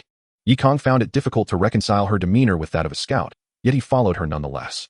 The pair mounted swift steeds and ventured into the depths of the mountains, under the expectant gazes of the villagers. "Kid, is this your first time as a masked person?" "Not wearing a mask is quite perilous," she remarked. "Why is that?" he inquired. "What if your target has a significant background? Do you think they wouldn't retaliate against you?" she replied. Kang nodded in agreement and donned his mask. "Miss, I've heard that scouts leave after completing their investigations. Why are you still here?" Xiaowu glanced at him, her tone flat. "No particular reason. I just find it unpleasant to see the victims so badly mangled." Kang understood then that this scout seemed to possess a strong sense of justice. They meandered through the mountains until they arrived at a scene where a victim's body had been discovered. Due to the recent rain, much of the evidence had been washed away. Dismounting, Kang approached the area, and his enchanted blade suddenly trembled before settling again. A flicker of realization crossed his mind as he tightened his grip on the knife. Xiaowu, chewing on a blade of grass, remarked, "Don't waste your efforts. This isn't the primary scene, merely a dumping ground." Kang refrained from responding, instead asking, "The wooden plaque bore the name of the Red Twilight Demon. How can you be so certain?" Xiaowu innocently shook her head. "I'm not certain. I merely noted that the method of killing is quite similar to that of the Red Twilight Demon's twisted disciples, hence my suspicion." "Do you understand the meaning of suspicion? Who is the Red Twilight Demon?" Kang queried, his curiosity piqued. You really are a newcomer. The Red Twilight Demon is one of the top fiends in Jiangnan." Xiaowu replied, exasperated. Kang nodded, choosing not to elaborate further. "Let us continue forward. Since that creature devours humans, it may very well wish to consume us too." Chapter 64, Shadows of the Cold Pool. Xiaowu followed Kang with skepticism, her gaze tinged with curiosity. However, since he had become a masked individual, it was evident he possessed some degree of skill, and Xiaowu was not overly concerned about his abilities. She merely found him somewhat unreliable. After a brief while, they arrived at a waterfall, and once again, Kang's enchanted blade began to tremble. He looked out to see a lone wooden boat floating in the icy pool beneath the waterfall. In the boat sat a refined young man, engrossed in a book. As they approached, the young man remained oblivious, lost in his reading. This individual had bright eyes, a fair complexion, and while his features could be described as handsome, they were almost delicate, giving him a somewhat androgynous appearance. Kang called out, "Young man, this place is dangerous. What brings you here?" The handsome young man looked up, surprise crossing his face. After a moment, he hastily clasped his hands in greeting. Pardon me. I found the scenery here delightful, so I came to enjoy the sights. What brings you two esteemed individuals?" Seeing Kang in his mask, the young man immediately discerned his identity. Xiaowu, with a hint of concern, urged, "There are wild men who eat people in this area. You should leave quickly." The young man paused, then shook his head with a smile. "Absurd. I come here daily. I have never encountered a wild man." Kang chuckled, drawing his enchanted blade slowly from its sheath. "Young man, you seem to have forgotten that you are the wild man." Xiaowu blinked, still processing the situation. Yet Kang was certain that this refined young man was the perpetrator. The enchanted blade, craving blood, had been unusually sensitive since arriving at the dumping ground, and it trembled even more as they approached the young man.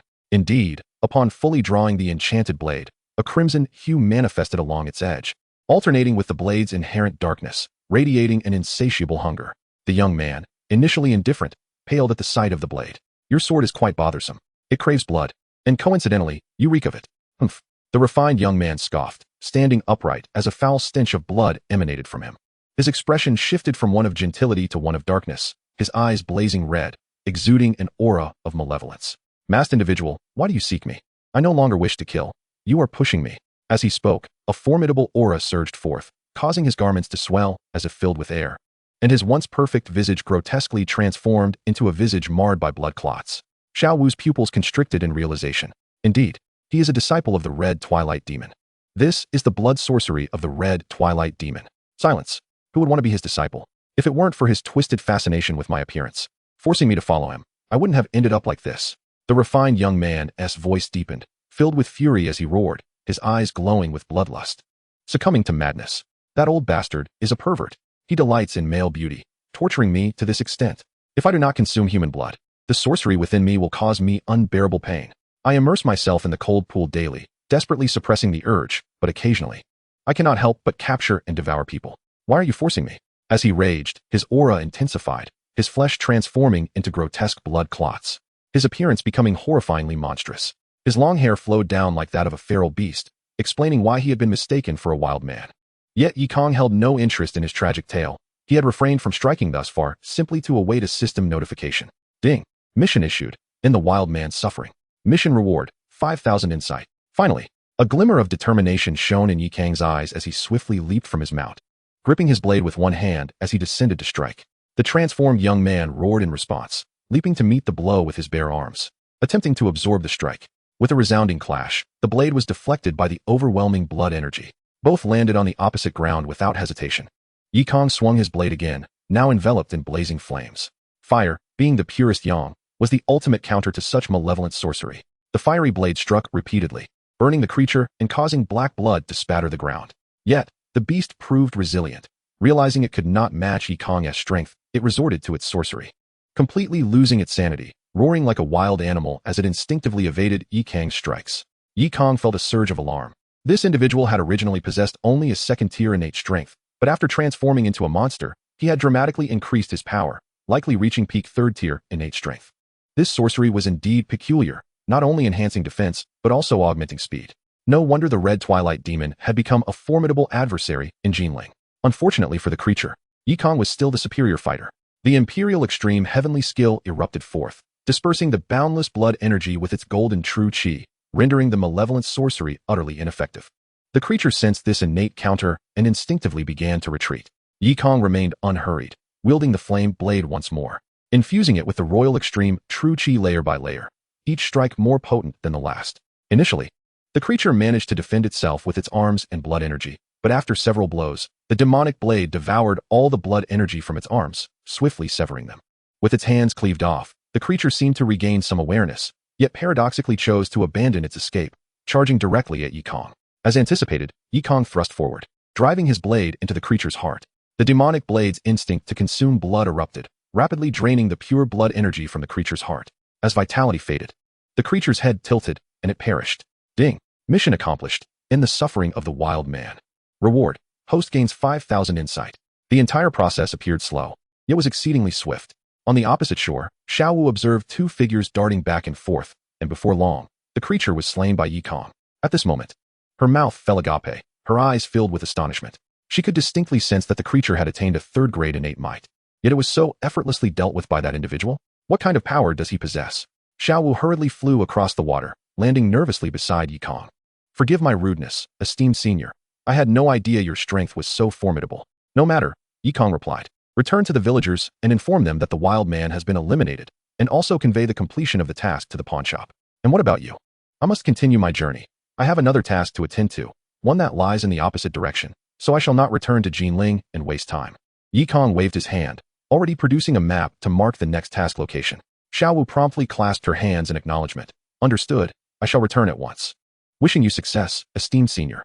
With that, she spoke no further and rode off. Only Kang remained, casting a glance at the horrific corpse on the ground, a flicker of peculiarity crossing his eyes. To his surprise, the infamous old demon of Jiangnan had a penchant for male beauty. No wonder it was so striking. Shaking his head, he leaped onto the small wooden boat previously used by the creature. Although it had consumed humans, this being had not entirely succumbed to its base instincts, as evidenced by its choice of this cold pool, a superb training location. With ample insight, he decided to utilize the cold pool for a breakthrough. Chapter 65, The Calamity of Clean Water Lake. Kang opened his attribute panel. His insight had accumulated to 23,000 points. Ascending from the second to the third level of the Royal Extreme Celestial skill required precisely 20,000 points. The recent encounter with the creature had rekindled a sense of urgency within him. A disciple of the Red Twilight Old Demon could unleash extraordinary strength through demonic techniques. Should he face the Old Demon himself, he feared he might not even have a chance to retaliate. Insight must be transformed into power for him to feel secure. System. Comprehend the Royal Extreme Celestial skill. Ding. Host consumes 20,000 insight and successfully comprehends the third level of the Royal Extreme Celestial skill. Insight rapidly diminished as Kang slightly closed his eyes, the Royal Extreme True Chi surging forth, enveloping him in a golden aura. In a hazy state, he felt the overwhelming energy causing a tingling sensation on his skin, and without hesitation, he plunged into the cold pool, channeling his true chi as he sank to the depths. In the frigid waters, the painful sensation gradually ebbed. As the spirals of Royal Extreme True Chi continuously flowed into his meridians, strengthening him further. In a daze, Kang felt as though he had returned to the underground dragon vein, where dragon energy manifested as a true dragon that exhaled above him. The dragon's breath was scorching, aiding Kang in communing with the heavens and the earth. Day after day, 10 years of enlightenment passed in the blink of an eye. Yet, the dragon's breath was no ordinary matter, and the inadequacy of his physical body brought him great suffering. Fortunately, Gentlewood True Chi was there to assist in alleviating his discomfort. Even so, it took a full decade for Kang to finally tame the surging True Chi, successfully comprehending the third level of the Royal Extreme Celestial skill. Ding! Congratulations, host has stepped into the 5th grade of innate. The system chimed. Kang slowly opened his eyes at the bottom of the cold pool, his brows furrowed. After a moment of meditation to conceal his presence, he gradually resurfaced. Although he had achieved a breakthrough, the recent experience had starkly exposed his shortcomings. His physical body was lagging behind. Indeed, while Kang possessed numerous martial arts, he lacked a formidable discipline for refining the body. In the early stages of a martial artist, the physical body's significance was not pronounced. The efficiency of learning internal skills and other offensive martial arts far outweighed that of the physical body. However, as one's strength grew, both internal skills and higher-level martial arts necessitated a more robust physique for support. Regrettably, despite having slain numerous foes, he had yet to encounter anyone adept at body cultivation. Thus, he would need to remain vigilant in the future. Kang was not one to dwell on such matters. He dried his clothes with true chi, mounted his horse, and set off in another direction. At the very least, having reached the 5th grade of innate made tasks considerably easier. A day and night passed. 60 miles east of Jinling City, Kang did not hasten his journey, but rode calmly into the county town. This place was named Sanyu County, reputedly named for the discovery of rare, beautiful jade. Kang merely stopped in the county town to eat and replenish his water supply before venturing out again. Arriving at the edge of a vast lake, the lake shimmered, with multiple streams flowing into it, making it a renowned source for fish and shrimp. The village by the lake was called Clean Water Village, subsisting on fishing. However, the lake's surface now appeared desolate, with all fishing boats docked at the pier. Kang tethered his horse outside the village, donned a mask, and discreetly entered. The mission stated that a water monster had been causing harm in Clean Water Lake, suspected to be of demonic origin. Kang had never encountered such a demon and was uncertain of the nature of the disturbance, so he needed to investigate further. However, most of the houses in the village were abandoned, and very few villagers were seen moving about. After wandering for a while, he finally encountered a downcast scholar. Upon seeing Kang, the scholar paused momentarily, then retreated cautiously, seemingly unfamiliar with the masked figure. Kang removed his mask and smiled. Esteemed brother, why is the village so deserted? The scholar, noticing Kang's handsome and amiable demeanor, no longer perceived him as a threat and approached. Forgive my rudeness. May I inquire who you are? Just a passerby, seeking a bowl of water.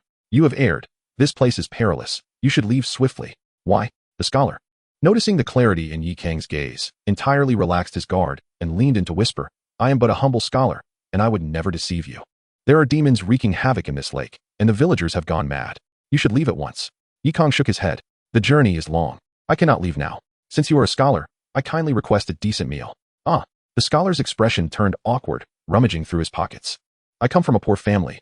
I have little to offer. As soon as he finished speaking, Kang extended 2 taels of silver toward him. Please accept this. The scholar's eyes widened. After a moment of hesitation, he could not resist taking the silver. You are too kind. Though I am impoverished, I still have some simple fare. Kang followed the scholar into a small, dilapidated waterside hut. This was a common style of dwelling in Jiangnan, built on stilts above the stream. The scholar was indeed destitute, unable to find a grain of rice in his home. Fortunately, Kang was not there solely for the meal. He introduced himself. I am Kang. May I ask for your name? Do not be alarmed. I am Tang One, he said, a hint of embarrassment creeping into his voice. I immerse myself in my studies daily, yet my life remains anything but stable. Yi Kang merely smiled, devoid of disdain. After all, what distinguished these scholars, fervently pursuing fame and fortune, from his previous self? The two exchanged a few more words before Yi Kang inquired, "Might you elaborate on the calamity you mentioned earlier?" The scholar's expression shifted momentarily, but the thought of the two tails of silver dispelled his hesitation. After pouring 2 cups of cool water, he settled down. "You must not doubt my words. This is a matter I have witnessed firsthand, undeniably true. Our village, Jianghu, has long thrived by the shores of Jianghu Lake, fishing daily. While we may not amass great wealth, we have always been free from want." At this juncture, his brow furrowed. Yet, for reasons unknown, a monstrous creature appeared in the lake days ago, immense and fearsome like a demon. I witnessed one of my fellow villagers being dragged from his fishing boat and devoured alive by that beast. Yi Kang's heart stirred with an odd sensation. Could this world still harbor such monsters? He asked, "What of the authorities?" The scholar shook his head, utterly inept. "The officials are powerless against such a formidable demon. They merely instructed us to wait. Someone would come to address the situation." No sooner had he spoken than a frantic knocking echoed from outside. "Tangwen, come forth. The altar is ready for the ritual.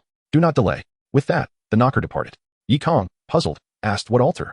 What ritual?" Tang Wen's demeanor darkened as he replied, "Naturally, it pertains to confronting the demon. A Taoist arrived days ago, claiming he had a method to exorcise the creature. When the village head inquired, the Taoist declared that the water monster is the lake's deity, and we must offer up boys and girls to appease it, lest it harm us further." Yi Kang's expression grew increasingly peculiar. This notion was undeniably archaic. Did anyone truly believe such a tale? The scholar, noticing Yi Kang's countenance, sighed resignedly. "It is only natural to find this strange. I too oppose it. Yet, in the pursuit of quick fishing, the villagers have succumbed to this madness." Yi Kang nodded and rose to his feet. "Since we are here, let us accompany you to witness this spectacle, if only for the sake of curiosity." Chapter 66, The Taoist and the Lake Deity. At the ancestral hall of Jianghu village, a large gathering of villagers knelt reverently upon the ground. Before the altar, a yellow platform had been erected, and a bearded Taoist wielding a peachwood sword waved it vigorously. Yi Kang and the scholar positioned themselves at the back of the crowd, observing with keen interest without bowing. Yi Kang quickly discerned that the Taoist was a master of considerable skill. However, he could not fathom why he chose to engage in such theatrics here. The Taoist pierced 2 talismans with his wooden sword, muttering incomprehensible incantations. The talismans ignited, conjuring a monstrous silhouette in the air that dissipated almost as swiftly as it materialized. The villagers gasped in astonishment, bowing deeply and chanting pleas for mercy from the lake deity. The Taoist, his expression cold, declared sharply, "The lake deity has spoken. Your reckless fishing has led to the death and injury of its aquatic denizens. It is only now that it has manifested to punish you." Instantly, several villagers turned pale. "Have mercy, lake deity. We shall restrain ourselves. We promise to exercise caution henceforth. Please allow us to live." The villagers cried out in unison. The Taoist listened coldly, and after a moment, he proclaimed, "Surely the lake deity understands reason. If you offer up boys and girls, it will grant you mercy and spare you this time. We shall offer them at once. Please, Taoist, intercede on our behalf." 2 villagers rushed forward, each cradling an infant still swaddled. The elderly village head implored, "Taoist, these children are the recently born boys and girls of our village. Please perform the rites and present them to the lake deity." "Very well, you have shown understanding. We shall conduct the ceremony after nightfall. Have you not yet gathered incense and candles to worship the lake deity?" "Yes, yes." The villagers hurried off to procure incense, paper, and candles. With nightfall approaching, Yi Kang was intrigued to see what tricks the Taoist would employ and decided to wait nearby. The scholar beside him sighed, "Alas, this is an abomination." "What do you mean?" Yi Kang inquired. "You see, these twins are dragon and phoenix children. Their father was the first victim of the water monster. How tragic for their mother, who has just lost her husband, only to have her children snatched away by the villagers to be offered to the monster. She has nearly lost her sanity." As the scholar spoke, tears brimmed in his eyes. "Despite having studied the teachings of the sages, I find myself powerless against such absurdity." Yi Kang's brow furrowed in anger. Even the system could not bear to witness this, and promptly issued a task. Ding. Task issued. Expose the Taoist deception. Task reward. Unlock the demon furnace. Yi Kang was taken aback. Surely the sun had risen from the west. The system was rewarding him with something substantial. A demon furnace? What could that possibly entail? Yi Kang shook his head, dismissing his curiosity. Whatever the system offered must be beneficial. He stifled his excitement and patted the scholar on the shoulder. "Let us visit that unfortunate woman. Are you certain? She is beyond recovery. Fear not. I possess a method to soothe her spirit. It may prove useful."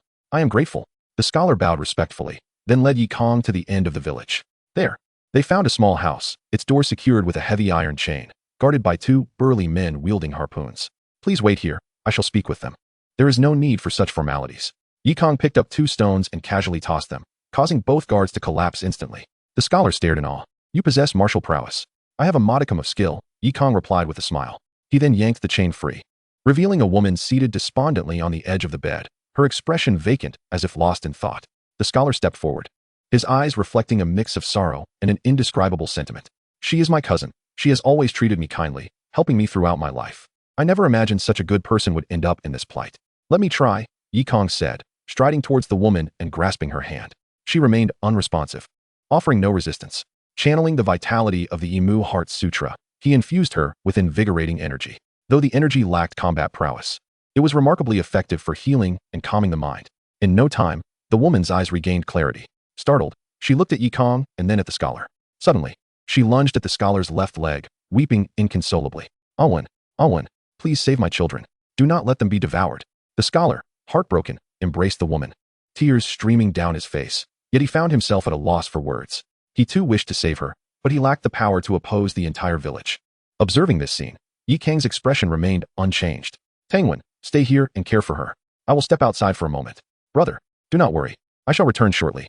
Kang closed the door, his face resolute as he stepped outside. The sky had darkened, and at the dock, the villagers were engaged in the sacrificial rites. Kang retrieved a black robe and mask from his ancient treasures, concealing his presence as he melded into the shadows of the night. The Taoist continued his incantations, muttering a series of arcane phrases, burning a stack of talismans, and placing trays of fruits and meats into wooden trays before casting them into the lake. After completing these tasks, only 2 villagers remained.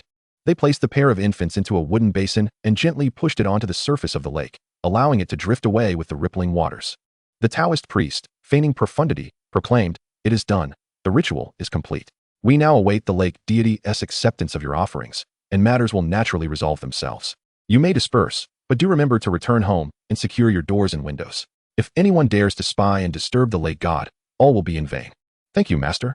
The villagers hurriedly dispersed, closing their windows and extinguishing their lamps, plunging the entire village into darkness. Kang remained still, observing from the shadows. Indeed, once all the villagers had departed, the Taoist revealed a disdainful smile, casually unfastened his robe, and tossed it aside. In the next moment, he produced a slender rope with an iron hook at its end from his waist. With a vigorous throw, the hook ensnared the wooden basin, pulling the 2 infants back towards him. Noticing the coast was clear, he sprinkled a few drops of a narcotic fragrance, causing the infants to fall into a deep slumber. Ceasing their cries, only then did he lift the infants and stealthily depart. Kang's expression turned icy, his eyes glimmering with intense murderous intent. Indeed, he was a false Taoist. He followed closely, only to discover that the scoundrel was not leaving the village but heading towards the largest house within. The door creaked open, and the old village chief peered out cautiously. "Stop looking, no one saw us. Quickly, come inside, lest we invite trouble." All right. The 2 entered, cradling the children. Kang's fury continued to mount, yet he was keen to unveil the nefarious scheme of these 2 rogues. Thus, he suppressed his murderous intent and quietly slipped inside to eavesdrop in the shadows. Within, besides the false Taoist and the old village chief, there was also a middle-aged couple. Upon seeing the children, the couple erupted in joy, eager to take them. The false Taoist's expression soured. He barked, "What do you think you're doing? I haven't received my payment yet." The old village chief immediately interjected. "Oh, yes, esteemed sir, here is the promised silver note. Please take it." The false Taoist inspected the silver note in his hand, a satisfied grin spreading across his face. Very well. I am a man of my word. The children are yours now. Should such unscrupulous deeds arise again, you know where to find me." With that, he turned to leave, cheerfully pushing open the door. In the dim light, a figure cloaked in black stood at the entrance, locking eyes with the false Taoist. Silence enveloped the night and Kang Xiao. The false Taoist's eyes widened, and without hesitation, he leaped aside. However, just as he turned, Kang swung his sword sheath, striking him down with great speed. The false Taoist yelped in pain, clutching his knee as he fell to the ground in a disheveled heap. The commotion startled the others inside. The old village chief and the middle-aged couple peered out, alarmed. "Who are you?" the man of the couple demanded sharply. Kang ignored him, fixated on the false Taoist. "You masquerade as a deity, deceiving the populace. Am I mistaken?" The false Taoist felt a chill run down his spine at Kang's voice. He recognized the masked figure and understood he could not escape, resolutely. He drew the hook from his waist. "You truly meddle in affairs beyond your concern. I am merely here to earn my coin. Do not presume I fear you. Masked one, I, the Iron Eagle Master, am no pushover. Stand aside, and let us not cross paths." Upon hearing this, the old village chief seemed to recall something, fervently agreeing, "Yes. The Iron Eagle Master is a formidable figure. Kill this man, lest he reveal our secrets." The false Taoist frowned. pondering whether the old man had lost his senses. He had merely been bluffing. Who would dare to kill the masked figure? At that moment, he sensed an overwhelming aura of death. Yi Kang unsheathed his cursed blade, his gaze cold as ice. In the blink of an eye, Yi Kang's figure vanished. And the next instant, the long blade was plunged into the old village chief's chest. Blood oozed forth as the old man looked at Yi Kang in disbelief, casting a desperate glance towards the false Taoist. The false Taoist's heart raced, drenched in cold sweat. Without hesitation, he attempted to flee. This man's speed was astonishing. He had acted before the false Taoist even realized it. This was undoubtedly a master of innate prowess. If he did not escape now, he would face death. Yet, just as he turned, a pink sword energy materialized before his forehead, hovering ominously. The false Taoist reacted swiftly, bending his knee and kneeling. "Spare me. I am merely a hired hand. I have not harmed anyone." Yi Kang paid him no heed, coldly withdrawing his blade as the old village chief's body crumpled lifelessly to the ground. The middle-aged couple stood frozen in terror, their faces drained of color, unable to utter a scream. Yi Kang regarded them coolly, demanding, "Explain yourselves. Why did you seek to abduct those children?" The gleaming edge of his blade flashed ominously, causing the couple to tremble uncontrollably as they confessed. It turned out they were the old village chief's son and daughter-in-law, but alas, they were unable to conceive. When a woman from their village gave birth to a pair of twins, they coveted the infants, especially after the woman's husband passed away. Though the old village chief was ruthless, he was unwilling to bear the blame, thus colluding with the false Taoist to orchestrate this farce. After hearing their story, Yi Kang felt revulsion. This old wretch deserved his fate. He then turned his gaze towards the false Taoist. "And the water monster, was that also your doing?" The false Taoist quickly shook his head. No, I lack the capability. I have encountered that beast. It is a creature of unparalleled ferocity, undoubtedly a true demon." Yi Kang, hearing this, fell silent. He ordered the middle-aged man to go door to door, summoning all the villagers. Soon, the puzzled villagers gathered at the ancestral hall, with the scholar and the unfortunate woman at the back of the crowd. Faced with Yi Kang's blade, the middle-aged couple and the false Taoist dared not play tricks any longer. They immediately knelt, weeping and admitting their wrongs, confessing that they had deceived the villagers, fabricating the lake god story to seize the children. Outrage erupted among the villagers, and a barrage of stones rained down upon them. The villagers offered apologies to the unfortunate woman, and Yi Kang looked on, feeling nothing but disgust. The woman reclaimed her children, her sanity returning, and she wept tears of joy. Simultaneously, a system notification sounded. Ding! Mission complete. Expose the Taoist's deceit. Reward. Host unlocks the demon furnace. Before Yi Kang could check, the scholar approached him. "Brother, thank you. Your kindness shall not go unreturned." Yi Kang shook his head. "You overstate it. The silver notes are merely the payment the old scoundrel offered the Taoist, enough for a living. If you wish, take that woman and her children to Jianghu." Yi Kang handed over the silver notes, and the scholar was instantly overwhelmed with excitement. "Rest assured, I shall treat them well. To be honest, I have long harbored feelings for my cousin. If she is willing, I will not disappoint her." Yi Kang felt speechless. This fellow seemed too eager to take on the responsibility, clearly a devoted admirer. Meanwhile, the villagers fervently apologized, while the scholar and the unfortunate woman exchanged affectionate glances. Only the false Taoist remained kneeling on the ground, utterly at a loss. "Sir, will you not let me go?" "Let you go? Very well," Yi Kang chuckled. "I shall grant you a chance. Swim across to the other side. Should you survive, you may leave." "What?" The false Taoist's face turned ashen. Under normal circumstances, he would consider this a great favor. After all, as a skilled martial artist, swimming a few laps would be easy. But the waters were not calm today. "Sir, is this somewhat? If I do not go, I shall perish at this very moment." "I shall go." The false Taoist nodded emphatically, promptly shedding his garments and performing a series of warm-up exercises. With newfound courage, he leapt into the lake. The sharp splash resonated, drawing the attention of all the villagers. A hush fell over the crowd as they turned their gazes towards the lake, pondering what might unfold. Meanwhile, Yi Kang took a moment to summon the system panel. "System, what is the demon furnace?" "Beep. Demon furnace. Seize the essence of demons, refine evil souls, and malign spirits. The world abounds with man-eating demons, steeped in sin.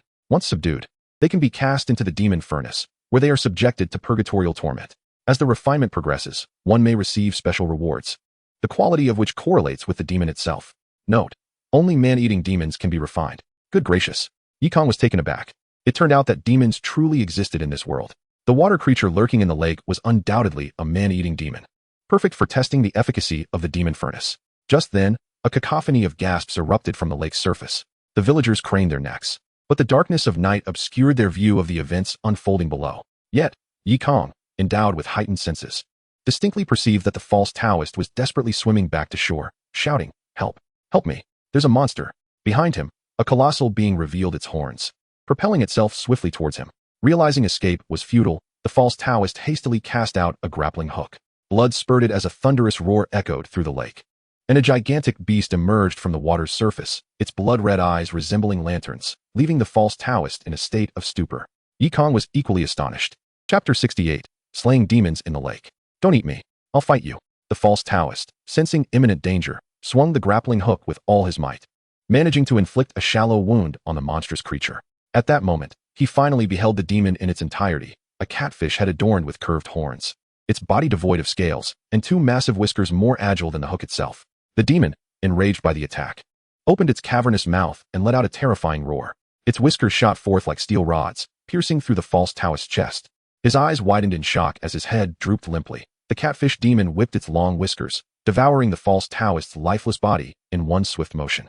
The entire sequence unfolded seamlessly, revealing that a top-tier expert could only inflict a minor wound on the catfish demon. Sated after consuming the false Taoist, the catfish demon appeared ready to sink back into the depths. At that moment, Kang sprang into action. He soared through the air, his mastery of flight allowing him to glide effortlessly across the water, swiftly reaching the lake's center. The catfish demon turned its gaze, its blood-red eyes fixated on Kang. Filled with confusion, it seemed to wonder why this morsel was approaching willingly. Having savored human flesh, the catfish demon was not about to let such a delicacy slip away, opening its jaws wide as its whiskers lunged towards Kang. However, Kang was no mere false Taoist. Faced with the swift and agile whiskers, he drew his blade and struck with precision. The blade met the whiskers, severing them with ease. The catfish demon writhed in agony, thrashing in the water, and with a swift turn, its massive tail swept across the surface. The tremendous force generated a tidal wave, crashing down upon Kang. He leapt over the wave, gripping his blade firmly. Heavenly white tiger slaughtering blade. A golden tiger silhouette surged forth, cleaving through the wave before plunging into the catfish demon's massive tail. A piercing cry echoed as demon blood gushed forth, the demon blade embedding itself several inches deep, greedily consuming the demon's essence. Perhaps experiencing demon blood for the first time, the blade became exhilarated, vibrating intensely, its entire body turning a vibrant crimson, gleaming with brilliance. Roar! The catfish demon howled in anguish. This was the first substantial injury it had sustained since gaining sentience. In that moment, the dignity of a demon ignited its rage. Shadows erupted from its horns, forming dark patterns that enveloped its entire body. Kang remained unfazed, continuing his assault with the blade, this time aimed directly at the catfish demon's head. Its immense size rendered evasion impossible, and it braced itself for impact. Yet, when the blade struck, it failed to sever the demon's head. The blade clashed against the dark patterns, unleashing a surge of demonic energy that created a formidable defense. The blade met resistance akin to striking solid steel. Kang's heart raced as he swiftly turned, just in time to evade a powerful blow from the demon's head. What has caused this sudden increase in its hardness? Kang pondered, alarmed that his strike, infused with innate energy and the ultimate technique, could not breach its defenses. An absurdity. In that instant, Kang ceased holding back.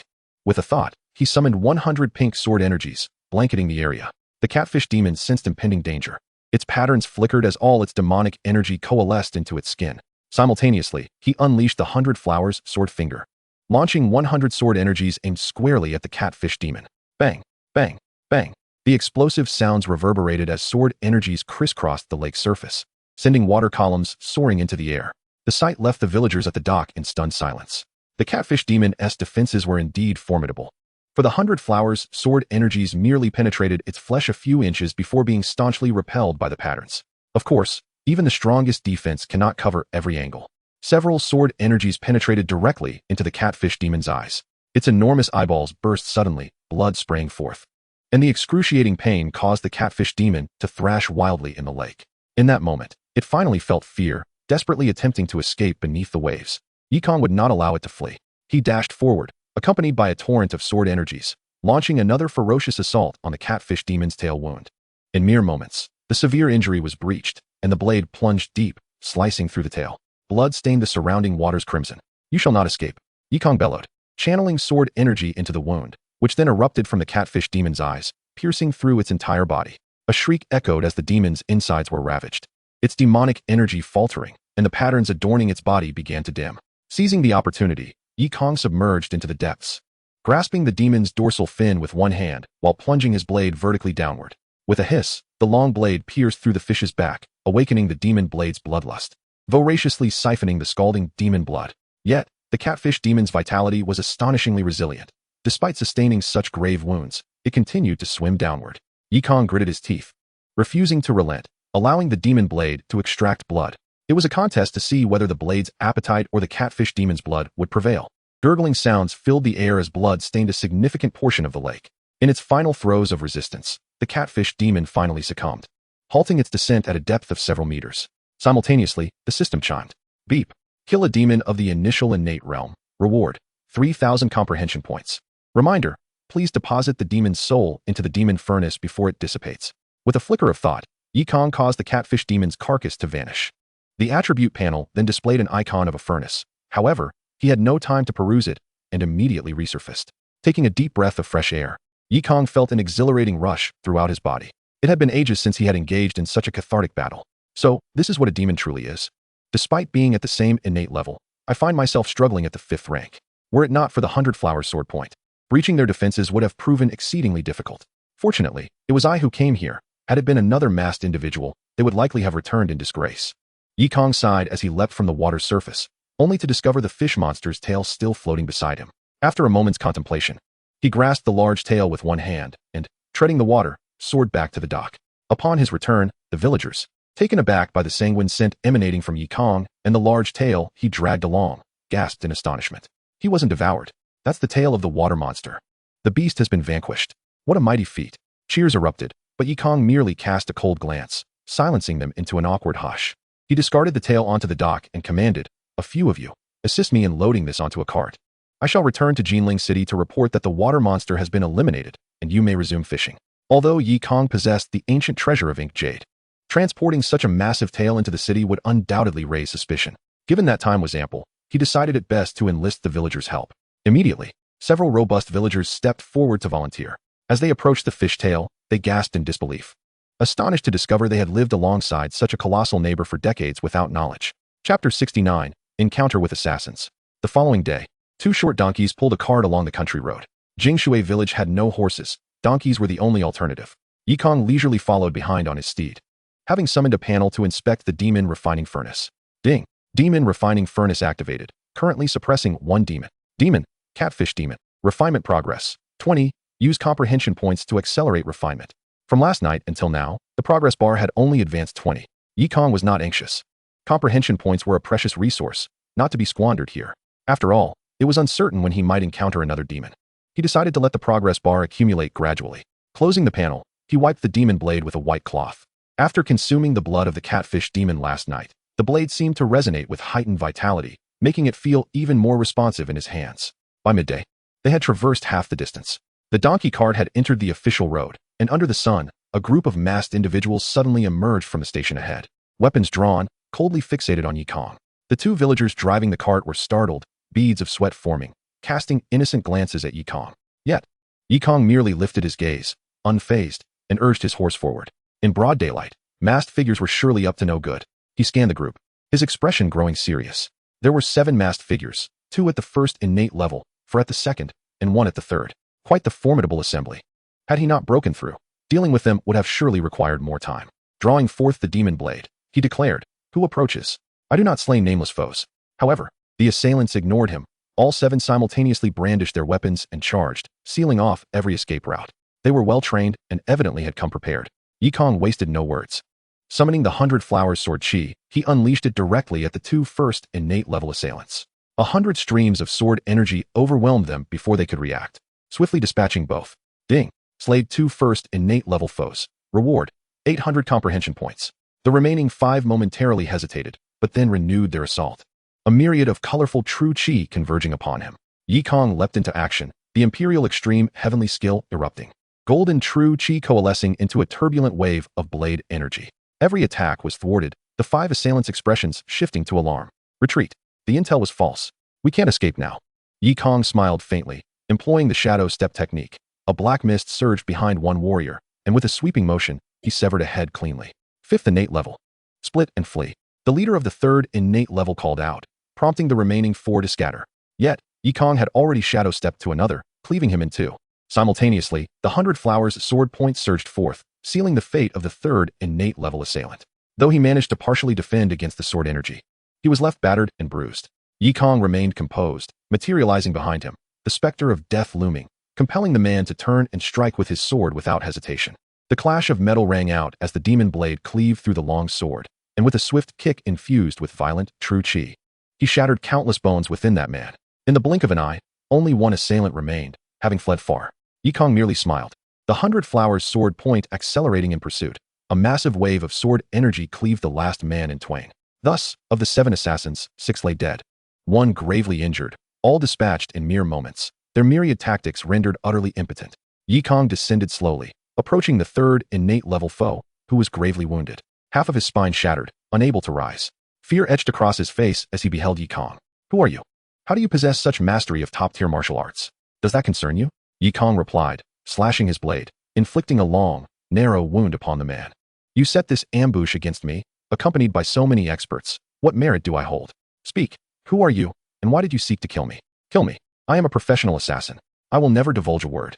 The man howled, bloodshot eyes bulging in a frenzy of terror. Kang shook his head. It seems your resolve is quite firm. No matter. I am confident I can pry open your lips. A benign smile graced his face as he swung his blade, severing one of the man's legs cleanly. I'll ask you again, who sent you? But as soon as he spoke, the assassin's eyes rolled back, and he breathed his last. Kang frowned. Indeed, a professional assassin, willing to sever their own meridians rather than speak. He crouched, meticulously inspecting each corpse, finding no identifiers, only weapons and no extraneous items. Kang did not dwell on it. Despite not knowing their identities, they had at least contributed significantly to his comprehension. Combined, it totaled 5,000. A fair exchange, indeed. Nonchalantly, he turned to the 2 villagers, who were on the verge of collapsing from fright, urging them to continue their journey. This time, the journey proceeded smoothly, devoid of any further incidents. The following dawn, the donkey cart entered Jianghu city. From atop the city walls, an onlooker spotted Kang and quietly departed. Soon, Kang returned to the pawnshop. Upon seeing him, the shopkeeper was taken aback. Lord Yi, the scouts reported you went to Jianghu Lake. How is it you've returned so swiftly? Having completed my task, I returned. Indeed, there was a transformed demon at Jianghu Lake. I have dispatched it. As he spoke, 2 trembling farmers approached, hoisting the catfish tail. The shopkeeper's expression was peculiar. Your valor is commendable, but why does only the tail of the demon remain? On the way back, I grew hungry and consumed the rest of it, Kang replied. The shopkeeper, aware that Kang was jesting, chose not to press further, merely stating, if you only brought back a portion of the demon's body, the additional reward shall be forfeited. No matter, as long as the task is accomplished. By the way, I encountered an assassin upon my return. Do you, innkeeper, happen to know of any assassin organizations in this vicinity? Kang spoke with an air of calmness, leaving the innkeeper utterly dumbfounded. Internally, he wondered what kind of calamity this gentleman was, having only arrived in Jinling for a few days and already attracting assassins. He cleared his throat and replied, my lord, in the Jiangnan region, assassin organizations are as numerous as the stars in the sky, both large and small, making them difficult to identify. However, within Jinling City, there are indeed individuals who have trained a considerable number of assassins. Who? The Wang family, the innkeeper concluded succinctly, choosing not to elaborate further. Yet, Kang had already plunged into deep contemplation. Among the 4 great families of Jinling, Xia, Wang, Cui, and Shi, he believed he had not provoked the Wang family. The innkeeper added, my lord, since you reside with the Xia family, why not leverage their resources to investigate? Upon hearing this, Kang chuckled, you are quite shrewd. Why can I not utilize the resources of the Qinglin guards to conduct my inquiry? You jest, my lord. Only true members of the Qinglin guards are entitled to access such resources. Not even borrowing is permissible? Naturally not. How dull. Kang, lacking interest in further discussion, completed the task, collected his reward of gold and silver, and departed from the pawnshop. As he left, he glanced at the task wall, but regrettably, there was not a single task concerning demons or monsters. It appeared such matters were indeed scarce. Fortunately, the progress bar for the demon furnace had already reached halfway, and he eagerly anticipated the results of the refinement. Chapter 70. I will help you regain your honor. At the Qingxin Pavilion, Wang Yintai leisurely savored his tea when a servant rushed in. Ninth Master, trouble has arisen. That young man has returned. Wang Yintai's hand, poised to pour tea, froze mid-air, and his expression turned icy. Is it confirmed to be Kang? Absolutely. Not only has he returned unscathed, but he also visited the Qinglin Guards branch. Additionally, I dispatched a swift horse to the ambush site, and all 7 assassins sent by the Ninth Master have perished. Crack. The teacup in Wang Yintai's hand shattered, his formerly tranquil countenance now marred by fury. Although those 7 possessed ordinary skills, they were all assassins nurtured with resources from the Wang family. How could he explain such a loss to his ancestors? The Xia, Wang, Cui, and Shi families were pivotal in Jinling. The Xia family relied on martial prowess, while the Wang family thrived on the assassin trait. Wang Yintai took a deep breath, suppressing his rage. I underestimated that young man. Send a message to the Blood Robe Tower. instructing them to dispatch a gold-ranked assassin post-haste. This child cannot be allowed to live. Ninth Master. Without the family master's token, the Blood Robe Tower may refuse. Simply send the message. Although these assassin organizations in Jinling appear to be independent, they are all forces cultivated by the Wang family, and the Blood Robe Tower is my direct subordinate. There is no need for the family master's intervention. Understood. The servant withdrew. Wang Yintai's expression gradually twisted with anger. What began as a mere favor for Xie Xueting had now escalated into a personal vendetta between him and Yi Kang. Meanwhile, Yi Kang had returned home. Ling Xiao prepared hot water for him, and after taking a bath, he donned a clean black robe. He then went to check on Yi Ping's condition. Fortunately, the injuries were nearly healed, and he was able to walk again. Regrettably, due to his lack of talent and having surpassed the age for martial training, Yi Kang truly wished he could impart a martial skill to him for self-defense. After bestowing a dose of Imu true energy upon his elder brother, Yi Kang strolled out, heading directly to the most prosperous street in Jinling, Yangchunli Alley. Jinling is a renowned city of the Great Jin, its splendor rivaling that of the imperial capital, enriched by the misty charm of Jiangnan, particularly evident in its entertainment venues. Since he had arrived in Jinling, he could not miss experiencing this vibrant atmosphere. With a day or two remaining until the completion of the Demon Furnace's refinement, he seized the opportunity to revel in the sights. After a leisurely stroll, Yi Kang deftly entered a lavishly decorated loft named the Huafeng Tower. While many establishments offered music and entertainment, this venue's prices were elevated compared to others. Yi Kang took a seat, his critical mindset intact. On stage was a graceful woman, her fair complexion and exquisite embroidered gown accentuating her serene demeanor as she played the lute. The audience below was quiet, attentively listening, creating an atmosphere of profound elegance. At the same time, at the entrance of the street, a group of young men and women approached. Among them was a dark-faced boy with a white cloth wrapped around his head, the potent scent of medicinal herbs wafting from him even at a distance. He walked at the back, head bowed, seemingly very self-conscious. In front of him, a man and a woman walked side by side. The woman exuded a dignified grace, while the man was equally refined. One person behind them laughed. "Lu brother, now that you've arrived in Jiangnan, you must visit Yangchunli Alley. Once you are engaged to Sister Cui, you won't have the opportunity again." The dignified woman shot an annoyed glance at the speaker, saying, "You speak foolishly. I am not that unreasonable. Sister Cui, who doesn't he know that you are the most concerned about your reputation?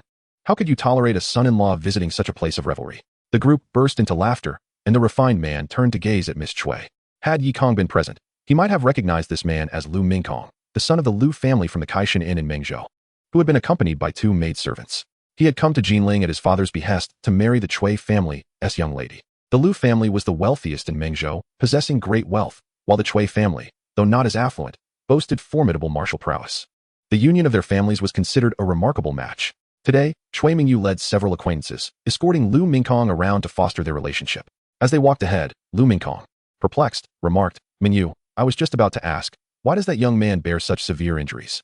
Cui Mingyu glanced back at the boy with the white cloth wrapped around his head, sighing in frustration. "Lu Lang, you are unaware. He is the younger brother of my friend, named Xie Yang, hailing from the Xie family. A few days ago, an outsider from the Xie family came, behaving rudely, and forcibly tore off his ear." Lu Mingkong's expression hardened. "How outrageous. I have heard that the Xie family places great importance on martial ethics. How could they allow such villainy?" Xie Yang, clutching his ear, gritted his teeth and declared, "Isn't it simply because that fellow's mother has a good relationship with the family head? If I were stronger, I would definitely retaliate." Cui Mingyu added, "The Xie family has strict rules. Disputes should not involve different generations. Indeed, the elders will not intervene in matters between the younger ones." "I see. Since you are friends with Mingyu, your grievances are now my grievances, Lu Mingkong. Let us arrange for that person to come out another day. I shall assist you in reclaiming your honor." Lu Mingkong spoke with great confidence. Having recently broken through to the innate level, he considered himself exceptionally talented and felt a sense of pride among his peers. This incident would also serve to leave a favorable impression on Cui Mingyu, reinforcing his position as a gentleman. Upon hearing this, the group rejoiced. "Young Master Lu is truly impressive. We admire you. Brother Lu, you are so righteous. I shall surely befriend you." They approached the renowned Huafeng Tower, where the talented Miss Wanyi was known for her exceptional lute skills. Without further ado, they entered. Although these individuals hailed from the four great families, being collateral branches, they still wielded significant influence. The doorman immediately came forward enthusiastically to greet them. As they entered and took their seats in the private room, Xia Yang suddenly caught sight of a familiar figure. His expression tightened, and his breath momentarily halted. He was here. Who? The group looked on in confusion. Xia Yang pointed at Yi Kang's back, fearfully exclaiming, "He is the one who tore off my ear. I shall never forget his silhouette, even if it costs me my life." The expressions of the crowd shifted, and they unanimously turned their gaze towards Lu Mingkong. The latter wore a perplexed expression, thinking how coincidental this was. Yet, having already boasted, he felt that retreating now would only invite disdain from Cui Mingyu. No matter, he had already broken through to the innate level, possessed exceptional talent, and had the support of the Cui family. What was there to fear? He boldly declared. Since fate has brought us together, I shall summon him out to avenge my brother Yi Yang. With determined strides, he made his way down. The crowd watched him with eager anticipation, and several young ladies enviously remarked, Chui's sister is truly fortunate. Lu Gongzi is so responsible. A smile crept onto Cui Mingyu's lips. Swelling her pride, Lu Mingkong approached with an imposing demeanor and directly slapped Yi Kong on the shoulder. Brother, would you mind stepping outside for a chat? Before he could finish his sentence, Yi Kong turned, his cold, piercing eyes locking onto Lu Mingkong's. Staring at that unforgettable face, Lu Mingkong was instantly rendered speechless. Memories of the day at the Kaishin flooded back. Yi Kang's prowess as he effortlessly defeated Wang Hai, and later, his dominance at Liuhe Mountain. Single-handedly vanquishing the King of Blades, reigning over the martial world of Mengzhou, all these legends resurfaced in his mind. With a resounding thud, Lu Mingkong's body went limp, and he knelt down. Yi Gu. Chapter 71, The Late Arriving Maiden. What a surprise. Why is Lu Gongzi kneeling before him? The young masters and ladies on the second floor were all taken aback. They had anticipated Lu Mingkong to teach Yi Kong a lesson and vent his friend's frustrations. Yet he had instead knelt before him. Instantly, the atmosphere shifted, particularly for Cui Mingyu, who widened her eyes in disbelief, unable to comprehend the scene before her. At that moment, Yi Kong chuckled. It's you. What a coincidence. He had not forgotten Lu Mingkong. A martial artist's training encompassed not only physical prowess, but also an enhancement of all faculties, including memory. Even after just one meeting, Yi Kong recognized him immediately. However, seeing Lu Mingkong's aggressive demeanor, he wondered if he was a tad too fired up. Do get up. There are so many eyes upon us, Yi Kong kindly reminded him. Lu Mingkong finally realized the enormity of his blunder.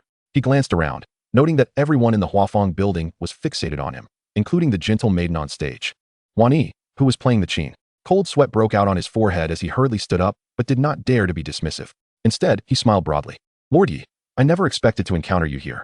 Ever since our last parting, I have been longing to see you again. Why is it that you are without your maidservants today? Yi Kong inquired with a smile. He recalled Lu Mingkong from the Kaishin Inn, brimming with confidence. Flanked by two enchanting attendants. Lu Mingkong shook his head vigorously, adopting a serious tone. I have reformed. After your previous admonition, I no longer take maidservants with me when I go out. No, I hardly even step outside. Thanks to your guidance, I fortuitously broke through to the innate level. Seeing his adorably naive expression, Yi Kong found it amusing. Although they were merely acquaintances from a single encounter, reuniting with a familiar face in a foreign land was indeed a joy. He gestured towards an empty chair beside him. Please, take a seat and enjoy the music. Wan Yi's qin performance is truly unparalleled. Upon hearing this, the gentle maiden on stage smiled demurely and began to play once more. Lu Mingkong felt a surge of joy, but immediately realized he had come to seek retribution for someone else. He stole a glance at Cui Mingyu above. As he suspected, her expression was dark, and without uttering a word, she turned to leave. Lu Mingkong sensed the gravity of the situation and hastily exclaimed, Lord Yi, forgive me. I have urgent matters to attend to today. I promise to pay you a visit another day. Yi Kong followed his gaze and noticed the scowling youth upstairs. A smile crept onto his lips. He was not bothered and waved Lu Mingkong off dismissively. Lu Mingkong felt as if he had been granted a reprieve and quickly dashed out to pursue Cui Mingyu. Mingyu, please allow me to explain. Humph. What is there to explain? A true man kneels only for gold. What do you possess? You are unworthy to be my husband. Mingyu, I possess genuine gold. Lu Mingkong exclaimed, nearly in tears. He had come with a family mission to forge a union. If this endeavor fell through, his family business would collapse, and his father would undoubtedly dismember him. Witnessing this scene, Cui Mingyu's friends no longer dared to linger and hastily followed suit. A question arose in their minds. Who exactly is Yi Kong? The minor commotion did not dampen Yi Kang's spirits. He continued to listen to the music, enjoying himself. He tossed a couple of silver coins into the air for amusement. Once the songs concluded, Wan Yi departed, replaced by several young ladies who came up to dance. Just as Yi Kong was immersed in the performance, a round-faced maid approached him and whispered, Young Master Yi, Wan Yi wishes to invite you upstairs for a chat. Though her voice was soft, several wealthy merchants nearby overheard her clearly. They gazed at Yi Kong with astonishment. Wan Yi was notoriously aloof, never engaging in private conversations with guests. What stroke of luck did this fellow possess? Yi Kong, however, was indifferent. With nothing pressing to attend to, how could he refuse an invitation from a beauty? He nodded in agreement and followed the maid upstairs. Below, envious glances were cast his way. The second floor was divided into two sections. The front was reserved for dignitaries while the back served as a resting area for the maidens. As the star attraction of the Huafeng building, Wan Yi naturally occupied the finest room. Through the misty windows, willow branches swayed gracefully outside, while sunlight streamed into the room, creating a languid atmosphere. Inside, a square tea table was set, facing two antique-style armchairs adorned with exquisite cloud patterns and mother-of-pearl inlay, exuding an air of nobility. The serene Sheen player had prepared tea, and as Yi Kong entered, she stood and said, "Young Master Yi, I apologize for the abrupt invitation.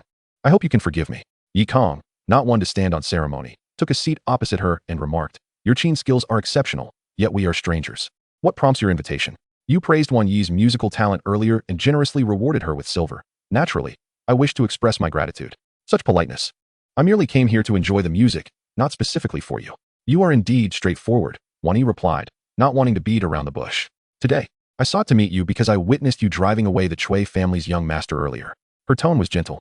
Her movements deliberate as she added a piece of tea cake to the pot.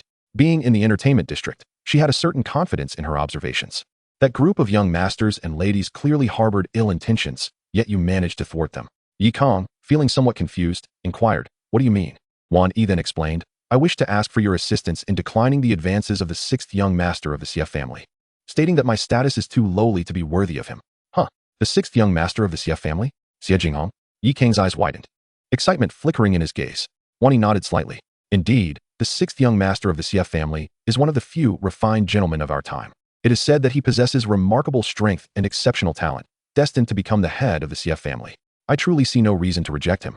As she spoke, she poured Yi Kong a fresh cup of tea. However, I am naturally indifferent to romantic entanglements, preferring the companionship of my Qin. Although the sixth young master is charming, he can be somewhat overbearing. I fear that speaking my mind might implicate the family of the Huafeng building. By this point, her intentions were abundantly clear.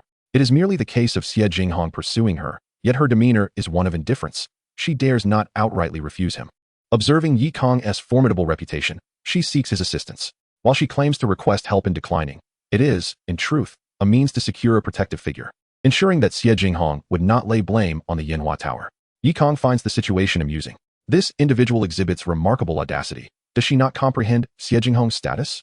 In all of Jinling, who could possibly suppress him? Yet, she has fortuitously approached me. He chuckled, "My dear lady, you have indeed come to the right person. No one else would dare to discuss such matters with the sixth young master of the Xie family. But I must ask, why should I assist you? Let us not forget, Xie Jinghong is, after all, my cousin." Hearing this, Lady Wan Yi appeared composed, confidently stating, "Rest assured, my lord. I would not impose upon you without due cause. I possess information that I believe will pique your interest. Do enlighten me," he replied. Chapter 72. The sixth young master is disgusted. To the south of Jinling, there lies a grand canal, often plagued by river bandits. On the 15th day of the 8th month, should you venture to the canal, you may very well encounter a gathering of these brigands. Lady Wan Yi's expression remained impassive, her tone devoid of any discernible emotion. It is precisely this ethereal quality that captivates the self-proclaimed lofty Xie Jinghong. She continued, "In truth, a gathering of bandits is not unusual, yet this occasion bears a peculiar distinction. One of the bandits fortuitously excavated a tome believed to contain the formidable martial arts of Yin Bupo, a notorious figure from the previous dynasty's demonic sect." At this juncture, Lady Wan Yi delicately blew across her teacup, awaiting Yi Kang's inquiries. However, he merely appeared bewildered. "Who is Yin Bupo? What martial arts? What relevance does this hold for me?" The trio of questions nearly choked Lady Wan Yi, yet she maintained her haughty facade.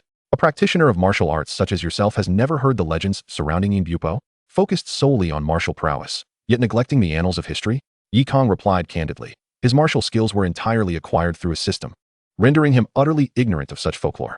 Lady Wan Yi showed no sign of vexation, continuing, "It is said that Yin Bupo hailed from a secluded Buddhist sect, a disciple of mediocre talent, who infiltrated the scripture repository and absconded with a secret not intended for dissemination, the unmoving king of the diamond body.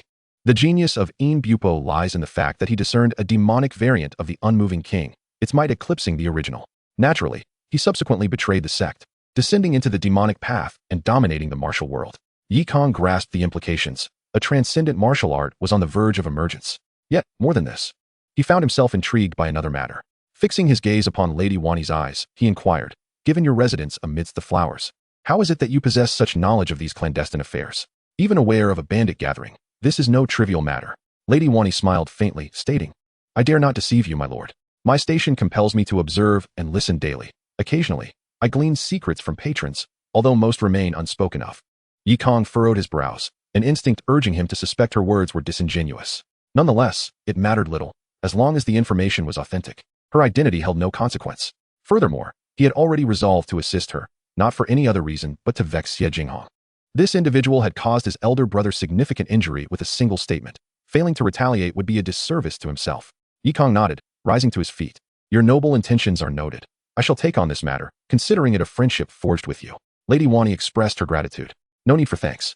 Having partaken of tea, I shall take my leave. Kang did not insist she stay, descending the stairs directly. Upon his emergence, the patrons below began to murmur amongst themselves.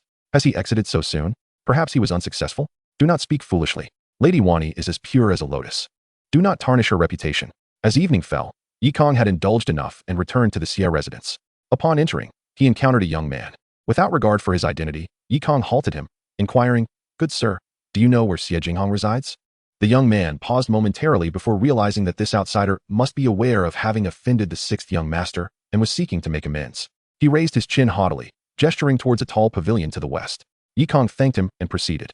Shortly, he arrived beneath the pavilion, where several young individuals were gathered, enjoying tea. With hands clasped behind his back, Kang casually called out, Is Xie Jinghong present? His voice resonated powerfully, causing the entire pavilion to fall silent. All gazed at him as if he were a fool. Who is this person, so audaciously disrespectful? Humph. Could it be anyone else but that Kang, the one who rendered Xie Zhu incapacitated, an outsider who truly believes himself significant? Amusement flickered among the onlookers, who anticipated a spectacle, some even wagering on when he would be knocked down by the sixth young master. Meanwhile, on the top floor of the pavilion, Xie Jinghong, clad in white, emerged with several familiar faces. His expression was frigid as he locked eyes with Kang below. Behind him, a youth of merely 15 or 16 years smirked mischievously. Brother, I told you this fellow would come to apologize. The audacity of this imperial city dweller, coming to our Xie family to beg. Laughter erupted among them. In their perception, no one could remain composed upon realizing Xie Jinghong's strength and status. Kang, having previously caused such a stir, must surely be living in constant fear, and it was only a matter of time before he yielded. Xie Jinghong entertained similar thoughts. He gazed down at Kang, his expression condescending as he coldly remarked, I knew you would come to your senses. I simply did not expect it to be so soon. It seems I misjudged you. No matter how fiery your temperament, you remain a waste. Kang could not help but rub his ears. He had encountered many ill-mannered individuals, but this pretentiousness was a first. Xie Jinghong, I am here on behalf of Lady Wani from Yanhua Tower to inform you that she does not harbor any affection for you. Please refrain from following her around like a stray dog in the future. Kang chuckled playfully. At this declaration, all present were left dumbfounded. A chill ran down many spines as they quickly glanced at the furious Xie Jinghong above. As anticipated, the sixth young master's countenance darkened visibly, his previously aloof demeanor shattered by an overwhelming fury. His younger brother, sensing the gravity of the situation, hastily admonished, You audacious fool.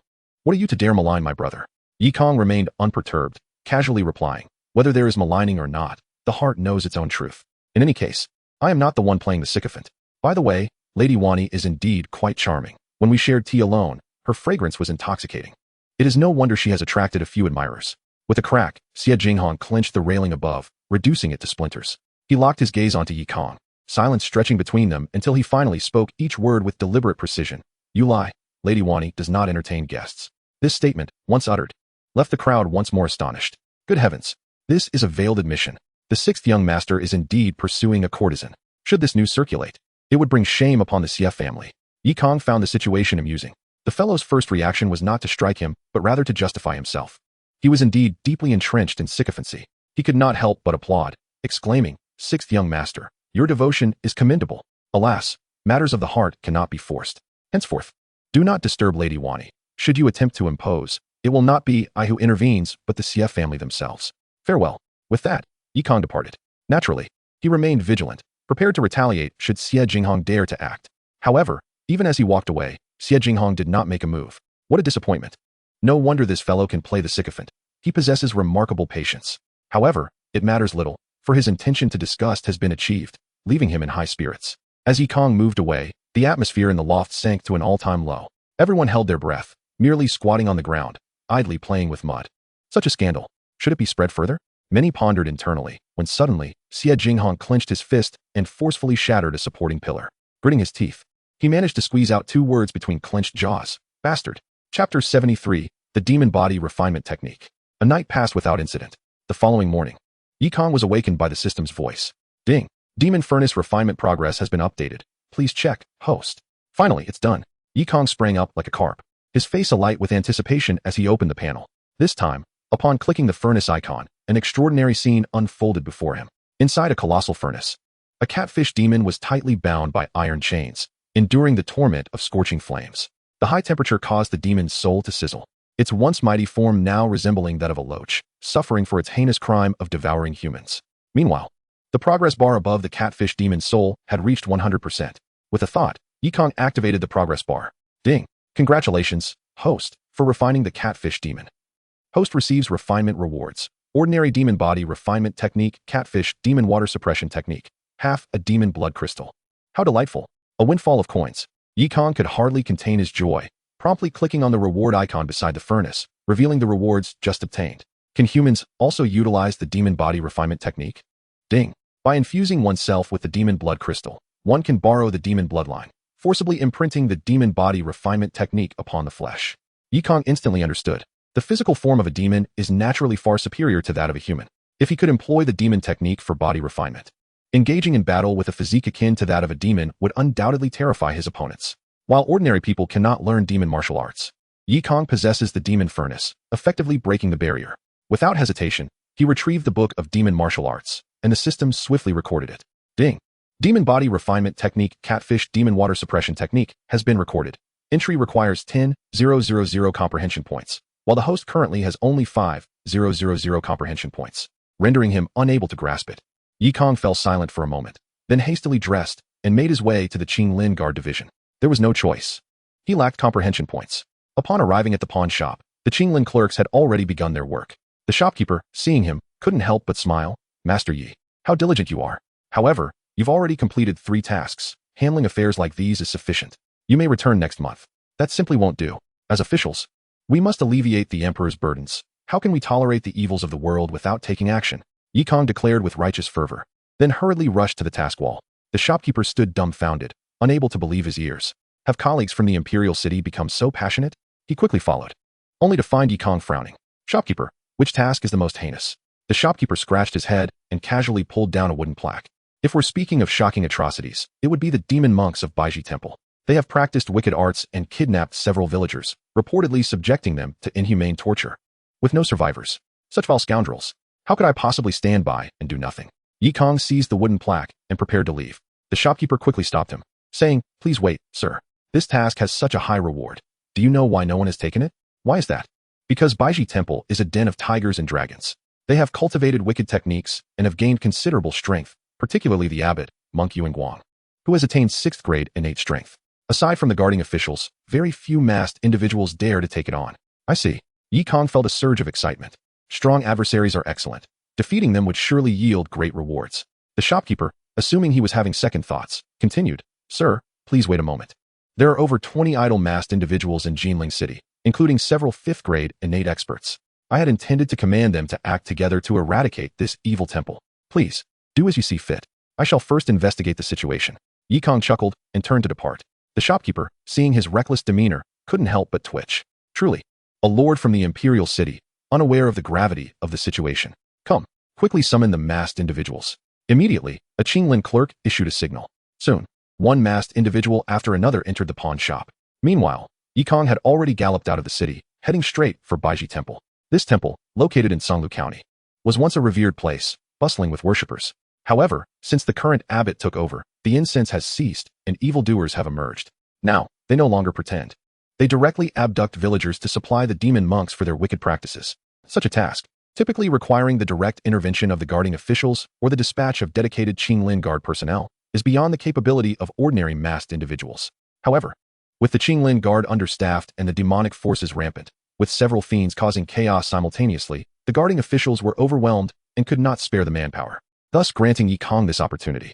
In Kang's eyes, the entire temple of demon monks were merely walking comprehension points. How could he allow them to slip away? Indeed, one realizes the value of food only when hungry. When it comes to the scarcity of comprehension points, Kang is even more frenzied than he had imagined. Riding swiftly, he traveled from dawn until dusk. At last, Kang arrived at Songlu County, following the map to the vicinity of Baiji Temple, where the surroundings underwent a drastic transformation. Gone were the laboring farmers and fishermen. Even itinerant merchants halted their journey here. A wooden sign stood along the official road, warning, dangerous area, idle people retreat. How intriguing. I hope it does not disappoint. Kang strolled in unhurriedly, finding the current village in utter disarray. Every household stood with its doors wide open, having suffered countless raids. And the villagers had vanished without a trace. leaving even a dog unseen. A completely deserted village. Yi Kang's expression remained unchanged as he pressed forward. After walking several more miles, he finally spotted human figures in the village ahead, but they were two monks clad in robes.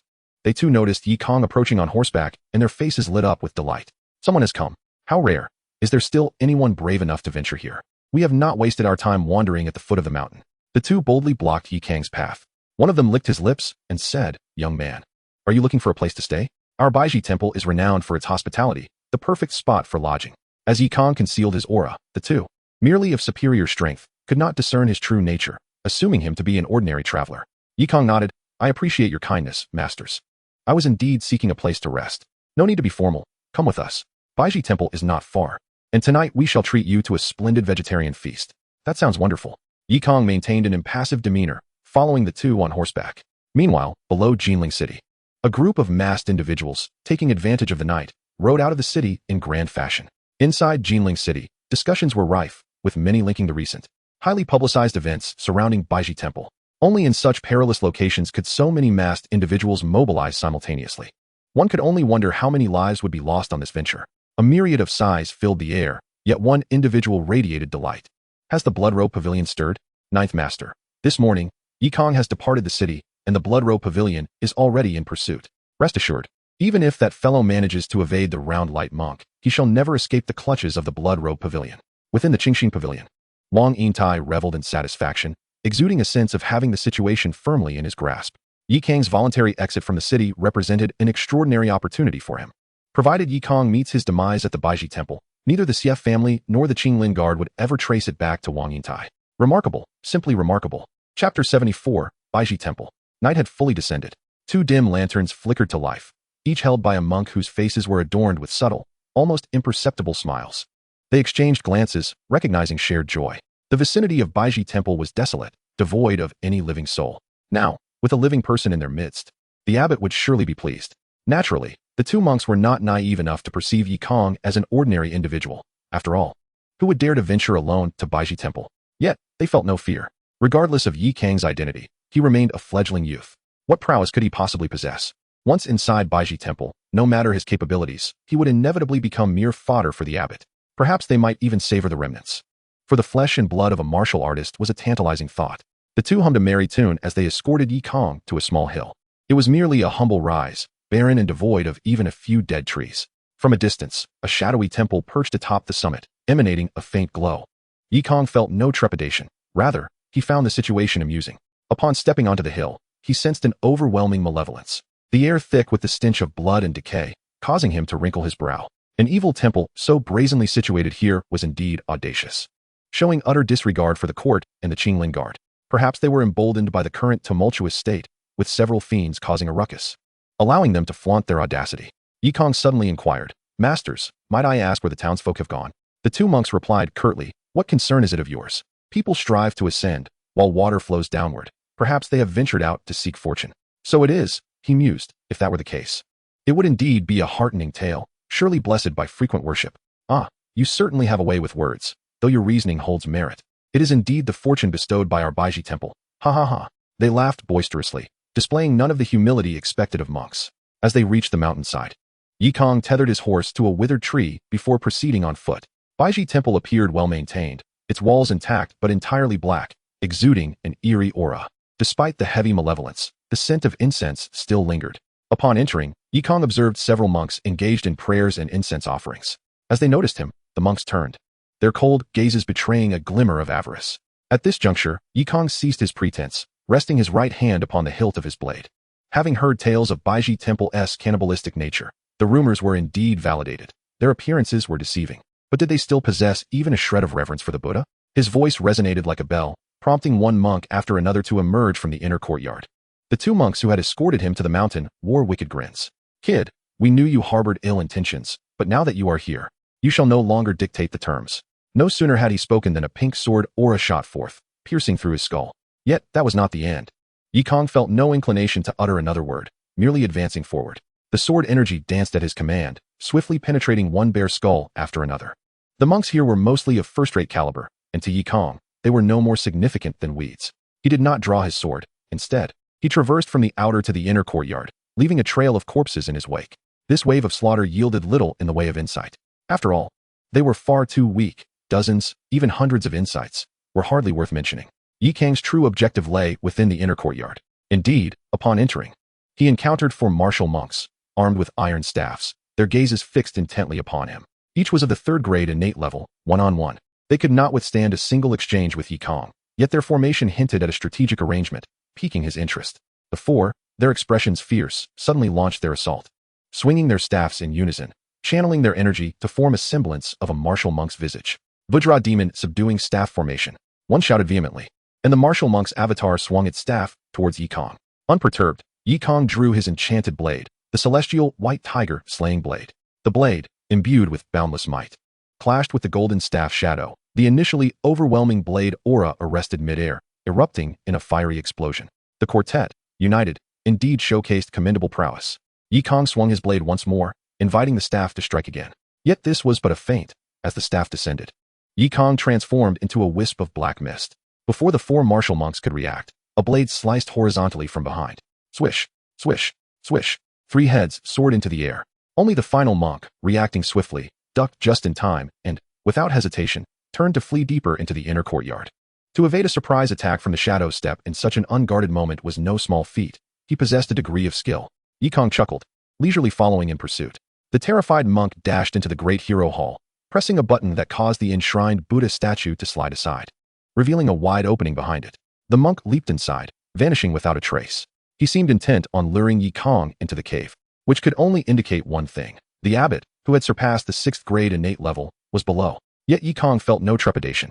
Since stepping into the innate realm, he had rarely encountered opportunities for battles against those of higher levels. Now, with an arsenal of unparalleled martial arts at his disposal, if he allowed himself to be constrained by realms, shying away from confrontation, then all his training would have been in vain. He leaped into the opening without hesitation. Inside, the space was expansive, extending further down, with oil lamps flickering in the damp darkness. The most unbearable aspect was the overwhelming stench that pervaded the air. A nauseating blend of blood and excrement filled the atmosphere, a repugnant odor. It was difficult to fathom that beneath the solemn visage of the Buddha statue lay such a filth-laden hideaway. He steeled himself, retrieving a small jade vial from his ancient obsidian treasure. This had been bestowed upon him by the 2 rookie Qinglin guards in Jianghu City, designed to fend off intoxicating scents and toxic gases.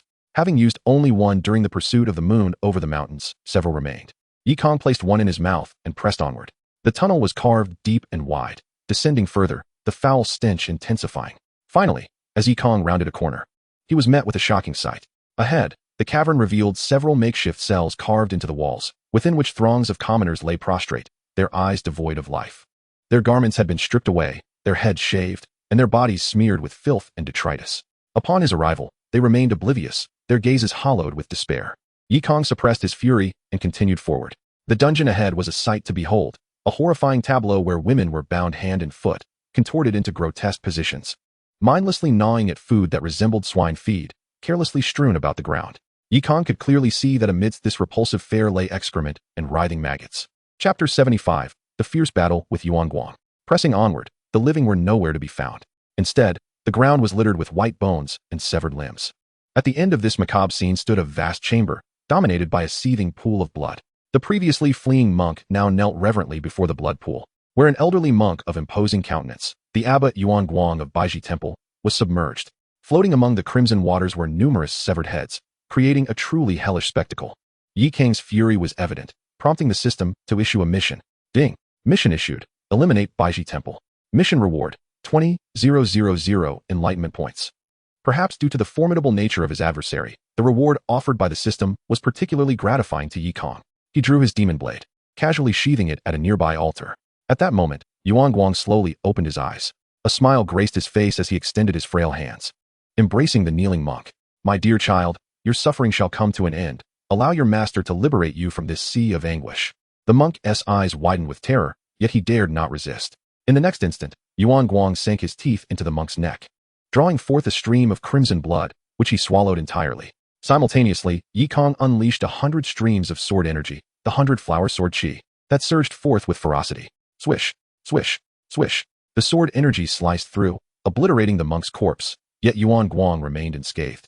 A golden aura of true energy forming a protective barrier that deflected Yi Kang's onslaught. Yuanguang chuckled. Why the haste, benefactor? It is impolite to interrupt an old monk's meal. Yi Kang's expression hardened. You truly are a practitioner of dark arts, with so many disciples dead. You still find joy in this. Yuan Guang merely shook his head. Your words are misguided, benefactor. They have all practiced the sublime bliss technique and have journeyed to the Pure Land. It is I who should express gratitude to you. No thanks.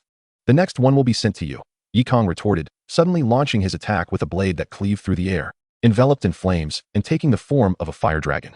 With a thunderous roar, Yuan Guang raised his left hand, summoning a golden-leafed lotus that effortlessly blocked the fire dragon. He stepped forth from the blood pool, his bare body eliciting a sense of revulsion. As he moved, the blood within the pool formed slender lines that enveloped his body, gradually merging with him. He emitted a contented sigh, a surge of vast, true energy erupting, causing the blood pool behind him to explode into a towering column of crimson. Yi Kang's expression remained unchanged, though a flicker of astonishment stirred within him. Truly, as a 6th rank innate, Yuan Guang's purity and concentration of true energy far exceeded that of a 5th rank. The old monk stretched, gazing at Yi Kang with hands clasped together, donning a benevolent visage. Benefactor, it is not my intention to oppose the court. I merely sought to cultivate my skills. Now that my powers have matured, I must take my leave. Are you begging for mercy? Yi Kang inquired. Yuan Guang shook his head. Nay, I merely wish for you to understand. Your abundant life force is something I greatly covet. With that, his demeanor shifted, palms thrusting forward as beams of Buddhist light coalesced into a barrage of palm strikes, descending upon Yi Kang like a deluge. This scene was familiar to Yi Kang. He had once unleashed such a violent attack using the Diamond Fury. Now, facing it himself, he felt an added composure. Gripping his blade with both hands, he summoned all his royal energy, concentrating it upon the blade before delivering a powerful strike. The celestial white tiger slaughtering blade, radiating a golden aura of lethal intent, met the palm strikes head-on, holding its ground against the onslaught. Yuan Guang was taken aback, exclaiming, Benefactor, you are truly unexpected. To possess 5th rank innate strength at such a young age, and to withstand my strike, truly a prodigy. Yi Kang paid no heed, propelling himself forward with the shadow step, appearing at Yuan Guang's side in an instant, his blade descending with ferocity. Yet the disparity in their realms was undeniable. Despite the miraculous nature of shadow step, Yuan Guang anticipated his move, countering with a swift palm that deflected Yi Kang's blade. In the next moment, Yi Kang vanished only to reappear before Yuan Guang, delivering another strike. But his opponent was prepared, launching a kick that sent Yi Kang sprawling. His stomach churned as he felt as though his entire body had been dismantled. Thankfully, the vitality of the wood element true energy continuously restored him, preventing any severe injury. Yi Kang wiped the blood from the corner of his mouth, having thoroughly experienced the might of a 6th rank innate. Without wielding a weapon, relying solely on his true energy for protection, Yuan Guang proved as solid as a mountain, truly extraordinary. Similarly, astonishment grew on Yuan Guang's face. Young benefactor, from whom did you acquire such martial arts? Each technique is so peculiar. Yi Kang remained silent. Yuan Guang chuckled to himself. What a pity. I find myself reluctant to kill you. If only I could extract the secrets of your strange martial arts, I might gain a greater chance of breakthrough.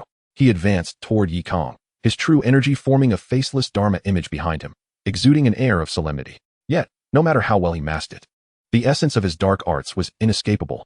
Within that Dharma image, tendrils of malevolent energy writhed, emanating an aura of dread even from a distance. As with all dark arts, they would be subdued by the Royal Extreme Heavenly Technique. With a thought, Yi Kang's Royal Extreme true energy coiled in rippling circles around him, golden and commanding. Yet the essence of this energy was overwhelmingly dominant, subtly outshining Yuan Guang's true energy. At this moment, Yi Kang unleashed his full power for the first time. The might of the 3rd level of the Royal Extreme Heavenly Technique erupted in its entirety. This extraordinary martial art, a legacy of the previous dynasty, had been tested as a supreme technique, and upon reaching the 3rd level, its accumulated force became razor-sharp. Yi Kang roared, and his Royal Extreme true energy congealed into a colossal imperial fist, charging forth with unadorned brute force. Yuan Guang, sensing the dominance of the Royal Extreme true energy, finally adopted a grave expression. His Dharma image simultaneously swung a fist, exerting all its strength to counter Yi Kang's assault. The two fists collided, and though Yuan Guang had the upper hand, shattering Yi Kang's imperial fist within mere breaths, Yi Kang remained unfazed. He continued to unleash the Royal Extreme Heavenly Technique.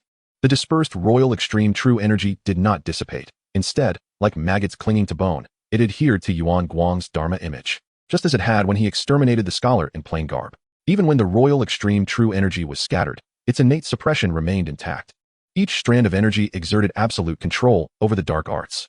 The continuous flow of Royal Extreme true energy penetrated the Dharma image, disassembling its outer guise, revealing the true malevolent essence within the once majestic figure. A demonic crimson Dharma image emerged, its overwhelming presence startling Yi Kang. Yet it was ensnared by the royal extreme true energy, unable to break free. This spectacle left Yuan Guang aghast. He bellowed, "What sorcery is this? How can it counter my divine skills?" Chapter 76, Perilous Situations. Yuan Guang was enraged. He was not afraid. For having painstakingly broken through to the 6th rank of the innate realm, there was no reason to fear a mere 5th rank weakling. Yet, the peculiar martial arts of this individual truly baffled him, as it managed to suppress his divine skills, rendering him unable to dispel it no matter how he charged. This was beyond his comprehension.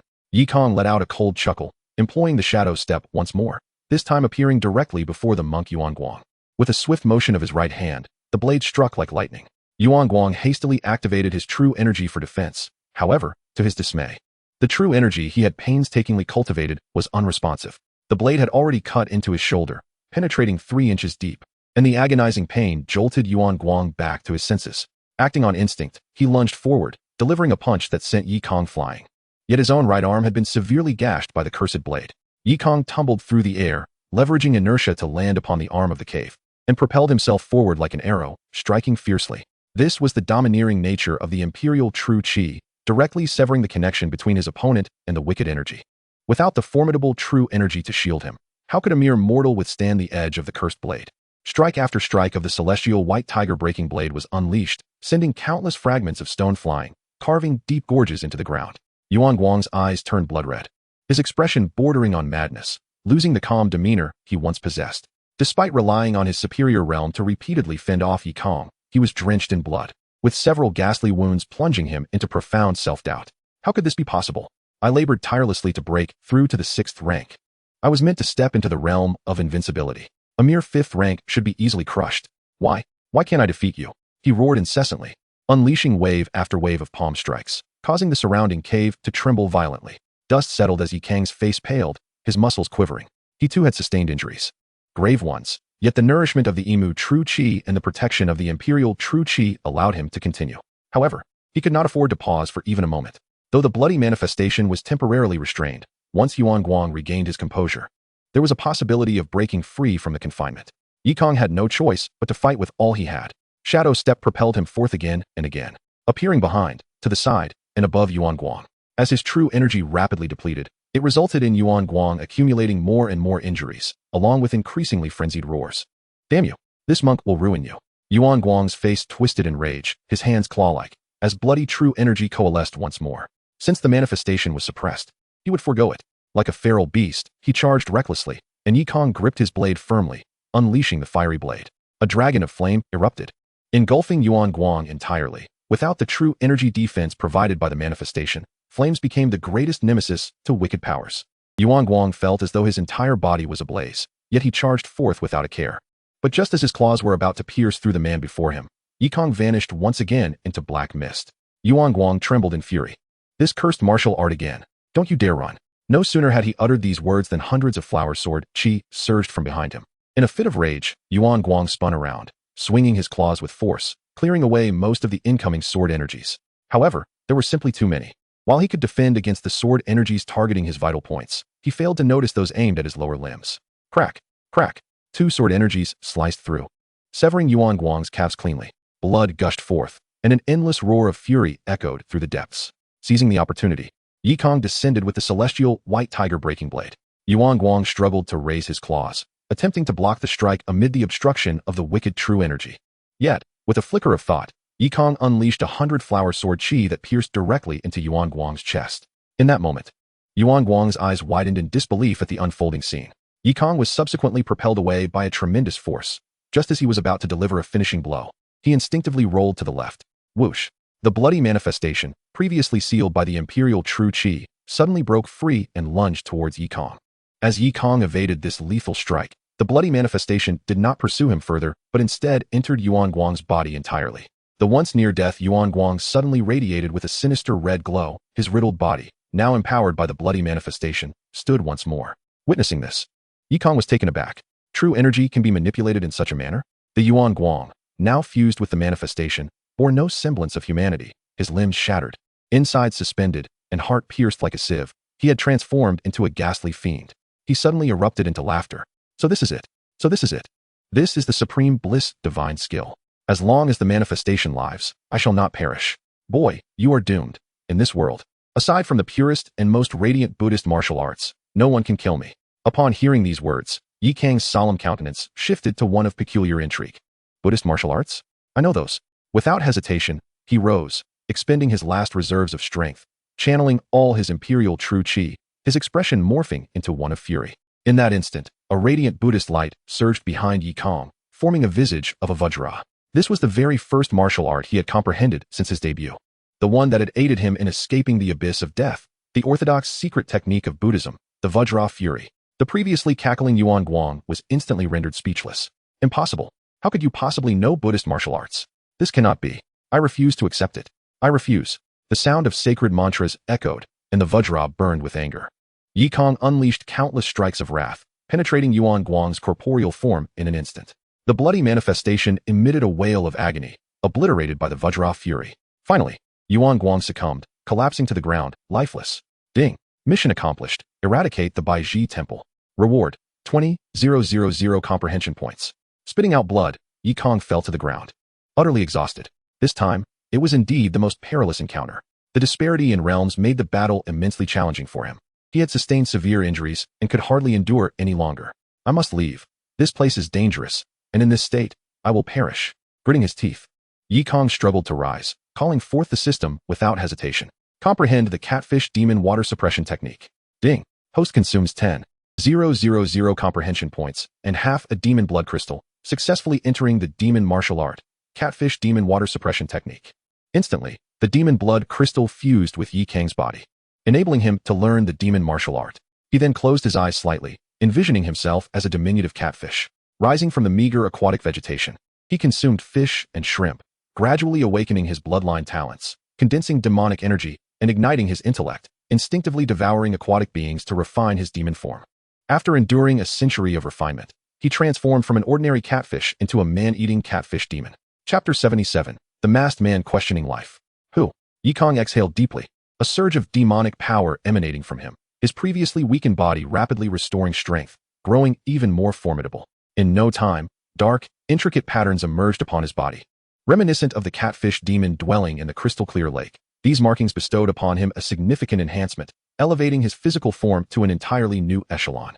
With a swift motion, Yi Kang stood upright, the ebony patterns radiating an extraordinary brilliance before eventually vanishing completely into his flesh, leaving no trace behind.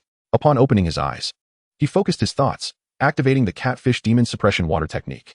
His muscles swelled, and the overwhelming power of his physique reverberated through the air. With a casual punch directed at the nearby stone wall, a resounding crash echoed as his fist embedded itself into the rock, as though it were mere tofu, devoid of any resistance. This was merely the conventional strength of his physique post-comprehension of the demon martial arts. Should he amplify it further with those dark patterns, the might of such a strike would be unfathomable. Concurrently, the profound vitality gained from mastering the catfish demon suppression water technique enabled Yi Kang to recover from his injuries at an astonishing rate, restoring him to near full health. The depleted imperial true chi swiftly replenished, and it would not be long before he regained his pinnacle state. Truly, the demon martial arts were remarkable. Having merely scratched the surface, he already felt his body fortified several-fold. With a gleam of astonishment in his eyes, Yi Kang proceeded to examine the remains of the round light monk, finding nothing of note. He meticulously searched the vicinity of the blood pool once more, yet discovered naught. It appeared that the old monk had destroyed his martial arts upon mastering the sinister techniques. However, Yi Kang paid it little heed. For the 2,000 points of comprehension he had gained rendered this endeavor far from a loss. He picked up the demonic blade and approached the cells where the villagers remained imprisoned. Their gazes were vacant, clearly a testament to their torment and near madness. Yi Kang felt a twinge of helplessness. Being but one man, he could not adequately tend to these unfortunate souls. Thus, he severed their shackles with a single stroke, allowing them to move freely. Surely, the other masked individuals and officials would soon arrive, and he would leave their plight in their capable hands. Having completed this task, Yi Kang made his exit from the underground lair. Meanwhile, within the boundaries of Tsanglu County, a contingent of individuals rode swiftly towards their destination. All donned black masks, their forms concealed beneath dark cloaks. They were the assembled squad of masked individuals under the commander's banner. Faced with a 6th-tier innate demon, they dared not be careless.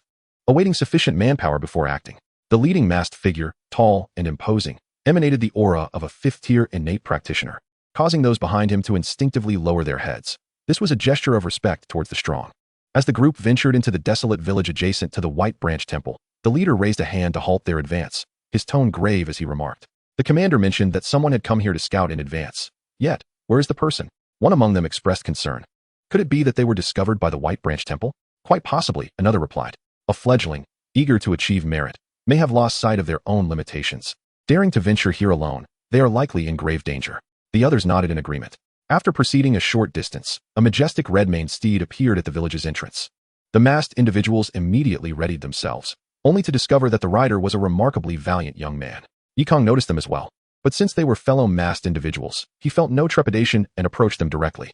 The leader of the masked group fixed his gaze upon him, calling out, "Halt, brother. We are the masked individuals of the Qinglin Guard, here to eradicate evil." Kang paused momentarily, returning the gesture with cupped hands. "Ah, thank you for your efforts." The masked individuals were rendered speechless. They were not particularly compassionate.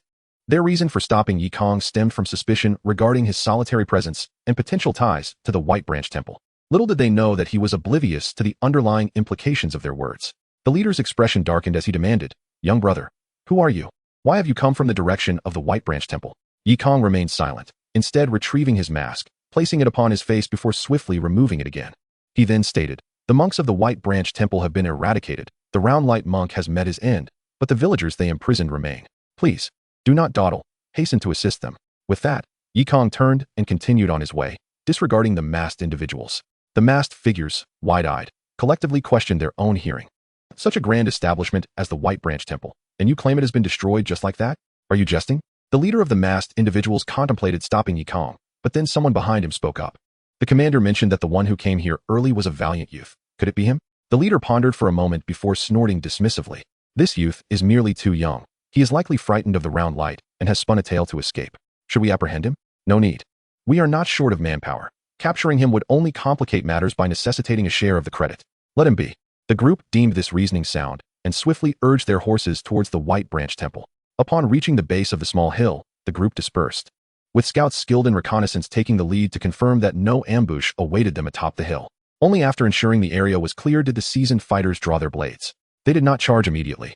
The oppressive aura of a sixth-tier innate practitioner was far too formidable. They proceeded with utmost caution, gradually making their way to the foot of the White Branch Temple. Indeed, there appeared to be no ambush. It seemed the evil monks had grown excessively complacent. This was fortuitous. Hear my command. Let us all charge in together. First dealing with the ordinary monks, and then uniting our forces to confront the round light monk. Tension and indignation surged, every individual holding their breath, cold sweat trickling down their brows. Finally, with a decisive order from their leader, the masked individuals surged through the temple doors. However, the moment they entered, the fierce countenance they bore transformed into one of sheer astonishment. The temple was strewn with severed limbs and dismembered bodies, the corpses of monks lying in disarray, their faces frozen in expressions of profound terror. How could this be? How did they all perish? Could it be that what he said was true? Absolutely impossible.